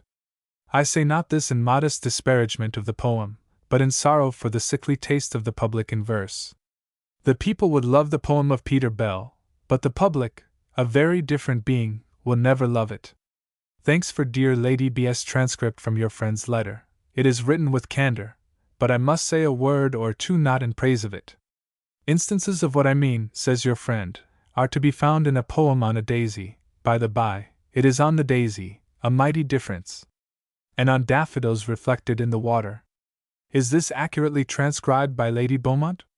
If it be, what shall we think of criticism or judgment founded upon, and exemplified by, a poem which must have been so inattentively perused? My language is precise, and therefore, it would be false modesty to charge myself with blame. Beneath the trees, 10,000 dancing in the breeze. The waves beside them danced, but they outdid the sparkling waves in glee. Can expression be more distinct? And let me ask your friend how it is possible for flowers to be reflected in water when there are waves. They may, indeed, in still water, but the very object of my poem is the trouble or agitation, both of the flowers and the water. I must needs respect the understanding of every one honored by your friendship, but sincerity compels me to say that my poems must be more nearly looked at, before they can give rise to any remarks of much value, even from the strongest minds. With respect to this individual poem, Lady B. will recollect how Mrs. Fermor expressed herself upon it. A letter also was sent to me, addressed to a friend of mine, and by him communicated to me, in which this identical poem was singled out for fervent approbation. What then shall we say? Why, let the poet first consult his own heart, as I have done, and leave the rest to posterity, to, I hope, an improving posterity. The fact is, the English public are at this moment in the same state of mind with respect to my poems, if small things may be compared with great, as the French are in respect to Shakespeare, and not the French alone, but almost the whole continent. In short, in your friend's letter, I am condemned for the very thing for which I ought to have been praised, viz., that I have not written down to the level of superficial observers and unthinking minds. Every great poet is a teacher. I wish either to be considered as a teacher or as nothing. Sir Walter Scott. 1771 to 1832. To his mother. Marriage with Miss Carpenter. 1797. My dear mother, I should very ill deserve the care and affection with which you have ever regarded me, were I to neglect my duty so far as to omit consulting my father and you in the most important step which I can possibly take in life, and upon the success of which my future happiness must depend. It is with pleasure I think that I can avail myself of your advice and instructions in an affair of so great importance as that which I have at present on my hands.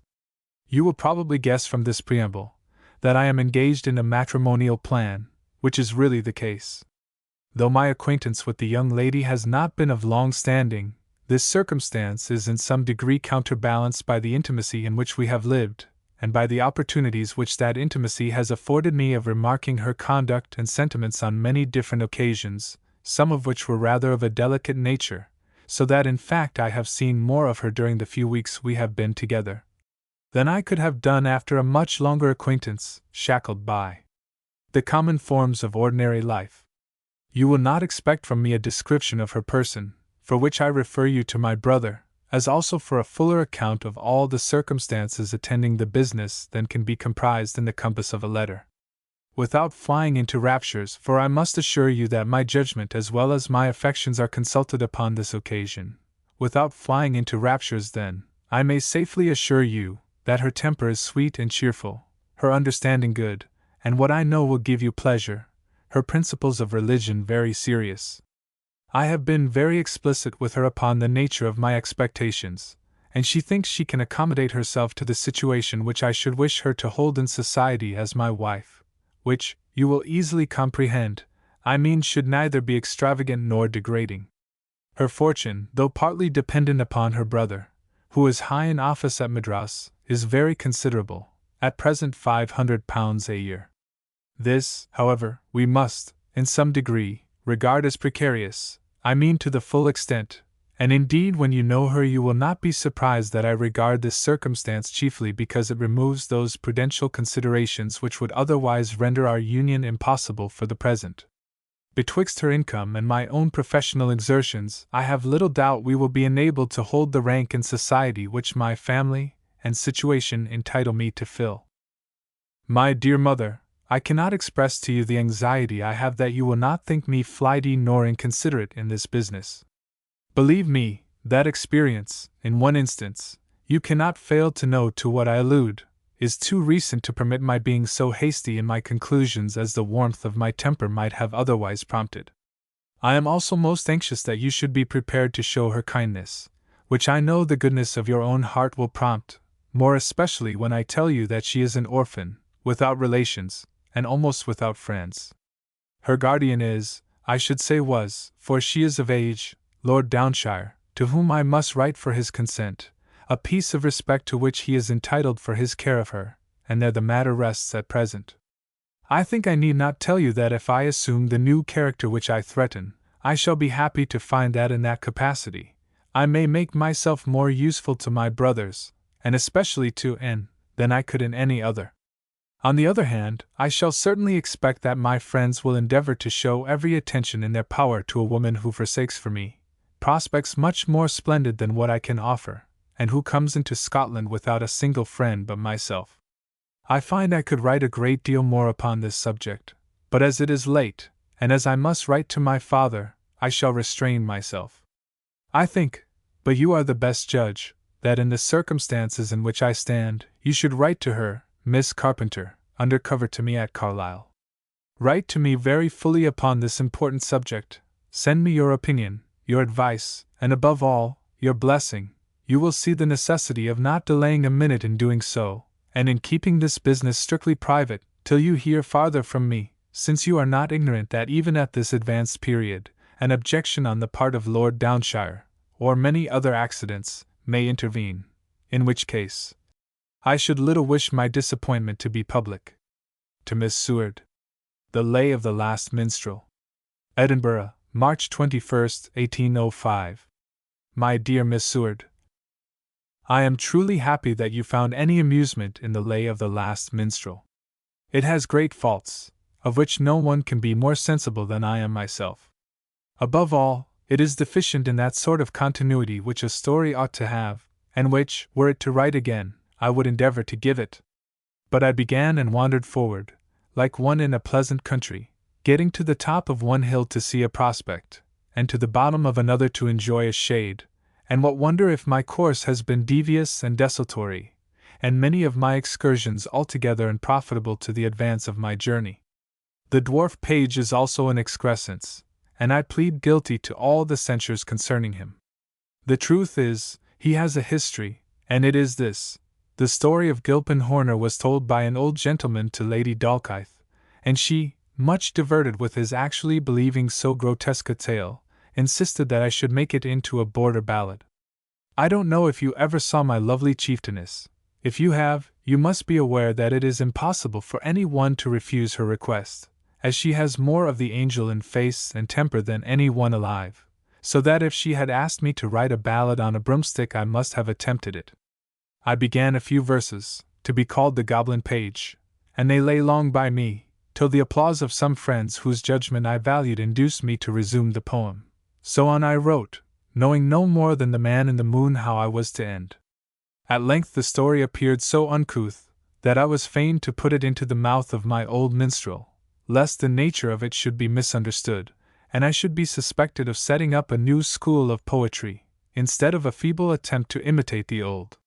In the process of Romance the Page, intended to be a principal person in the work, contrived, from the baseness of his natural propensities, I suppose, to slink downstairs into the kitchen, and now he must e'en abide there. I mention these circumstances to you, and to any one whose applause I value, because I am unwilling you should suspect me of trifling with the public in malice prepense. As to the herd of critics, it is impossible for me to pay much attention to them, for, as they do not understand what I call poetry, we talk in a foreign language to each other. Indeed, many of these gentlemen appear to me to be a sort of tinkers, who, unable to make pots and pans, set up for menders of them, and, God knows, often make 2 holes in patching one. The 6th canto is altogether redundant, for the poem should certainly have closed with the union of the lovers, when the interest, if any, was at an end. But what could I do? I had my book and my page still on my hands, and must get rid of them at all events. Manage them as I would, their catastrophe must have been insufficient to occupy an entire canto, so I was fain to eke it out with the songs of the minstrels. I will now descend from the confessional, which I think I have occupied long enough for the patience of my fair confessor. I am happy you are disposed to give me absolution, notwithstanding all my sins. We have a new poet come forth amongst us, James Graham, author of a poem called The Sabbath, which I admire very much. If I can find an opportunity, I will send you a copy. To Lady Louisa Stuart. An amiable blue stocking. Edinburgh, June 16, 1808. My dear Lady Louisa, nothing will give us more pleasure than to have the honor of showing every attention in our power to Mr. and Mrs. Morit, and I am particularly happy in a circumstance that at once promises me a great deal of pleasure in the acquaintance of your ladyship's friends, and affords me the satisfaction of hearing from you again. Pray don't triumph over me too much in the case of Lydia. I stood a very respectable siege, but she caressed my wife, coaxed my children, and made, by dint of cake and pudding, some impression even upon the affections of my favorite dog, so, when all the outworks were carried, the mere fortress had no choice but to surrender on honorable terms. To the best of my thinking, notwithstanding the cerulean hue of her stockings, and a most plentiful stock of eccentric affectation, she is really at bottom a good-natured woman, with much liveliness and some talent. She is now set out to the Highlands, where she is likely to encounter many adventures. Mrs. Scott and I went as far as Loch Katrine with her, from which jaunt I have just returned. We had most heavenly weather, which was peculiarly favorable to my fair companion's zeal for sketching every object that fell in their way, from a castle to a pigeon house. Did your ladyship ever travel with a drawing companion? Mine drew like cart horses, as well in laborious zeal as in effect, for, after all, I could not help hinting that the cataracts delineated bore a singular resemblance to haycocks, and the rocks much correspondence to large old-fashioned cabinets with their folding doors open. So much for Lydia, whom I left on her journey through the Highlands, but by what route she had not resolved. I gave her 3 plans, and think it likely she will adopt none of them. Moreover, when the executive government of postilions, landlords, and Highland boatmen devolves upon her English servant instead of me, I am afraid the distresses of the errant damsels will fall a little beneath the dignity of romances. All this nonsense is entre nous, for Miss White has been actively zealous in getting me some Irish correspondence about Swift, and otherwise very obliging. It is not with my inclination that I fag for the booksellers, but what can I do? My poverty and not my will consents. The income of my office is only reversionary, and my private fortune much limited. My poetical success fairly destroyed my prospects of professional success, and obliged me to retire from the bar. For though I had a competent share of information and industry, who would trust their cause to the author of the Lay of the Last Minstrel? Now, although I do allow that an author should take care of his literary character, yet I think the least thing that his literary character can do in return is to take some care of the author, who is unfortunately, like Jeremy in Love for Love, furnished with a set of tastes and appetites which would do honor to the income of a duke if he had it.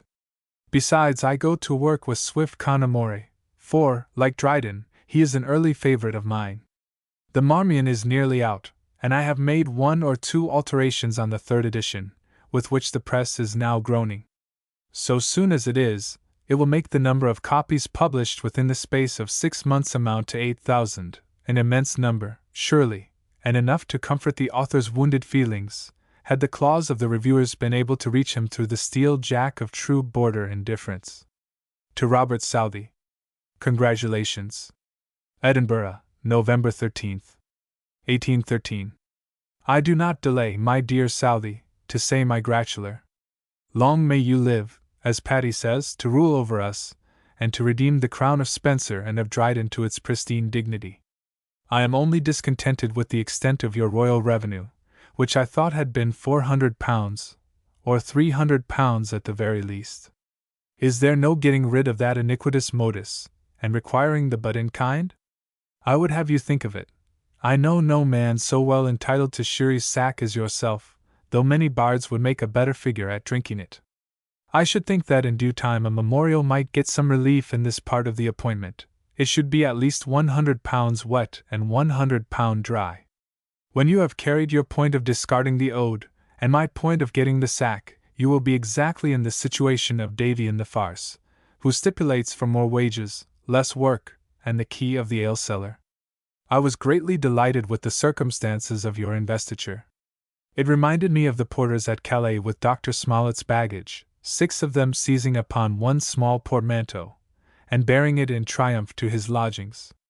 You see what it is to laugh at the superstitions of a gentleman usher, as I think you do somewhere.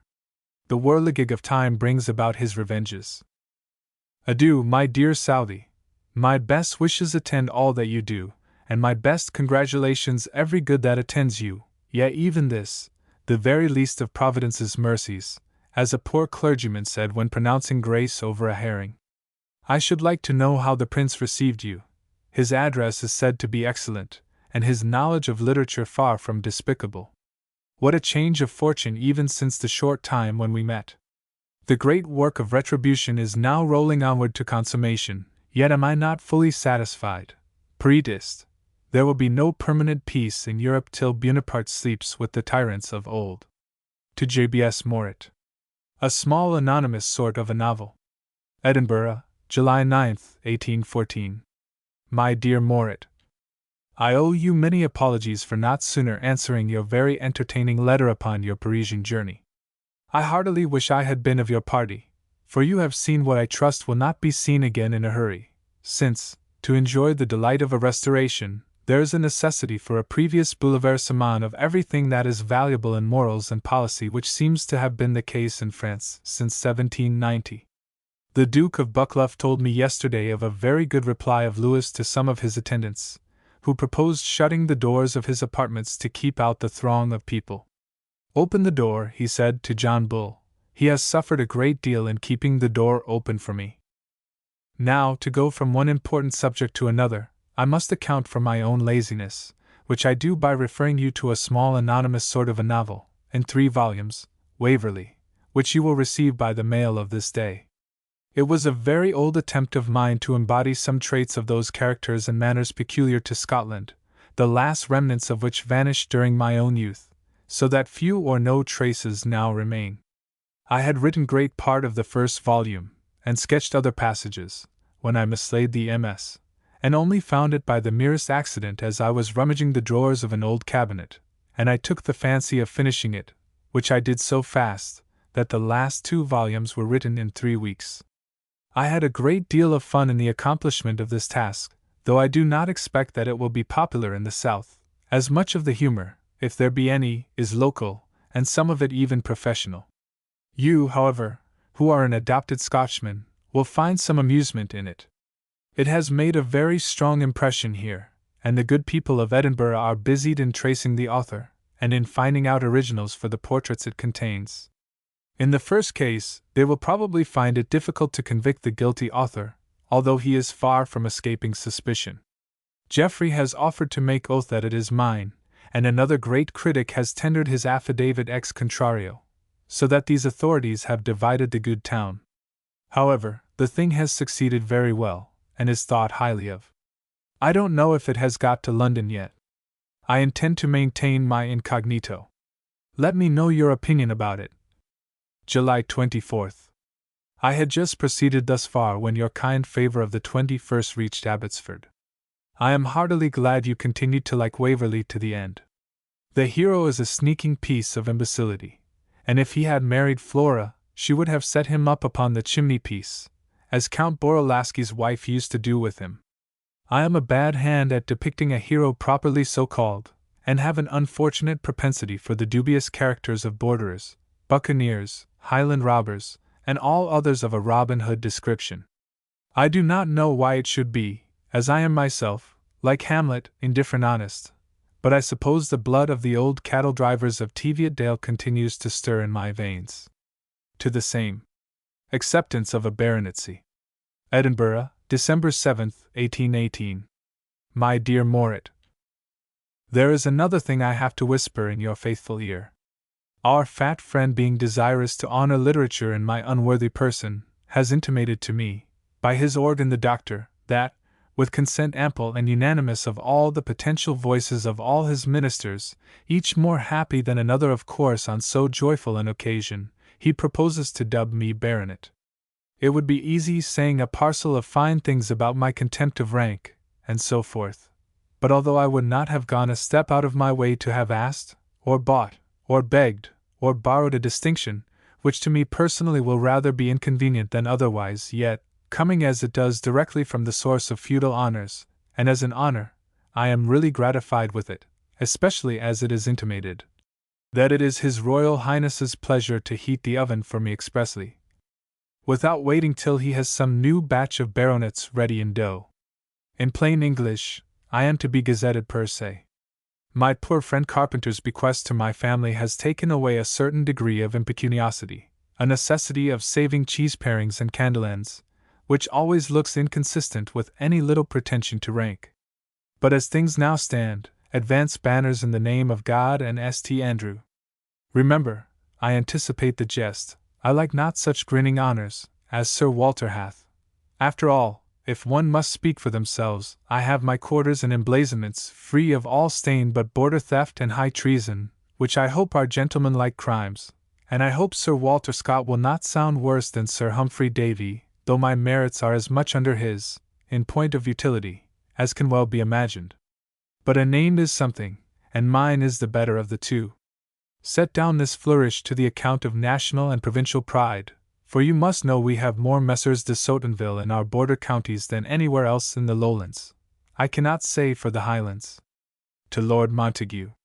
Prince Leopold's visit. Abbotsford, October 3, 1819. My dear Lord, I am honored with your Buxton letter. Anent Prince Leopold, I only heard of his approach at 8 o'clock in the morning, and he was to be at Selkirk by 11. The magistrates sent to ask me to help them to receive him. It occurred to me he might be coming to Melrose to see the Abbey, in which case I could not avoid asking him to Abbotsford, as he must pass my very door. I mentioned this to Mrs. Scott, who was lying quietly in bed, and I wish you had heard the scream she gave on the occasion. What have we to offer him? Wine and cake, said I, thinking to make all things easy, but she ejaculated, in a tone of utter despair, cake! Where am I to get cake? However, being partly consoled with the recollection that his visit was a very improbable incident, and curiosity, as usual, proving too strong for alarm, she set out with me in order not to miss a peep of the great man.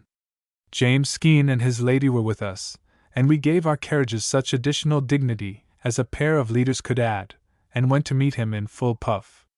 The prince very civilly told me that, though he could not see Melrose on this occasion, he wished to come to Abbotsford for an hour. New despair on the part of Mrs. Scott, who began to institute a domiciliary search for cold meat through the whole city of Selkirk, which produced 1 shoulder of cold lamb. In the meanwhile, His Royal Highness received the civic honors of the Burse, very graciously. I had hinted to Baillie Lang that it ought only to be licked symbolically on the present occasion, so he flourished it 3 times before his mouth, but without touching it with his lips, and the prince followed his example as directed. Lang made an excellent speech, sensible, and feeling, and well delivered. The prince seemed much surprised at this great propriety of expression and behavior in a magistrate, whose people seemed such a rabble, and whose whole band of music consisted in a drum and fife. He noticed to Baillie Anderson that Selkirk seemed very populous in proportion to its extent. On an occasion like this it seems so, answered the Baillie, neatly enough I thought. I question if any magistrates in the kingdom, lord mayors and aldermen not excepted, could have behaved with more decent and quiet good breeding. Prince Leopold repeatedly alluded to this during the time he was at Abbotsford. I do not know how Mrs. Scott ultimately managed, but with broiled salmon, and black cock, and partridges, she gave him a very decent lunch, and I chanced to have some very fine old hock, which was mighty germane to the matter. The prince seems melancholy, whether naturally or from habit, I do not pretend to say. but I do not remember thinking him so at Paris, where I saw him frequently, then a much poorer man than myself. Yet he showed some humor, for alluding to the crowds that followed him everywhere, he mentioned some place where he had gone out to shoot, but was afraid to proceed for fear of bagging a boy. He said he really thought of getting some shooting place in Scotland, and promised me a longer visit on his return. If I had had a day's notice to have warned the waters, we could have met him with a very respectable number of the gentry. But there was no time for this, and probably he liked it better as it was. There was only young Clifton who could have come, and he was shy and cubbish, and would not, though requested by the Selkirk people. He was perhaps ashamed to march through Coventry with them. It hung often and sadly on my mind that he was wanting who could and would have received him like a prince indeed, and yet the meeting betwixt them, had they been fated to meet, would have been a very sad one. I think I have now given your lordship a very full, true, and particular account of our royal visit, unmatched even by that of King Charles at the castle of Tilliatillum. That we did not speak of it for more than a week after it happened, and that emphatic monosyllable, the prince, is not heard amongst us more than 10 times a day, is, on the whole, to the credit of my family's understanding. The piper is the only one whose brain he seems to have endangered, for, as the prince said, he preferred him to any he had heard in the Highlands, which, by the way, shows His Royal Highness knows nothing of the matter. The fellow seems to have become incapable of his ordinary occupation as a forester, and has cut stick and stem without remorse to the tune of Fail France, i.e. the prince's welcome. Footnote 1. Bundle of hog's bristles, symbol of the suitors. To Daniel Terry. Progress at Abbotsford. Abbotsford, November 10th. 1822. My dear Terry, I got all the plans safe, and they are delightful. The library ceiling will be superb, and we have plenty of ornaments for it without repeating one of those in the eating room. The plan of shelves is also excellent, and will, I think, for a long time suffice my collection. The brasses for the shelves I like, but not the price. The notched ones, after all, do very well. I have had 3 grand hauls since I last wrote to you. The pulpit, repentant stool, king's seat, and God knows how much of carved wainscot, from the Kirk of Dunfermline, enough to coat the hall to the height of 7 feet, supposing it boarded above, for hanging guns, old portraits, intermixed with armor, and it will be a superb entrance gallery. This is hall the first. Hall second is 24 pieces of the most splendid Chinese paper, 12 feet high by 4 wide, a present from my cousin Hugh Scott, enough to finish the drawing room and 2 bedrooms. Hall third is a quantity of what is called Jamaica cedar wood, enough for fitting up both the drawing room and the library, including the presses, shelves, and the wood is finely penciled and most beautiful, something like the color of gingerbread. It costs very little more than oak, works much easier, and is never touched by vermin of any kind. I sent Mr. Atkinson a specimen, but it was from the plain end of the plank. The interior is finely waved and variegated. Your kind and unremitting exertions in our favor will soon plenish the drawing room. Thus we at present stand. We have a fine old English cabinet, with china, and 2 superb elbow chairs, the gift of Constable, carved most magnificently, with groups of children, fruit, and flowers, in the Italian taste. They came from Rome, and are much admired. It seems to me that the mirror you mention, being framed in carved box, would answer admirably well with the chairs, which are of the same material. The mirror should, I presume, be placed over the drawing-room chimney-piece, and opposite to it I mean to put an antique table of mosaic marbles, to support Chantrey's bust. A good sofa would be desirable, and so would the tapestry screen, if really fresh and beautiful. But as much of our furniture will be a little antiquated, one would not run too much into that taste in so small an apartment. For the library I have the old oak chairs now in the little armory, 8 in number, and we might add 1 or 2 pair of the ebony chairs you mention. I should think this enough, for many seats in such a room must impede access to the books, and I don't mean the library to be on ordinary occasions a public room. Perhaps the tapestry screen would suit better here than in the drawing-room. I have 1 library table here, and shall have another made for atlases and prints. For the hall I have 4 chairs of black oak. In other matters we can make it out well enough. In fact, It is my object rather to keep under my new accommodations at first, both to avoid immediate outlay, and that I may leave room for pretty things which may occur hereafter. I would to heaven I could take a cruise with you through the brokers, which would be the pleasantest affair possible, only I am afraid I should make a losing voyage of it.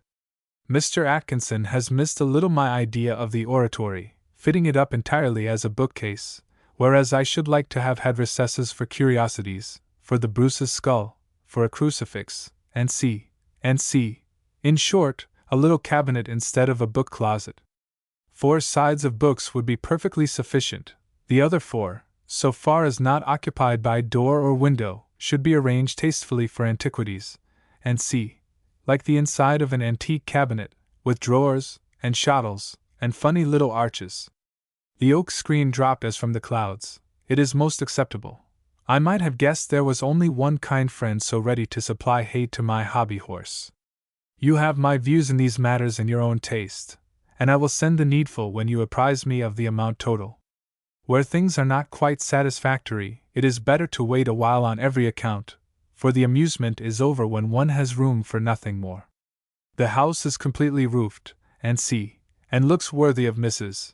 Terry's painting. I never saw anything handsomer than the grouping of towers, chimneys, and upon the roof, when seen at a proper distance. Once more, let me wish you joy of your professional success.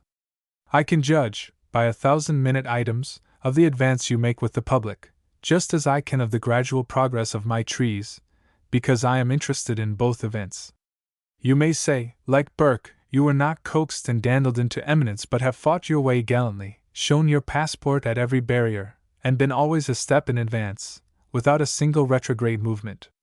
Every one wishes to advance rapidly, but when the desired position is gained, it is far more easily maintained by him whose ascent has been gradual, and whose favor is founded not on the unreasonable expectations entertained from 1 or 2 seasons, but from an habitual experience of the power of pleasing during several years. You say not a word of poor Waddles. I hope little Miss has not put his nose out of joint entirely. I have not been very well, a hoarse unthickness of blood, and a depression of spirits arising from the loss of friends, to whom I am now to add poor Wedderburn, have annoyed me much, and Peveril will, I fear, smell of the apoplexy. I propose a good rally, however, and hope it will be a powerful effect.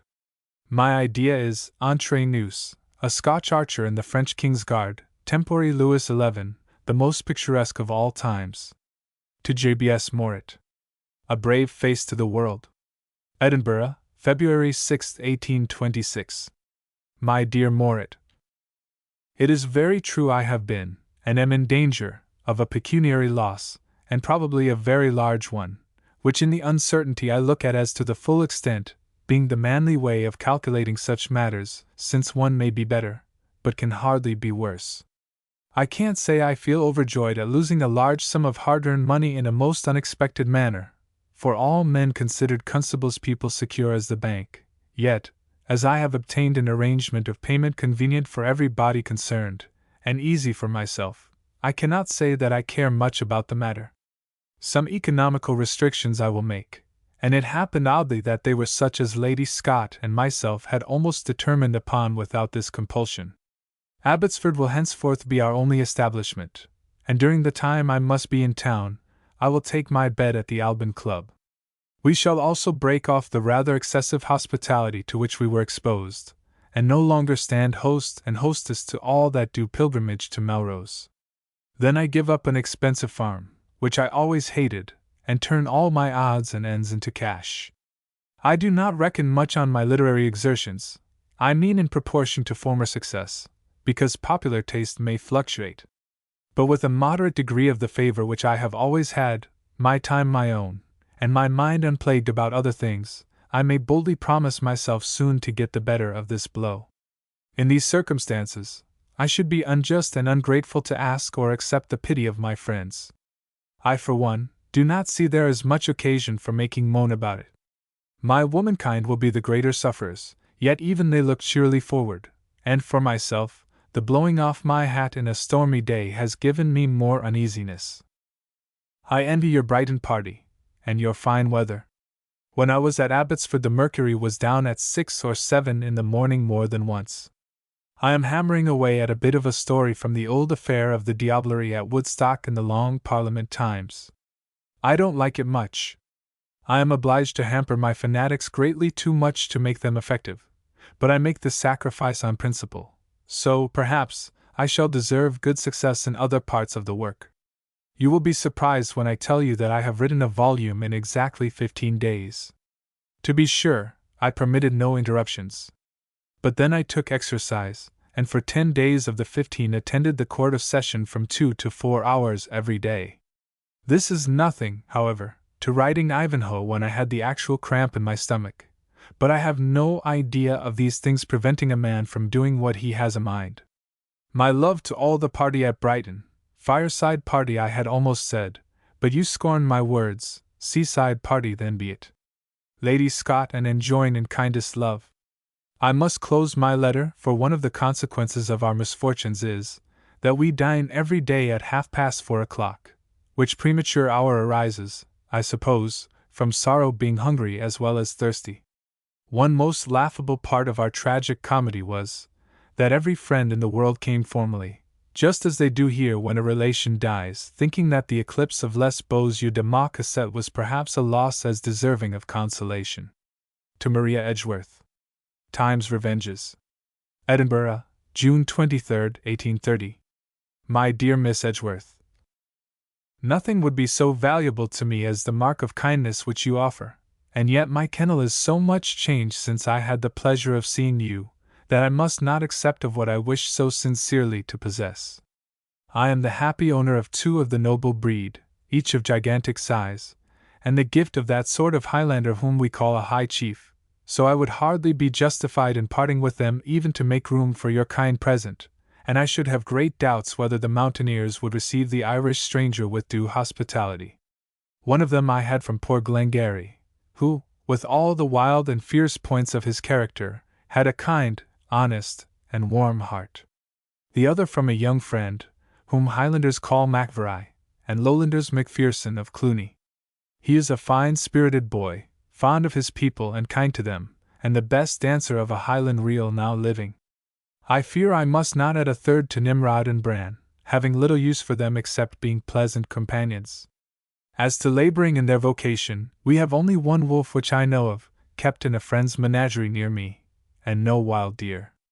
Walter has some roebucks indeed, but Lochore is far off, and I begin to feel myself distressed at running down these innocent and beautiful creatures, perhaps because I cannot gallop so fast after them as to drown sense of the pain we are inflicting. And yet I suspect I am like the sick fox, and if my strength and 20 years could come back, I would become again a copy of my namesake, remembered by the sobriquet of Walter Ilte Hald, to hold, that is. But age has clawed me in its clutch, and there is no remedy for increasing disability except dying, which is an awkward score. There is some chance of my retiring from my official situation upon the changes in the Court of Session. They cannot reduce my office, though they do not wish to fill it up with a new occupant. I shall be therefore de trop, and in these days of economy they will be better pleased to let me retire on 3 parts of my salary than to keep me a clerk of session on the whole, and small grief at our parting, as the old horse said to the broken cart.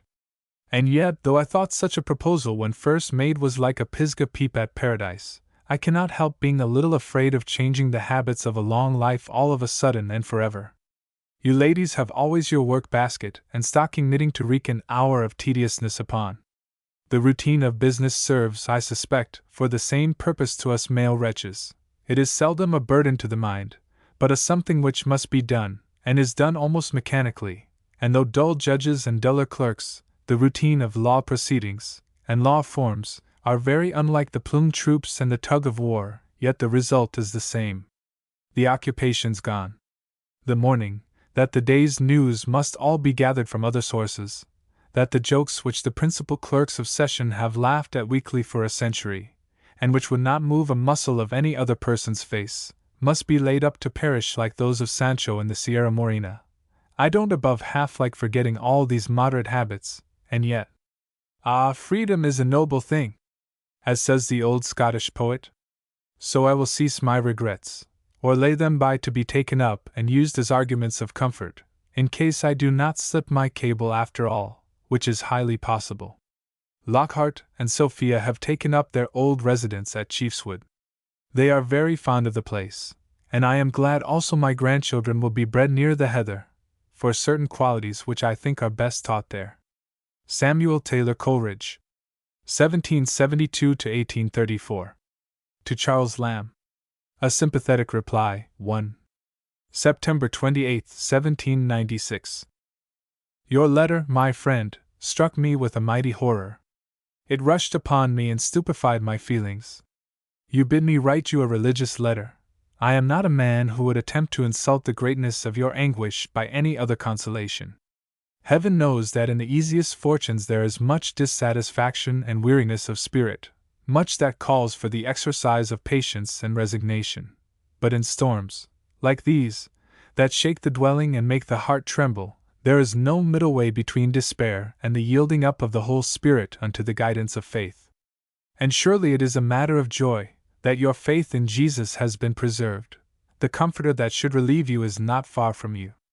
But as you are a Christian, in the name of that Savior, who was filled with bitterness and made drunken with wormwood, I conjure you to have recourse in frequent prayer to his God and your God, the God of mercies, and Father of all comfort. Your poor father is, I hope, almost senseless of the calamity. The unconscious instrument of divine providence knows it not, and your mother is in heaven. It is sweet to be roused from a frightful dream by the song of birds, and the gladsome rays of the morning. Ah, how infinitely more sweet to be awakened from the blackness and amazement of a sudden horror by the glories of God manifest, and the hallelujahs of angels. As to what regards yourself, I approve altogether of your abandoning what you justly call vanities. I look upon you as a man called by sorrow and anguish and a strange desolation of hopes into quietness, and a soul set apart and made peculiar to God. We cannot arrive at any portion of heavenly bliss without in some measure imitating Christ, and they arrive at the largest inheritance who imitate the most difficult parts of his character, and bowed down and crushed under foot, cry in fullness of faith, Father, thy will be done. I wish above measure to have you for a little while here. No visitants shall blow on the nakedness of your feelings. You shall be quiet, and your spirit may be healed. I see no possible objection, unless your father's helplessness prevent you, and unless you are necessary to him.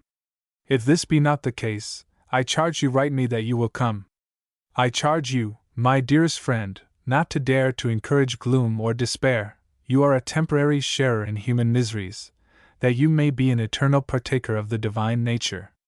I charge you, if by any means it be possible, come to me. Footnote 1, see letter, page 355. To Joseph Cottle. Literary Adventurers. 1798. My dear Cottle. Neither Wordsworth nor myself could have been otherwise than uncomfortable, if any but yourself had received from us the first offer of our tragedies, and of the volume of Wordsworth's poems. At the same time, we did not expect that you could with prudence and propriety advance such a sum as we should want at the time we specified. In short, we both regard the publication of our tragedies as an evil. It is not impossible but that in happier times they may be brought on the stage, and to throw away this chance for a mere trifle would be to make the present moment act fraudulently and usuriously towards the future time.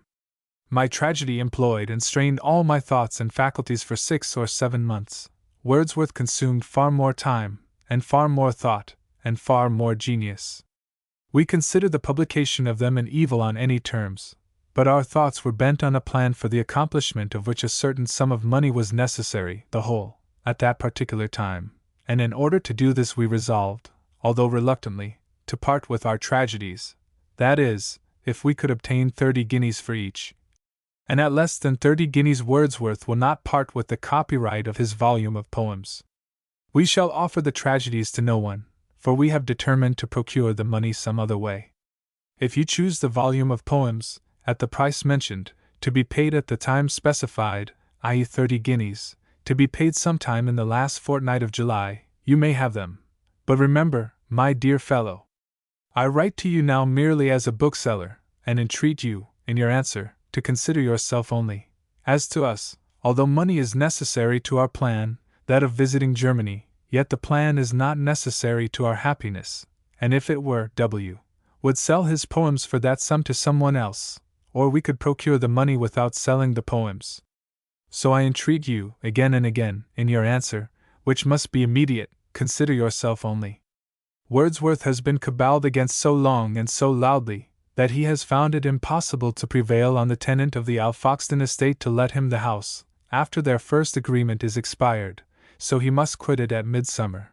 Whether we shall be able to procure him a house and furniture near Stowey, we know not, and yet we must, for the hills, and the woods, and the streams, and the sea, and the shores would break forth into reproaches against us, if we did not strain every nerve to keep their poet among them. Without joking, and in serious sadness, Poole and I cannot endure to think of losing him. At all events, come down, Caudle, as soon as you can, but before midsummer, and we will procure a horse easy as thy own soul, and we will go on a roam to Linton and Lymouth, which, if thou comest in May, will be in all their pride of woods and waterfalls, not to speak of its august cliffs, and the green ocean, and the vast valley of stones, all which live disdainful of the seasons, or accept new honors only from the winter's snow. At all events come down, and cease not to believe me much and affectionately your friend. To Josiah Wade. A Public Example. Bristol, June 26, 1814. Dear Sir, for I am unworthy to call any good man friend, much less you, whose hospitality and love I have abused. Accept, however, my entreaties for your forgiveness, and for your prayers. Conceive a poor miserable wretch, who for many years has been attempting to beat off pain, by a constant recurrence to the vice that reproduces it. Conceive a spirit in hell, employed in tracing out for others the road to that heaven, from which his crimes exclude him. In short, conceive whatever is most wretched, helpless, and hopeless, and you will form as tolerable a notion of my state, as it is possible for a good man to have. I used to think the text in St. James that he who offendeth in one point, offends in all very harsh, but I now feel the awful, the tremendous truth of it. In the one crime of opium, what crime have I not made myself guilty of? Ingratitude to my Maker, and to my benefactors, injustice, and unnatural cruelty to my poor children, self-contempt for my repeated promise breach, nay, too often, actual falsehood. After my death, I earnestly entreat that a full and unqualified narration of my wretchedness, and of its guilty cause, may be made public, that, at least, some little good may be effected by the direful example. May God Almighty bless you, and have mercy on your still affectionate, and in his heart, grateful SDC to Thomas Alsop, himself and his detractors. December 2, 1818. My dear Sir, I cannot express how kind I felt your letter. Would to heaven I had had many with feelings like yours, accustomed to express themselves warmly and, as far as the word is applicable to you, even enthusiastically. But alas! During the prime manhood of my intellect I had nothing but cold water thrown on my efforts. I speak not now of my systematic and most unprovoked maligners. On them I have retorted only by pity and by prayer. These may have, and doubtless have, joined with the frivolity of the reading public in checking and almost in preventing the sale of my works, and so far have done injury to my purse. Me they have not injured. But I have loved with enthusiastic self-oblivion those who have been so well pleased that I should, year after year, flow with 100 nameless rills into their main stream, that they could find nothing but cold praise and effective discouragement of every attempt of mine to roll onward in a distinct current of my own, who admitted that the Ancient Mariner, the Christabel, the Remorse, and some pages of the Friend were not without merit, but were abundantly anxious to acquit their judgments of any blindness to the very numerous defects. Yet they knew that to praise, as mere praise, I was characteristically, almost constitutionally, indifferent. In sympathy alone I found at once nourishment and stimulus, and for sympathy alone did my heart crave. They knew, too, how long and faithfully I have acted on the maxim, never to admit the faults of a work of genius to those who denied or were incapable of feeling and understanding the beauties, not from wilful partiality, but as well knowing that in saying truth I should, to such critics, convey falsehood. If, in one instance, in my literary life I have appeared to deviate from this rule, first, it was not till the fame of the writer, which I had been for 14 years successfully toiling like a second Ali to build up, had been established, and secondly and chiefly, with the purpose, and I may safely add, with the effect of rescuing the necessary task from malignant defamers, and in order to set forth the excellences and the trifling proportion which the defects bore to the excellences. But this, my dear sir, is a mistake to which affectionate natures are too liable, though I do not remember to have ever seen it noticed, the mistaking those who are desirous, and well pleased to be loved by you, for those who love you. Add, as a more general cause, the fact that I neither am nor ever have been of any party. What wonder, then, if I am left to decide which has been my worst enemy, the broad, predetermined abuse of the Edinburgh Review, N.C., or the cold and brief compliments, with the warm regrets, of the Quarterly? After all, however, I have now but one sorrow relative to the ill success of my literary toils, and toils they have been, though not undelightful toils, and this arises wholly from the almost insurmountable difficulties which the anxieties of today oppose to my completion of the great work, the form and materials of which it has been the employment of the best and most genial hours of the last 20 years to mature and collect. If I could but have a tolerably numerous audience to my first and second lectures on the history of philosophy, I should entertain a strong hope of success, because I know that these lectures will be found by far the most interesting and entertaining of any that I have yet delivered, independent of the more permanent interest of rememberable instruction. Few and unimportant would the errors of men be, if they did but know, first, what they themselves meant, and secondly, what the words mean by which they attempt to convey their meaning, and I can conceive no subject so well fitted to exemplify the mode and the importance of these 2 points as the history of philosophy, treated as in the scheme of these lectures. To the same. The great work described. January 1821. I have already the written materials and contents, requiring only to be put together from the loose papers and commonplace or memorandum books, and needing no other change, whether of omission, addition, or correction, than the mere act of arranging, and the opportunity of seeing the whole collectively bring with them, of course, 1. Characteristics of Shakespeare's dramatic works, with a critical review of each play, together with a relative and comparative critique on the kind and degree of the merits and demerits of the dramatic works of Ben Jonson, Beaumont and Fletcher, and Massinger. The history of the English drama, the accidental advantages it afforded to Shakespeare, without in the least detracting from the perfect originality or proper creation of the Shakespearean drama, the contradistinction of the latter from the Greek drama, and its still remaining uniqueness, with the causes of this, from the combined influences of Shakespeare himself, as man, poet, philosopher, and finally, by conjunction of all these, dramatic poet, and of the age, events, manners, and state of the English language. This work, with every art of compression, amounts to 3 volumes of about 500 pages each. 2. Philosophical analysis of the genius and works of Dante, Spenser, Milton, Cervantes, and Calderon, with similar, but more compressed criticisms on Chaucer, Ariosto, Donne, Rabelais, and others, during the predominance of the Romantic poetry. In 1 large volume. These 2 works will, I flatter myself, form a complete code of the principles of judgment and feeling applied to works of taste, and not of poetry only, but of poesy in all its forms, painting, statuary, music, and c. 3. The history of philosophy considered as a tendency of the human mind to exhibit the powers of the human reason, to discover by its own strength the origin and laws of man and the world, from Pythagoras to Locke and Condillac. 2 volumes. 4. Letters on the Old and New Testament, and on the doctrine and principles held in common by the fathers and founders of the Reformation, addressed to a candidate for holy orders, including advice on the plan and subjects of preaching, proper to a minister of the established church. To the completion of these 4 works, I have literally nothing more to do than to transcribe, but as I before hinted, from so many scraps and sibylline leaves, including margins of books and blank pages, that, unfortunately, I must be my own scribe, and not done by myself, they will be all but lost, or perhaps, as has been too often the case already, furnish feathers for the caps of others, some for this purpose, and some to plume the arrows of detraction, to be let fly against the luckless bird from whom they had been plucked or molted.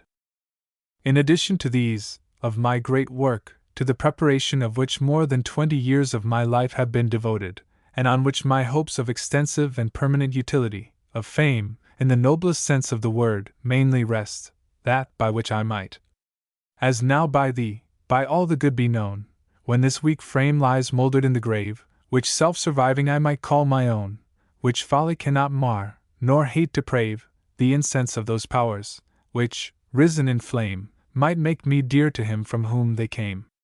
Of this work, to which all my other writings, unless I except my poems, and these I can exclude in part only, are introductory and preparative, and the result of which, if the premises be, as I, with the most tranquil assurance, am convinced they are, insubvertible, the deductions legitimate, and the conclusions commensurate, and only commensurate, with both, must finally be a revolution of all that has been called philosophy or metaphysics in England and France, since the era of the commencing predominance of the mechanical system at the restoration of our second Charles, and with this the present fashionable views, not only of religion, morals, and politics but even of the modern physics and physiology.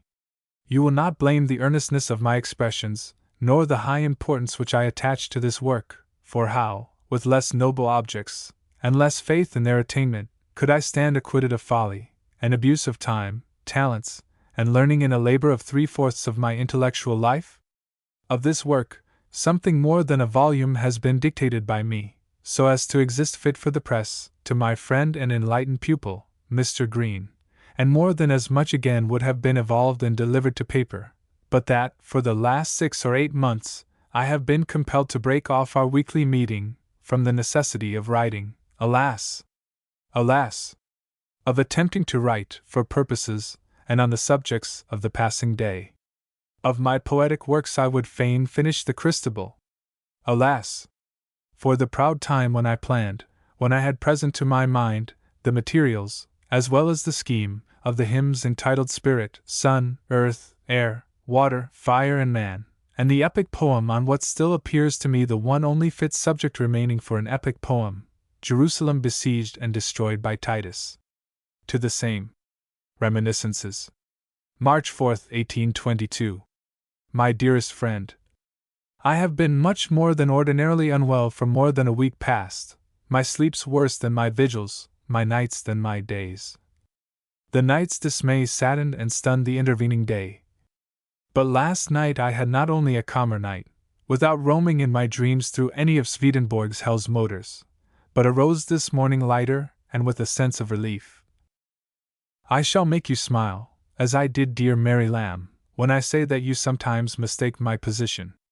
As individual to individual, from my childhood, I do not remember feeling myself either superior or inferior to any human being, except by an act of my own will in cases of real or imagined moral or intellectual superiority. In regard to worldly rank, from 8 years old to 19, I was habituated, nay, naturalized, to look up to men circumstanced as you are, as my superiors, a large number of our governors, and almost all of those whom we regarded as greater men still, and whom we saw most of, viz. Our committee governors, were such, and as neither awake nor asleep have I any other feelings than what I had at Christ's Hospital, I distinctly remember that I felt a little flush of pride and consequence, just like what we used to feel at school when the boys came running to us. Coleridge. Here's your friends want you, they are quite grand, or it is quite a lady, when I first heard who you were, and laughed at myself for it with that pleasurable sensation that, spite of my sufferings at that school, still accompanies any sudden reawakening of our schoolboy feelings and notions. And oh, from 16 to 19 what hours of paradise had Alan and I in escorting the Miss Evanses home on a Saturday, who were then at a milliner's whom we used to think, and who I believe really was, such a nice lady. And we used to carry thither, of a summer morning, the pillage of the flower gardens within 6 miles of town, with sonnet or love rhyme wrapped round the nosegay. To be feminine, kind, and genteelly, what I should now call neatly, dressed, these were the only things to which my head, heart, or imagination had any polarity, and what I was then, I still am. God bless you and yours. Robert Southey. 1774 to 1843. To Joseph Cottle. Question of Copyrights. Greta Hall, April 20th, 1808. My dear Cottle. What you say of my copyrights affected me very much. Dear Cottle, set your heart at rest on that subject. It ought to be at rest. These were yours, fairly bought, and fairly sold. You bought them on the chance of their success, which no London bookseller would have done, and had they not been bought, they could not have been published at all. Nay, if you had not purchased Joan of Arc, the poem never would have existed, nor should I, in all probability, ever have obtained that reputation which is the capital on which I subsist, nor that power which enables me to support it. But this is not all. Do you suppose, Cottle, that I have forgotten those true and most essential acts of friendship which you showed me when I stood most in need of them? Your house was my house when I had no other. The very money with which I bought my wedding ring, and paid my marriage fees, was supplied by you.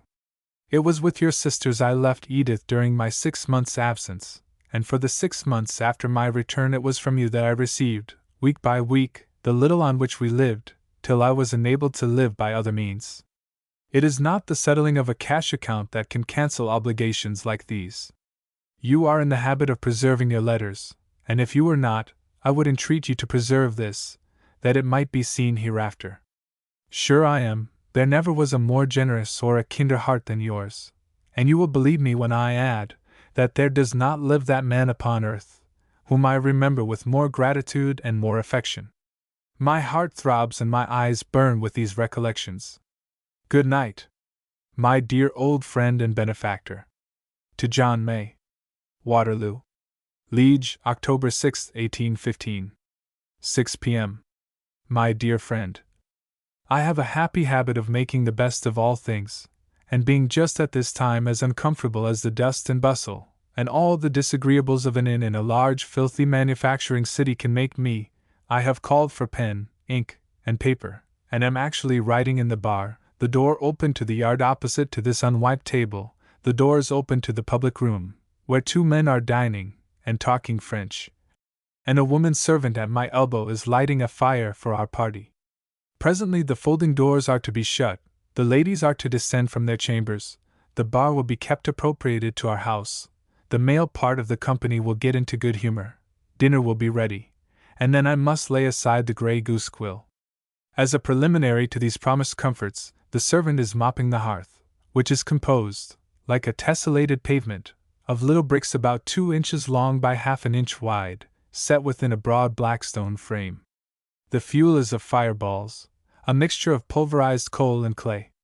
I have seen a great deal and heard a great deal, more, indeed, than I can keep pace with in my journal, though I strive hard to do it, but I minute down short notes in my pencil book with all possible care, and hope, in the end, to lose nothing. Flanders is a most interesting country. Bruges, the most striking city I have ever seen, an old city in perfect preservation. It seems as if not a house had been built during the last 2 centuries, and not a house suffered to pass to decay. The poorest people seem to be well lodged, and there is a general air of sufficiency, cleanliness, industry, and comfort, which I have never seen in any other place. The cities have grown worse as we advanced. At Namur we reached a dirty city, situated in a romantic country. The Meuse there reminded me of the Thames from your delightful house, an island in size and shape resembling that upon which I have often wished for a grove of poplars, coming just in the same position. From thence along the river to this abominable place, the country is, for the greater part, as lovely as can be imagined. Our weather hitherto has been delightful. This was especially fortunate at Waterloo and at Ligny, where we had much ground to walk over. It would surprise you to see how soon nature has recovered from the injuries of war.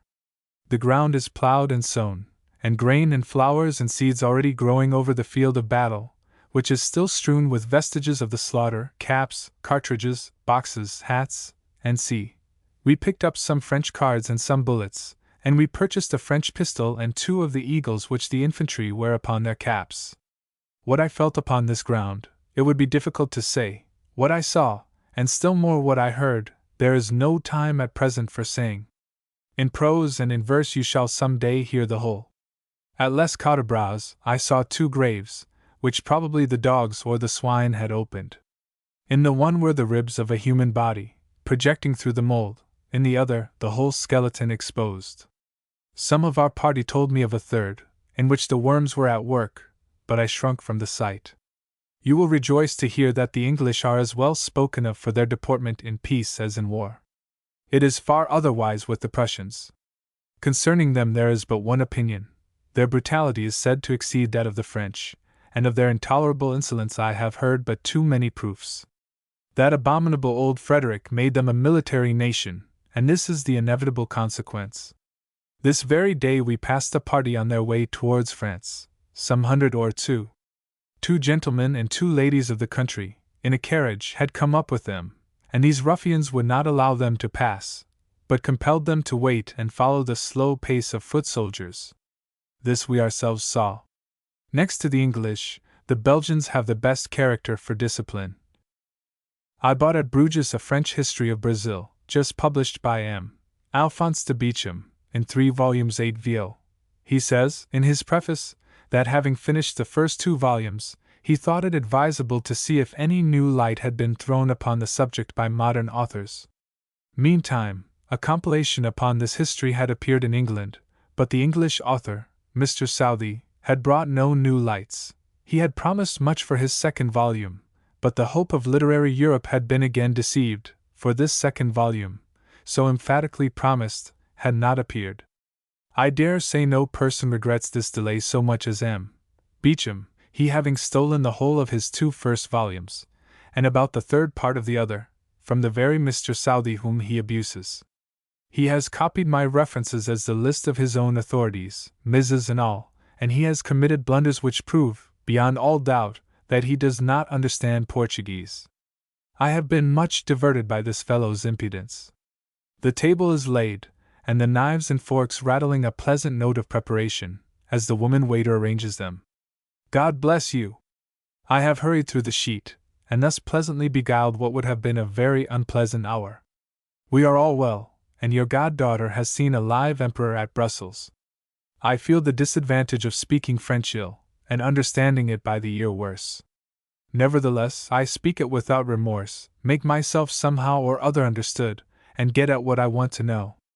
Once more, God bless you, my dear friend. To Henry Taylor. Anastasia's Hope.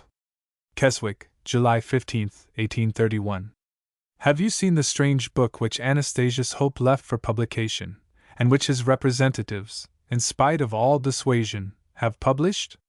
His notion of immortality and heaven is, that at the consummation of all things he, and you, and I, and John Murray, and Nebuchadnezzar, and Lambert the fat man, and the living skeleton, and Queen Elizabeth, and the Hottentot Venus, and Thurtle, and Probert, and the 12 apostles, and the noble army of martyrs, and Genghis Khan, and all his armies, and Noah with all his ancestors and all his posterity, yea, all men and all women, and all children that have ever been or ever shall be, saints and sinners alike, are all to be put together, and made into one great celestial eternal human being. He does not seem to have known how nearly this approaches to Swedenborg's fancy. I do not like the scheme. I don't like the notion of being mixed up with Hume, and Hunt, and Widow Harvey, and Philpotts, and Lord Althorpe, and the Huns, and the Hottentots, and the Jews, and the Philistines, and the Scotch, and the Irish. God forbid! I hope to be I myself, I, in an English heaven, with you yourself, you, and some others, without whom heaven would be no heaven to me. God bless you! To Edward Moxon. Recollections of the Lambs? Keswick, February 2, 1836. My dear Sir, I have been too closely engaged in clearing off the 2nd volume of Cooper to reply to your inquiries concerning poor Lamb sooner. His acquaintance with Coleridge began at Christ's Hospital.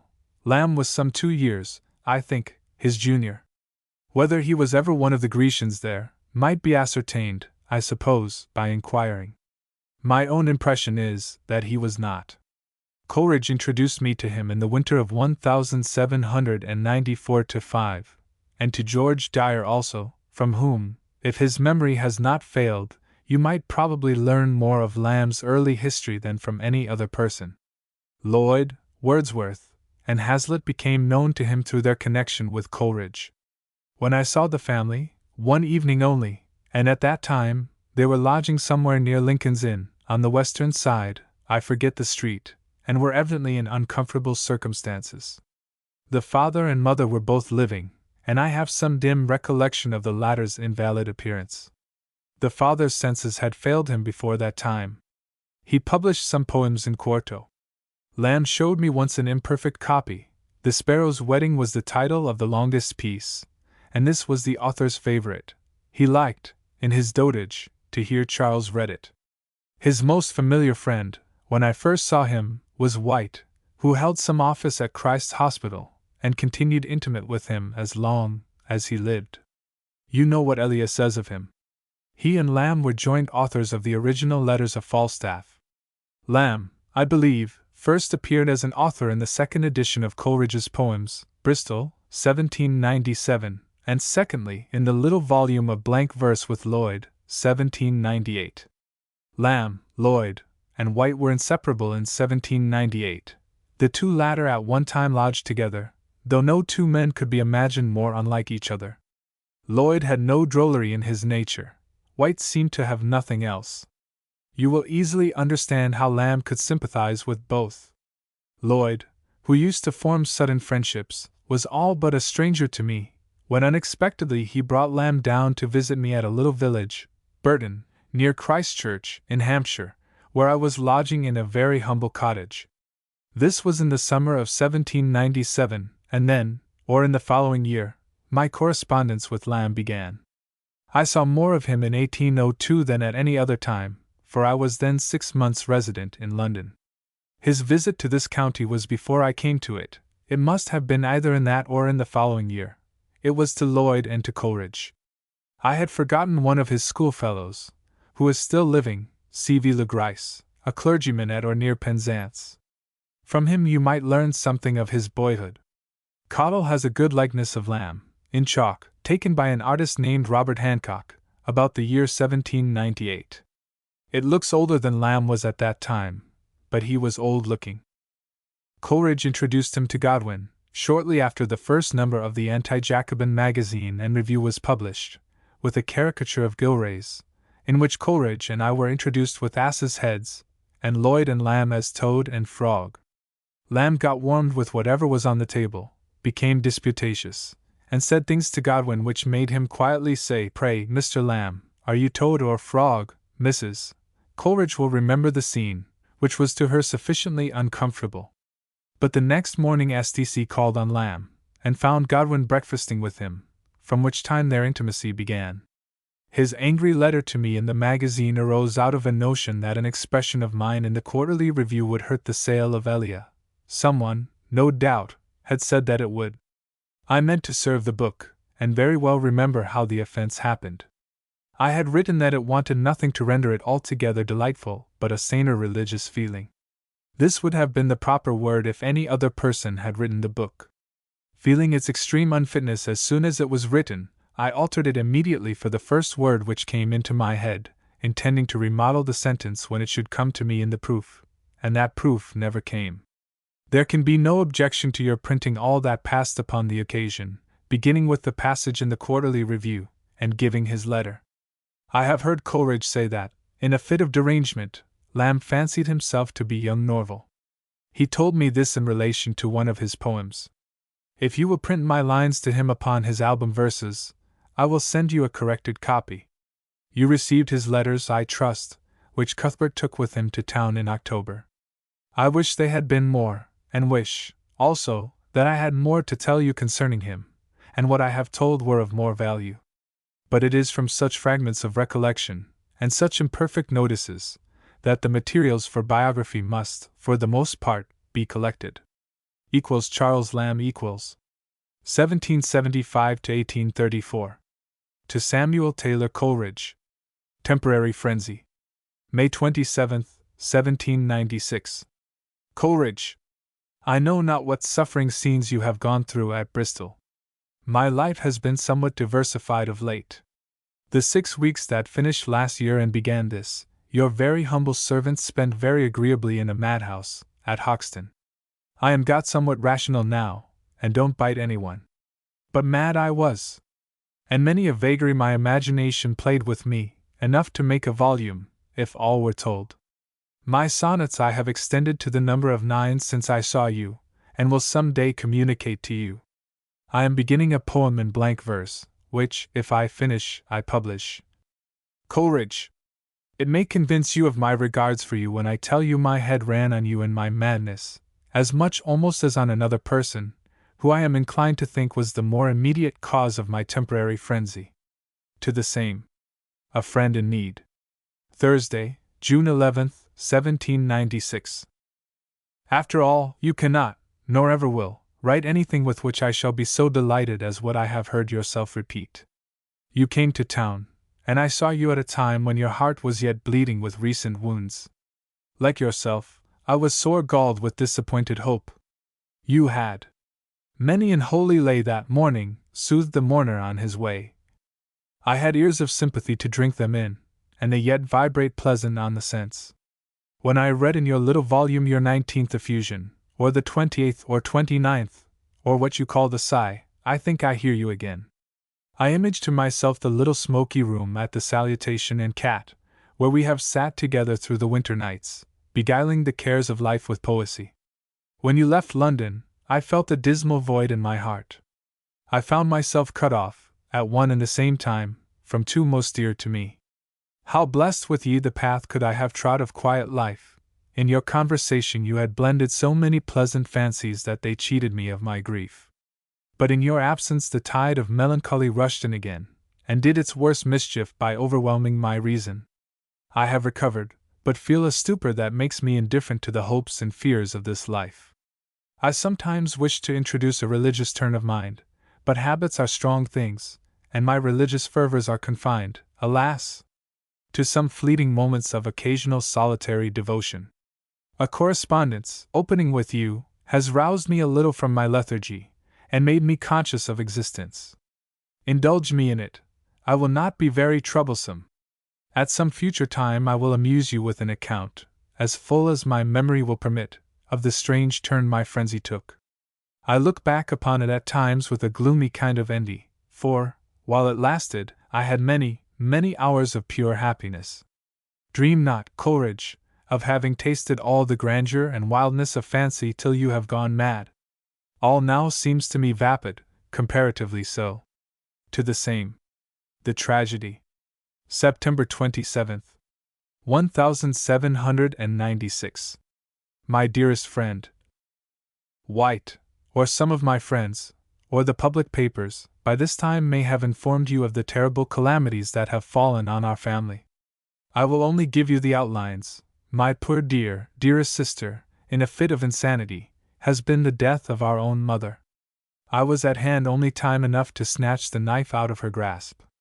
She is at present in a madhouse, from whence I fear she must be moved to an hospital. God has preserved to me my senses. I eat, and drink, and sleep, and have my judgment, I believe, very sound. My poor father was slightly wounded, and I am left to take care of him and my aunt.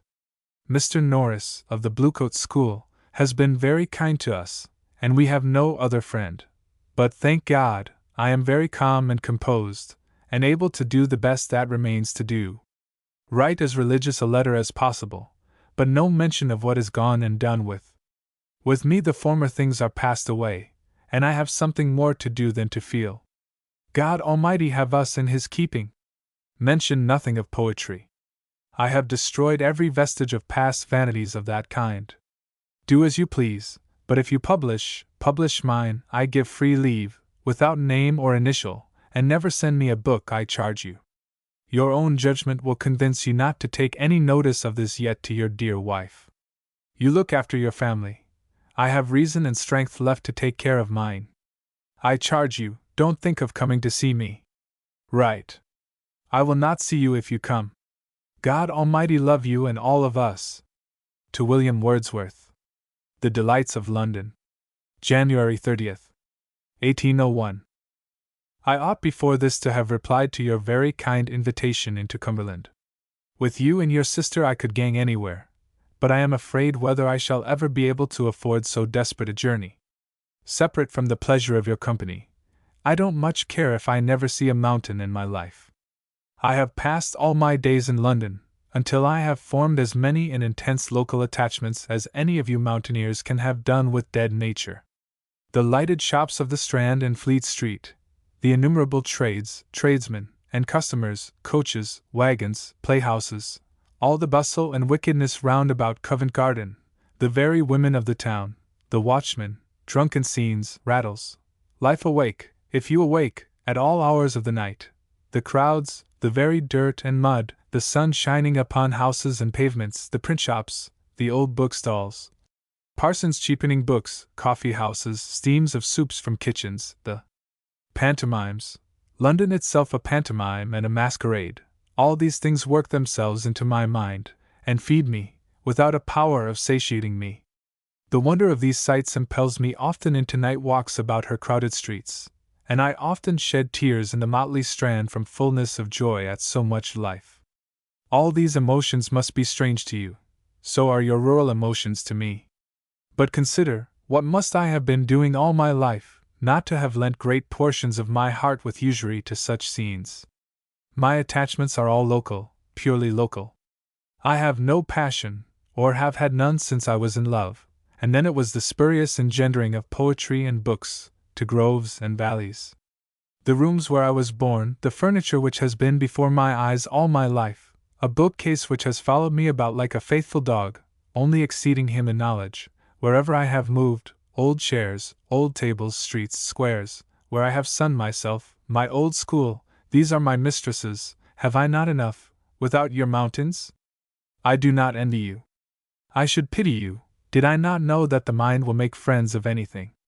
Your sun, and moon, and skies, and hills, and lakes, affect me no more, or scarcely come to me in more venerable characters, than as a gilded room with tapestry and tapers, where I might live with handsome visible objects. I consider the clouds above me but as a roof beautifully painted, but unable to satisfy the mind, and at last, like the pictures of the apartment of a connoisseur, unable to afford him any longer a pleasure.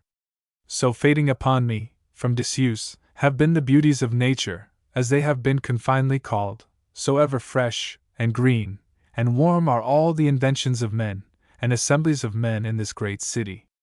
I should certainly have laughed with dear Joanna. Give my kindest love, and my sister's, to Dee, and yourself, and a kiss from me to little Barbara Lethwaite. Thank you for liking my play. To Thomas Manning. At the Lakes. London, September 24th, 1802. My dear Manning, since the date of my last letter I have been a traveler. A strong desire seized me of visiting remote regions. My first impulse was to go and see Paris. It was a trivial objection to my aspiring mind, that I did not understand a word of the language, since I certainly intend some time in my life to see Paris, and equally certainly intend never to learn the language. Therefore that could be no objection. However, I am very glad I did not go, because you had left Paris, I see, before I could have set out. I believe Stoddart promising to go with me another year prevented that plan. My next scheme, for to my restless, ambitious mind London was become a bed of thorns, was to visit the far-famed peak in Derbyshire, where the devil sits, they say, without breeches. This my purer mind rejected as indelicate. And my final resolve was a tour to the lakes. I set out with Mary to Keswick, without giving Coleridge any notice, for my time, being precious, did not admit of it. He received us with all the hospitality in the world, and gave up his time to show us all the wonders of the country. He dwells upon a small hill by the side of Keswick, in a comfortable house, quite enveloped on all sides by a net of mountains. Great floundering bears and monsters they seemed, all couchant and asleep. We got in the evening, traveling in a post-chaise from Penrith, in the midst of a gorgeous sunshine, which transmuted all the mountains into colors, purple, and sea. We thought we had got into fairyland. But that went off, as it never came again. While we stayed we had no more fine sunsets, and we entered Coleridge's comfortable study just in the dusk, when the mountains were all dark with clouds upon their heads. Such an impression I never received from objects of sight before, nor do I suppose I can ever again. Glorious creatures, fine old fellows, skiddaw, and see, I shall never forget ye, how ye lay about that night, like an entrenchment, gone to bed, as it seemed for the night, but promising that you were to be seen in the morning. Coleridge had got a blazing fire in his study, which is a large, antique, ill-shaped room, with an old-fashioned organ, never played upon, big enough for a church, shelves of scattered folios, an Aeolian harp, and an old sofa, half-bed, and all looking out upon the last fading view of Skiddaw, and his broad-breasted brethren. What a night! Here we stayed 3 full weeks, in which time I visited Wordsworth's cottage, where we stayed a day or 2 with the Clarksons, good people, and most hospitable, at whose house we tarried 1 day and night, and saw Lloyd. The Wordsworths were gone to Calais. They have since been in London, and passed much time with us. He is now gone into Yorkshire to be married. So we have seen Keswick, Grasmere, Ambleside, Ullswater, where the Clarksons live, and a place at the other end of Ullswater, I forget the name, to which we travelled on a very sultry day, over the middle of Helvellyn. We have clambered up to the top of Skiddaw, and I have waded up the bed of Lodore. In fine, I have satisfied myself that there is such a thing as that which tourists call romantic, which I very much suspected before. They make such a spluttering about it, and toss their splendid epithets around them, till they give as dim a light as at 4 o'clock next morning the lamps do after an illumination. Mary was excessively tired when she got about halfway up Skiddaw, but we came to a cold rill, than which nothing can be imagined more cold, running over cold stones, and with the reinforcement of a draught of cold water, she surmounted it most manfully. Oh, its fine black head, and the bleak air atop of it, with the prospect of mountains all about and about, making you giddy, and then Scotland afar off, and the border countries so famous in song and ballad. It was a day that will stand out, like a mountain, I am sure, in my life. But I am returned. I have now been come home near 3 weeks. I was a month out, and you cannot conceive the degradation I felt at first, from being accustomed to wander free as air among mountains, and bathe in rivers without being controlled by any one, to come home and work. I felt very little. I had been dreaming I was a very great man. But that is going off, and I find I shall conform in time to that state of life to which it has pleased God to call me. Besides, after all, Fleet Street and the Strand are better places to live in for good and all than amidst Skiddaw. Still, I turn back to those great places where I wandered about, participating in their greatness.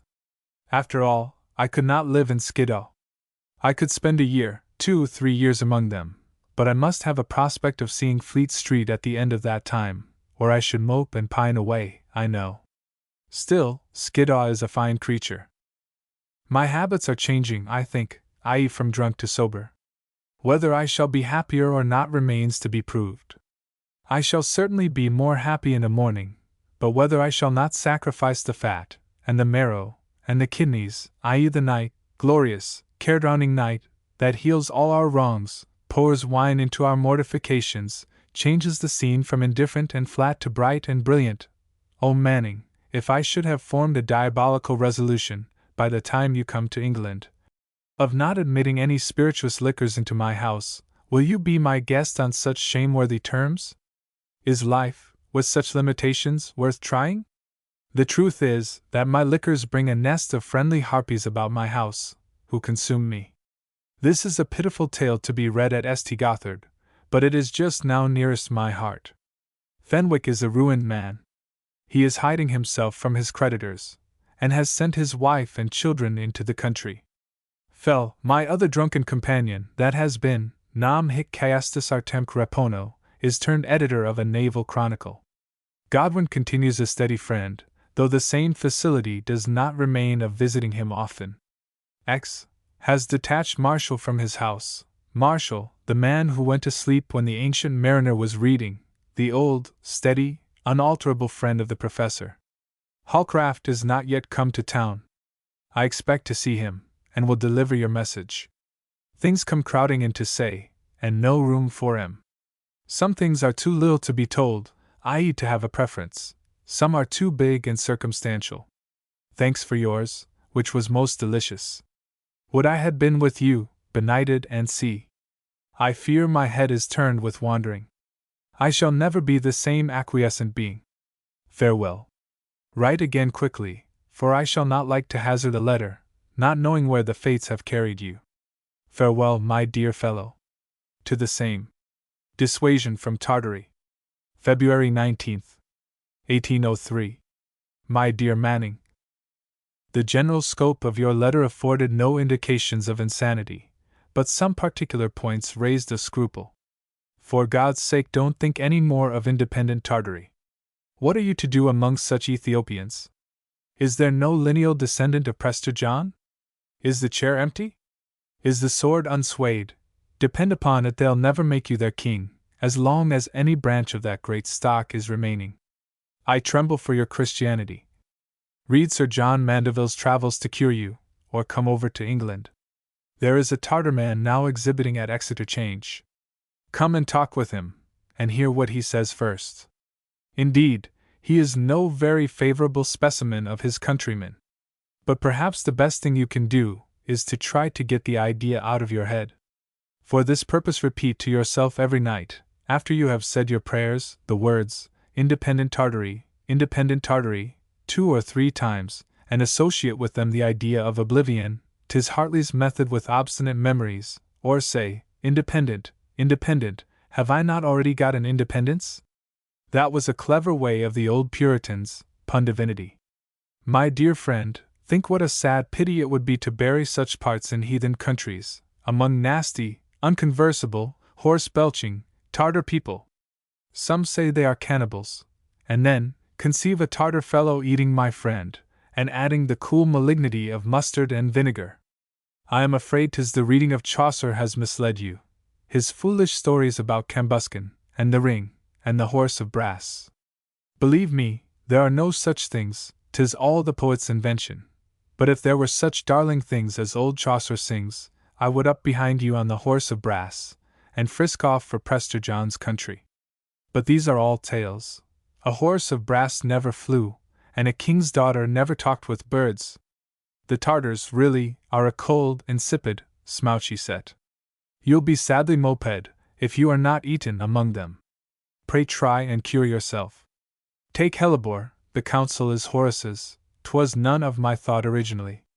Shave yourself oftener.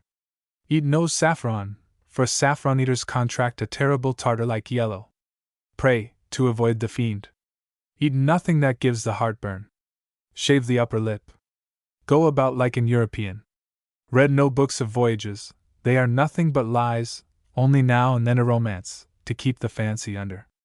Above all, don't go to any sights of wild beasts. That has been your ruin. Accustom yourself to write familiar letters, on common subjects, to your friends in England, such as are of a moderate understanding. And think about common things more. I supped last night with Rickman, and met a merry natural captain, who pleases himself vastly with once having made a pun at Otaheite in the O language. 'Tis the same man who said Shakespeare he liked, because he was so much of the gentleman. Rickman is a man absolute in all numbers. I think I may one day bring you acquainted, if you do not go to Tartary first, for you'll never come back. Have a care, my dear friend, of anthropophagi. Their stomachs are always craving. 'Tis terrible to be weighed out at 5d. a pound. To sit at table, the reverse of fishes in Holland, not as a guest, but as a meat. God bless you, do come to England. Air and exercise may do great things. Talk with some minister. Why not your father? God dispose all for the best. I have discharged my duty. To Mrs. Wordsworth. Friends' Importunities. East India House, February 18th, 1818. My dear Mrs. Wordsworth, I have repeatedly taken pen in hand to answer your kind letter. My sister should more properly have done it, but she having failed, I consider myself answerable for her debts. I am now trying to do it in the midst of commercial noises, and with a quill which seems more ready to glide into arithmetical figures and names of gourds, cassia, cardamoms, aloes, ginger, or tea, than into kindly responses and friendly recollections. The reason why I cannot write letters at home is that I am never alone. Plato's, I write to WW now, Plato's double animal parted never longed more to be reciprocally reunited in the system of its first creation than I sometimes do to be but for a moment single and separate. Except my morning's walk to the office, which is like treading on sands of gold for that reason, I am never so. I cannot walk home from office but some officious friend offers his unwelcome courtesies to accompany me. All the morning I am pestered. I could sit and gravely cast up sums in great books, or compare some with some, and write paid against this, and unpaid against t'other, and yet reserve in some corner of my mind some darling thoughts all my own, faint memory of some passage in a book, or the tone of an absent friend's voice, a snatch of Miss Burrell's singing, or a gleam of Fanny Kelly's divine plain face. The two operations might be going on at the same time without thwarting, as the sun's two motions, Earth's, I mean, or, as I sometimes turn round till I am giddy in my back parlor, while my sister is walking longitudinally in the front, or, as the shoulder of veal twists round with the spit, while the smoke wreathes up the chimney. But there are a set of amateurs of the belles lettres, the gay science, who come to me as a sort of rendezvous, putting questions of criticism, of British institutions, Lalla Rookes, and C. What Coleridge said at the lecture last night, who have the form of reading men, but for any possible use reading can be to them, but to talk of, might as well have been Anti-Cadmeans born, or have lain sucking out the sense of an Egyptian hieroglyph as long as the pyramids will last, before they should find it. These pests were at me at business, and in all its intervals, perplexing my accounts, poisoning my little salutary warming time at the fire, puzzling my paragraphs if I take a newspaper, cramming in between my own free thoughts and a column of figures, which had come to an amicable compromise but for them. Their noise ended, one of them, as I said, accompanies me home, lest I should be solitary for a moment. He at length takes his welcome leave at the door. Up I go, mutton on table, hungry as hunter, hope to forget my cares, and bury them in the agreeable abstraction of mastication. Knock at the door, and comes Mr. or Demigorgon, or my brother, or somebody, to prevent my eating alone. A process absolutely necessary to my poor wretched digestion. Oh, the pleasure of eating alone, eating my dinner alone! Let me think of it. But in they come, and make it absolutely necessary that I should open a bottle of orange, for my meat turns into stone when anyone dines with me, if I have not wine. Wine can mollify stones, then that wine turns into acidity, acerbity, misanthropy, a hatred of my interrupters, God bless them. I love some of them dearly, and with the hatred, a still greater aversion to their going away. Bad is the Dead Sea they bring upon me, choking and deadening, but worse is the dead or dry sand they leave me on, if they go before bedtime. Come never, I would say to these spoilers of my dinner, but if you come, never go. The fact is, this interruption does not happen very often, but every time it comes by surprise, that present bane of my life, orange wine, with all its dreary stifling consequences, follows. Evening company I should always like had I any mornings, but I am saturated with human faces, divine forsooth, and voices all the golden morning, and 5 evenings in a week would be as much as I should covet to be in company, but I assure you that is a wonderful week in which I can get 2, or 1, to myself.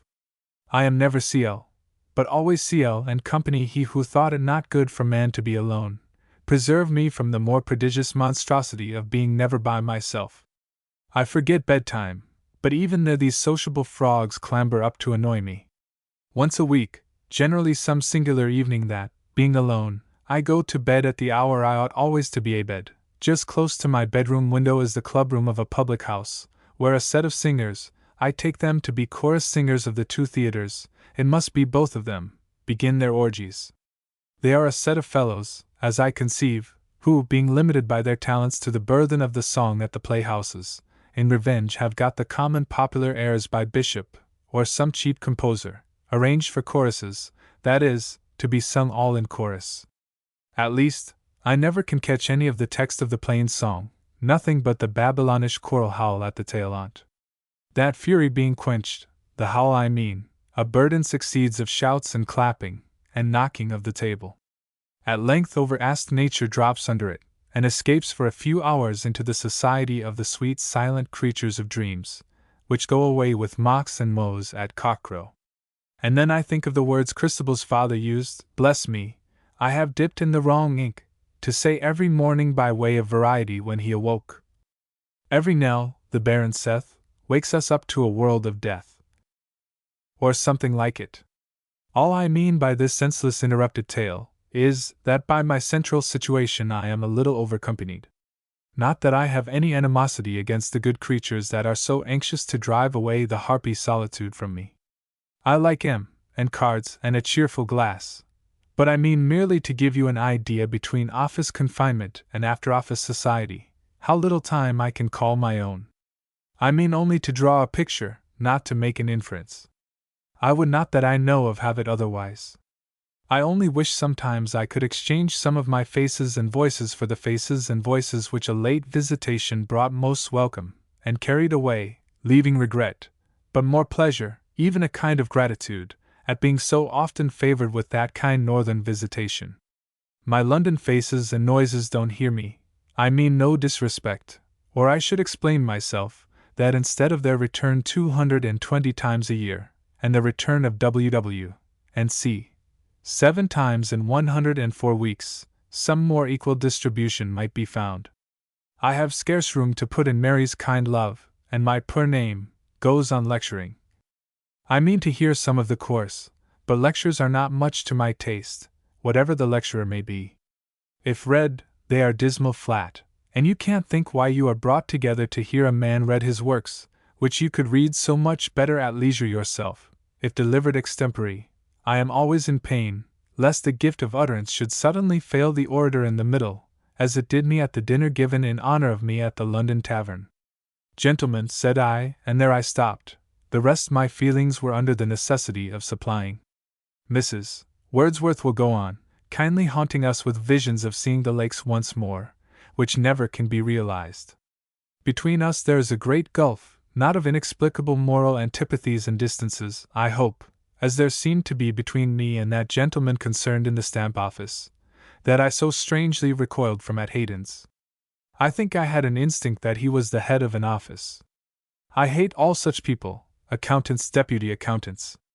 The dear abstract notion of the East India Company, as long as she is unseen, is pretty, rather poetical, but as she makes herself manifest by the persons of such beasts, I loathe and detest her as the scarlet what do you call her of Babylon. I thought, after abridging us of all our red-letter days, they had done their worst, but I was deceived in the length to which heads of offices, those true liberty-haters, can go. They are the tyrants, not Ferdinand nor Nero. By a decree passed this week, they have abridged us of the immemorially observed custom of going at 1 o'clock of a Saturday, the little shadow of a holiday left us. Dear W. Be thankful for liberty. To Samuel Taylor Coleridge. The famous pigling. March 9, 1822. Dear Coleridge, it gives me great satisfaction to hear that the pig turned out so well. They are such interesting creatures at a certain age. What a pity such buds should blow out into the maturity of rank bacon. You had all some of the crackling and brain sauce. Did you remember to rub it with butter, and gently dredge it a little, just before the crisis? Did the eyes come away kindly with no Oedipian avulsion? Was the crackling the color of the ripe pomegranate? Had you no complement of boiled neck of mutton before it, to blunt the edge of delicate desire? Did you flesh maiden teeth in it? Not that I sent the pig, or can form the remotest guess what part Owen could play in the business. I never knew him give anything away in my life. He would not begin with strangers. I suspect the pig, after all, was meant for me, but at the unlucky juncture of time being absent, the present somehow went round to Highgate. To confess an honest truth, a pig is one of those things which I could never think of sending away. Teal, widgeon, snipes, barn-door fowls, ducks, geese, your tame villetic things, Welsh mutton, collars of brawn, sturgeon, fresh or pickled, your potted char, Swiss cheeses, French pies, early grapes, muscadines, I impart as freely unto my friends as to myself. They are but self-extended, but pardon me if I stop somewhere. Where the fine feeling of benevolence giveth a higher smack than the sensual rarity, there my friends, or any good man, may command me, but pigs are pigs, and I myself therein am nearest to myself. Nay, I should think it an affront, an undervaluing done to nature who bestowed such a boon upon me, if in a churlish mood I parted with the precious gift. One of the bitterest pangs of remorse I ever felt was when a child, when my kind old aunt had strained her pocket strings to bestow a sixpenny whole plum cake upon me. In my way home through the Borough I met a venerable old man, not a mendicant, but thereabouts, a look beggar, not a verbal petitionist, and in the coxcombry of taught charity I gave away the cake to him. I walked on a little in all the pride of an evangelical peacock, when of a sudden my old aunt's kindness crossed me. The summit was to her, the pleasure she had a right to expect that I, not the old impostor, should take in eating her cake, the ingratitude by which, under the color of a Christian virtue, I had frustrated her cherished purpose. I sobbed, wept, and took it to heart so grievously, that I think I never suffered the like, and I was right. It was a piece of unfeeling hypocrisy, and it proved a lesson to me ever after. The cake has long been masticated, consigned to the dunghill with the ashes of that unseasonable pauper. But when Providence, who is better to us than all our aunts, gives me a pig, remembering my temptation and my fall, I shall endeavor to act towards and more in the spirit of the donor's purpose. Yours, short of pig, to command in everything. To Bernard Barton. A blessing in disguise.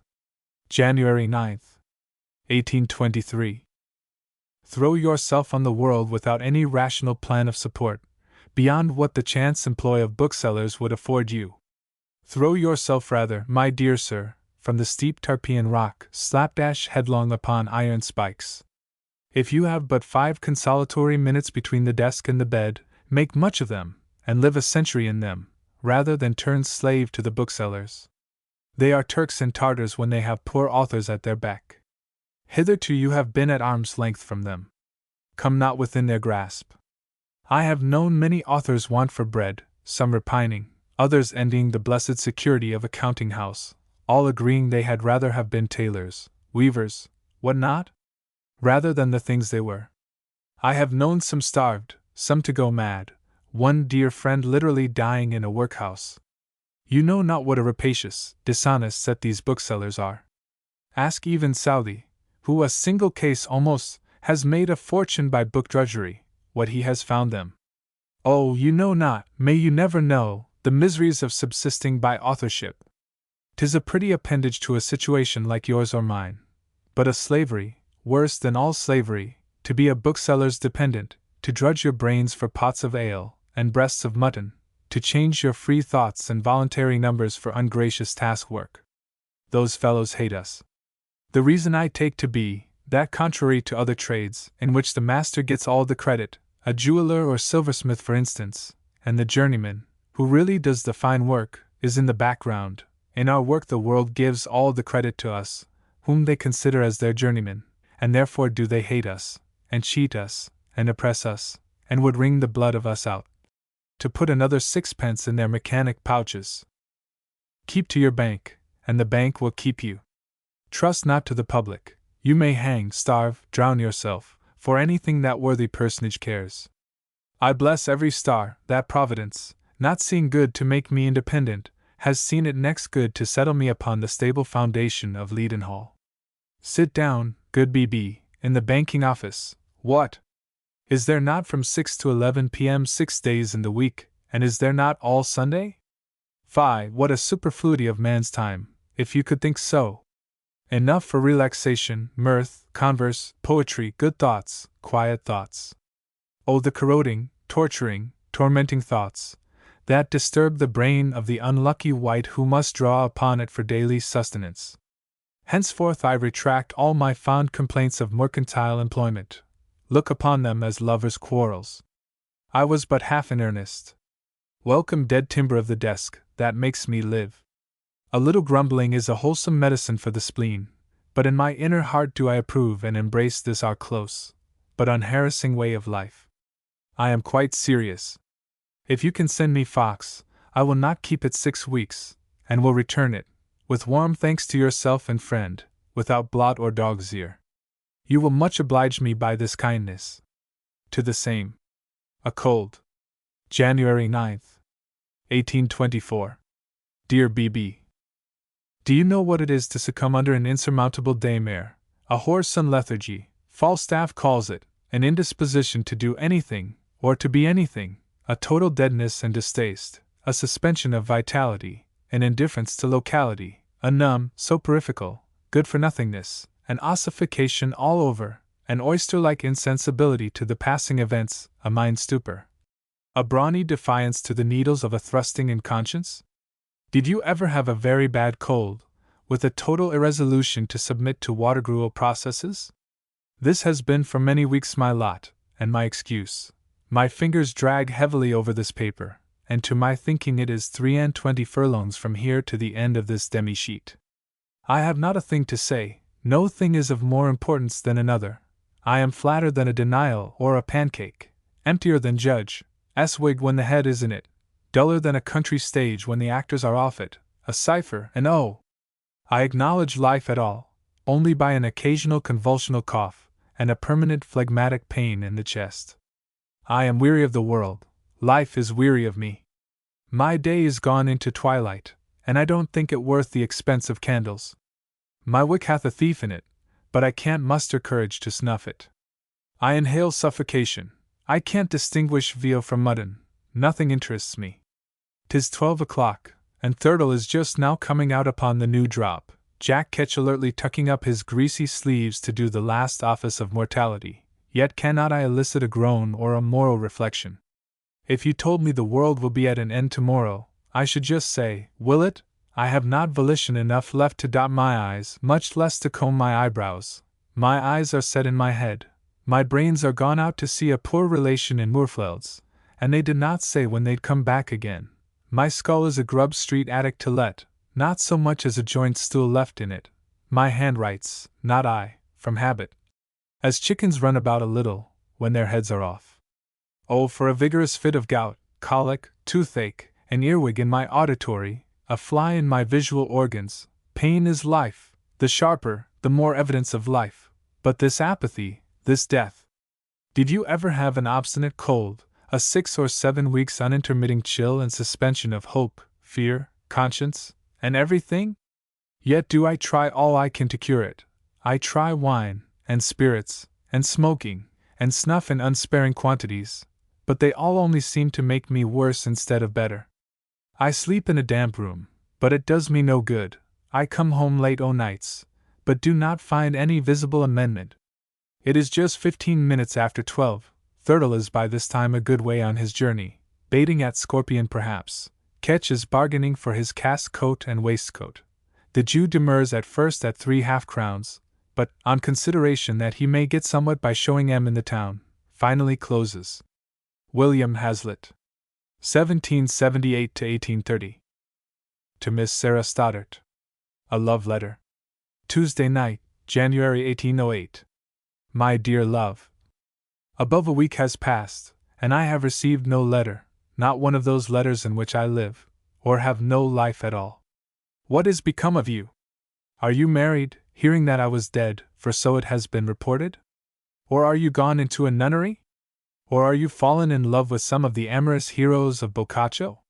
Which of them is it? Is it with Chinon, who was transformed from a clown into a lover, and learned to spell by the force of beauty? Or with Lorenzo, the lover of Isabella, whom her 3 brethren hated, as your brother does me, who was a merchant's clerk? Or with Federigo Alberigi, an honest gentleman, who ran through his fortune, and won his mistress by cooking a fair falcon for her dinner, though it was the only means he had left of getting a dinner for himself? This last is the man, and I am the more persuaded of it, because I think I won your good liking myself by giving you an entertainment of sausages, when I had no money to buy them with. Nay now, never deny it. Did I not ask your consent that very night after, and did you not give it? Well, I should be confoundedly jealous of those fine gallants, if I did not know that a living dog is better than a dead lion, though, now I think of it, Boccaccio does not in general make much of his lovers, it is his women who are so delicious. I almost wish I had lived in those times, and had been a little more amiable. Now if a woman had written the book, it would not have had this effect upon me, The men would have been heroes and angels, and the women nothing at all. Isn't there some truth in that? Talking of departed loves, I met my old flame the other day in the street. I did dream of her one night since, and only one. Every other night I have had the same dream I have had for these 2 months past. Now, if you are at all reasonable, this will satisfy you. Thursday morning. The book is come. When I saw it I thought you had sent it back in a huff, tired out by my sauciness, and coldness, and delays, and were going to keep an account of dimities and says, or to salt pork and chronicle small beer as the dutiful wife of some fresh-looking, rural swain, so that you cannot think how surprised and pleased I was to find them all done. I liked your note as well or better than the extracts. It is just such a note as such a nice rogue as you ought to write after the provocation you had received. I would not give a pin for a girl whose cheeks never tingle, nor for myself if I could not make them tingle sometimes. Now, though I am always writing to you about lips and noses, and such sort of stuff, yet as I sit by my fireside, which I do generally 8 or 10 hours a day, I oftener think of you in a serious, sober light. For, indeed, I never love you so well as when I think of sitting down with you to dinner on a boiled scrag end of mutton, and hot potatoes. You please my fancy more than when I think of you in.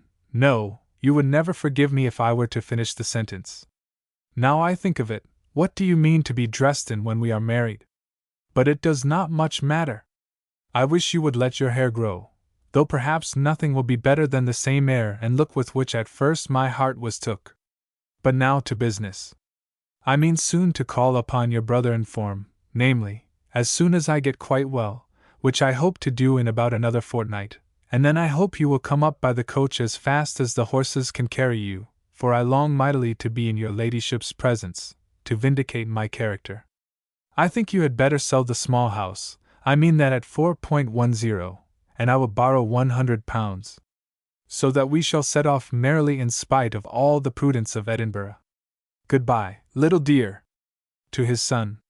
Marriage, and the choice of a profession. 1822. If you ever marry, I would wish you to marry the woman you like. Do not be guided by the recommendations of friends. Nothing will atone for or overcome an original distaste. It will only increase from intimacy, and if you are to live separate, it is better not to come together. There is no use in dragging a chain through life, unless it binds one to the object we love. Choose a mistress from among your equals. You will be able to understand her character better, and she will be more likely to understand yours. Those in an inferior station to yourself will doubt your good intentions, and misapprehend your plainest expressions. All that you swear is to them a riddle or downright nonsense. You cannot by any possibility translate your thoughts into their dialect. They will be ignorant of the meaning of half you say, and laugh at the rest. As mistresses, they will have no sympathy with you, and as wives you can have none with them. Women care nothing about poets, or philosophers, or politicians. They go by a man's looks and manner. Richardson calls them an eye-judging sex, and I am sure he knew more about them than I can pretend to do. If you run away with a pedantic notion that they care a pin's point about your head or your heart, you will repent it too late. If I were to name one pursuit rather than another, I should wish you to be a good painter, if such a thing could be hoped. I have failed in this myself, and should wish you to be able to do what I have not, to paint like Claude, or Rembrandt, or Guido, or Van Dyck if it were possible. Artists, I think, who have succeeded in their chief object, live to be old, and are agreeable old men. Their minds keep alive to the last.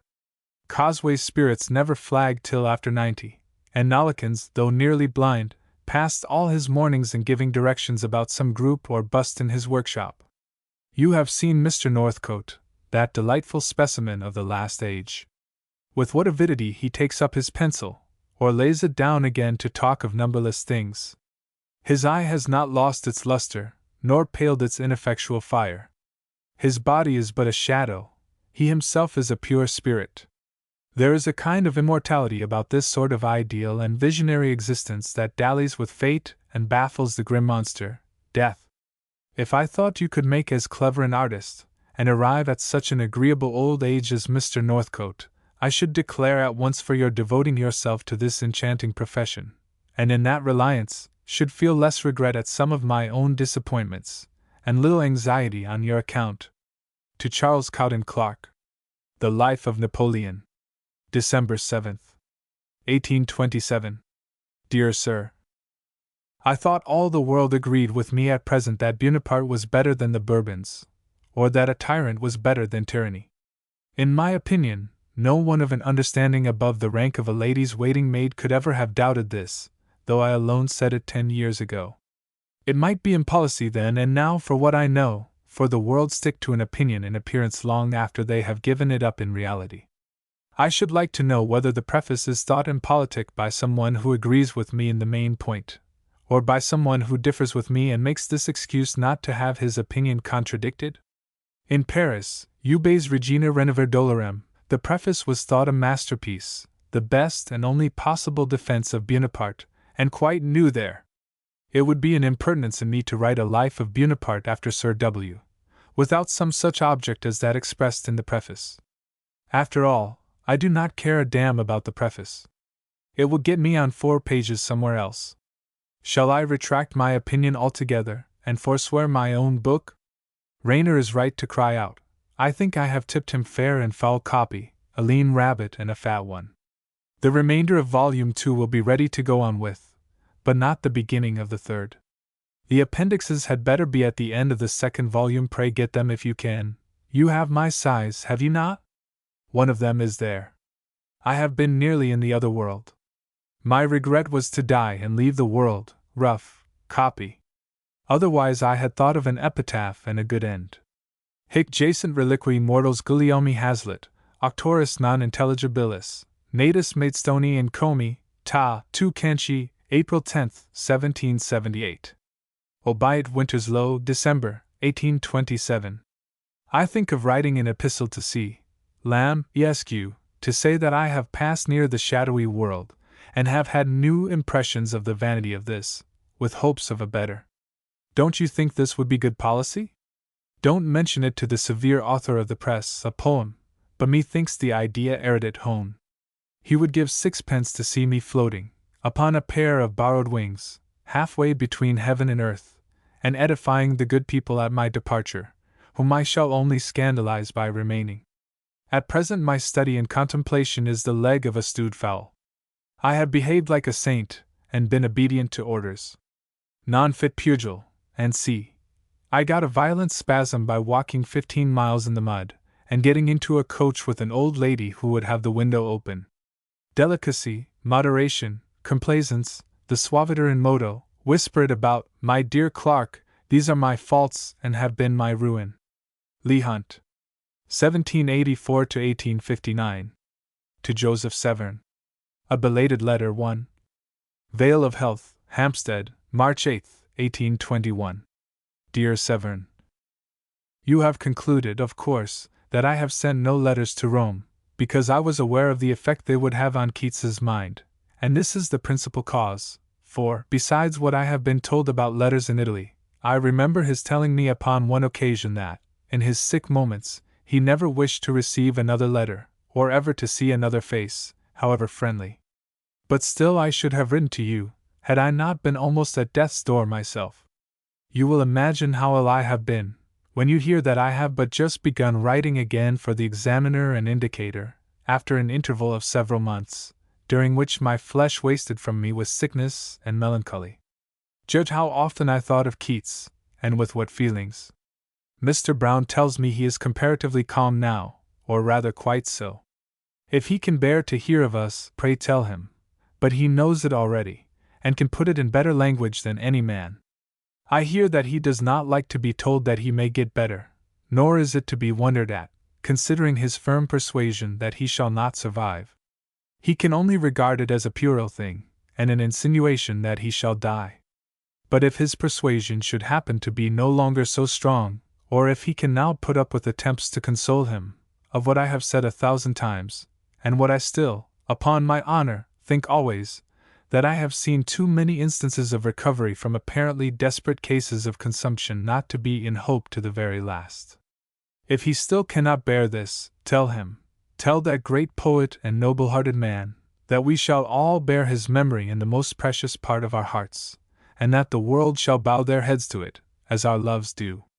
Or if this, again, will trouble his spirit, tell him that we shall never cease to remember and love him, and that, Christian or infidel, the most skeptical of us has faith enough in the high things that nature puts into our heads, to think all who are of one accord in mind or heart are journeying to one and the same place, and shall unite somewhere or other again, face to face, mutually conscious, mutually delighted. Tell him he is only before us on the road, as he is in everything else. Or, whether you tell him the latter or no, tell him the former, and add that we shall never forget that he was so, and that we are coming after him. The tears are again in my eyes, and I must not afford to shed them. The next letter I write shall be more to yourself, and more refreshing to your spirits, which we are very sensible must have been greatly taxed. But whether your friend dies or not, it will not be among the least lofty of your recollections by and by that you help to smooth the sickbed of so fine a being. God bless you, dear Severn. Footnote 1. Keats died in February. To Percy Bysshe Shelley. Outpourings of Gratitude. Stonehouse, near Plymouth, March 26, 1822. My dearest friend, your letters always contain something delightful to me, whatever news they bring. Surgit amici aliquid, quod in ipsis nubibus ardet. But I confess your latter ones have greatly relieved me on the subject you speak of. They only make me long, with an extreme Homeric longing, to be at Pisa. I mean such an one as Achilles felt when he longed to be with his father, sharp in his very limbs. We have secured a ship, the David Walter, which will call for us here, and set sail from London in a fortnight. I have written by today's post with intelligence of it to Mrs. Fletcher, enclosing her the letter, and giving her the option of going on board in London, or here. I need not say we shall attend to her comforts in every respect. The same post also carries a letter to Mr. Gisborne, stating your wishes, and wonders respecting Adonais. If it is not published before I leave England, I will publish my criticism upon the Pisa copy, a criticism which I think you will like. I take the opportunity of showing the public why Gifford's review spoke so bitterly of Prometheus, and why it pretends that the most metaphysical passage of your most metaphysical poem is a specimen of the clearness of your general style. The wretched priest-like cunning and undertoned malignity of that review of Prometheus is indeed a homage paid to qualities which can so provoke it. The Quarterly pretends now that it never meddles with you personally. Of course it never did. For this, Blackwood cries out upon it, contrasting its behavior in those delicate matters with its own. This is better and better, and the public seem to think so, for these things, depend upon it, are getting better understood every day, and shall be better and better understood every day to come. One circumstance which helps to reconcile me to having been detained on this coast, is the opportunity it has given me to make your works speak for themselves wherever I could, and you are in high luster, I assure you, with the most intelligent circles in Plymouth, Greek, Aster Epsos. I have, indeed, been astonished to find how well prepared people of intelligence are to fall in with your aspirations, and despise the mistakes and rascally instincts of your calumniators. This place, for instance, abounds in schoolmasters, who appear, to a man, to be liberal to an extreme and esoterical degree. And such, there is reason to believe, is the case over the greater part of the kingdom, greatly, no doubt, owing to political causes. Think of the consequences of this with the rising generation. I delight in Adonais. It is the most Delphic poetry I have seen a long while, full of those embodyings of the most subtle and airy imaginations, those arrestings and explanations of the most shadowy yearnings of our being, which are the most difficult of all things to put into words, and the most delightful when put. I do not know whether you are aware how fond I am of your song on the skylark, but you ought, if Ollier sent you a copy of the enlarged calendar of nature, which he published separately under the title of the months. I tell you this, because I have not done half or a 20th part of what I ought to have done to make your writings properly appreciated. But I intended to do more every day, and now that I am coming to you, I shall be totus in you and yours. For all good, and healthy, and industrious things, I will do such wonders, that I shall begin to believe I make some remote approach to something like a return for your kindness. Yet how can that be? At all events, I hope we shall all be the better for one another's society. Marianne, poor dear girl, is still very ailing and weak, but stronger upon the whole, she thinks, than when she first left London, and quite prepared and happy to set off on her spring voyage. She sends you part of her best love. I told her I supposed I must answer Marina's letter for her, but she is quite grand on the occasion, and vows she will do it herself, which, I assure you, will be the first time she has written a letter for many months. Ask Marina if she will be charitable, and write one to me. I will undertake to answer it with one double as long. But what am I talking about, when the captain speaks of sailing in a fortnight? I was led astray by her delightful letter to Marianne about walks, and duets, and violets, and ladies like violets. Am I indeed to see and be in the midst of all these beautiful things, ladies like lilies not excepted? And do the men in Italy really leave ladies to walk in those very amiable dry ditches by themselves? Oh! For a few strides like those of Neptune, when he went from some place to some other place, and did it in 3, dear Shelley, I am glad my letter to Lord B. please you, though I do not know why you should so thank me for it. But you are ingenious in inventing claims for me upon your affection. To Horace Smith. Shelley's Death. Pisa, July 25, 1822. Dear Horace, I trust that the first news of the dreadful calamity which has befallen us here will have been broken to you by report, otherwise I shall come upon you with a most painful abruptness. But Shelley, my divine-minded friend, your friend, the friend of the universe, he has perished at sea. He was in a boat with his friend Captain Williams, going from Leghorn to Larissaye, when a storm arose, and it is supposed the boat must have foundered. It was on the 8th instant, about 4 or 5 in the evening, they guess. A fisherman says he saw the boat a few minutes before it went down. He looked again, and it was gone. He saw the boy they had with them aloft furling one of the sails.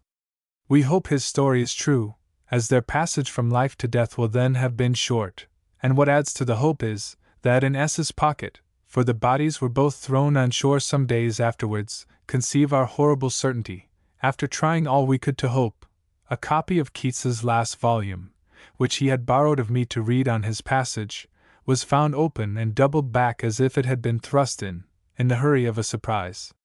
God bless him! I cannot help thinking of him as if he were alive as much as ever, so unearthly he always appeared to me, and so seraphical a thing of the elements, and this is what all his friends say. But what we all feel, your own heart will tell you. It has been often feared that Shelley and Captain Williams would meet with some accident, they were so hazardous, but when they set out on the 8th, in the morning it was fine. Our dear friend was passionately fond of the sea, and has been heard to say he should like it to be his death-bed. To Mrs. Proctor. Accepting an invitation. 5 York Buildings, March 13, 1831. My dear Mrs. Proctor, for Madam, somehow, is not the thing. I am most pleased to be reminded of my promise, which I must have made if you say I did. I suppose I have been coming to keep it ever since, but it is a long road from sorrow to joy, and one is apt to get confused on the road. Do you know your letter brought the tears into my eyes?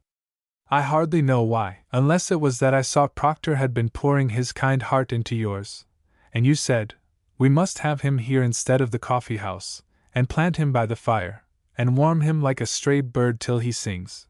But indeed a kind word affects me where many a hard thump does not.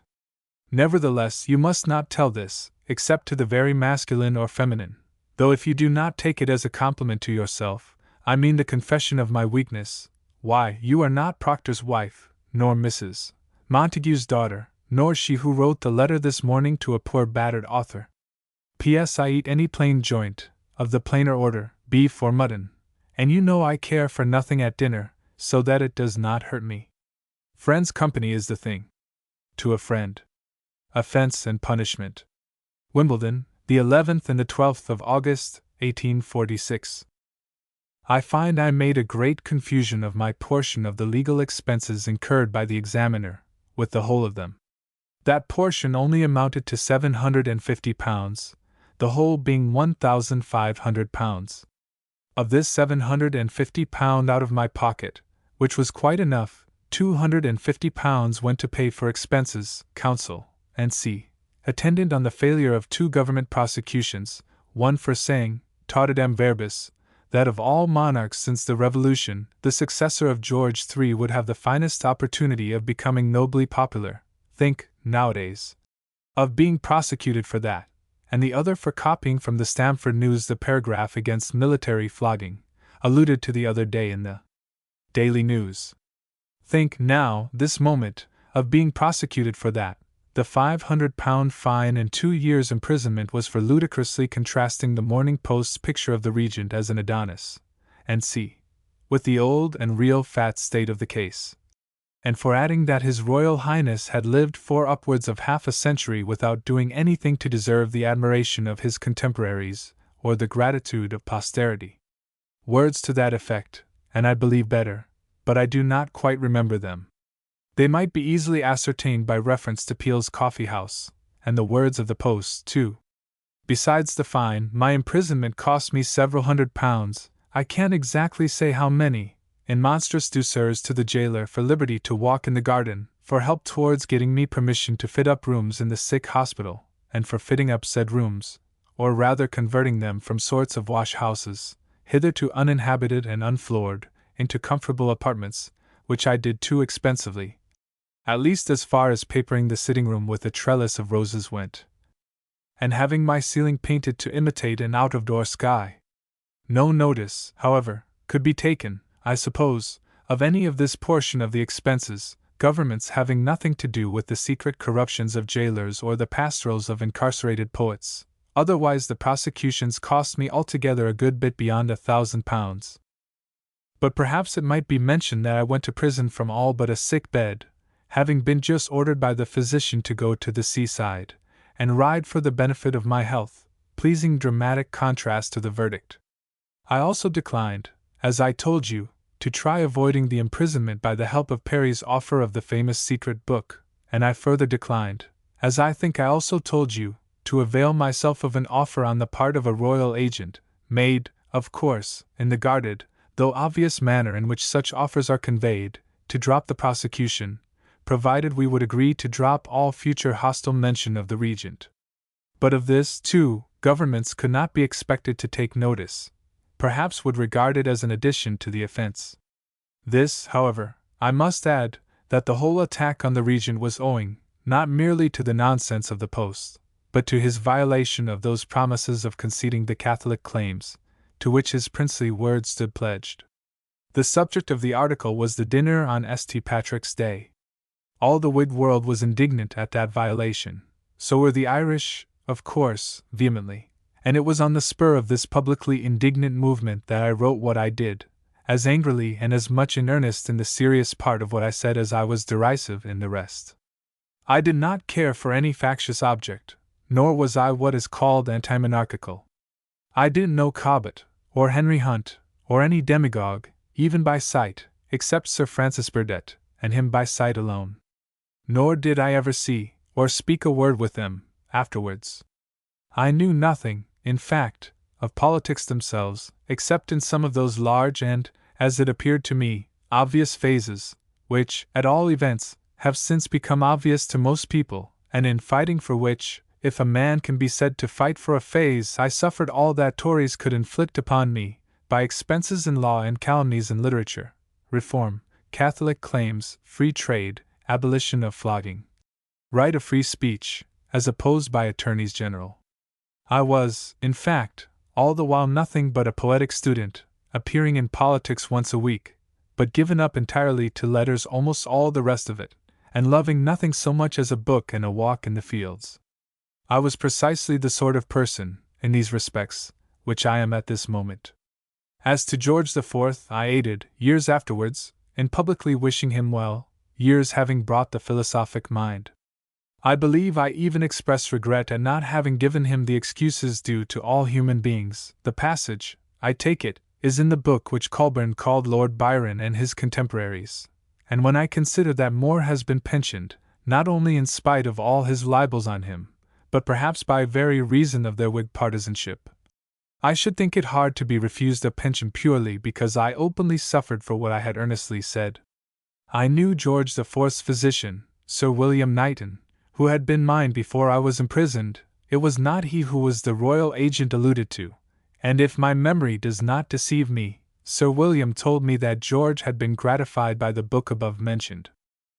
Perhaps he had found out, by Sir William's help, that I was not an ill-natured man, or one who could not outlive what was mistaken in himself or resentful in others. As to my opinions about governments, the bad conduct of the Allies, and of Napoleon, and the old Bourbons, certainly made them waver as to what might be ultimately best, monarchy or republicanism, but they ended in favor of their old predilections, and no man, for a long while, has been less a republican than myself, monarchies and courts appearing to me salutary for the good and graces of mankind, and Americanisms anything but either. But nobody, I conceive, that knew my writings, or heard of me truly from others, ever took me for a republican. William the Fourth saw or heard nothing of me to hinder his letting Lord Melbourne give me £200 out of the royal fund. Queen Victoria gave me another, through the same kind friend. She also went twice to see my play, and everybody knows how I praise and love her. I do not think, therefore, in reference to the pension, that the public would care twopence about George the Fourth, one way or the other, or that if any remembered the case at all, they would connect the pension in the least with anything about him, but attribute it solely to the Queen's and Minister's goodness, and the wants of a sincere and not undeserving man of letters, distinguished for his loyal attachment.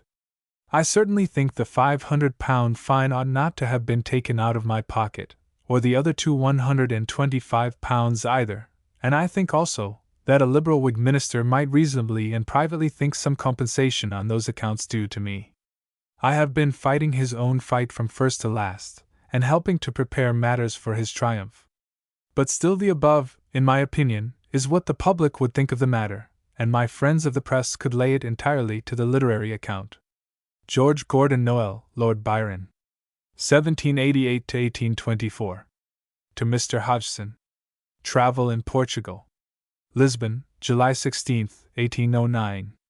Thus far have we pursued our route, and seen all sorts of marvelous sights, palaces, convents, and sea, which, being to be heard in my friend Hobhouse's forthcoming book of travels, I shall not anticipate by smuggling any account whatsoever to you in a private and clandestine manner. I must just observe that the village of Sintra in Estremadura is the most beautiful, perhaps, in the world. I am very happy here, because I loves oranges, and talks bad Latin to the monks, who understand it, as it is like their own, and I goes into society, with my pocket pistols, and I swims in the Tagus all across at once, and I rides on an ass or a mule, and swears Portuguese, and have got bites from the mosquitoes. But what of that? Comfort must not be expected by folks that go a-pleasuring. When the Portuguese are pertinacious, I say Caracho, the great oath of the grandees, that very well supplies the place of damn. And when dissatisfied with my neighbor, I pronounce him Ambra de Murdo. With these two phrases, and a third, Avra burro, which signifieth get an ass, I am universally understood to be a person of degree and a master of languages. How merrily we lives that travellers be, if we had food and raiment. But in sober sadness, anything is better than England, and I am infinitely amused with my pilgrimage, as far as it has gone. Tomorrow we start to ride post near 400 miles as far as Gibraltar, where we embark for Melita and Byzantium. A letter to Malta will find me, or to be forwarded, if I am absent. Pray embrace the Drury and Dwyer, and all the Ephesians you encounter. I am writing with Butler's donative pencil, which makes my bad hand worse. Excuse illegibility. Hodgson. Send me the news, and the deaths and defeats and capital crimes and the misfortunes of one's friends, and let us hear of literary matters, and the controversies and the criticisms. All this will be pleasant, suave mari magno, and see. Talking of that, I have been sea-sick, and sick of the sea. Adieu. To Thomas More. Announces his engagement. Newstead Abbey, September 20th, 1814. Here's to her who long hath waked the poet's sigh, the girl who gave to song what gold could never buy. My dear Moore, I am going to be married, that is, I am accepted, and one usually hopes the rest will follow. My mother of the Gracchi, that are to be, you think too straight-laced for me, although the paragon of only children, and invested with golden opinions of all sorts of men, and full of most blessed conditions as Desdemona herself. Miss Milbanke is the lady, and I have her father's invitation to proceed there in my elect capacity, which, however, I cannot do until I have settled some business in London, and got a blue coat. She is said to be an heiress, but of that I really know nothing certainly, and shall not inquire. But I do know that she has talents and excellent qualities, and you will not deny her judgment, after having refused 6 suitors and taken me. Now, if you have anything to say against this, pray do. My mind's made up, positively fixed, determined, and therefore I will listen to reason, because now it can do no harm. Things may occur to break it off, but I will hope not. In the meantime I tell you, a secret by the by, at least till I know she wishes it to be public, that I have proposed and am accepted. You need not be in a hurry to wish me joy, for one mayn't be married for months. I am going to town tomorrow, but expect to be here, on my way there, within a fortnight. If this had not happened, I should have gone to Italy. In my way down, perhaps you will meet me at Nottingham, and come over with me here. I need not say that nothing will give me greater pleasure. I must, of course, reform thoroughly, and seriously. If I can contribute to her happiness, I shall secure my own. She is so good a person that, in short, I wish I was a better. To John Murray. No bid for sweet voices. Venice, April 6, 1819. The second canto of Don Juan was sent, on Saturday last, by post, in 4 packets, 2 of 4, and 2 of 3 sheets each, containing in all 217 stanzas, octave measure. But I will permit no curtailments. You shan't make canticles of my cantos. The poem will please if it is lively; if it is stupid, it will fail. But I will have none of your damned cutting and slashing. If you please, you may publish anonymously; it will perhaps be better.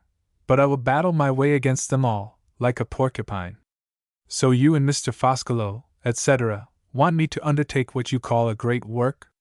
An epic poem, I suppose, or some such pyramid. I'll try no such thing. I hate tasks. And then 7 or 8 years. God send us all well this day 3 months, let alone years. If one's years can't be better employed than in sweating poesy, a man had better be a ditcher. And works, too, is Childe Harold nothing? You have so many divine poems, is it nothing to have written a human one? Without any of your worn-out machinery. Why, man, I could have spun the thoughts of the 4 cantos of that poem into 20, had I wanted to bookmake, and its passion into as many modern tragedies. Since you want length, you shall have enough of one, for I'll make 50 cantos. Besides, I mean to write my best work in Italian, and it will take me 9 years more thoroughly to master the language, and then if my fancy exists, and I exist too, I will try what I can do really. As to the estimation of the English which you talk of, let them calculate what it is worth, before they insult me with their insolent condescension. I have not written for their pleasure. If they are pleased, it is that they chose to be so. I have never flattered their opinions, nor their pride, nor will I. Either will I make ladies' books de lettres le féminin la plebe. I have written from the fullness of my mind, from passion, from impulse, from many motives, but not for their sweet voices. I know the precise worth of popular applause, for few scribblers have had more of it, and if I chose to swerve into their paths, I could retain it, or resume it. But I neither love ye, nor fear ye, and though I buy with ye and sell with ye, and talk with ye, I will neither eat with ye, drink with ye, nor pray with ye. They made me, without my search, a species of popular idol. They, without reason or judgment, beyond the caprice of their good pleasure, threw down the image from its pedestal. It was not broken with the fall, and they would, it seems, again replace it, but they shall not. You ask about my health. About the beginning of the year I was in a state of great exhaustion, and I was obliged to reform my way of life, which was conducting me from the yellow leaf to the ground, with all deliberate speed. I am better in health and morals, and very much yours, N.C. P.S. I have read Hodgson's Friends.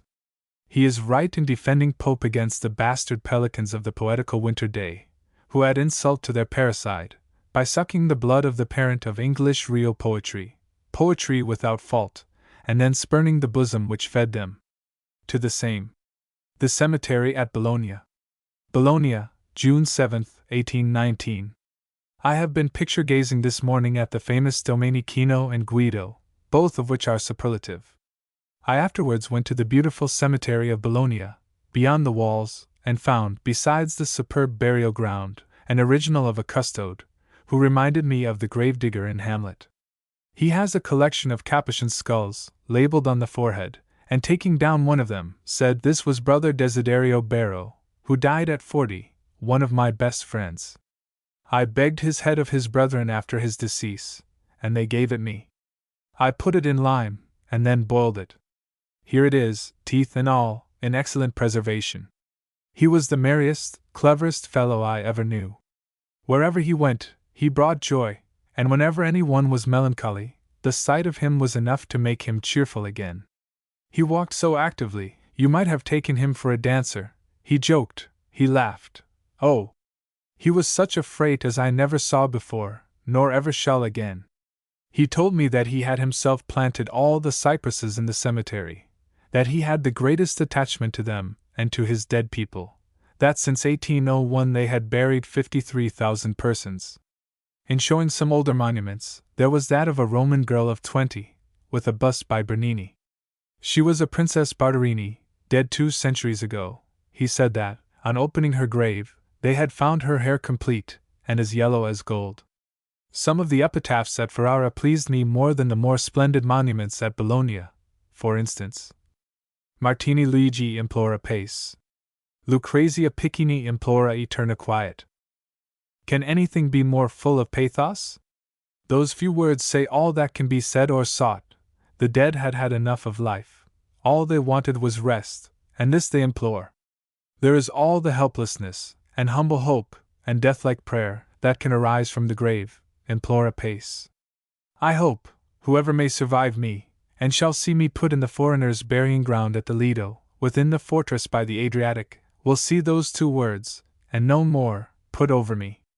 I trust they won't think of pickling, and bringing me home to Claude or Blunderbuss Hall. I am sure my bones would not rest in an English grave, or my clay mix with the earth of that country. I believe the thought would drive me mad on my deathbed, could I suppose that any of my friends would be base enough to convey my carcass back to your soil. I would not even feed your worms, if I could help it. So, as Shakespeare says of Mowbray, the banished Duke of Norfolk, who died at Venice, see Richard II, that he, after fighting against black pagans, Turks, and Saracens, and toiled with works of war, retired himself to Italy, and there, at Venice, gave his body to that pleasant country's earth, and his pure soul unto his captain, Christ, under whose colors he had fought so long. Before I left Venice, I had returned to you your late, and Mr. Hobhouse sheets of wine. Don't wait for further answers from me, but address yours to Venice, as usual. I know nothing of my own movements. I may return there in a few days, or not for some time. All this depends on circumstances. I left Mr. Hopner very well. My daughter Allegra was well too, and is growing pretty. Her hair is growing darker, and her eyes are blue. Her temper and her ways, Mr. Hopner says, are like mine, as well as her features. She will make, in that case, a manageable young lady. I have never heard anything of Ada, the little Electra of my Mycenae. But there will come a day of reckoning, even if I should not live to see it. What a long letter I have scribbled! P.S. Here, as in Greece, they strew flowers on the tombs. I saw a quantity of rose leaves, and entire roses, scattered over the graves at Ferrara. It has the most pleasing effect you can imagine. To the same. In rebellious mood. Bologna, August 24th, 1819. I wrote to you by last post, enclosing a buffooning letter for publication, addressed to the buffoon Roberts, who has thought proper to tie a canister to his own tail. It was written offhand, and in the midst of circumstances not very favorable to facetiousness, so that there may, perhaps, be more bitterness than enough for that sort of small acid punch, you will tell me. Keep the anonymous, in any case, it helps what fun there may be. But if the matter grows serious about Don Juan, and you feel yourself in a scrape, or me either, own that I am the author. I will never shrink, and if you do, I can always answer you in the question of Guatemozin to his minister, each being on his own coals. I wish that I had been in better spirits, but I am out of sorts, out of nerves, and now and then I begin to fear out of my senses.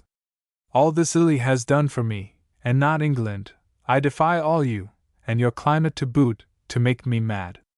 But if ever I do really become a bedlamite, and wear a strait waistcoat, let me be brought back among you.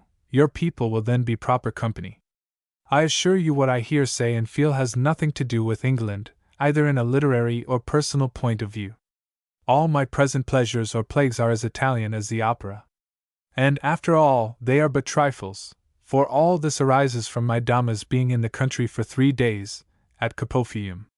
But as I could never live but for one human being at a time, and I assure you that one has never been myself, as you may know by the consequences, for the selfish are successful in life, I feel alone and unhappy.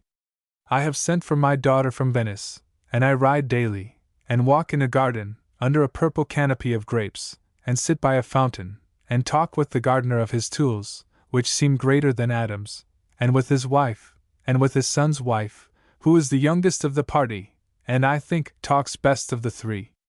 Then I revisit the Campo Santo, and my old friend, the sexton, has 2, but one the prettiest daughter imaginable, and I amuse myself with contrasting her beautiful and innocent face of 15 with the skulls with which he has peopled several cells, and particularly with that of one skull, dated 1766, which was once covered, the tradition goes, by the most lovely features of Bologna, noble and rich.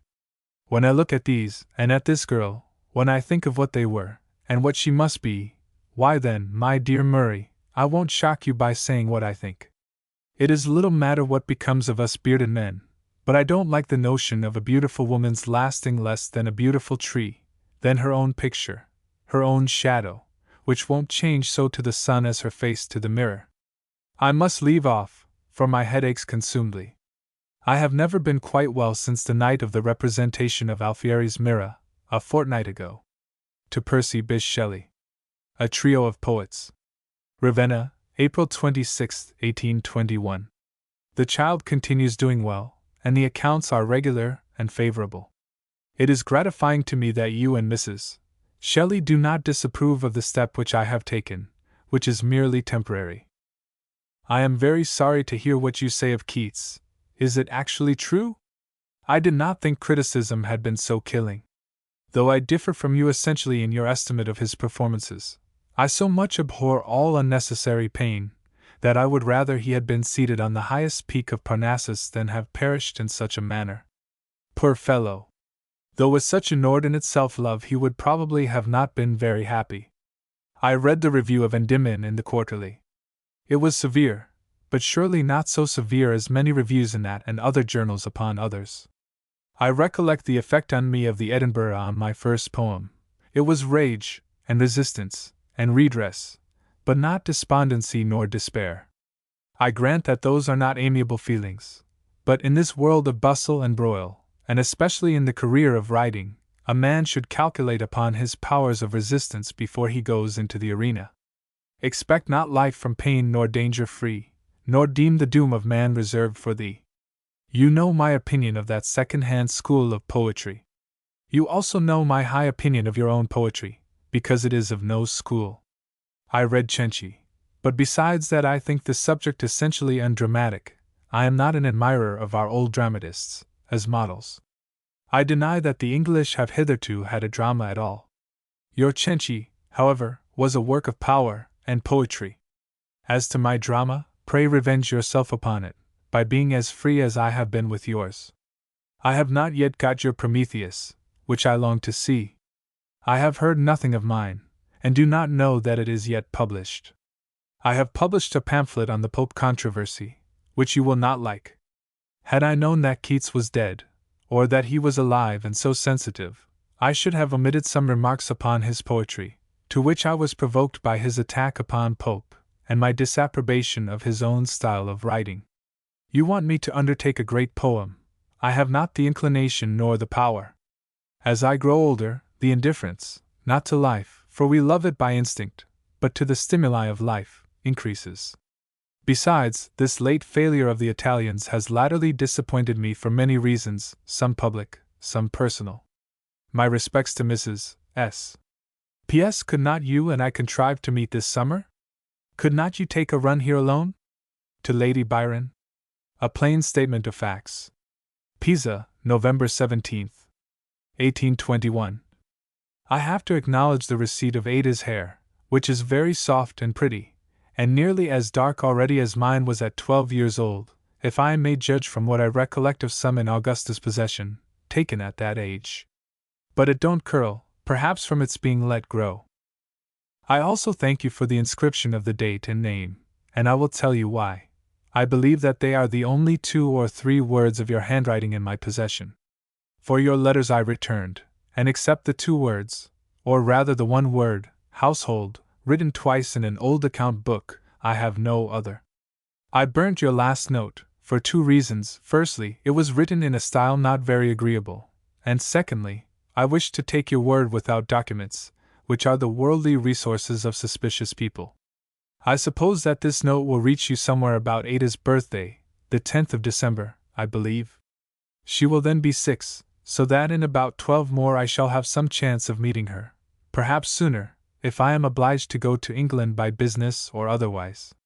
Recollect, however, one thing, either in distance or nearness, every day which keeps us asunder should, after so long a period, rather soften our mutual feelings, which must always have one rallying point as long as our child exists, which I presume we both hope will be long after either of her parents. The time which has elapsed since the separation has been considerably more than the whole brief period of our union, and the not much longer one of our prior acquaintance. We both made a bitter mistake, but now it is over, and irrevocably so. For, at 33 on my part, and a few years less on yours, though it is no very extended period of life, still it is one when the habits and thought are generally so formed as to admit of no modification, and as we could not agree when younger, we should with difficulty do so now. I say all this, because I own to you, that, notwithstanding everything, I considered our reunion as not impossible for more than a year after the separation, but then I gave up the hope entirely and forever. But this very impossibility of reunion seems to me at least a reason why, on all the few points of discussion which can arise between us, we should preserve the courtesies of life, and as much of its kindness as people who are never to meet may preserve perhaps more easily than nearer connections. For my own part, I am violent, but not malignant, for only fresh provocations can awaken my resentments. To you, who are colder and more concentrated, I would just hint that you may sometimes mistake the depth of a cold anger for dignity, and a worse feeling for duty. I assure you that I bear you now, whatever I may have done, no resentment whatever. Remember that if you have injured me in aught, this forgiveness is something, and that if I have injured you, it is something more still, if it be true, as the moralists say, that the most offending are the least forgiving. Whether the offense has been solely on my side, or reciprocal, or on yours chiefly, I have ceased to reflect upon any but 2 things, viz. That you are the mother of my child, and that we shall never meet again. I think if you also consider the 2 corresponding points with reference to myself, it will be better for all 3. To Mr. Barth. Sympathy with the Greeks. March 10, 1824. Enclosed is an answer to Mr. Perucca's letter, and I hope that you will assure him from me that I have done and am doing all I can to reunite the Greeks with the Greeks. I am extremely obliged by your offer of your country house, as for all other kindness, in case that my health should require my removal, but I cannot quit Greece while there is a chance of my being of any, even supposed, utility. There is a stake worth millions such as I am, and while I can stand at all, I must stand by the cause. When I say this, I am at the same time aware of the difficulties and dissensions and defects of the Greeks themselves, but allowance must be made for them by all reasonable people. My chief, indeed 9/10 of my expenses here are solely in advances to or on behalf of the Greeks, and objects connected with their independence. Enclosure, translated. To S.R. Perucca. March 10, 1824. Sir, I have the honor of answering your letter. My first wish has always been to bring the Greeks to agree among themselves. I came here by the invitation of the Greek government, and I do not think that I ought to abandon Roumelia for the Peloponnesus until that government shall desire it, and the more so, as this part is exposed in a greater degree to the enemy. Nevertheless, if my presence can really be of any assistance in uniting two or more parties, I am ready to go anywhere, either as a mediator or, if necessary, as a hostage. In these affairs I have neither private views, nor private dislike of any individual, but the sincere wish of deserving the name of the friend of your country, and of her patriots. Percy Bysshe Shelley 1792–1822. To T.J. Hogg. His first marriage. No date. Postmark, Rhaeadr. Summer of 1811. My dear friend. You will perhaps see me before you can answer this. Perhaps not. Heaven knows. I shall certainly come to York, but Harriet Westbrook will decide whether now or in 3 weeks. Her father has persecuted her in a most horrible way, by endeavoring to compel her to go to school. She asked my advice. Resistance was the answer, at the same time that I essayed to mollify Mr. W. In vain. And in consequence of my advice she has thrown herself upon my protection. I set off for London on Monday. How flattering a distinction! I am thinking of 10 million things at once. What have I said? I declare, quite ludicrous. I advised her to resist. She wrote to say that resistance was useless, but that she would fly with me, and threw herself upon my protection. We shall have £200 a year. When we find it run short, we must live, I suppose, upon love. Gratitude and admiration all demand that I should love her forever. We shall see you at York. I will hear your arguments for matrimonialism, by which I am now almost convinced. I can get lodgings at York, I suppose? Direct to me at Graham's 18, Sackville Street, Piccadilly. Your enclosure of £10 has arrived. I am now indebted to you £30. In spite of philosophy, I am rather ashamed of this unceremonious execution of your financial river. But indeed, my dear friend, the gratitude which I owe you for your society and attachment ought so far to overbalance this consideration as to leave me nothing but that. I must, however, pay you when I can. I suspect that the strain is gone forever. This letter will convince you that I am not under the influence of a strain. I am thinking at once of 10 million things. I shall come to live near you, as Mr. Peyton. Ever your most faithful friend. I shall be at 18, Sackville Street, at least direct there. Do not send more cash. I shall raise supplies in London. To William Godwin. An Introduction. Keswick, January 3, 1812. You will be surprised at hearing from a stranger. No introduction has, nor in all probability ever will authorize that which common thinkers would call a liberty. It is, however, a liberty which, although not sanctioned by custom, is so far from being reprobated by reason that the dearest interests of mankind imperiously demand that a certain etiquette of fashion should no longer keep man at a distance from man, or impose its flimsy fancies between the free communication of intellect. The name of Godwin has been used to excite in me feelings of reverence and admiration. I have been accustomed to consider him a luminary too dazzling for the darkness which surrounds him. From the earliest period of my knowledge of his principles, I have ardently desired to share, on the footing of intimacy, that intellect which I have delighted to contemplate in its emanations. Considering, then, these feelings, you will not be surprised at the inconceivable emotions with which I learned your existence, and your dwelling. I had enrolled your name in the list of the honorable dead. I had felt regret that the glory of your being had passed from this earth of ours. It is not so, you still live, and I firmly believe, are still planning the welfare of humankind. I have but just entered on the scene of human operations, yet my feelings and my reasonings correspond with what yours were. My course has been short, but eventful. I have seen much of human prejudice, suffered much from human persecution, yet I see no reason hence inferable which should alter my wishes for their renovation. The ill treatment I have met with has more than ever impressed the truth of my principles on my judgment. I am young, I am ardent in the cause of philanthropy and truth. Do not suppose that this is vanity. I am not conscious that it influences this portraiture. I imagine myself dispassionately describing the state of my mind. I am young, you have gone before me, I doubt not, are a veteran to me in the years of persecution. Is it strange that, defying prejudice as I have done, I should outstep the limits of custom's prescription, and endeavor to make my desire useful by a friendship with William Godwin? I pray you to answer this letter. Imperfect as may be my capacity, my desire is ardent and unintermitted. Half an hour would be at least humanely employed in the experiment. I may mistake your residence, certain feelings, of which I may be an inadequate arbiter, may induce you to desire concealment. I may not, in fine, have an answer to this letter. If I do not, when I come to London, I shall seek for you. I am convinced I could represent myself to you in such terms as not to be thought wholly unworthy of your friendship. At least, if desire for universal happiness has any claim upon your preference, that desire I can exhibit. Adieu! I shall earnestly await your answer. To Thomas Hookham. A subscription for Hunt. February 1813.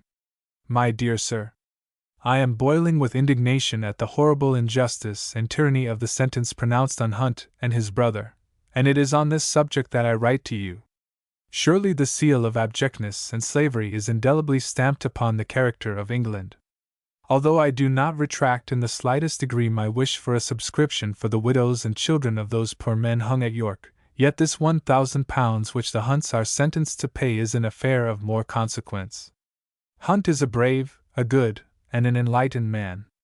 Surely the public, for whom Hunt has done so much, will repay in part the great debt of obligation which they owe the champion of their liberties and virtues. Or are they dead, cold, stone-hearted, and insensible, brutalized by centuries of unremitting bondage?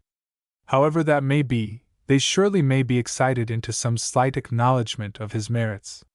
Whilst hundreds of thousands are sent to the tyrants of Russia, he pines in a dungeon, far from all that can make life desired. Well, I am rather poor at present, but I have £20 which is not immediately wanted. Pray, begin a subscription for the Hunts, put down my name for that sum, and when I hear that you have complied with my request, I will send it you. Now, if there are any difficulties in the way of this scheme of ours, for the love of liberty and virtue, overcome them. Oh, that I might wallow for one night in the Bank of England! Queen Mab is finished and transcribed. I am now preparing the notes, which shall be long and philosophical. You will receive it with the other poems. I think that the whole should form one volume, but of that we can speak hereafter. As to the French Encyclopedia, it is a book which I am desirous, very desirous, of possessing, and if you could get me a few months' credit, being at present rather low in cash, I should very much desire to have it. My dear Sir, excuse the earnestness of the first part of my letter. I feel warmly on this subject, and I flatter myself that so long as your own independence and liberty remain uncompromised, you are inclined to second my desires. P.S. If no other way can be devised for this subscription, will you take the trouble on yourself of writing an appropriate advertisement for the papers, inserting, by way of stimulant, my subscription? On second thoughts, I enclose the £20. To Mr. Ollier. An article by Southey. Florence, October 15th, 1819. Dear Sir, the droll remarks of the Quarterly, and Hunt's kind defense, arrived as safe as such poison, and safer than such an antidote, usually do. I am on the point of sending to you 250 copies of a work which I have printed in Italy, which you will have to pay £4 or £5 duty upon, on my account. Hunt will tell you the kind of thing it is, and in the course of the winter I shall send directions for its publication, until the arrival of which directions I request that you would have the kindness not to open the box, or, if by necessity it is opened, to abstain from observing yourself or permitting others to observe what it contains.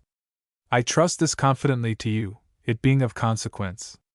Meanwhile, assure yourself that this work has no reference, direct or indirect, to politics, or religion, or personal satire, and that this precaution is merely literary. The Prometheus, a poem in my best style, whatever that may amount to, will arrive with it, but in MS, which you can print and publish in the season. It is the most perfect of my productions. Southey wrote the article in question, I am well aware. Observe the impudence of the man in speaking of himself. The only remark worth notice in this piece is the assertion that I imitate Wordsworth. It may as well be said that Lord Byron imitates Wordsworth, or that Wordsworth imitates Lord Byron, both being great poets, and deriving from the new springs of thought and feeling, which the great events of our age have exposed to view, a similar tone of sentiment, imagery, and expression. A certain similarity all the best writers of any particular age inevitably are marked with, from the spirit of that age acting on all. This I had explained in my preface, which the writer was too disingenuous to advert to. As to the other trash, and particularly that lame attack on my personal character, which was meant so ill, and which I am not the man to feel, 'tis all nothing. I am glad, with respect to that part of it which alludes to Hunt, that it should so have happened that I dedicate, as you will see, a work which has all the capacities for being popular to that excellent person. I was amused, too, with the finale. It is like the end of the first act of an opera, when that tremendous concordant discord sets up from the orchestra, and everybody talks and sings at once. It describes the result of my battle with their omnipotent God, his pulling me under the sea by the hair of my head, like Pharaoh, my calling out like the devil who was game to the last, swearing and cursing in all comic and horrid oaths, like a French postilion on Mount Cenis, entreating everybody to drown themselves, pretending not to be drowned myself when I am drowned, and lastly, being drowned. You would do me a particular kindness if you would call on Hunt, and ask him when my parcel went, the name of the ship, and the name of the captain, and whether he has any bill of lading, which, if he has, you would oblige me by sending, together with the rest of the information, by return of post, addressed to the Post Office, Florence. To Mrs. Hunt, Keats and some others. Pisa, November 11th, 1820. My best Marianne, I am delighted to hear that you complain of me for not writing to you, although I have much more reason to complain of you for not writing to me. At least it promises me a letter from you, and you know with what pleasure we receive, and with what anxiety we expect intelligence from you, almost the only friends who now remain to us.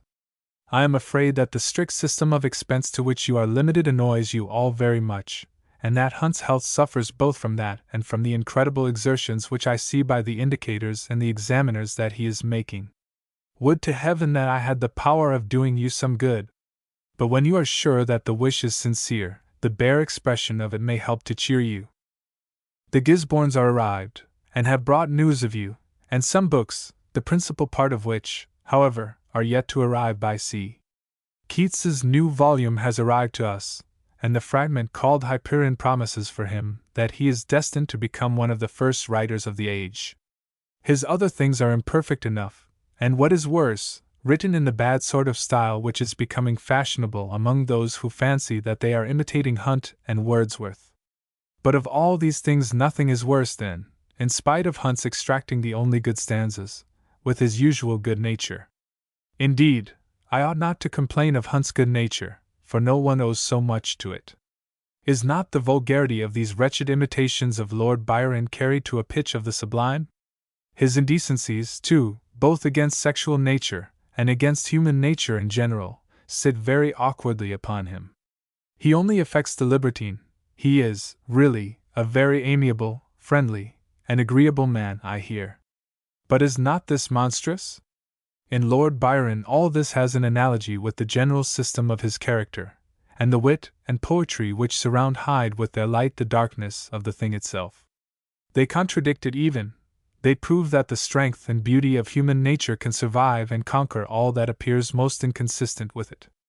But for a writer to be at once filthy and dull is a crime against gods, men, and columns. For heaven's sake do not show this to any one but Hunt, for it would irritate the wasp's nest of the irritable race of poets. Where is Keats now? I am anxiously expecting him in Italy, when I shall take care to bestow every possible attention on him. I consider his a most valuable life, and I am deeply interested in his safety. I intend to be the physician both of his body and his soul, to keep the one warm, and to teach the other Greek and Spanish. I am aware, indeed, in part, that I am nourishing a rival who will far surpass me, and this is an additional motive, and will be an added pleasure. We are at this moment removing from the Banyi to Pisa, for the Serchio has broken its banks, and all the country about is under water. An old friend and fellow townsman of mine, Captain Medwin, is on a visit to us at present, and we anxiously expect Keats, to whom I would write if I knew where to address. Adieu, my dear Marianne. Write soon, kiss all the babes for me, and tell me news of them, and give my love to Bessie and Hunt. To Leigh Hunt. A Literary Collaboration. Pisa, August 26, 1821. My dearest friend, since I last wrote to you, I have been on a visit to Lord Byron at Ravenna. The result of this visit was a determination, on his part, to come and live at Pisa, and I have taken the finest palace on the Lung Arno for him. But the material part of my visit consists in a message which he desires me to give you, and which, I think, ought to add to your determination, for such a one I hope you have formed, of restoring your shattered health and spirits by a migration to these regions mild of calm and serene air.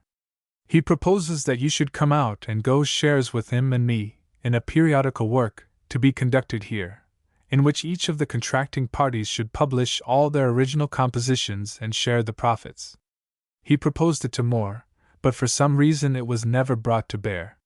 There can be no doubt that the profits of any scheme in which you and Lord Byron engage must, from various, yet cooperating reasons, be very great. As for myself, I am for the present only a sort of link between you and him, until you can know each other, and effectuate the arrangement, since, to entrust you with a secret which, for your sake, I withhold from Lord Byron, nothing would induce me to share in the profits, and still less, in the borrowed splendor of such a partnership. You and he, in different manners, would be equal, and would bring, in a different manner, but in the same proportion, equal stocks of reputation and success. Do not let my frankness with you, nor my belief that you deserve it more than Lord Byron, have the effect of deterring you from assuming a station in modern literature which the universal voice of my contemporaries forbids me either to stoop or to aspire to. I am, and I desire to be, nothing. I did not ask Lord Byron to assist me in sending a remittance for your journey, because there are men, however excellent, from whom we would never receive an obligation, in the worldly sense of the word, and I am as jealous for my friend as for myself. But I suppose that I shall at last make up an impudent face, and ask Horace Smith to add to the many obligations he has conferred on me. I know I need only ask. I think I have never told you how very much I like your Amintus. It almost reconciles me to translations. In another sense I still demur. You might have written another such a poem as the Nymphs, with no excess of efforts. I am full of thoughts and plans, and should do something, if the feeble and irritable frame which encloses it was willing to obey the spirit. I fancy that then I should do great things. Before this you will have seen Adonais. Lord Byron, I suppose from modesty, on account of his being mentioned in it, did not say a word of Adonais, though he was loud in his praise of Prometheus, and what you will not agree with him in, censure of the Cenci. Certainly, if Marino Faliero is a drama, the Cenci is not, but that between ourselves. Lord Byron is reformed, as far as gallantry goes, and lives with a beautiful and sentimental Italian lady, who is as much attached to him as may be. I trust greatly to his intercourse with you, for his creed to become as pure as he thinks his conduct is. He has many generous and exalted qualities, but the canker of aristocracy wants to be cut out. John Keats. 1795 to 1821. To John Hamilton Reynolds. Burns's Cottage. Mabel, July 11, 1818. My dear Reynolds, I am approaching Burns's cottage very fast. We have made continual inquiries from the time we saw his tomb at Dumfries. His name, of course, is known all about. His great reputation among the plodding people is, that he wrote a good many sensible things. One of the pleasantest means of annulling self is approaching such a shrine as the cottage of Burns. We need not think of his misery. That is all gone, bad luck to it. I shall look upon it hereafter with unmixed pleasure, as I do my Stratford-on-Avon day with Bailey. I shall fill this sheet for you in the Barty's country, going no further than this, till I get to the town of Ayr, which will be a 9 miles walk to T. We were talking on different and indifferent things, when, on a sudden, we turned a corner upon the immediate country of air. The sight was as rich as possible. I had no conception that the native place of Burns was so beautiful. The idea I had was more desolate. His rigs of barley seemed always to me but a few strips of green on a cold hill. Oh, prejudice! It was as rich as Devon. I endeavored to drink in the prospect, that I might spin it out to you, as the silkworm makes silk from mulberry leaves. I cannot recollect it. Besides all the beauty, there were the mountains of Arran, black and huge over the sea. We came down upon everything suddenly. There were in our way the Bonnie Doon, with the brig that Tam O'Shanter crossed, Kirk Alloway, Burns's cottage, and then the brigs of Ayr. First we stood upon the bridge across the Doon, surrounded by every fantasy of green in tree, meadow, and hill. The stream of the Doon, as a farmer told us, is covered with trees from head to foot. You know those beautiful heaths, so fresh against the weather of a summer's evening. There was one stretching along behind the trees. I wish I knew always the humor my friends would be in at opening a letter of mine, to suit it to them as nearly as possible. I could always find an eggshell for melancholy, and, as for merriment, a witty humor will turn anything to account. My head is sometimes in such a whirl in considering the million likings and antipathies of our moments, that I can get into no settled strain in my letters. My wig! Burns and sentimentality coming across you and Frank Floodgate in the office. Oh, scenery, that thou shouldst be crushed between two puns! As for them, I venture the rascaliest in the Scotch region. I hope Brown does not put them in his journal. If he does, I must sit on the cuddy stool all next winter. We went to Kirk Alloway. A prophet is no prophet in his own country. We went to the cottage and took some whiskey. I wrote a sonnet for the mere sake of writing some lines under the roof. They are so bad I cannot transcribe them. The man at the cottage was a great bore with his anecdotes. I hate the rascal. His life consists in fuzziest. He drinks glasses, 5 for the quarter, and 12 for the hour. He is a mahogany-faced old jackass who knew Burns. He ought to have been kicked for having spoken to him. He calls himself a curious old bitch, but he is a flat old dog. I should like to employ Caliph Fatheck to kick him. Oh, the flummery of a birthplace! Can't. It is enough to give a spirit the gut's ache. Many a true word, they say, is spoken in jest. This may be because his gab hindered my sublimity. The flat dog made me write a flat sonnet. My dear Reynolds, I cannot write about scenery and visitings. Fancy is indeed less than a present palpable reality, but it is greater than remembrance. You would lift your eyes from Homer only to see close before you the real Isle of Tenedos. You would rather read Homer afterwards than remember yourself. One song of Burns's is of more worth to you than all I could think for a whole year in his native country. His misery is a dead weight upon the nimbleness of one's quill. I tried to forget it, to drink toddy without any care, to write a merry sonnet. It won't do. He talked, he drank with blackguards, he was miserable. We can see horribly clear, in the works of such a man, his whole life, as if we were God's spies. To Richard Woodhouse. The Poetic Character. Hampstead, October 27, 1818. My dear Woodhouse, your letter gave me great satisfaction, more on account of its friendliness than any relish of that matter in it which is accounted so acceptable in the genus irritable. The best answer I can give you is in a clerk-like manner to make some observations on 2 principal points which seem to point like indices into the midst of the whole pro and con about genius, and views, and achievements, and ambition, et cetera. First, as to the poetical character itself, I mean that sort of which, if I am anything, I am a member, that sort distinguished from the Wordsworthian, or egotistical sublime, which is a thing per se, and stands alone. It is not itself, it has no self, it is everything and nothing, it has no character, it enjoys light and shade, it lives in gusto, be it foul or fair, high or low, rich or poor, mean or elevated, it has as much delight in conceiving an Iago as an Imogen. What shocks the virtuous philosopher delights the chameleon poet.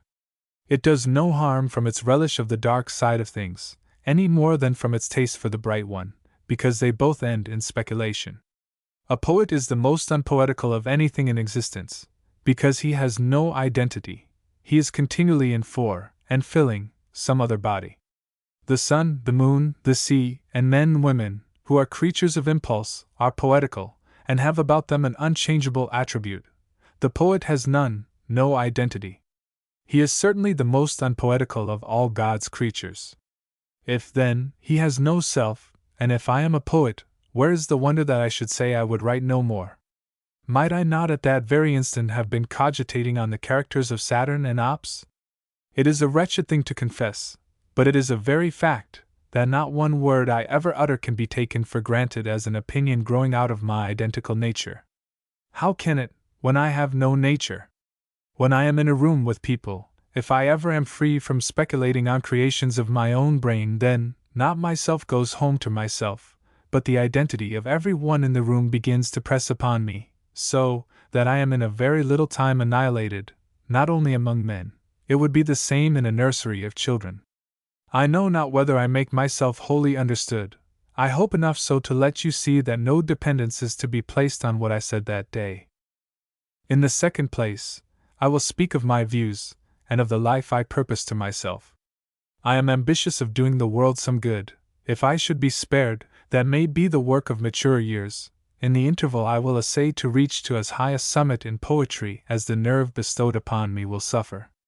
The faint conceptions I have of poems to come bring the blood frequently into my forehead. All I hope is, that I may not lose all interest in human affairs, that the solitary indifference I feel for applause, even from the finest spirits, will not blunt any acuteness of vision I may have. I do not think it will. I feel assured I should write from the mere yearning and fondness I have for the beautiful, even if my night's labors should be burnt every morning, and no eye ever shine upon them. But even now I am perhaps not speaking from myself, but from some character in whose soul I now live. To Percy Bysshe Shelley. Returning Advice. Hampstead, August 10th, 1820. My dear Shelley, I am very much gratified that you, in a foreign country, and with a mind almost overoccupied, should write to me in the strain of the letter beside me. If I do not take advantage of your invitation, it will be prevented by a circumstance I have very much at heart to prophesy. There is no doubt that an English winter would put an end to me, and do so in a lingering, hateful manner. Therefore, I must either voyage or journey to Italy, as a soldier marches up to a battery. My nerves at present are the worst part of me, yet they feel soothed that, come what extreme may, I shall not be destined to remain in one spot long enough to take a hatred of any four particular bedposts. I am glad you take any pleasure in my poor poem, which I would willingly take the trouble to unwrite, if possible, did I care so much as I have done about reputation. I received a copy of the Cenci, as from yourself, from Hunt. There is only one part of it I am judge of, the poetry and dramatic effect, which by many spirits nowadays is considered the mammon. A modern work, it is said, must have a purpose, which may be the god. An artist must serve mammon. He must have self-concentration, selfishness, perhaps. You, I am sure, will forgive me for sincerely remarking that you might curb your magnanimity, and be more of an artist, and load every rift of your subject with ore. The thought of such discipline must fall like cold chains upon you, who perhaps never sat with your wings furled for 6 months together. And is not this extraordinary talk for the writer of Endymion, whose mind was like a pack of scattered cards? I am picked up and sorted to a pip. My imagination is a monastery, and I am its monk. I am in expectation of Prometheus every day. Could I have my own wish effected, you would have it still in manuscript, or be but now putting an end to the second act. I remember you advising me not to publish my first blights on Hampstead Heath. I am returning advice upon your hands. Most of the poems in the volume I send you have been written above 2 years, and would never have been published but for a hope of gain, so you see I am inclined enough to take your advice now.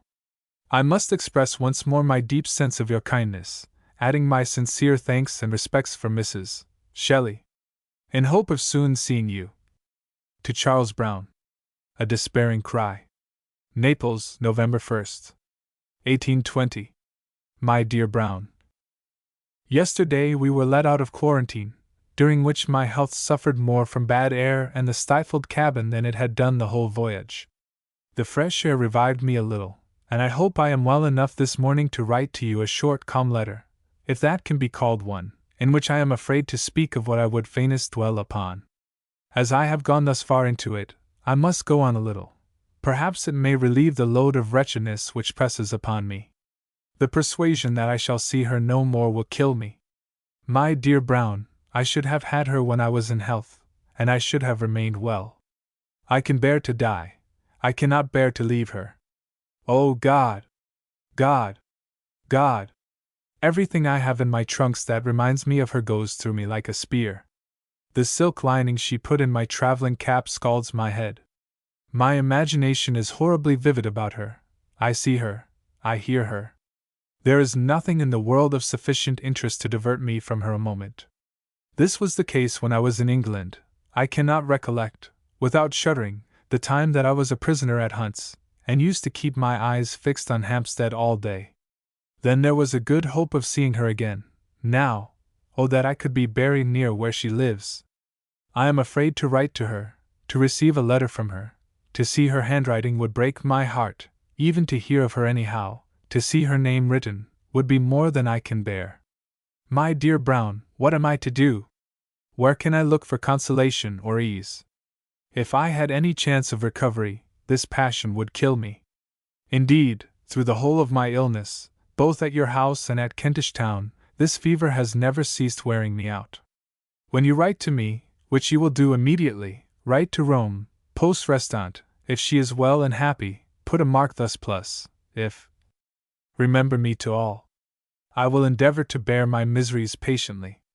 A person in my state of health should not have such miseries to bear.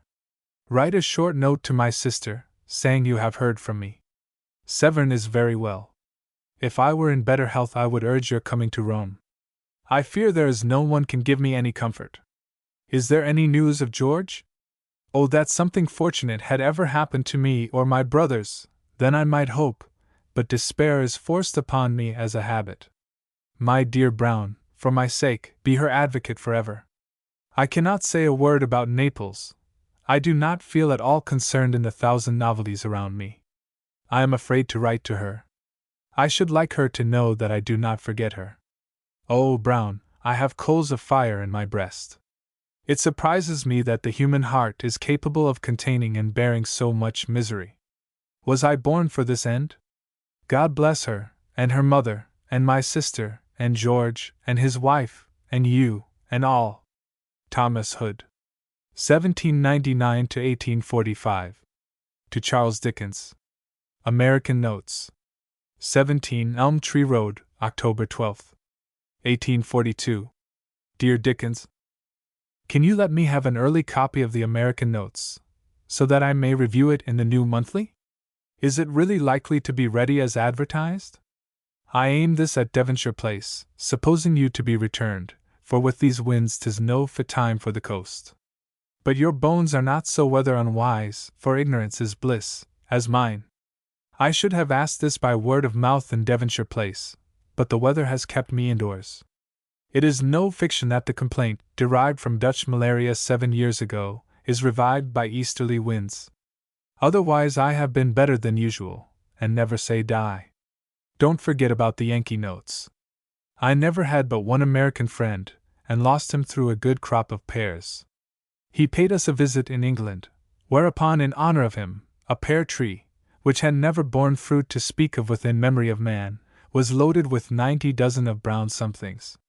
Our gardener said they were a keeping sort, and would be good at Christmas, whereupon, as our Jonathan was on the eve of sailing for the States, we sent him a few dozens to desert him on the voyage. Some he put at the bottom of a trunk, he wrote to us, to take to America, but he could not have been gone above a day or two, when all our pears began to rot. His would, of course, by sympathy, and I presume spoilt his linen or clothes, for I have never heard of him since. Perhaps he thought I had done him on purpose, and for Sarton the tree, my accomplice, never bore any more pears, good or bad, after that supernatural crop. Pray present my respects for me to Mrs. Dickens. How she must enjoy being at home and discovering her children, after her Columbusing, and only discovering America. To the Manchester Athenaeum. The Uses of Literature. From my bed. 17 Elm Tree Road, St. John's Wood, July 18, 1843. Gentlemen, if my humble name can be of the least use for your purpose, it is heartily at your service, with my best wishes for the prosperity of the Manchester Athenaeum, and my warmest approval of the objects of that institution. I have elsewhere recorded my own deep obligations to literature, that a natural turn for reading, and intellectual pursuits, probably preserved me from the moral shipwreck so apt to befall those who are deprived in early life of the paternal pilotage.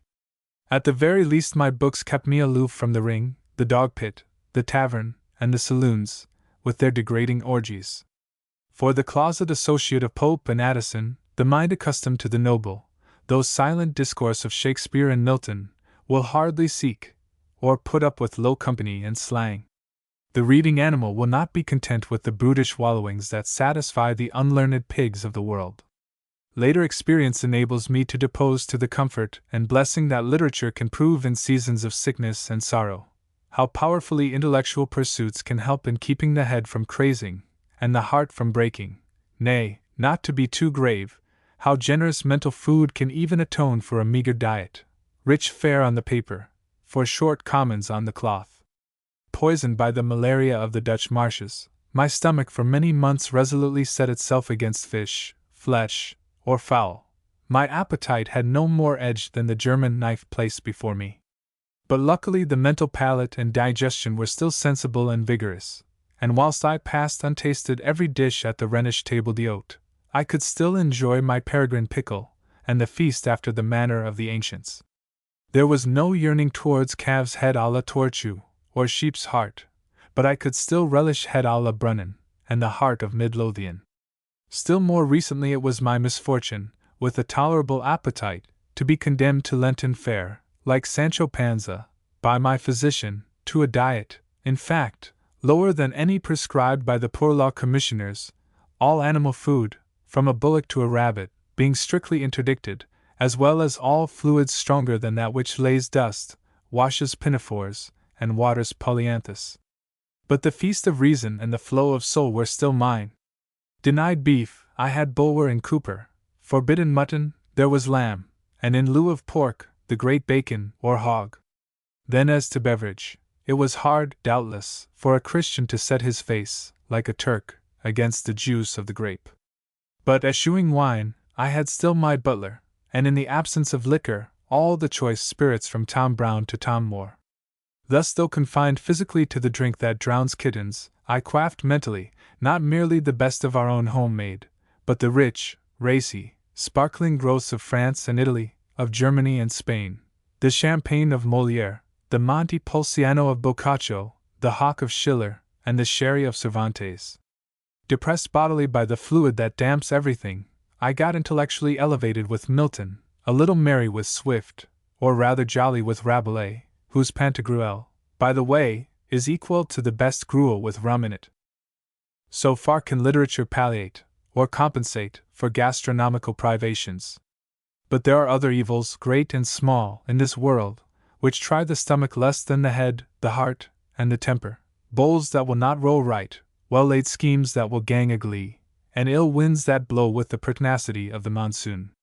Of these Providence has allotted me a full share, but still, paradoxical as it may sound, my burthen has been greatly lightened by a load of books. The manner of this will be best understood by a feline illustration. Everybody has heard of the two Kilkenny cats, who devoured each other, but it is not so generally known that they left behind them an orphan kitten, which, true to its breed, began to eat itself up, till it was diverted from the operation by a mouse. Now the human mind, under vexation, is like that kitten, for it is apt to prey upon itself, unless drawn off by a new object, and none better for the purpose than a book. For example, one of Defoe's, for who, in reading his thrilling history of the Great Plague, would not be reconciled to a few little ones?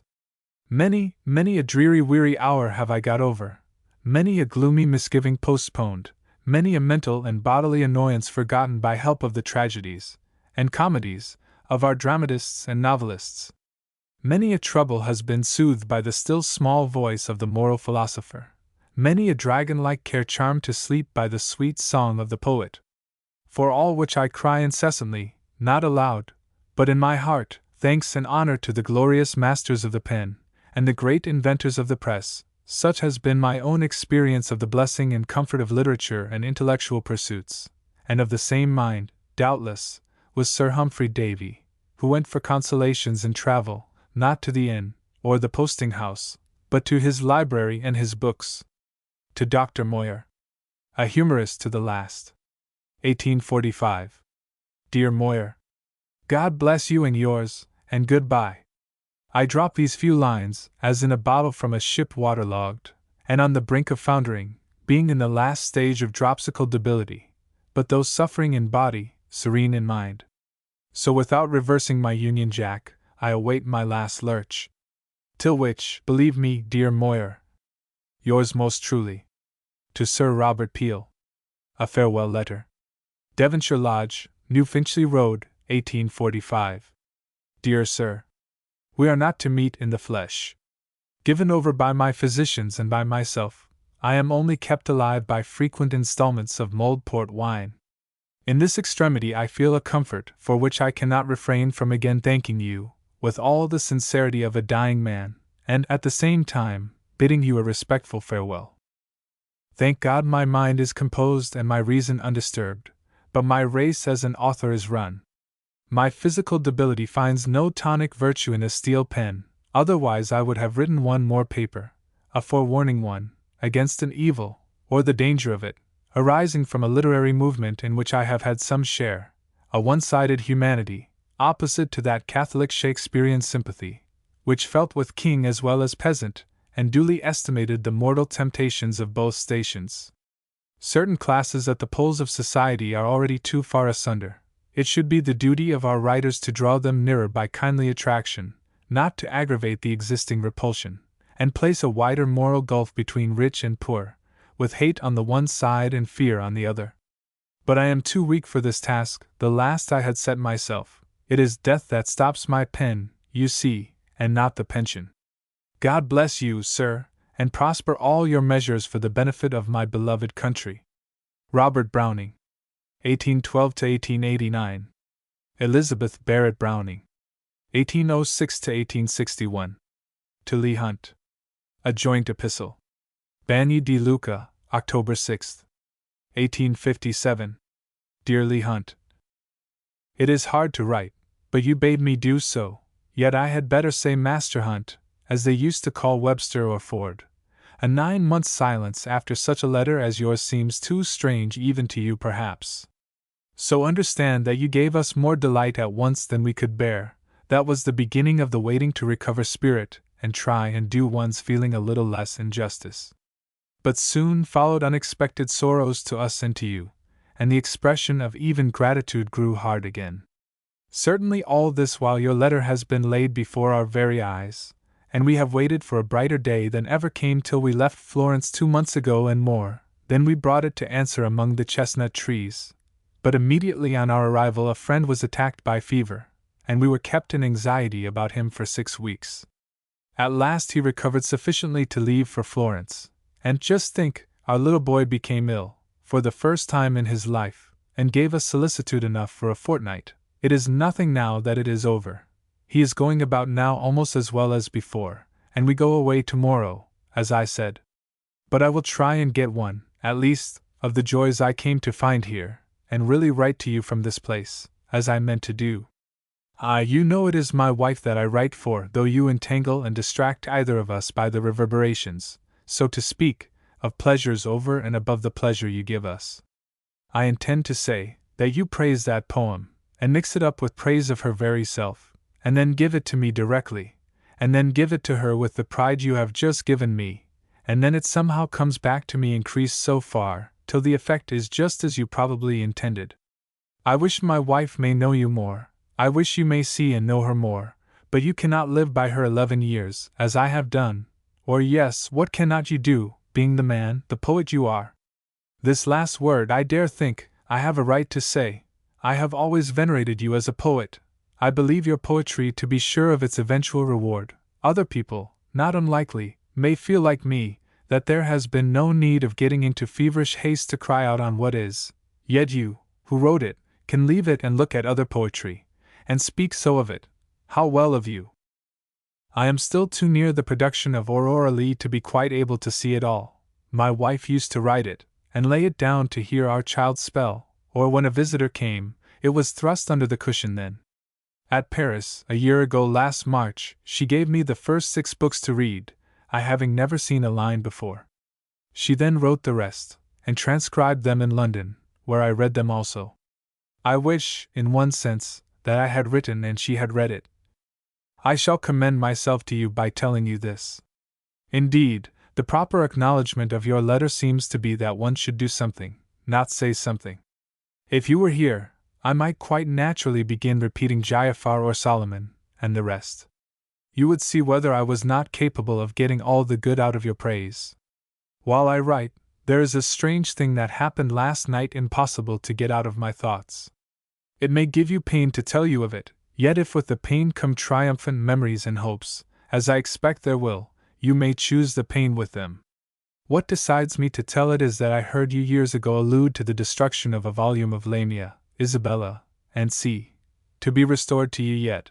Now you remember, also, I think, of your putting my name near Shelley's in the end of your letter, where you say since I lost Shelley. Is it not strange that I should have transcribed for the first time, last night, the Indian serenade that, together with some verses of Metastasio, accompanied that book? That I should have been reserved to tell the present possessor of them, to whom they were given by Captain Roberts, what the poem was, and that it had been published. It is preserved religiously, but the characters are all but illegible, and I needed a good magnifying glass to be quite sure of such of them as remain. The end is that I have rescued 3 or 4 variations in the reading of that divine little poem, as one reads it, at least, in the posthumous poems. It is headed The Indian Serenade, not Lines to an Indian Air. In the first stanza the 7th line is Hath led me, in the 2nd, the 3rd line is And the Chimpic's odors fail, and the 8th, Oh, beloved as thou art. In the last stanza, the 7th line was, Oh, press it to thine own again.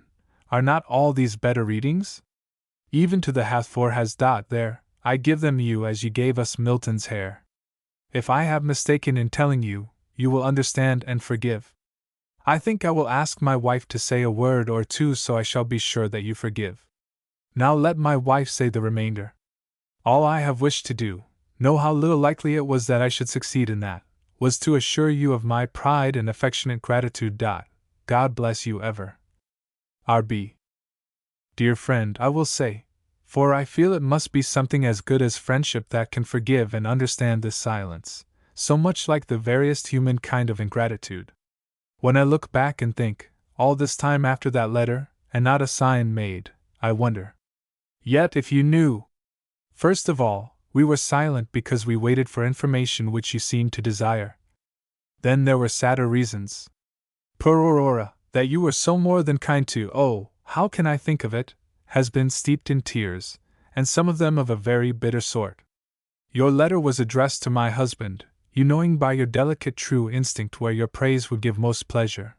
But I believe Robert had not the heart to write when I felt that I should not have the spirits to add a word in the proper key. When we came here from Florence a few months ago to get repose and cheerfulness from the sight of the mountains, we said to ourselves that we would speak to you at ease, instead of which the word was taken from our own mouth, and we have done little but sit by sick beds and meditate on gastric fevers. So disturbed we have been, so sad. Our darling precious child the last victim. To see him lying still on his golden curls, with cheeks too scarlet to suit the poor patient eyes, looking so frightfully like an angel. It was very hard. But this is over, I do thank God, and we are on the point of carrying back our treasure with us to Florence tomorrow, quite recovered, if a little thinner and weaker, and the young voice as merry as ever. You are aware that child I am more proud of than 20 Auroras, even after Leigh Hunt has praised them. He is 8 years old, has never been crammed, but reads English, Italian, French, German, and plays the piano, then is the sweetest child. Sweeter than he looks. When he was ill, he said to me, You pet! Don't be unhappy about me. Think it's a boy in the street, and be a little sorry, but not unhappy. Who could not be unhappy, I wonder? I never saw your book called The Religion of the Heart. It's the only book of yours I never saw, and I mean to wipe out that reproach on the soonest day possible. I receive more dogmas, perhaps, my perhaps being in the dark rather than you do. I believe in the divinity of Jesus Christ in the intensest sense, that he was God absolutely. But for the rest, I am very unorthodox, about the spirit, the flesh, and the devil, and if you would not let me sit by you, a great many churchmen wouldn't. In fact, churches do all of them, as at present constituted, seem too narrow and low to hold true Christianity in its proximate developments. I, at least, cannot help believing them so. My dear friend, can we dare, after our sins against you, can we dare wish for a letter from you sometimes? Ask we dare not. May God bless you. Even if you had not praised me and made me so grateful, I should be grateful to you for three things: for your poetry, that first, then for Milton's hair, and then for the memory I have of our visit to you, when you sat in that chair and spoke so mildly and deeply at once. Let me be ever affectionately yours. Elizabeth Barrett Browning. Charlotte Bronte. 1816 to 1855. To a friend. Trials of a Governess. July 1839. I cannot procure ink, without going into the drawing room, where I do not wish to go. I should have written to you long since, and told you every detail of the utterly new scene into which I have lately been cast, had I not been daily expecting a letter from yourself, and wondering and lamenting that you did not write, for you will remember it was your turn. I must not bother you too much with my sorrows, of which, I fear, you have heard an exaggerated account. If you were near me, perhaps I might be tempted to tell you all, to grow egotistical, and pour out the long history of a private governess's trials and crosses in her first situation.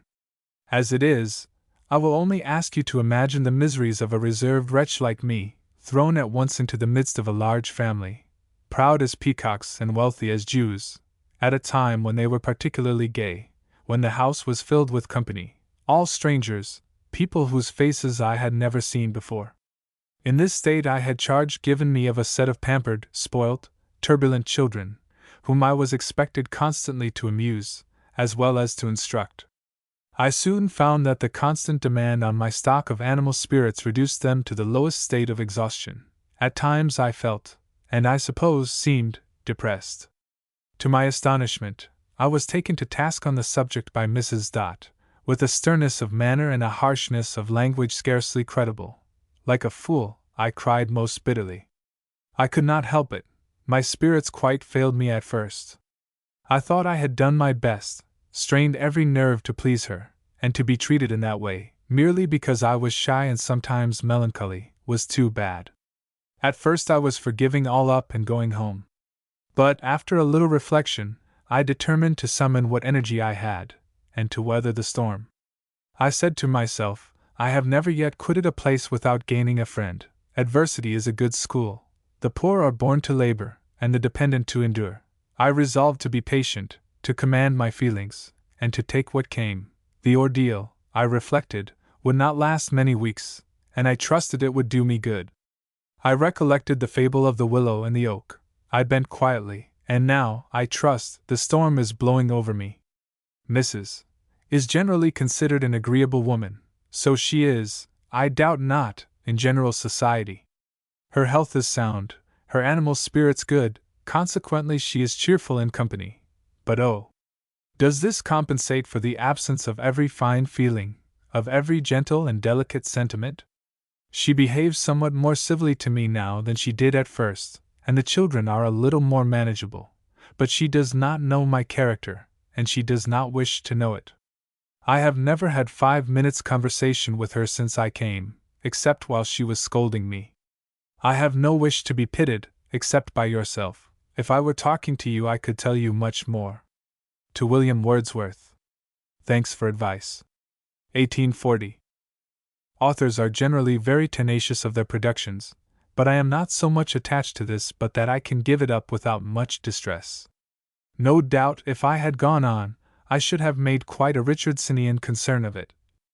I had materials in my head for 6 volumes. Of course, it is with considerable regret I relinquish any scheme so charming as the one I have sketched. It is very edifying and profitable to create a world out of your own brains, and people it with inhabitants, who are so many Melchisedeks, and have no father nor mother but your own imagination. I am sorry I did not exist 50 or 60 years ago, when the Ladies' Magazine was flourishing like a green bay tree. In that case, I make no doubt, my aspirations after literary fame would have met with due encouragement, and I should have had the pleasure of introducing Messrs. Percy and Weston to the very best society, and recording all their sayings and doings in double-columned close-printed pages. I recollect, when I was a child, getting hold of some antiquated volumes, and reading them by stealth with the most exquisite pleasure. You give a correct description of the patient Grisels of those days. My aunt was one of them, and to this day she thinks the tales of the Ladies' Magazine infinitely superior to any trash of modern literature. So do I, for I read them in childhood, and childhood has a very strong faculty of admiration, but a very weak one of criticism. I am pleased that you cannot quite decide whether I am an attorney's clerk or a novel-reading dressmaker. I will not help you at all in the discovery, and as to my handwriting, or the ladylike touches in my style and imagery, you must not draw any conclusion from that. I may employ an amanuensis. Seriously, sir, I am very much obliged to you for your kind and candid letter. I almost wonder you took the trouble to read and notice the novelette of an anonymous scribe, who had not even the manners to tell you whether he was a man or a woman, or whether his CT meant Charles Timms or Charlotte Tompkins. To a friend. At school abroad. Brussels, C. May 1842. I was 26 years old a week or two since, and at this ripe time of life I am a schoolgirl, and on the whole, very happy in that capacity. It felt very strange at first to submit to authority instead of exercising it, to obey orders instead of giving them, but I like that state of things. I return to it with the same avidity that a cow, that has long been kept on dry hay, returns to fresh grass. Don't laugh at my simile. It is natural to me to submit, and very unnatural to command. This is a large school, in which there are about 40 externes, or day pupils, and 12 pensionnaires, or boarders. Madame Heger, the head, is a lady of precisely the same cast of mind, degree of cultivation, and quality of intellect as Miss. I think the severe points are a little softened, because she has not been disappointed, and consequently soured. In a word, she is a married instead of a maiden lady. There are 3 teachers in the school, Mademoiselle Blanche, Mademoiselle Sophie, and Mademoiselle Marie. The 2 first have no particular character. One is an old maid, and the other will be one. Mademoiselle Marie is talented and original, but of repulsive and arbitrary manners, which have made the whole school, except myself and Emily, her bitter enemies. No less than 7 masters attend to teach the different branches of education: French, drawing, music, singing, writing, arithmetic, and German. All in the house are Catholics except ourselves, one other girl, and the gouvernante of Madame's children, an Englishwoman, in rank something between a lady's maid and a nursery governess. The difference in country and religion makes a broad line of demarcation between us and all the rest. We are completely isolated in the midst of numbers. Yet I think I am never unhappy. My present life is so delightful, so congenial to my own nature, compared to that of a governess. My time, constantly occupied, passes too rapidly. Hitherto both Emily and I have had good health, and therefore we have been able to work well. There is one individual of whom I have not yet spoken, M. Heger, the husband of Madame. He is professor of rhetoric, a man of power as to mind, but very choleric and irritable in temperament. He is very angry with me just at present, because I have written a translation which he chose to stigmatize as peu correct. He did not tell me so, but wrote the word on the margin of my book, and asked, in brief stern phrase, how it happened that my compositions were always better than my translations, adding that the thing seemed to him inexplicable. The fact is, some weeks ago, in a high-flown humor, he forbade me to use either dictionary or grammar in translating the most difficult English compositions into French. This makes the task rather arduous, and compels me every now and then to introduce an English word, which nearly plucks the eyes out of his head when he sees it. Emily and he don't draw well together at all. Emily works like a horse, and she has had great difficulties to contend with, far greater than I have had. Indeed, those who come to a French school for instruction ought previously to have acquired a considerable knowledge of the French language, otherwise they will lose a great deal of time, for the course of instruction is adapted to natives and not to foreigners, and in these large establishments they will not change their ordinary course for one or two strangers. The few private lessons that M. Heger has vouchsafed to give us are, I suppose, to be considered a great favor, and I can perceive they have already excited much spite and jealousy in the school. You will abuse this letter for being short and dreary, and there are 100 things which I want to tell you, but I have not time. Brussels is a beautiful city. The Belgians hate the English. Their external morality is more rigid than ours. To lace the stays without a handkerchief on the neck is considered a disgusting piece of indelicacy. To a friend. Curates to T. 1845. You thought I refused you coldly, did you? It was a queer sort of coldness, when I would have given my ears to say yes, and was obliged to say no. Matters, however, are now a little changed. Anne is come home, and her presence certainly makes me feel more at liberty. Then, if all be well, I will come and see you. Tell me only when I must come. Mention the week and the day.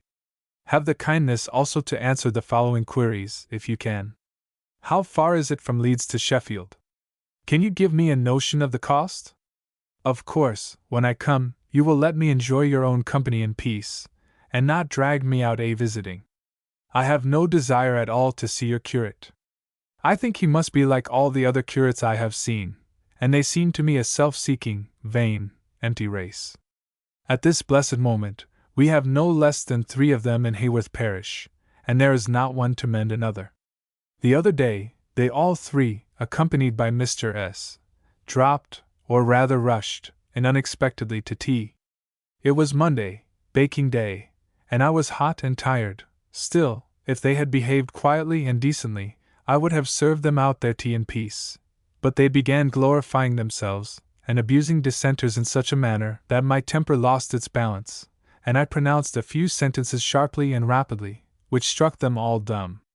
Papa was greatly horrified also, but I don't regret it. To George Henry Lewes. Herself and Miss Austen. January 12, 1848.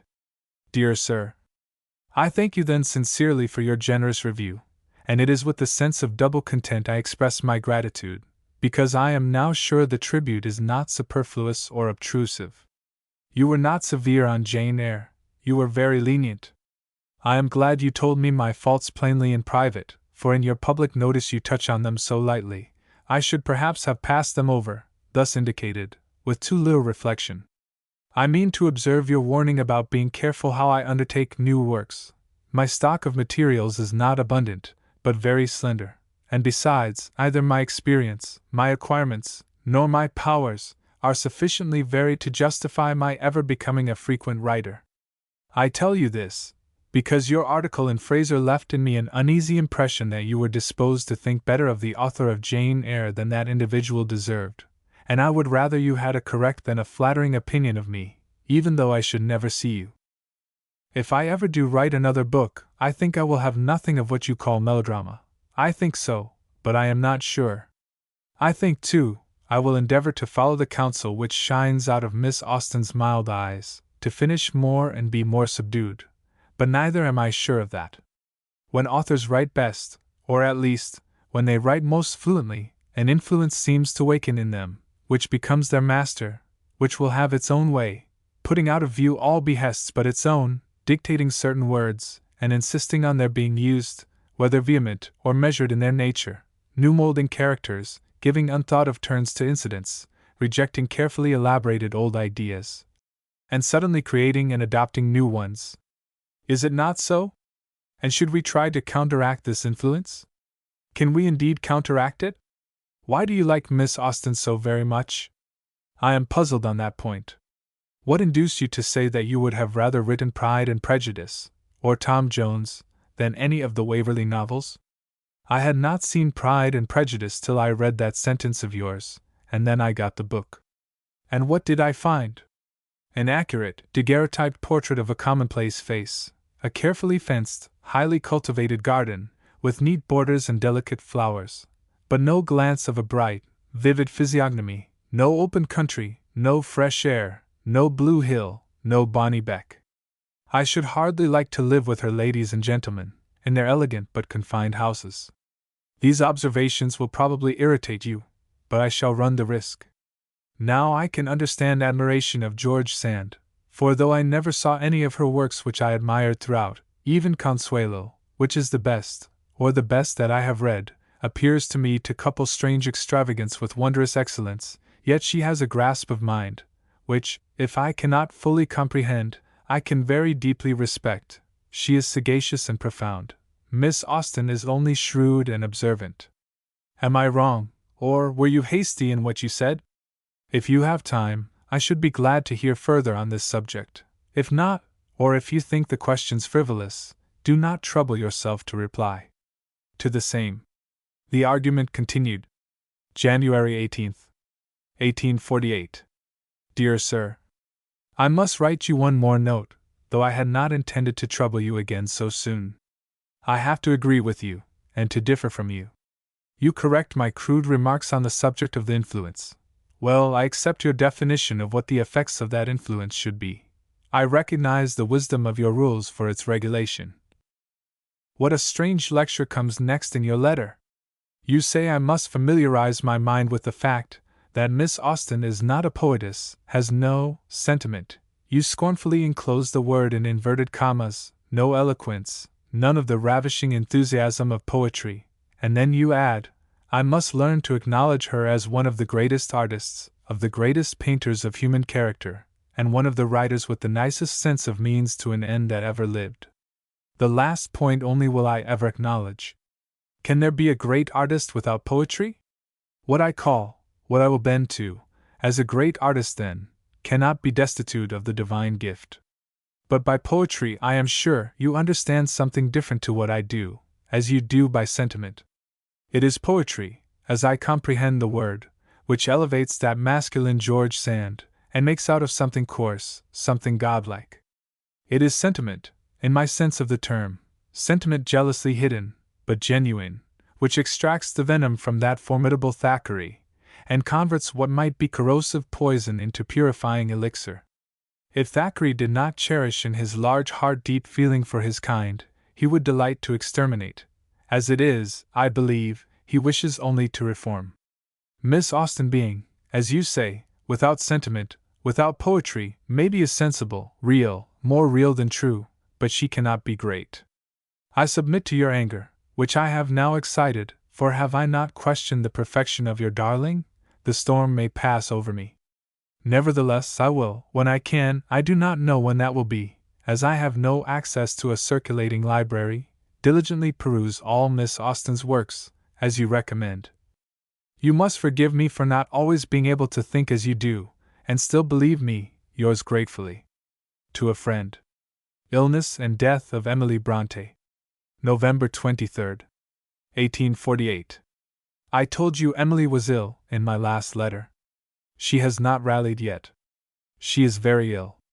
I believe, if you were to see her, your impression would be that there is no hope. A more hollow, wasted, pallid aspect I have not beheld. The deep tight cough continues. The breathing after the least exertion is a rapid pant, and these symptoms are accompanied by pains in the chest and side. Her pulse, the only time she allowed it to be felt, was found to beat 115 per minute. In this state she resolutely refuses to see a doctor. She will give no explanation of her feelings, she will scarcely allow her feelings to be alluded to. Our position is, and has been for some weeks, exquisitely painful. God only knows how all this is to terminate. More than once, I have been forced boldly to regard the terrible event of her loss as possible, and even probable. But nature shrinks from such thoughts. I think Emily seems the nearest thing to my heart in the world. December 10th.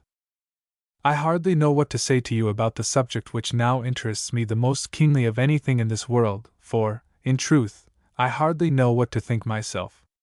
Hope and fear fluctuate daily. The pain in her side and chest is better, the cough, the shortness of breath, the extreme emaciation, continue. I have endured, however, such tortures of uncertainty on this subject that, at length, I could endure it no longer, and as her repugnance to seeing a medical man continues immutable, as she declares no poisoning doctor shall come near her, I have written, unknown to her, to an eminent physician in London, giving as minute a statement of her case and symptoms as I could draw up, and requesting an opinion. I expect an answer in a day or two. I am thankful to say that my own health at present is very tolerable. It is well such is the case, for Anne, with the best will in the world to be useful, is really too delicate to do or bear much. She too, at present, has frequent pains in the side. Papa is also pretty well, though Emily's state renders him very anxious.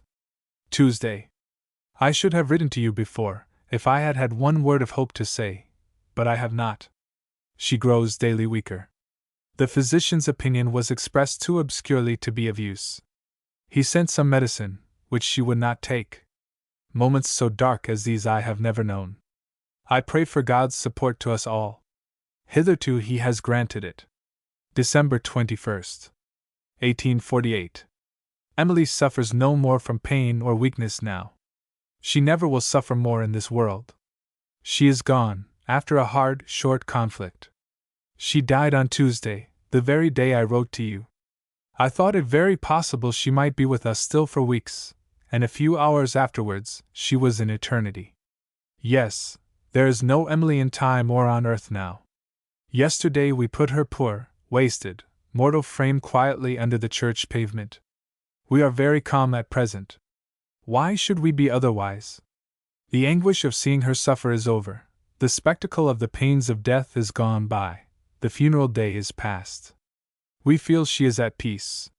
No need now to tremble for the hard frost and the keen wind. Emily does not feel them. She died in a time of promise. We saw her taken from life in its prime. But it is God's will, and the place where she is gone is better than that she has left. God has sustained me, in a way that I marvel at, through such agony as I had not conceived. I now look at Anne, and wish she were well and strong, but she is neither, nor is Papa. Could you now come to us for a few days? I would not ask you to stay long. Write and tell me if you could come next week, and by what train. I would try to send a gig for you to Keighley. You will, I trust, find us tranquil. Try to come. I never so much needed the consolation of a friend's presence. Pleasure, of course, there would be none for you in the visit, except what your kind heart would teach you to find in doing good to others. To Mr. G. Smith, Thackeray and Esmond. February 14th, 1852. My dear Sir, it has been a great delight to me to read Mr. Thackeray's work, and I so seldom now express my sense of kindness that, for once, you must permit me, without rebuke, to thank you for a pleasure so rare and special. Yet I am not going to praise either Mr. Thackeray or his book. I have read, enjoyed, been interested, and after all, feel full as much ire and sorrow as gratitude and admiration. And still one can never lay down a book of his without the two last feelings having their part, be the subject or treatment what it may. In the first half of the book, what chiefly struck me was the wonderful manner in which the writer throws himself into the spirit and letters of the times whereof he treats. The allusions, the illustrations, the style, all seemed to me so masterly in their exact keeping, their harmonious consistency, their nice, natural truth, their pure exemption from exaggeration. No second-rate imitator can write in that way, no coarse scene painter can charm us with an illusion so delicate and perfect. But what bitter satire, what relentless dissection of diseased subjects! Well, and this, too, is right, or would be right, if the savage surgeon did not seem so fiercely pleased with his work. Thackeray likes to dissect an ulcer or an aneurysm. He has pleasure in putting his cruel knife or probe into quivering, living flesh. Thackeray would not like all the world to be good. No great satirist would like society to be perfect. As usual, he is unjust to women, quite unjust. There is hardly any punishment he does not deserve for making Lady Castlewood peep through a keyhole, listen at a door, and be jealous of a boy and a milkmaid. Many other things I notice that, for my part, grieved and exasperated me as I read. But then, again, came passages so true, so deeply thought, so tenderly felt, one could not help forgiving and admiring. But I wish he could be told not to care much for dwelling on the political or religious intrigues of the times. Thackeray, in his heart, does not value political or religious intrigues of any age or date. He likes to show us human nature at home, as he himself daily sees it. His wonderful observant faculty likes to be in action. In him this faculty is a sort of captain and leader, and if ever any passage in his writings lacks interest, it is when this master faculty is for a time thrust into a subordinate position. I think such is the case in the former half of the present volume. Towards the middle, he throws off restraint, becomes himself, and is strong to the close. Everything now depends on the second and third volumes. If, in pith and interest, they fall short of the first, a true success cannot ensue. If the continuation be an improvement upon the commencement, if the stream gather force as it rolls, Thackeray will triumph. Some people have been in the habit of terming him the second writer of the day. It just depends on himself whether or not these critics shall be justified in their award. He need not be the second. God made him second to no man. If I were he, I would show myself as I am, not as critics report me. At any rate, I would do my best.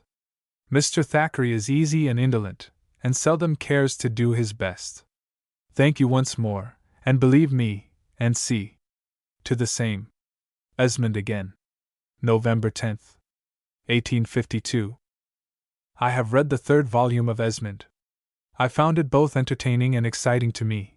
It seems to possess an impetus and excitement beyond the other two. That movement and brilliancy its predecessors sometimes wanted, never fails here.